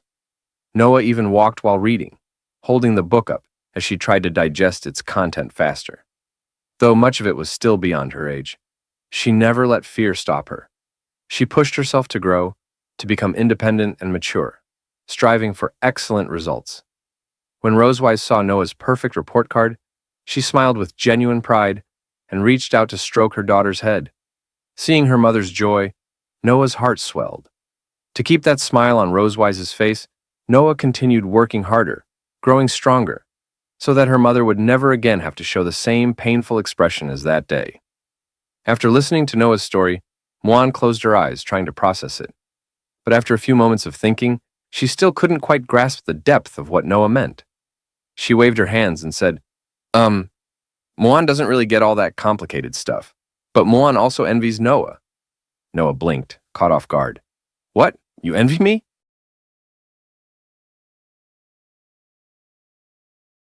During a chat with her younger sister, the eldest daughter learned how her sister truly felt about her. The younger one also wanted to become a better person for their parents, just like her. When Noah heard Muan say she envied her, she was surprised. She hadn't expected the seemingly carefree Muan to ever feel that way. Pointing to herself in confusion, Noah asked Muan, "How could you envy me?" Seeing Noah had misunderstood, Muan hopped off the bench, bounced a few times, and shook her hands excitedly. She explained, "Noah's got it wrong. Noah's smart, capable, takes care of me like an adult, and has won so many first places." Muan began praising her. She listed Noah's strengths, waving her hand happily. She'd been watching Noah improve step by step. Even if Noah hadn't noticed, Muan remembered every little detail. Having such a powerful sister made her proud. Muan wanted to be like Noah someday. She raised a hand full of excitement and told Noah her true feelings. Hearing all this, Noah's eyes widened slightly and she blushed. She hadn't expected Muan to see her that way. She was an excellent person in Muan's eyes. Noah opened her mouth to speak but hesitated, looking off to the side. After a pause, she stammered, You don't even know what I'll be like in the future." Muan tilted her head and asked, "What does Noah want to be?" Noah didn't answer right away, thinking quietly. Then she heard familiar voices, Leon and Rosewise. Leon held a bag of drinks, Rosewise a drink in hand, walking beside him. They came toward Noah and Muan, still chatting. Looking at them, Noah found her answer. "I think I should become the person they expect me to be." Muan grinned. "Ha ha, that's the same as me." Leon walked over, squatted, and handed them drinks. "Sorry for the wait. Here you go," he said. Muan took hers happily. "Thanks, Dad." Noah accepted hers quietly with both hands. "Thank you." Rosewise stood by, sipping her own drink as she watched her daughters enjoy theirs. Evening came. The Muan quietly rose into the dim sky. Right on schedule, the resort began launching fireworks. In an instant, bursts of color lit the sky, like giant flowers blooming, like lanterns brightening everyone's hearts. Noah and Muan leaned on the railing, gazing up. Firework light danced on their faces, reflections glimmering in their eyes. It was as if stars were falling into their eyes. Noah's eyes widened in awe. Muan gasped at the sight. Wow, it's beautiful. Muan spotted a special firework and tugged Noah closer, pointing it out. Noah looked up and softly agreed. Not far away, Leon and Rosewise sat on a stone bench. Leon had placed the camera and a little bear doll, Rosewise's gift, between them. Rosewise smiled, watching their daughters. Seeing them this happy, this trip was worth it, right? She asked. Leon nodded. Yeah, glad we came. As their dad, I want to capture every precious moment. He reached for the camera, but it was gone. Looking up, he spotted it in Rosewise's hands. She'd taken it without him noticing. Surprised, he tried to play it cool. When did the camera get in your hands? Rosewise, still scrolling through photos, replied casually. Just checking what you shot today. Leon tensed. Inside that camera were certain bunny girl photos of Rosewise. He remembered sneaking to the resort's only photo studio earlier, under the excuse of a bathroom break. They didn't even have photo development services. Rosewise paused on a picture of her with a herd of deer. When was this taken? She asked. Leon's heart raced. Those bunny girl shots were still in there. If she kept scrolling, she'd see them. Think, Leon, think. He patted his pockets in panic and felt something. 2 milk candies from earlier that day. Perfect. Pulling them out, he grinned. Want some candy I bought today? Rosewise kept her eyes on the camera, but instinctively opened her mouth. Leon slowly unwrapped a candy, thinking to himself, She wants me to feed her? Seriously. He leaned in, holding the candy to her lips. Still focused on the screen, Rosewise accepted it with a small hum. Then she froze, realizing Leon was way too close. Both pulled back quickly, turning away with flushed faces. Why'd you get so close? Rosewise blurted. Leon stammered. Didn't you ask me to feed you? Rosewise couldn't help but sneak a glance at Leon. While browsing the photos in the camera, she noticed that aside from her and her daughter's pictures, Leon didn't have a single one of himself. She thought to herself, this guy takes photos all day, yet not even one of him exists. Since Leon was always busy photographing her and the girls, he never had time for his own. Rosewise turned, lifted the camera in her hand, and made him a proposal. How about we take a photo together? Worried Leon might take it the wrong way, Rosewise closed her eyes and quickly explained, I just don't want the girls asking why there's no picture of us together. Don't misunderstand. She stepped closer, raising the lens toward them. Hearing her, Leon didn't find it odd. To avoid suspicion from his daughters, he agreed. He raised an eyebrow and teased, All right, your majesty is truly farsighted. What he didn't know was that Rosewise simply wanted a photo with him in it. Rosewise lifted the camera, making a V sign. Just then, she noticed Leon wasn't centered in the frame. Impatiently, she reminded him, Closer. Your face is so big it's out of frame. Seeing her pose, Leon couldn't help but mock her. Oh, please. A dragon over 200 years old, still throwing peace signs? Childish. He still leaned closer, matching her gesture with the same playful V sign. Both looked into the lens and smiled. The shutter clicked, capturing a photo of the two together. Later, after watching the resort fireworks, Leon and Rosewise bought sparklers near the deck and played with Noah and Muan. Lighting one, dazzling sparks filled the night. The faint glow lit the dim observation deck. Rosewise shook her sparkler while laughing with Noah, who held 2 of her own. Noah caught up to Rosewise and lit hers from her mother's. Soon, more sparks glowed across the deck, their happy faces shining. Laughter echoed. Leon and Muan sat on stone benches, the little one clearly worn out. She closed her eyes, resting in Leon's arms. As the mountain air cooled, Leon slipped off his coat and tucked it around her. He held her close, keeping her warm. Looking up, he saw Rosewise and Noah playing joyfully. He whispered, Rare to see those 2 serious ones smile like that. Lowering his gaze to Muan, Leon thought how she'd usually run to join them, but tonight she stayed curled in his arms. Confused, he asked, Muan, why not play with Mom and Noah? She snuggled deeper into him and whispered, Muan's tired. Muan needs to rest. Noah has school. Mom's always busy. They rarely get time like this. So, Muan wants them to enjoy it longer. Nearby, Noah leaned against Rosewise, sparkler in hand, smiling. She chatted about fireworks knowledge. Rosewise nodded, impressed she remembered such details. Hearing Muan, Leon stroked her head gently. You've grown up, Muan, he said with a smile. She shook her head, eyes opening. No, Mwan hasn't grown up. Mwan doesn't even know what that means. Mwan just wants Noah, Dad, and Mom happy. Leon's heart softened. His eyes closed as quiet tears fell. He hadn't expected her love to be so pure. Though Noah and Mwan are different, both cared deeply in their own way. He realized she pretended to rest just so Rosewise and Noah could play more. He reached to lift her, saying, Mwan, want Dad to take you to play? But he heard only her steady breathing. She'd fallen asleep mid-conversation. Her hand clutched his clothes. Her lips parted slightly, a soft snore escaping. Leon was surprised at how fast she drifted off. You really were tired, huh? By then, Rosewise and Noah had finished the fireworks and walked over, noticing Mwan asleep in Leon's arms. Rosewise peeked at her and whispered, Asleep? Leon nodded. Yeah, let's head back. He wrapped her snug in his coat and carefully carried her. Noah said nothing, arms crossed, eyes fixed on Mwan with a quiet envy. Rosewise noticed and lowered her gaze to Noah. Though Noah's face was calm, Rosewise sensed her feelings. She bent down slightly and Noah lifted her head, unsure of what was coming. Mom will hold you too, okay? Rosewise offered. Noah froze, eyes widening, cheeks turning faintly red. She hadn't expected Rosewise to read her so easily. With a shy smile, she lowered her head. Okay. On the walk back, Leon noticed Noah nestled against Rosewise's shoulder, hiding her expression. She pressed closer, not wanting anyone to see her face. And so, the first day of Leon's hot spring trip ended in warmth. Or maybe not. Back at the hotel, Rosewise grabbed her camera to review Leon's photos. Meanwhile, Leon stripped down to shorts and called, Let's soak in the hot spring. Behind him, fireworks lit the sky in brilliant colors. Rosewise blinked in surprise. Wait, how did things end up like this? After playing all day, Mwan was already exhausted. So Leon suggested they head back to the hotel and rest. After sending them off, Leon closed the door and immediately dove onto the bed. After walking around all day with barely any rest, he finally shouted out loud, Ah, finally the bed! The soft mattress instantly relaxed his body. He rolled around happily, refusing to leave its embrace. He even thought about just falling asleep right then.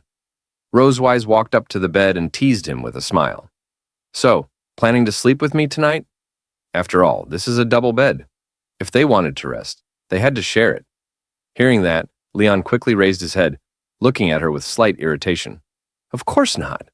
Unsure if Rosewise was actually serious, he hopped off the bed and headed for the hot spring at the back door, pretending he just wanted a soak first. Stammering, he told her, I'm going to soak in the hot spring. You go ahead and sleep first. Seeing Leon purposely give her the bed, Rosewise found it amusing. Folding her arms, she smiled secretly as she watched his back. Around the pool, warm spring water trickled down from cracks in the rocks, feeding the bath.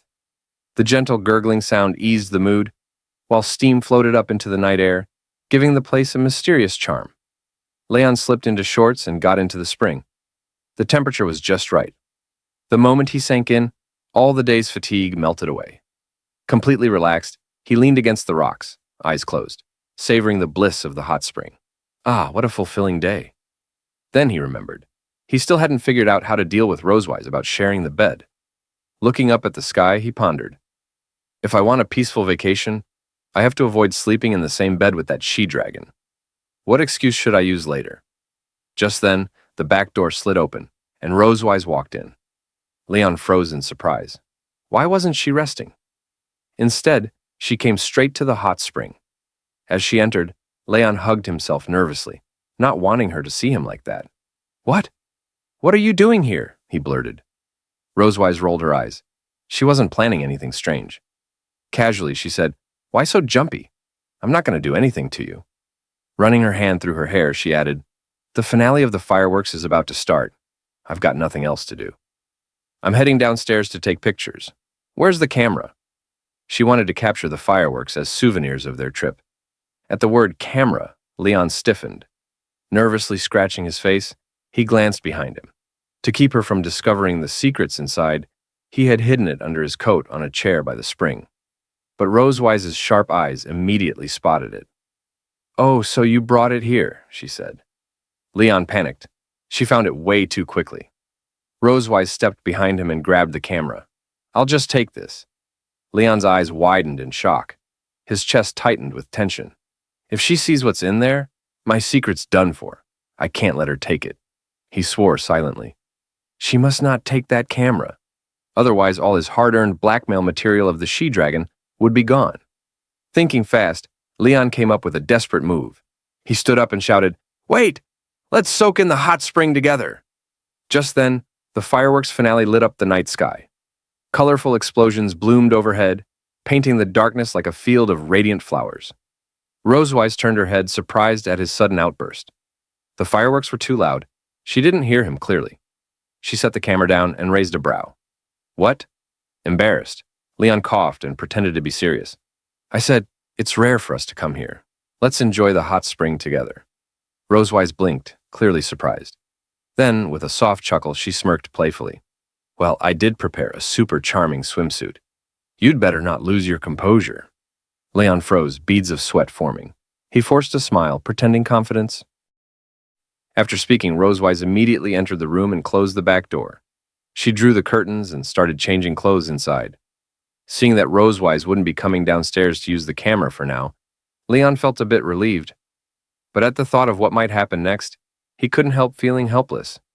After all, whenever he was with Rosewise, something magical always seemed to happen. He turned to face the hot spring pool, spread his hands, and shook his head gently. Closing his eyes, he whispered words of comfort to himself. "It's okay, Leon. It's just soaking in a hot spring. What could happen?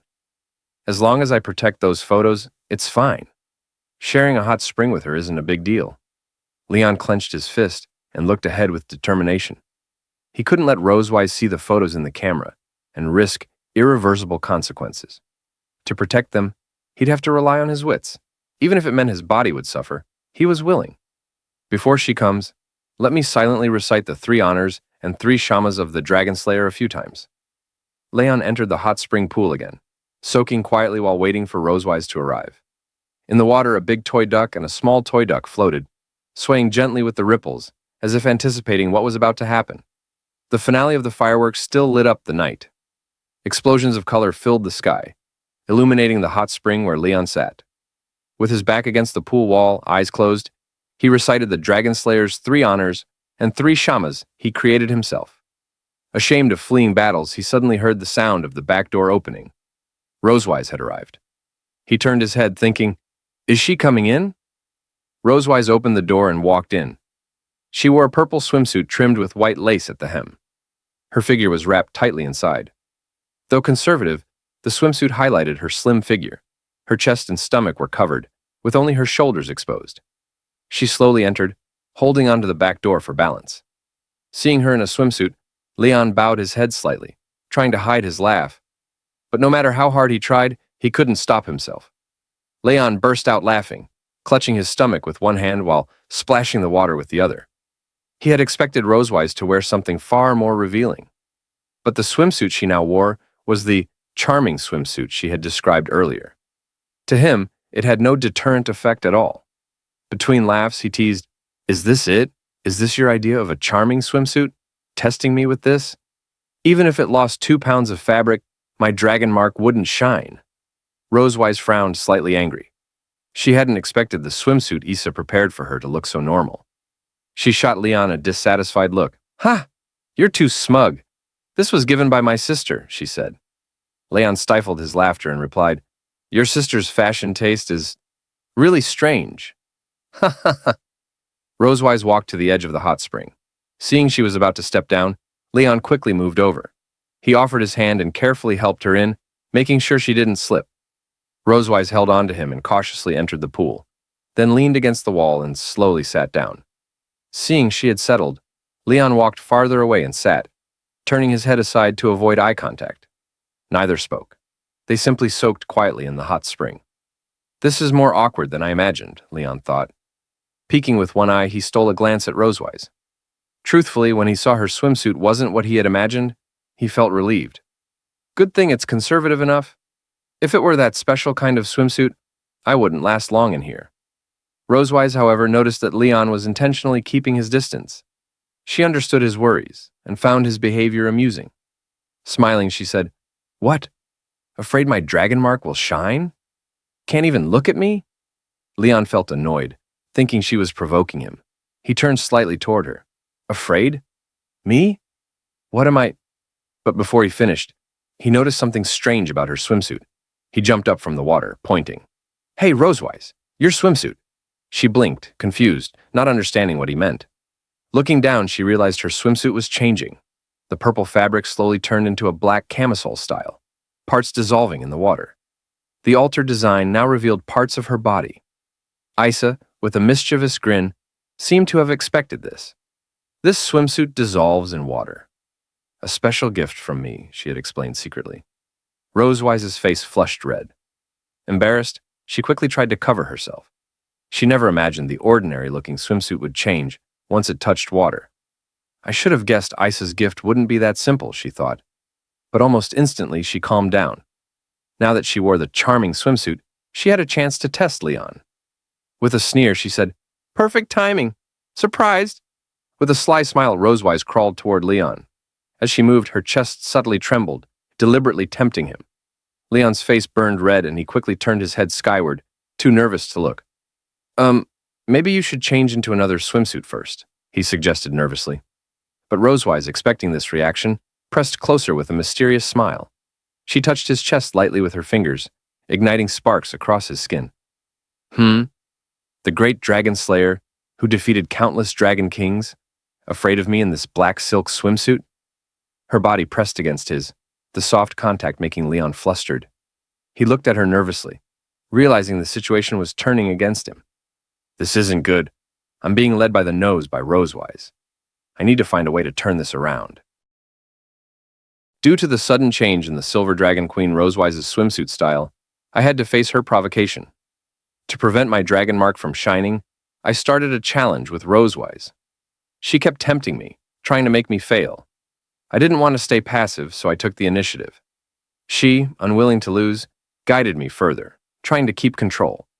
But soon, our emotions shifted slightly. When Rosewise's swimsuit changed after touching water, she seized the chance to test Leon's endurance. She pressed close against his chest, trying to seduce him. Seeing her take action, Leon grew nervous. He forced a smile, but couldn't think of a way to resist her provocation. She had tested his endurance many times before, tricking him over and over. Leon already knew Rosewise's usual tricks, her 3 classic moves. Step 1. Provocation. Rosewise would mock Leon to stir him up. Dragon Slayer, why don't you dare look at me? Are you afraid? Leon, unable to endure, would immediately snap back. He clenched his fist, eyes burning with anger. What? I'm not afraid. Step 2. Teasing. After provoking him, Rosewise would lure him to her bed, press him down, and force him to look at her, tempting him to unleash his inner desires. Don't force yourself. Let go of pride. Submit to me. Isn't this better? But Leon could only grit his teeth and glare, unable to act. Under her constant guidance, he'd end up doing things he couldn't resist. Rosewise would vent her emotions on him, leaving him sleepless all night. Step 3. Shifting responsibility. When it was over, Rosewise would cover herself with a blanket, smiling in victory. You started it. It had nothing to do with me. Leon, regretful and powerless, could only bite the blanket in frustration. Now Leon faced the same trap again. He realized Rosewise had already taken the first step. Escape was impossible. He had to find a way to turn the situation to his favor. So Leon decided to counter. Since Rosewise provoked him, he'd use his own methods. He turned away, avoiding her gaze, calming himself to not be stirred. Acting relaxed, he said, Afraid? Of this? As long as you're a dragon, no matter what you wear, I'm not interested. Then he asked, If my dragon mark lights up first, what will you do? A dragon mark only shines if one longs for the other. Rosewise raised an eyebrow, lifting her chin proudly. I can perfectly control my desires. I've never lost control. Leon smirked. So confident? Dare to accept my challenge? Her competitive nature couldn't back down. She locked eyes with him. Fine, I accept.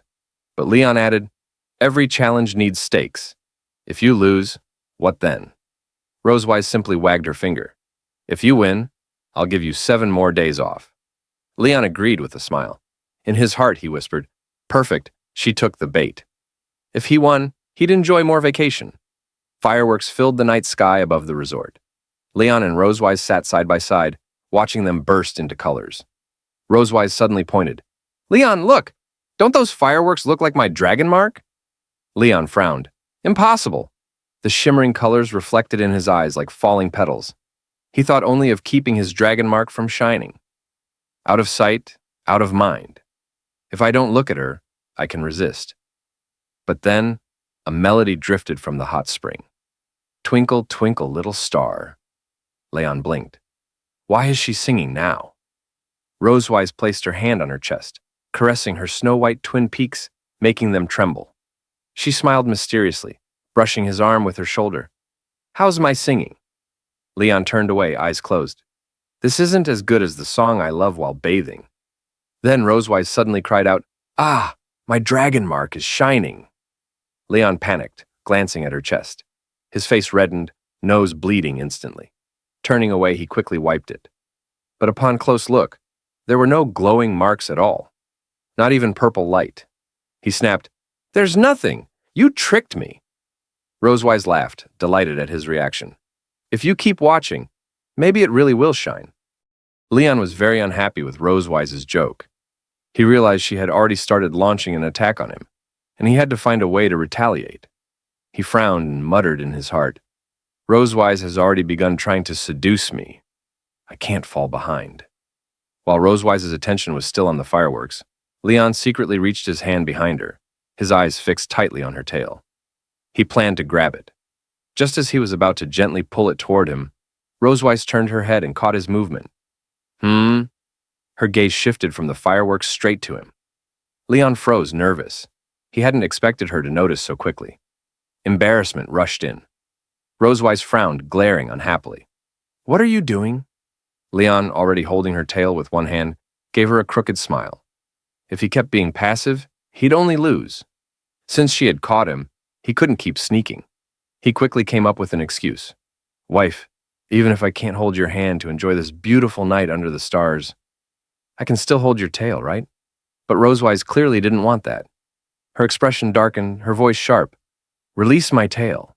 She reached out to snatch it back, but Leon only tightened his grip, locking her tail in his arms. Closing his eyes, he said casually, "No." Rosewise felt her temper boil. The hot spring water splashed, but she still couldn't pull her tail away. "Leon, you—" He knew her tail all too well.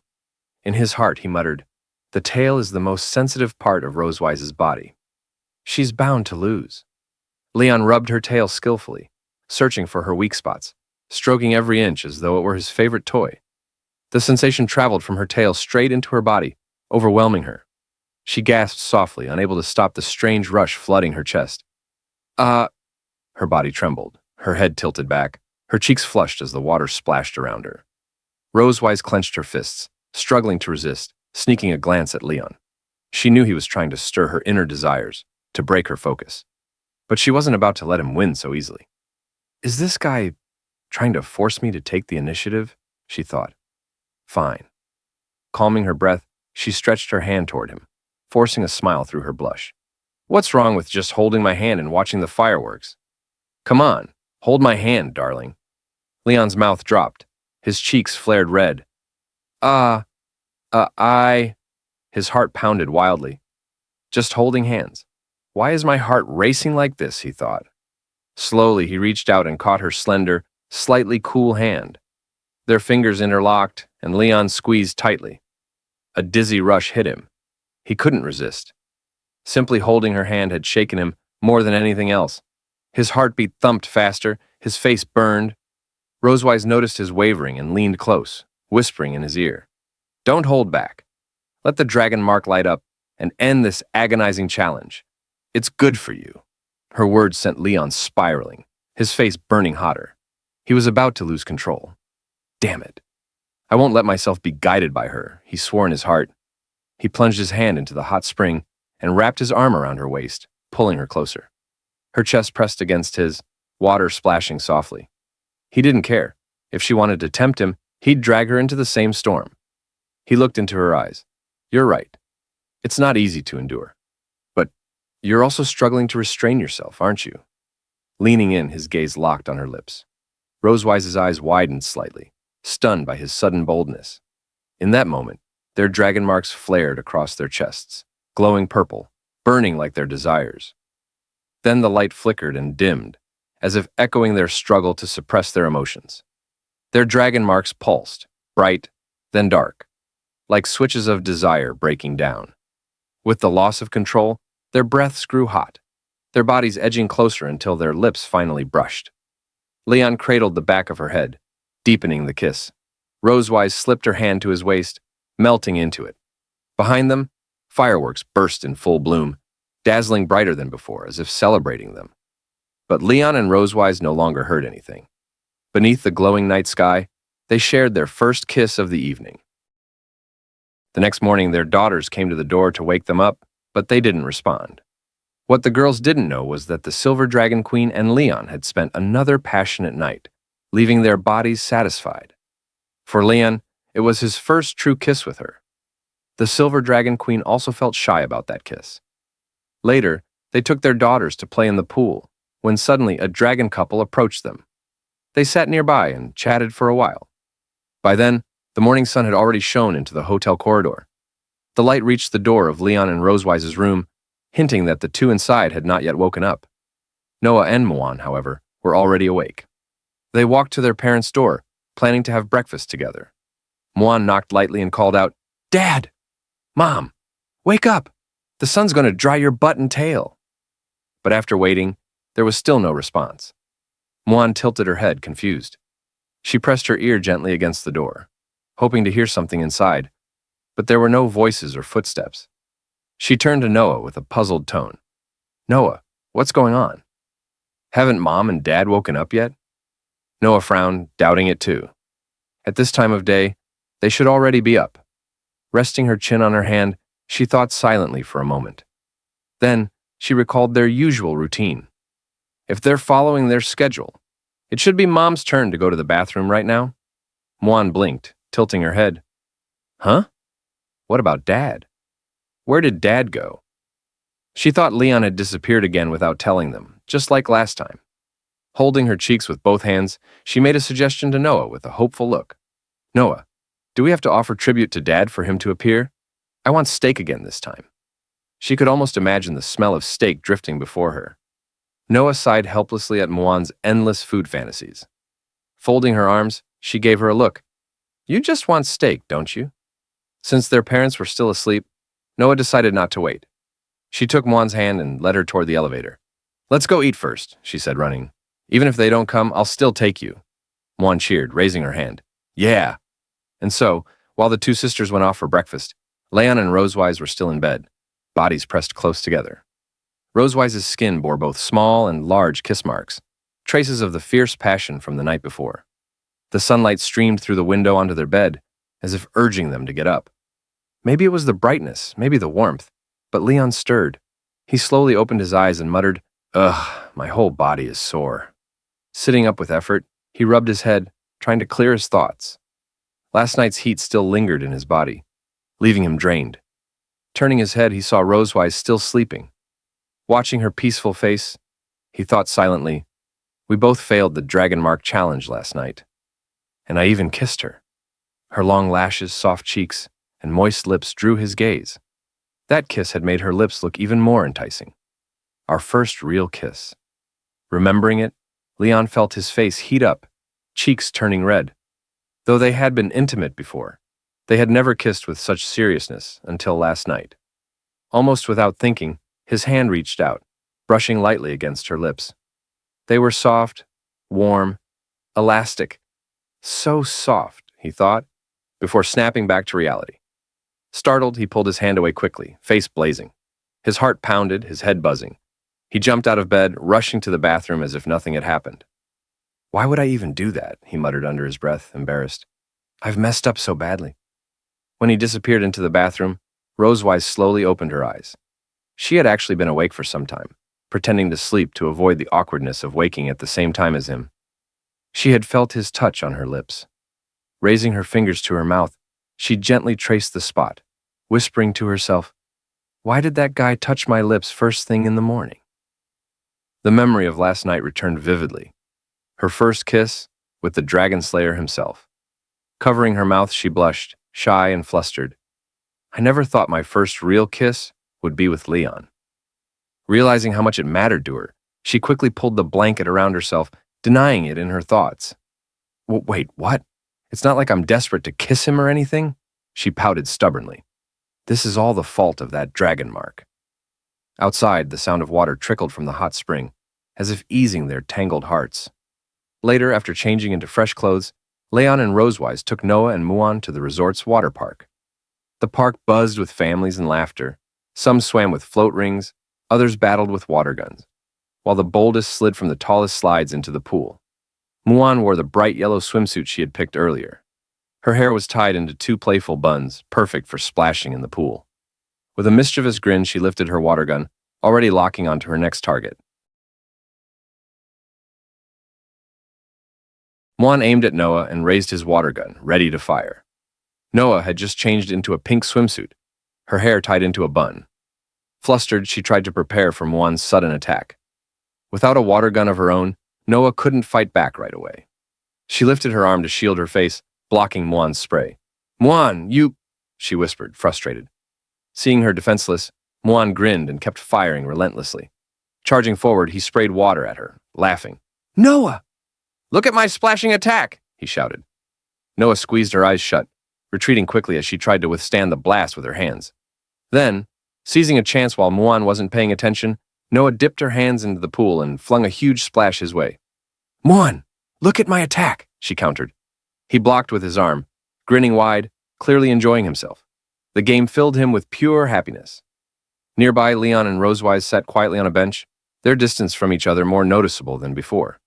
They watched Noah and Muan play, but neither made a move to join. After what happened last night, both kept away from the water. Rosewise feigned calm and asked Leon, Why don't you play with them? Her question made him uneasy. Still, Leon kept his composure. Because we soaked in the hot spring for so long last night, I just want to stay away from the pool for now, he said flatly. Rosewise had no quick reply, falling silent. She frowned, her eyes lingering on him. Last night, it was just... Before she could finish, a strange voice interrupted. Oh, what a lovely child. Are you their parents? Two dragons stood nearby. Rosewise turned to them and answered, Ah, yes. Leon followed her gaze, noticing the couple. A man with short black hair, golden eyes dressed in a blue hoodie, and a woman with short brown hair, red eyes wearing a swimsuit. They walked hand in hand toward them. The woman smiled warmly. Hello, my name is Yuna. This is my husband, Zai. Can we sit and chat for a while? Rosewise returned the smile politely, introducing herself and Leon. Of course. I'm Rosewise. And this is my husband. Leon nodded in greeting. Yuna's face lit up with gratitude as she and Zai took a seat. We're newlyweds here on our honeymoon, Yuna said. We planned to visit Emerald Sea, but with the Dragon Clan dispute nearby, we decided to come here instead. Hearing this, Rosewise felt a jolt of unease. Constantine moved so fast. Even if Emerald Sea is far, I still need to watch their movements closely. Noticing Leon and Rosewise's closeness, Yuna grew curious. You two seem married for many years. Your relationship looks so good. Rosewise laughed awkwardly, waving her hand. Haha. Many dragons say the same. Leon, however, frowned silently. Do we really seem that close? Our child's running around, yet we only kissed for the first time last night, he thought. Meanwhile, Noah and Muan kept playing. Muan fired his water gun with gusto, and Noah, refusing to lose, grabbed a swimming ring to block him. Yuna watched with envy. I admire you both, having two such lovely children. Her cheeks warmed as she nervously scratched her face. My husband and I have been thinking about children. As experienced dragons, could you share some advice? Rosewise stiffened. She couldn't possibly explain Noah and Muan's true origins. Her fingers fidgeted as she stammered, Actually, it was my husband. He wanted to be a father, and I just agreed. Leon covered his mouth, chuckling secretly. She-dragons making things up again. He thought of how her story could sound. High emotional intelligence. I didn't think much, just agreed. Low emotional intelligence. It was the blood curse, no choice at all. He looked at Yuna kindly. It'll come naturally. Don't force yourself, or your husband. And don't fear it, just go with the flow. Zai leaned forward. Mr. Leon, do you two really argue? How do you resolve it? Embarrassed, Yuna quickly admitted, Sometimes I'm too dominant. We argue over small things. Leon smirked and leaned against Rosewise, teasing, I can't answer. My wife may look tall, aloof, and fierce, but she loves to act spoiled. Right, dear? He laughed quietly. Rosewise bristled. This guy's mocking me again. She pressed closer to Leon, secretly pinching his waist with a forced smile. Dear, how embarrassing of you to say that. Leon twitched, whispering in pain. Oh, is that so? Zai sighed, slightly disappointed. But Leon's tone suddenly grew serious. Even if a woman is strong, she still has a soft side, he said, recalling Rosewise's dual nature, her stern, queenly face, but also her shy, gentle moments. He hugged her lightly, looking at Zai. No matter who your wife is, you must stand up and protect her. Rosewise froze, touched. This is a responsible man. Leon flashed a cheerful grin and gave Zai a thumbs up. That's my principle of being a good man. 7 days had passed. Now, life had returned to normal. Back at the Silver Dragon Castle, Rosewise immediately buried herself in work, handling the mountain of documents that piled up during the holiday. It was then that Sherry, sent to track down Leon's master, returned. She knelt before Rosewise's desk and delivered her report. At first, Rosewise was shocked by the news, forcing Sherry to confirm it again. You've found the tiger and his wife? She asked. Yes, Your Majesty. Sherry rose to her feet, her hands folded neatly behind her, and spoke with unusual seriousness. While circling the Empire's borders, I stumbled upon their hiding place. It's heavily shielded with magic arrays. Without flight, no one could ever reach it. Rosewise frowned. For humans, such a dangerous, isolated place was unthinkable. Why would they choose to hide there? And more importantly, how did they even get there? Then Sherry added something else. Your Majesty, the man called Tiger, he is powerful. He's not on the same level as other dragon slayers. If he wished, he could kill me instantly. Her voice trembled at the memory of his gaze. His presence alone crushed her aura, leaving her shaken even now. She lowered her head, unable to shake the sharpness of his eyes from her mind. Rosewise was taken aback. Sherry, though weaker in combat, was one of her best confidants in infiltration and intelligence. Even the strongest dragon slayers couldn't take her down so easily. For Sherry to admit such fear, Tiger had to be extraordinary. It seems Leon's master is no ordinary man, Rosewise thought, tapping her desk thoughtfully. Sherry then remembered something else. He discovered me, but when he realized I was from the Silver Dragon clan, he spared me and gave me a message for you. Rosewise leaned forward. A message? He wants to see you. Just those words, nothing more. Yet Rosewise was surprised. Few would dare request to meet the queen of the Silver Dragon clan in person.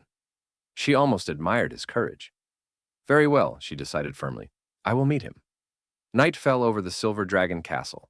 Under the glow of the rising moon, Rosewise and Sherry spread their wings, transforming into their true dragon forms. Together they soared across mountains and valleys, heading toward Tiger's hidden lair. Hours later, they reached a land of steep cliffs and roaring waterfalls. No villages, no signs of life. This was a place unfit for humans. Sherry pointed to the waterfall. They're behind it, but Tiger said, You must go alone. Rosewise nodded. If I don't return, you know what to do. Sherry bowed deeply. Please, Your Majesty, be careful. With a wave of her hand, Rosewise conjured a magical shield to repel the waterfall's spray. She stepped through the cascading water and entered a vast cavern. There, sitting calmly at a stone table, was the man himself, Tiger. White hair, white beard, yet no trace of weakness. A quiet power radiated from him as he brewed tea with deliberate calm, dressed in a plain blue robe and brown cloak. Noticing her arrival, Tiger set down the kettle and looked up. He gestured to the empty seat across from him.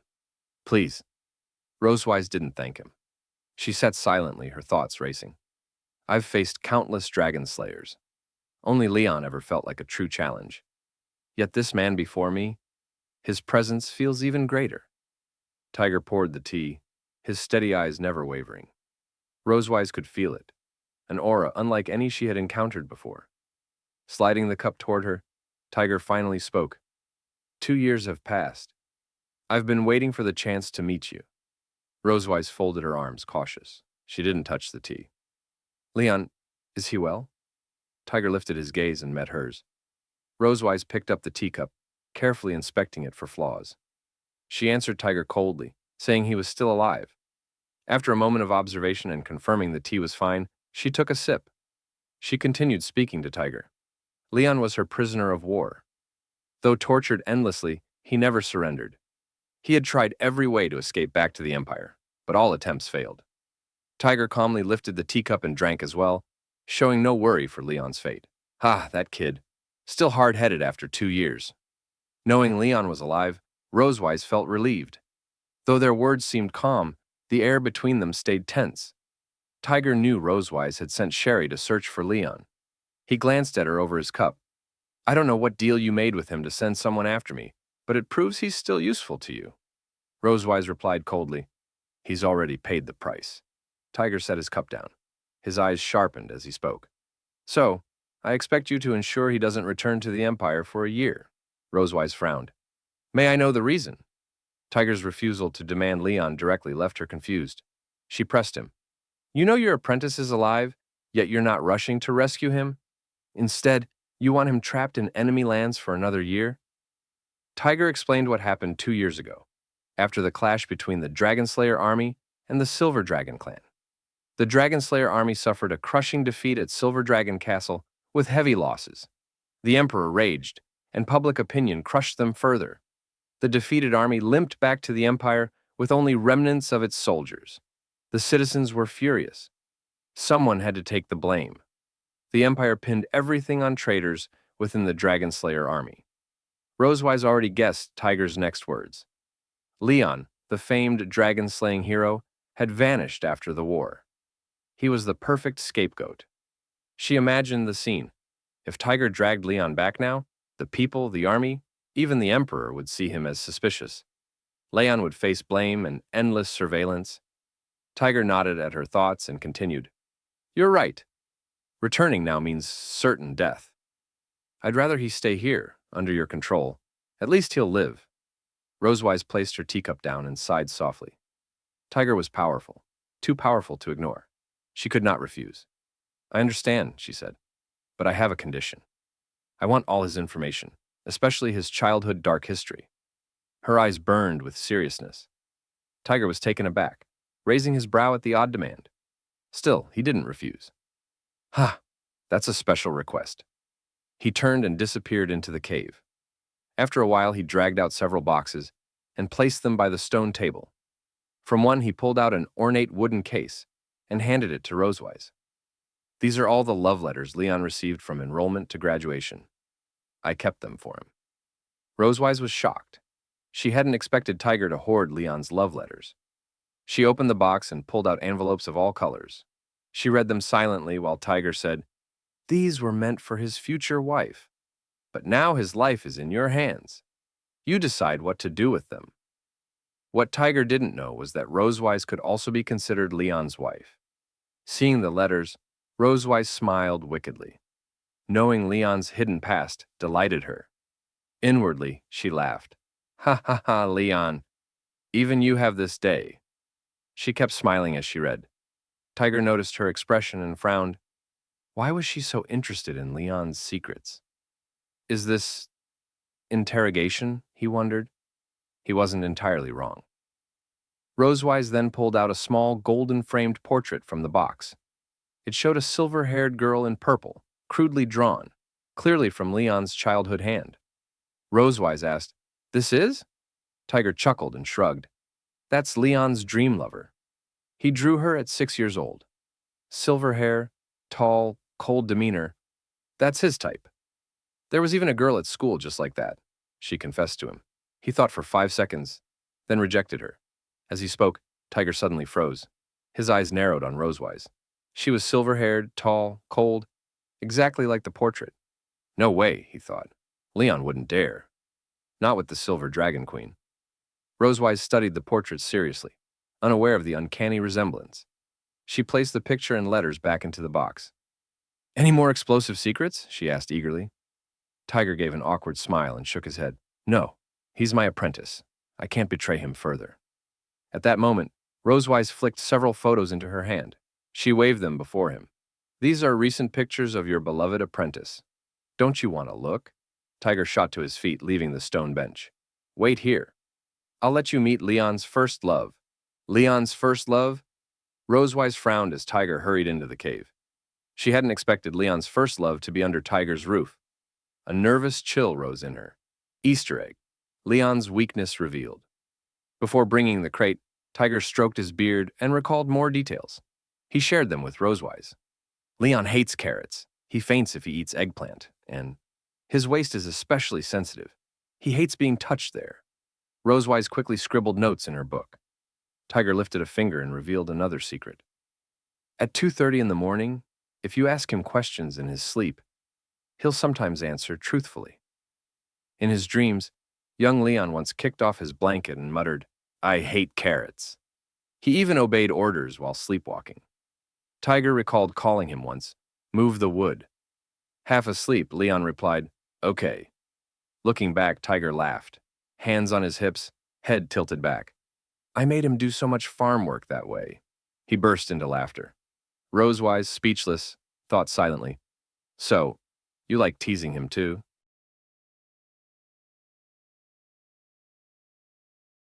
Tiger then turned and walked deeper into the cave, intending to bring Leon's first love to show Rosewise. Hearing this, Rosewise grew nervous. Soon, the sound of hooves echoed out of the darkness. A donkey appeared, wagging its tail and twitching its ears as it followed Tiger. He led it out with a rope. This, he explained, was Leon's first love. Its fur was white, its skin an unusual blue, tied in a ponytail with a red bow, and dressed in a brown outfit. Still half asleep, it kept its eyes closed and sighed unhappily. "Sorry for the wait," Tiger said. "I woke her in the night. She's a little upset." Rosewise widened her eyes when she saw a donkey instead of a person. She almost wanted to ask aloud, "Leon's first love is a donkey?" She hadn't expected it to be an animal. Tiger noticed her reaction, chuckled softly, and confirmed, "That's right." He told her how Leon had tamed many animals as a child, poultry, even dangerous beasts, but never this donkey. Instead, Leon spent his days chasing after it, branch in hand, trying everything to make it obey. His little dog even joined in, but the donkey always ran ahead, stubborn and unhappy, once kicking Leon and leaving a scar across his nose. Tiger pointed to his own nose. "If you touch Leon's bridge, you'll find that scar." He got it back then when the donkey kicked him. Rosewise glanced at Leon later and indeed noticed the faint scar. Without Tiger's reminder, she might never have realized it was there. Hearing the story, she let out a quiet sigh, and her tense mood eased. "Oh, I see," she whispered. But then she caught herself. Why had she felt so relieved? It's just a donkey. Why was I nervous? She stepped closer, frowning as she studied the blue donkey. The donkey silently stared back, clearly displeased. After understanding Leon's secret, Rosewise prepared to leave. She placed the photo on the stone table and said, "I'll leave the photo here. I'm going back now." Then she remembered something. Turning back, she said to Tiger, "I need something more, a token for Leon. Proof that you're still alive?" Tiger held the rope with one hand and searched his clothes with the other. He pulled out a letter and tossed it to her. Rosewise caught it quickly. "All right," she said, tucking it away before heading for the exit. Standing at the waterfall, she stopped, her back to Tiger. "This may be our first and last meeting, but for Leon, what I want isn't just 1 year." She turned, gave Tiger a mysterious smile, then leapt through the falls. She transformed into a dragon mid-flight, wings whipping up violent winds, purple magic lighting the sky. With a roar, she soared towards Silver Dragon Castle, her glow fading as she vanished. Tiger stood at the cave's mouth, watching her disappear. Her words echoed in his mind. What a decisive queen. But what did she mean? Just then, a breeze knocked the photo from the stone table to his feet. Tiger bent down, picked it up, and widened his eyes at the face on it. For a moment, he was speechless. From the shadows, a woman emerged. Supporting herself against the wall, she asked softly, "Leon, is he okay?" She had long blue hair, matching eyes, and a strange mark on her forehead. Dressed in an elegant blue gown, her aura was gentle and kind. She was Charlotte Poseidon, Tiger's wife. She looked at him with deep worry, waiting to hear about Leon's fate. Tiger smiled at Charlotte, signaling she didn't need to worry. He handed her the photo and said, I feel that just one good word isn't enough to describe his life right now. Charlotte lowered her head and noticed the photo. She reached out, took it, and smiled softly. This guy's living better and better. She studied the picture carefully. It was a family portrait Leon and Rosewise had taken in Sky City to ensure Noah's smooth enrollment. In the photo, Leon and Rosewise wore formal attire, both smiling forward. Noah and Muan stood in front of them in matching outfits, striking cute poses. The picture radiated harmony. Seeing Leon safe and well put, Charlotte's heart at ease. She turned, noticing Tiger heading toward the side of the cave. She already seemed to know what he was about to do. Have you made up your mind? She asked. Tiger walked to the stone wall, gently stroked a sword resting there, then lifted it with a firm grip. The blade was black, decorated with an orange gemstone that shimmered faintly under the moonlight. Clearly, this was no ordinary weapon. Staring at it with steady eyes, Tiger said, "Yes, it's time to wash away his traitor label and restore his name. Consider this my gift to my granddaughters." His voice was firm, his deep blue eyes unwavering. It was clear he was about to do something crucial for Leon. 2 days later, Rosewise returned safely to the Silver Dragon Castle. Evening had already fallen. The crescent moon, like a pale sickle, climbed into the sky, casting a faint silver glow. Inside the castle, corridor lamps lit the way to every room. It was dinner time. Leon brought Muan to the dining hall, but tonight he wasn't the one cooking. It was Rosewise. After seating Leon and Muan at the table, she entered the kitchen to prepare dinner herself. Leon rested his chin on his hand, watching her with narrowed eyes. Strange, he thought. She'd vanished for 2 days without a word, and now she was acting mysterious. He had already noticed her absence 2 days ago, and it still bothered him. At that moment, Anna passed by, carrying books and documents for Rosewise's office. Leon stopped her. "Where's Rosewise?" Anna turned her head. "Her Majesty is out on business," she replied. Now, as the sound of chopping and sizzling came from the kitchen, Leon frowned deeper. She comes back, and the first thing she does is cook for us. Something's off. Before long, Rosewise emerged, carrying 2 covered plates. With a mysterious smile, she set them down before Leon and Muan. "All right," she said, "let's have dinner." She lifted the lid from Muan's plate. Inside was the little girl's favorite, steak, perfectly cooked, dripping with brown sauce, decorated with carrot flowers, cherry tomatoes, and an egg. Muan's eyes sparkled. "Wow, Mom's steak looks amazing." Leon lifted his own lid. His face froze. His plate was piled mountain high with carrots. He scowled. "What is this supposed to be?" "Vegetable salad," Rosewise replied smoothly, smiling. "Salad?" Leon pointed at the heap. "There's nothing here but carrots." Unfazed, Rosewise wagged her finger. "Correction. Carrot vegetable salad." Muan, chewing happily, tilted her head. "Dad, don't you like carrots?" Leon froze, embarrassed. He didn't want to admit it in front of her. Carrots are just a bit," he stammered. Rosewise crossed her arms and shook her head, clearly disappointed. "What do you always tell Muan? Balanced diet. No picky eating. Why can't you follow your own words?" "Yeah, Dad," Muan chimed in. "You always look dizzy, so you shouldn't be picky." Leon glared at Rosewise but had no comeback. He stabbed a carrot with his fork, muttering angrily. "Fine." "I'm eating." Rosewise gave a sly little smile, pleased with herself. Leon silently cursed as he chewed the hated vegetable. That she-dragon. She's doing this on purpose. Did she somehow figure out my weakness? Then Rosewise leaned back with a sudden bright smile. "Oh, by the way, I'll be sleeping in your room tonight." Leon immediately choked, spitting out his carrot. His face burned. Does she mean? His heart raced. He knew this was going to be a sleepless night. Later, Rosewise bathed, changed into a silky black nightgown, and walked to Leon's room. The fabric clung lightly to her figure, her pale skin glowing against the dark fabric, every step carrying subtle allure. Leon lay on the bed, book in hand, but upside down. He pretended calm as he looked up. "You're here." Rosewise chuckled at his nervousness, slowly approaching. "What? Were you looking forward to it?" Leon slammed the book down, flustered. "No!" Rosewise sat gracefully on the bed, patted the spot beside her, and whispered softly, "Come on."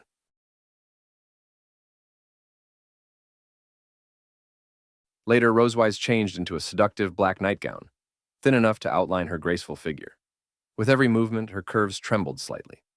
Leon, reluctant, lifted his hand and pulled off his pajamas. He thought she would torture his body again, just as before, but he couldn't refuse her. With a frown and a trace of bitterness, he shut his eyes and sighed.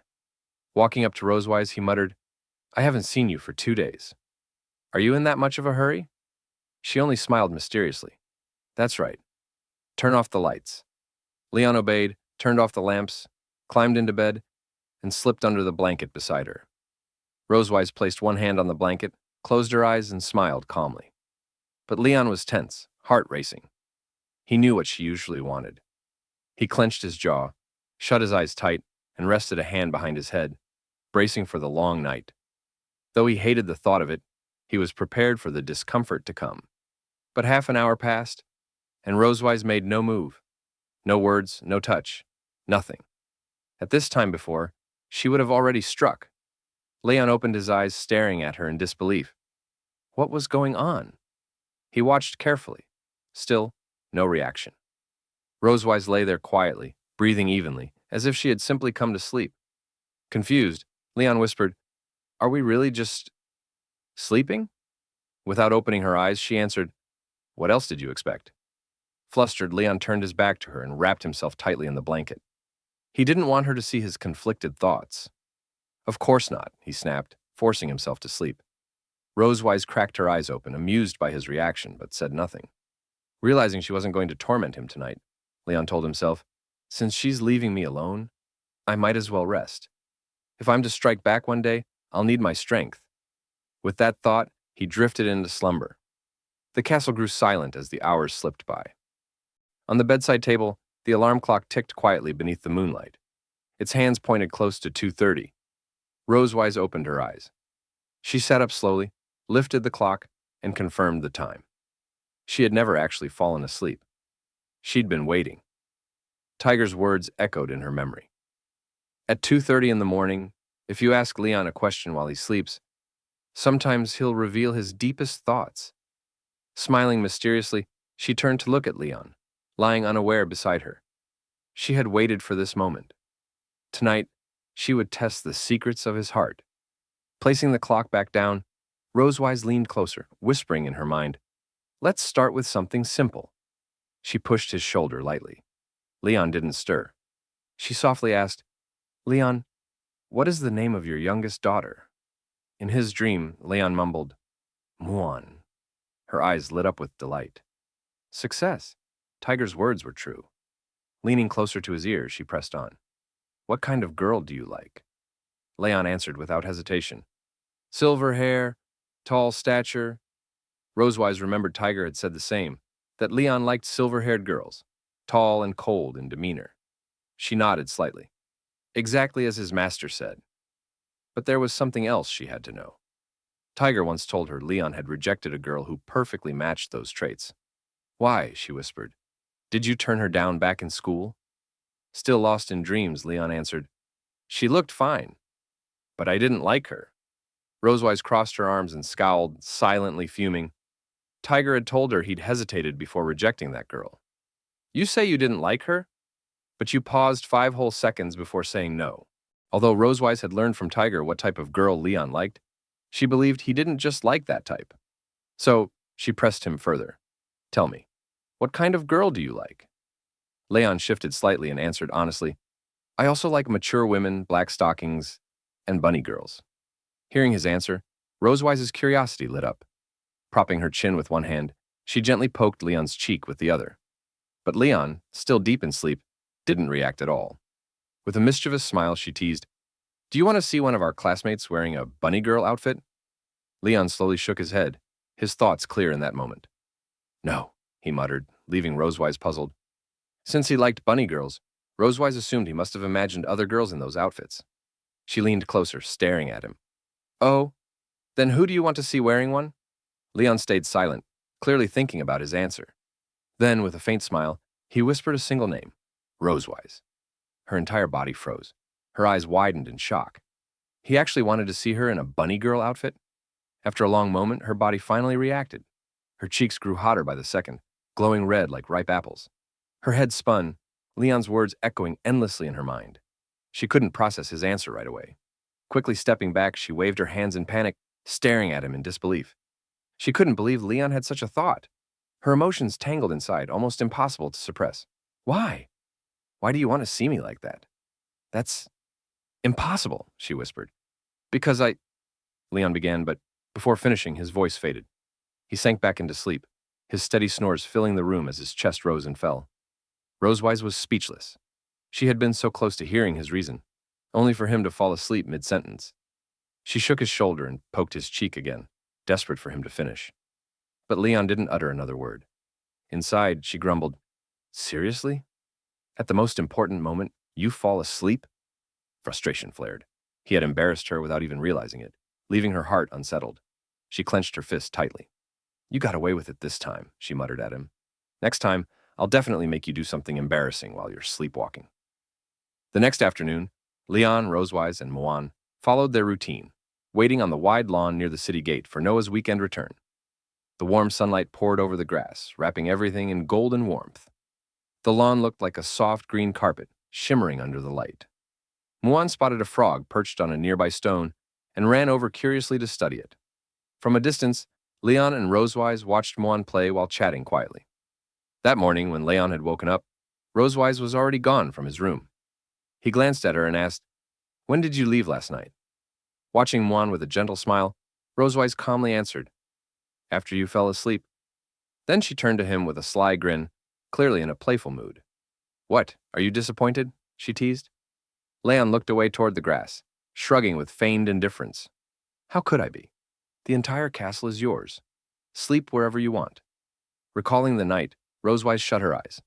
But when I left, I heard you talking in your sleep. Leon's eyes widened in shock. What? Me? Talking in my sleep? He pointed at himself, worried about what he might have said. Rosewise touched her chin, pretending to think. Something about regretting not accepting the classmate who once confessed to you. I didn't know you had such a touching secret crush. She smiled mysteriously, clearly enjoying teasing him. Leon, however, refused to admit it. Impossible. Don't talk nonsense, he said firmly, arms crossed. Back then, I was fully committed to serving my country. I had no time for romance, let alone a secret crush. Rosewise chuckled softly. She already knew most of his secrets from Tiger, but she didn't tell him. She just wanted to see his awkward face. Who knows? Maybe your dreams reflect your true feelings, she teased. Leon immediately grew tense. He turned to her, almost pleading. Hey, she-dragon, why don't you believe me? I really didn't. Meanwhile, Muan squatted in the grass, happily weaving colorful wildflowers and blades of grass into a wreath. Suddenly, the heavy beat of wings echoed overhead. Muan looked up. A massive leviathan descended from the sky. Noah had returned. Big sis Noah, Muan shouted, dashing toward her. Leon called out from behind, Muan, slow down! Don't trip! Muan ignored him, placing the wreath on Noah's head before clinging to her arm with a big smile. Then she led Noah toward Leon and Rosewise. Mom! Dad! I'm back! Noah beamed. Leon noticed a folded paper in her hand and pointed. Noah, what's that? Noah handed it to him, saying it was her homework. Leon unrolled the paper and read it. Rosewise, curious, stepped closer to see. Together, she and Leon read aloud. Write a composition of no less than 800 words on the themes of family and happiness. An essay competition. Both Leon and Rosewise lowered their heads toward Noah. The paper revealed it was indeed a competition notice. The school required every student to write an essay and submit it on time. Noah nodded, explaining that most of her classmates would likely write about family bonds. After all, many came from oviparous dragon families. But Noah wanted something different. She raised her fists slightly, eyes firm, saying she would use the unique advantages of her own family. She didn't want to write like everyone else. She had already decided her angle at school and seemed very confident. The unique advantages of the oviparous dragon family? What does that mean? Muan blinked in confusion. With a serious look, Noah turned to her. The love between Mom and Dad. Her words left Leon and Rosewise stunned. Love? Our love, they said at the same time, pointing at themselves. The idea puzzled them. Both of them knew their current relationship was being held together by circumstance. As for love, they had little experience. But Noah stood firm, asking, Mom, Dad, please help me gather some inspiration and materials. Muan grew excited, raising her hand. Muan wants to see this. Leon sighed, smiling awkwardly. Since Noah asked, he couldn't refuse. If it's my daughter's request, of course I'll agree. Rosewise bent slightly, smiling warmly at Noah. And how do you want us to cooperate? Noah already had a plan. Go on a date in Sky City tomorrow. Leon and Rosewise widened their eyes in surprise. The next day arrived. Following Noah's request, Leon and Rosewise walked through the bustling streets of Sky City, dressed in the couple's outfit chosen by their daughters. The street overflowed with laughter, bargaining, and the lively sounds of tourists. Yet between Leon and Rosewise, the atmosphere was awkward. Leon turned reluctantly. Let's start dating. Rosewise sighed softly. Leon wondered why Noah even knew about dating at her age. Did she really understand it? Rosewise replied calmly, Noah isn't an ordinary child. She knows far more than you think. Meanwhile, Noah and Muan trailed quietly behind, observing, though their odd behavior drew glances from passers-by. Curious, Leon asked, Have you ever dated before? Rosewise shook her head. I spent 100 years in study, another 100 in career. No time for dating. And you? She asked back. Leon shrugged. 15 years studying, 5 in career, 2 taking care of children. Same result. They exchanged a silent glance, both inexperienced, both awkward. But Rosewise straightened confidently. Don't worry. I brushed up on dating knowledge last night. She had gone to the library and borrowed books like My Lover, Slumbering in the Afternoon, and The Albatross's Love. Leon nearly choked. These are love novels. He coughed into his hand. But he too had prepared. Actually, I also studied. I listed some date ideas for ordinary couples. He pulled a pink sheet from his pocket, covered with activities, dessert shop, musical dramas, zoo visits, and more. These don't include awkward games or excessive intimacy, Leon explained, but still capture the warmth of parental love. If we follow this, Noah will get the perfect material. He clenched his fist, confident. Rosewise nodded lightly, satisfied with the plan. Then, Leon and Rosewise went through each project on the checklist one by one. Their first stop was the dessert shop, where they each bought an ice cream and continued eating as they visited the zoo. Leon soon spotted an unusual animal nearby. Rosewise turned her head and noticed the same strange creature behind them. Hidden in the bushes, Noah observed them carefully, jotting down detailed notes. Muan squatted beside her, happily licking her ice cream. Afterward, Leon and Rosewise headed to a clothing store. Rosewise picked up a pink dress and held it in front of herself. She turned to Leon for his opinion. He touched his chin, studied both the dress and Rosewise carefully, and after a pause, offered his advice. Meanwhile, Noah and Muan lay flat on a rooftop near the shop, secretly watching. Noah nodded lightly, recording every detail. Soon after, Leon and Rosewise entered a theater to watch a stage play themed around the albatross. They sat side by side, seriously watching the actors and occasionally applauding. A woman seated behind them noticed Noah and Muan crawling quietly beneath her feet. Muan pressed a finger to her lips, urging silence. She wished the audience would remain quiet, not disturbing their parents. When the play ended, it was time for audience interaction. The host began selecting lucky participants to join on stage. His eyes fell on Leon and Rosewise. He stretched out his hand and invited them up. The two pointed at themselves, wide-eyed, shocked they had been chosen. Surprise lingered on their faces. With a smile, the host asked Leon to place a ring on Rosewise's finger. Holding the ring box, Leon knelt on one knee before her. It was his first time doing something like this before so many people, and his face flushed with embarrassment. Rosewise's cheeks also turned pink. She hadn't expected the interaction to unfold this way. Under the gaze of the crowd, Leon slipped a ring set with a purple heart-shaped gemstone onto Rosewise's finger. Applause burst throughout the theater. Behind the stage, Noah and Muan disguised themselves as eggs and mushrooms, watching secretly. Muan, seeing the proposal, beamed with joy. For Noah, it was the first time witnessing such a scene, and she too was surprised. She quickly jotted it all down in her notebook. After leaving the theater, Leon and Rosewise continued to their next stop, the divination room. A purple tent awaited, its entrance lined with boxes of mystical tools and glass jars. Inside, the fortune teller greeted them warmly. She was a young woman, dressed in a long purple gown with a witch's hat and a small cloak. A veil covered her face, giving her a mysterious air. On her desk rested a crystal ball, tarot cards, and several books. Clearly, she was a professional. With a smile, she turned to Rosewise. "Madam, are you a Scorpio?" Rosewise covered her mouth in surprise. How could the fortune teller know? She admitted softly, "Yes. My birthday is October 25th. How did you know?" Closing her eyes, the fortune teller confidently explained, "Scorpio women may seem cold on the outside, but their hearts are fierce and unrestrained. They love and hate without hesitation. Falling for a Scorpio means risking everything." Rosewise nodded, agreeing with the words. Leon, however, looked unconvinced, frowning slightly at the explanation. He muttered, "This is just trickery, deceiving children." At once, the fortune teller turned to him. "Sir, are you a Leo?" Caught off guard by her accuracy, Leon felt embarrassed. Yes," he admitted. The fortune teller thought a moment, then revealed, "No wonder. Your zodiac signs are incompatible." Leon's eyes widened in shock. He hadn't expected her to know of the bad match between him and Rosewise. Admiration filled his face as he silently declared, "Master! No wonder we clash. It's the zodiac's fault." Forgetting his earlier doubts, Leon listened as the fortune teller continued, "Your wife's sign is sensitive and insecure. You must give her more love and security." "Love? For Rosewise?" Leon's cheeks flushed red. He glanced at her. By chance, Rosewise was already looking at him. Their eyes met and the moment grew awkward. Quickly they looked away, cheeks hot. Rosewise fanned herself, trying to cool down. "Why do I feel so warm?" she muttered. Leon scratched his head nervously. "Me too," he stammered.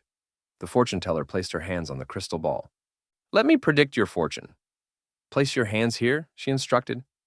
Leon obeyed. At once, the purple crystal ball glowed brightly.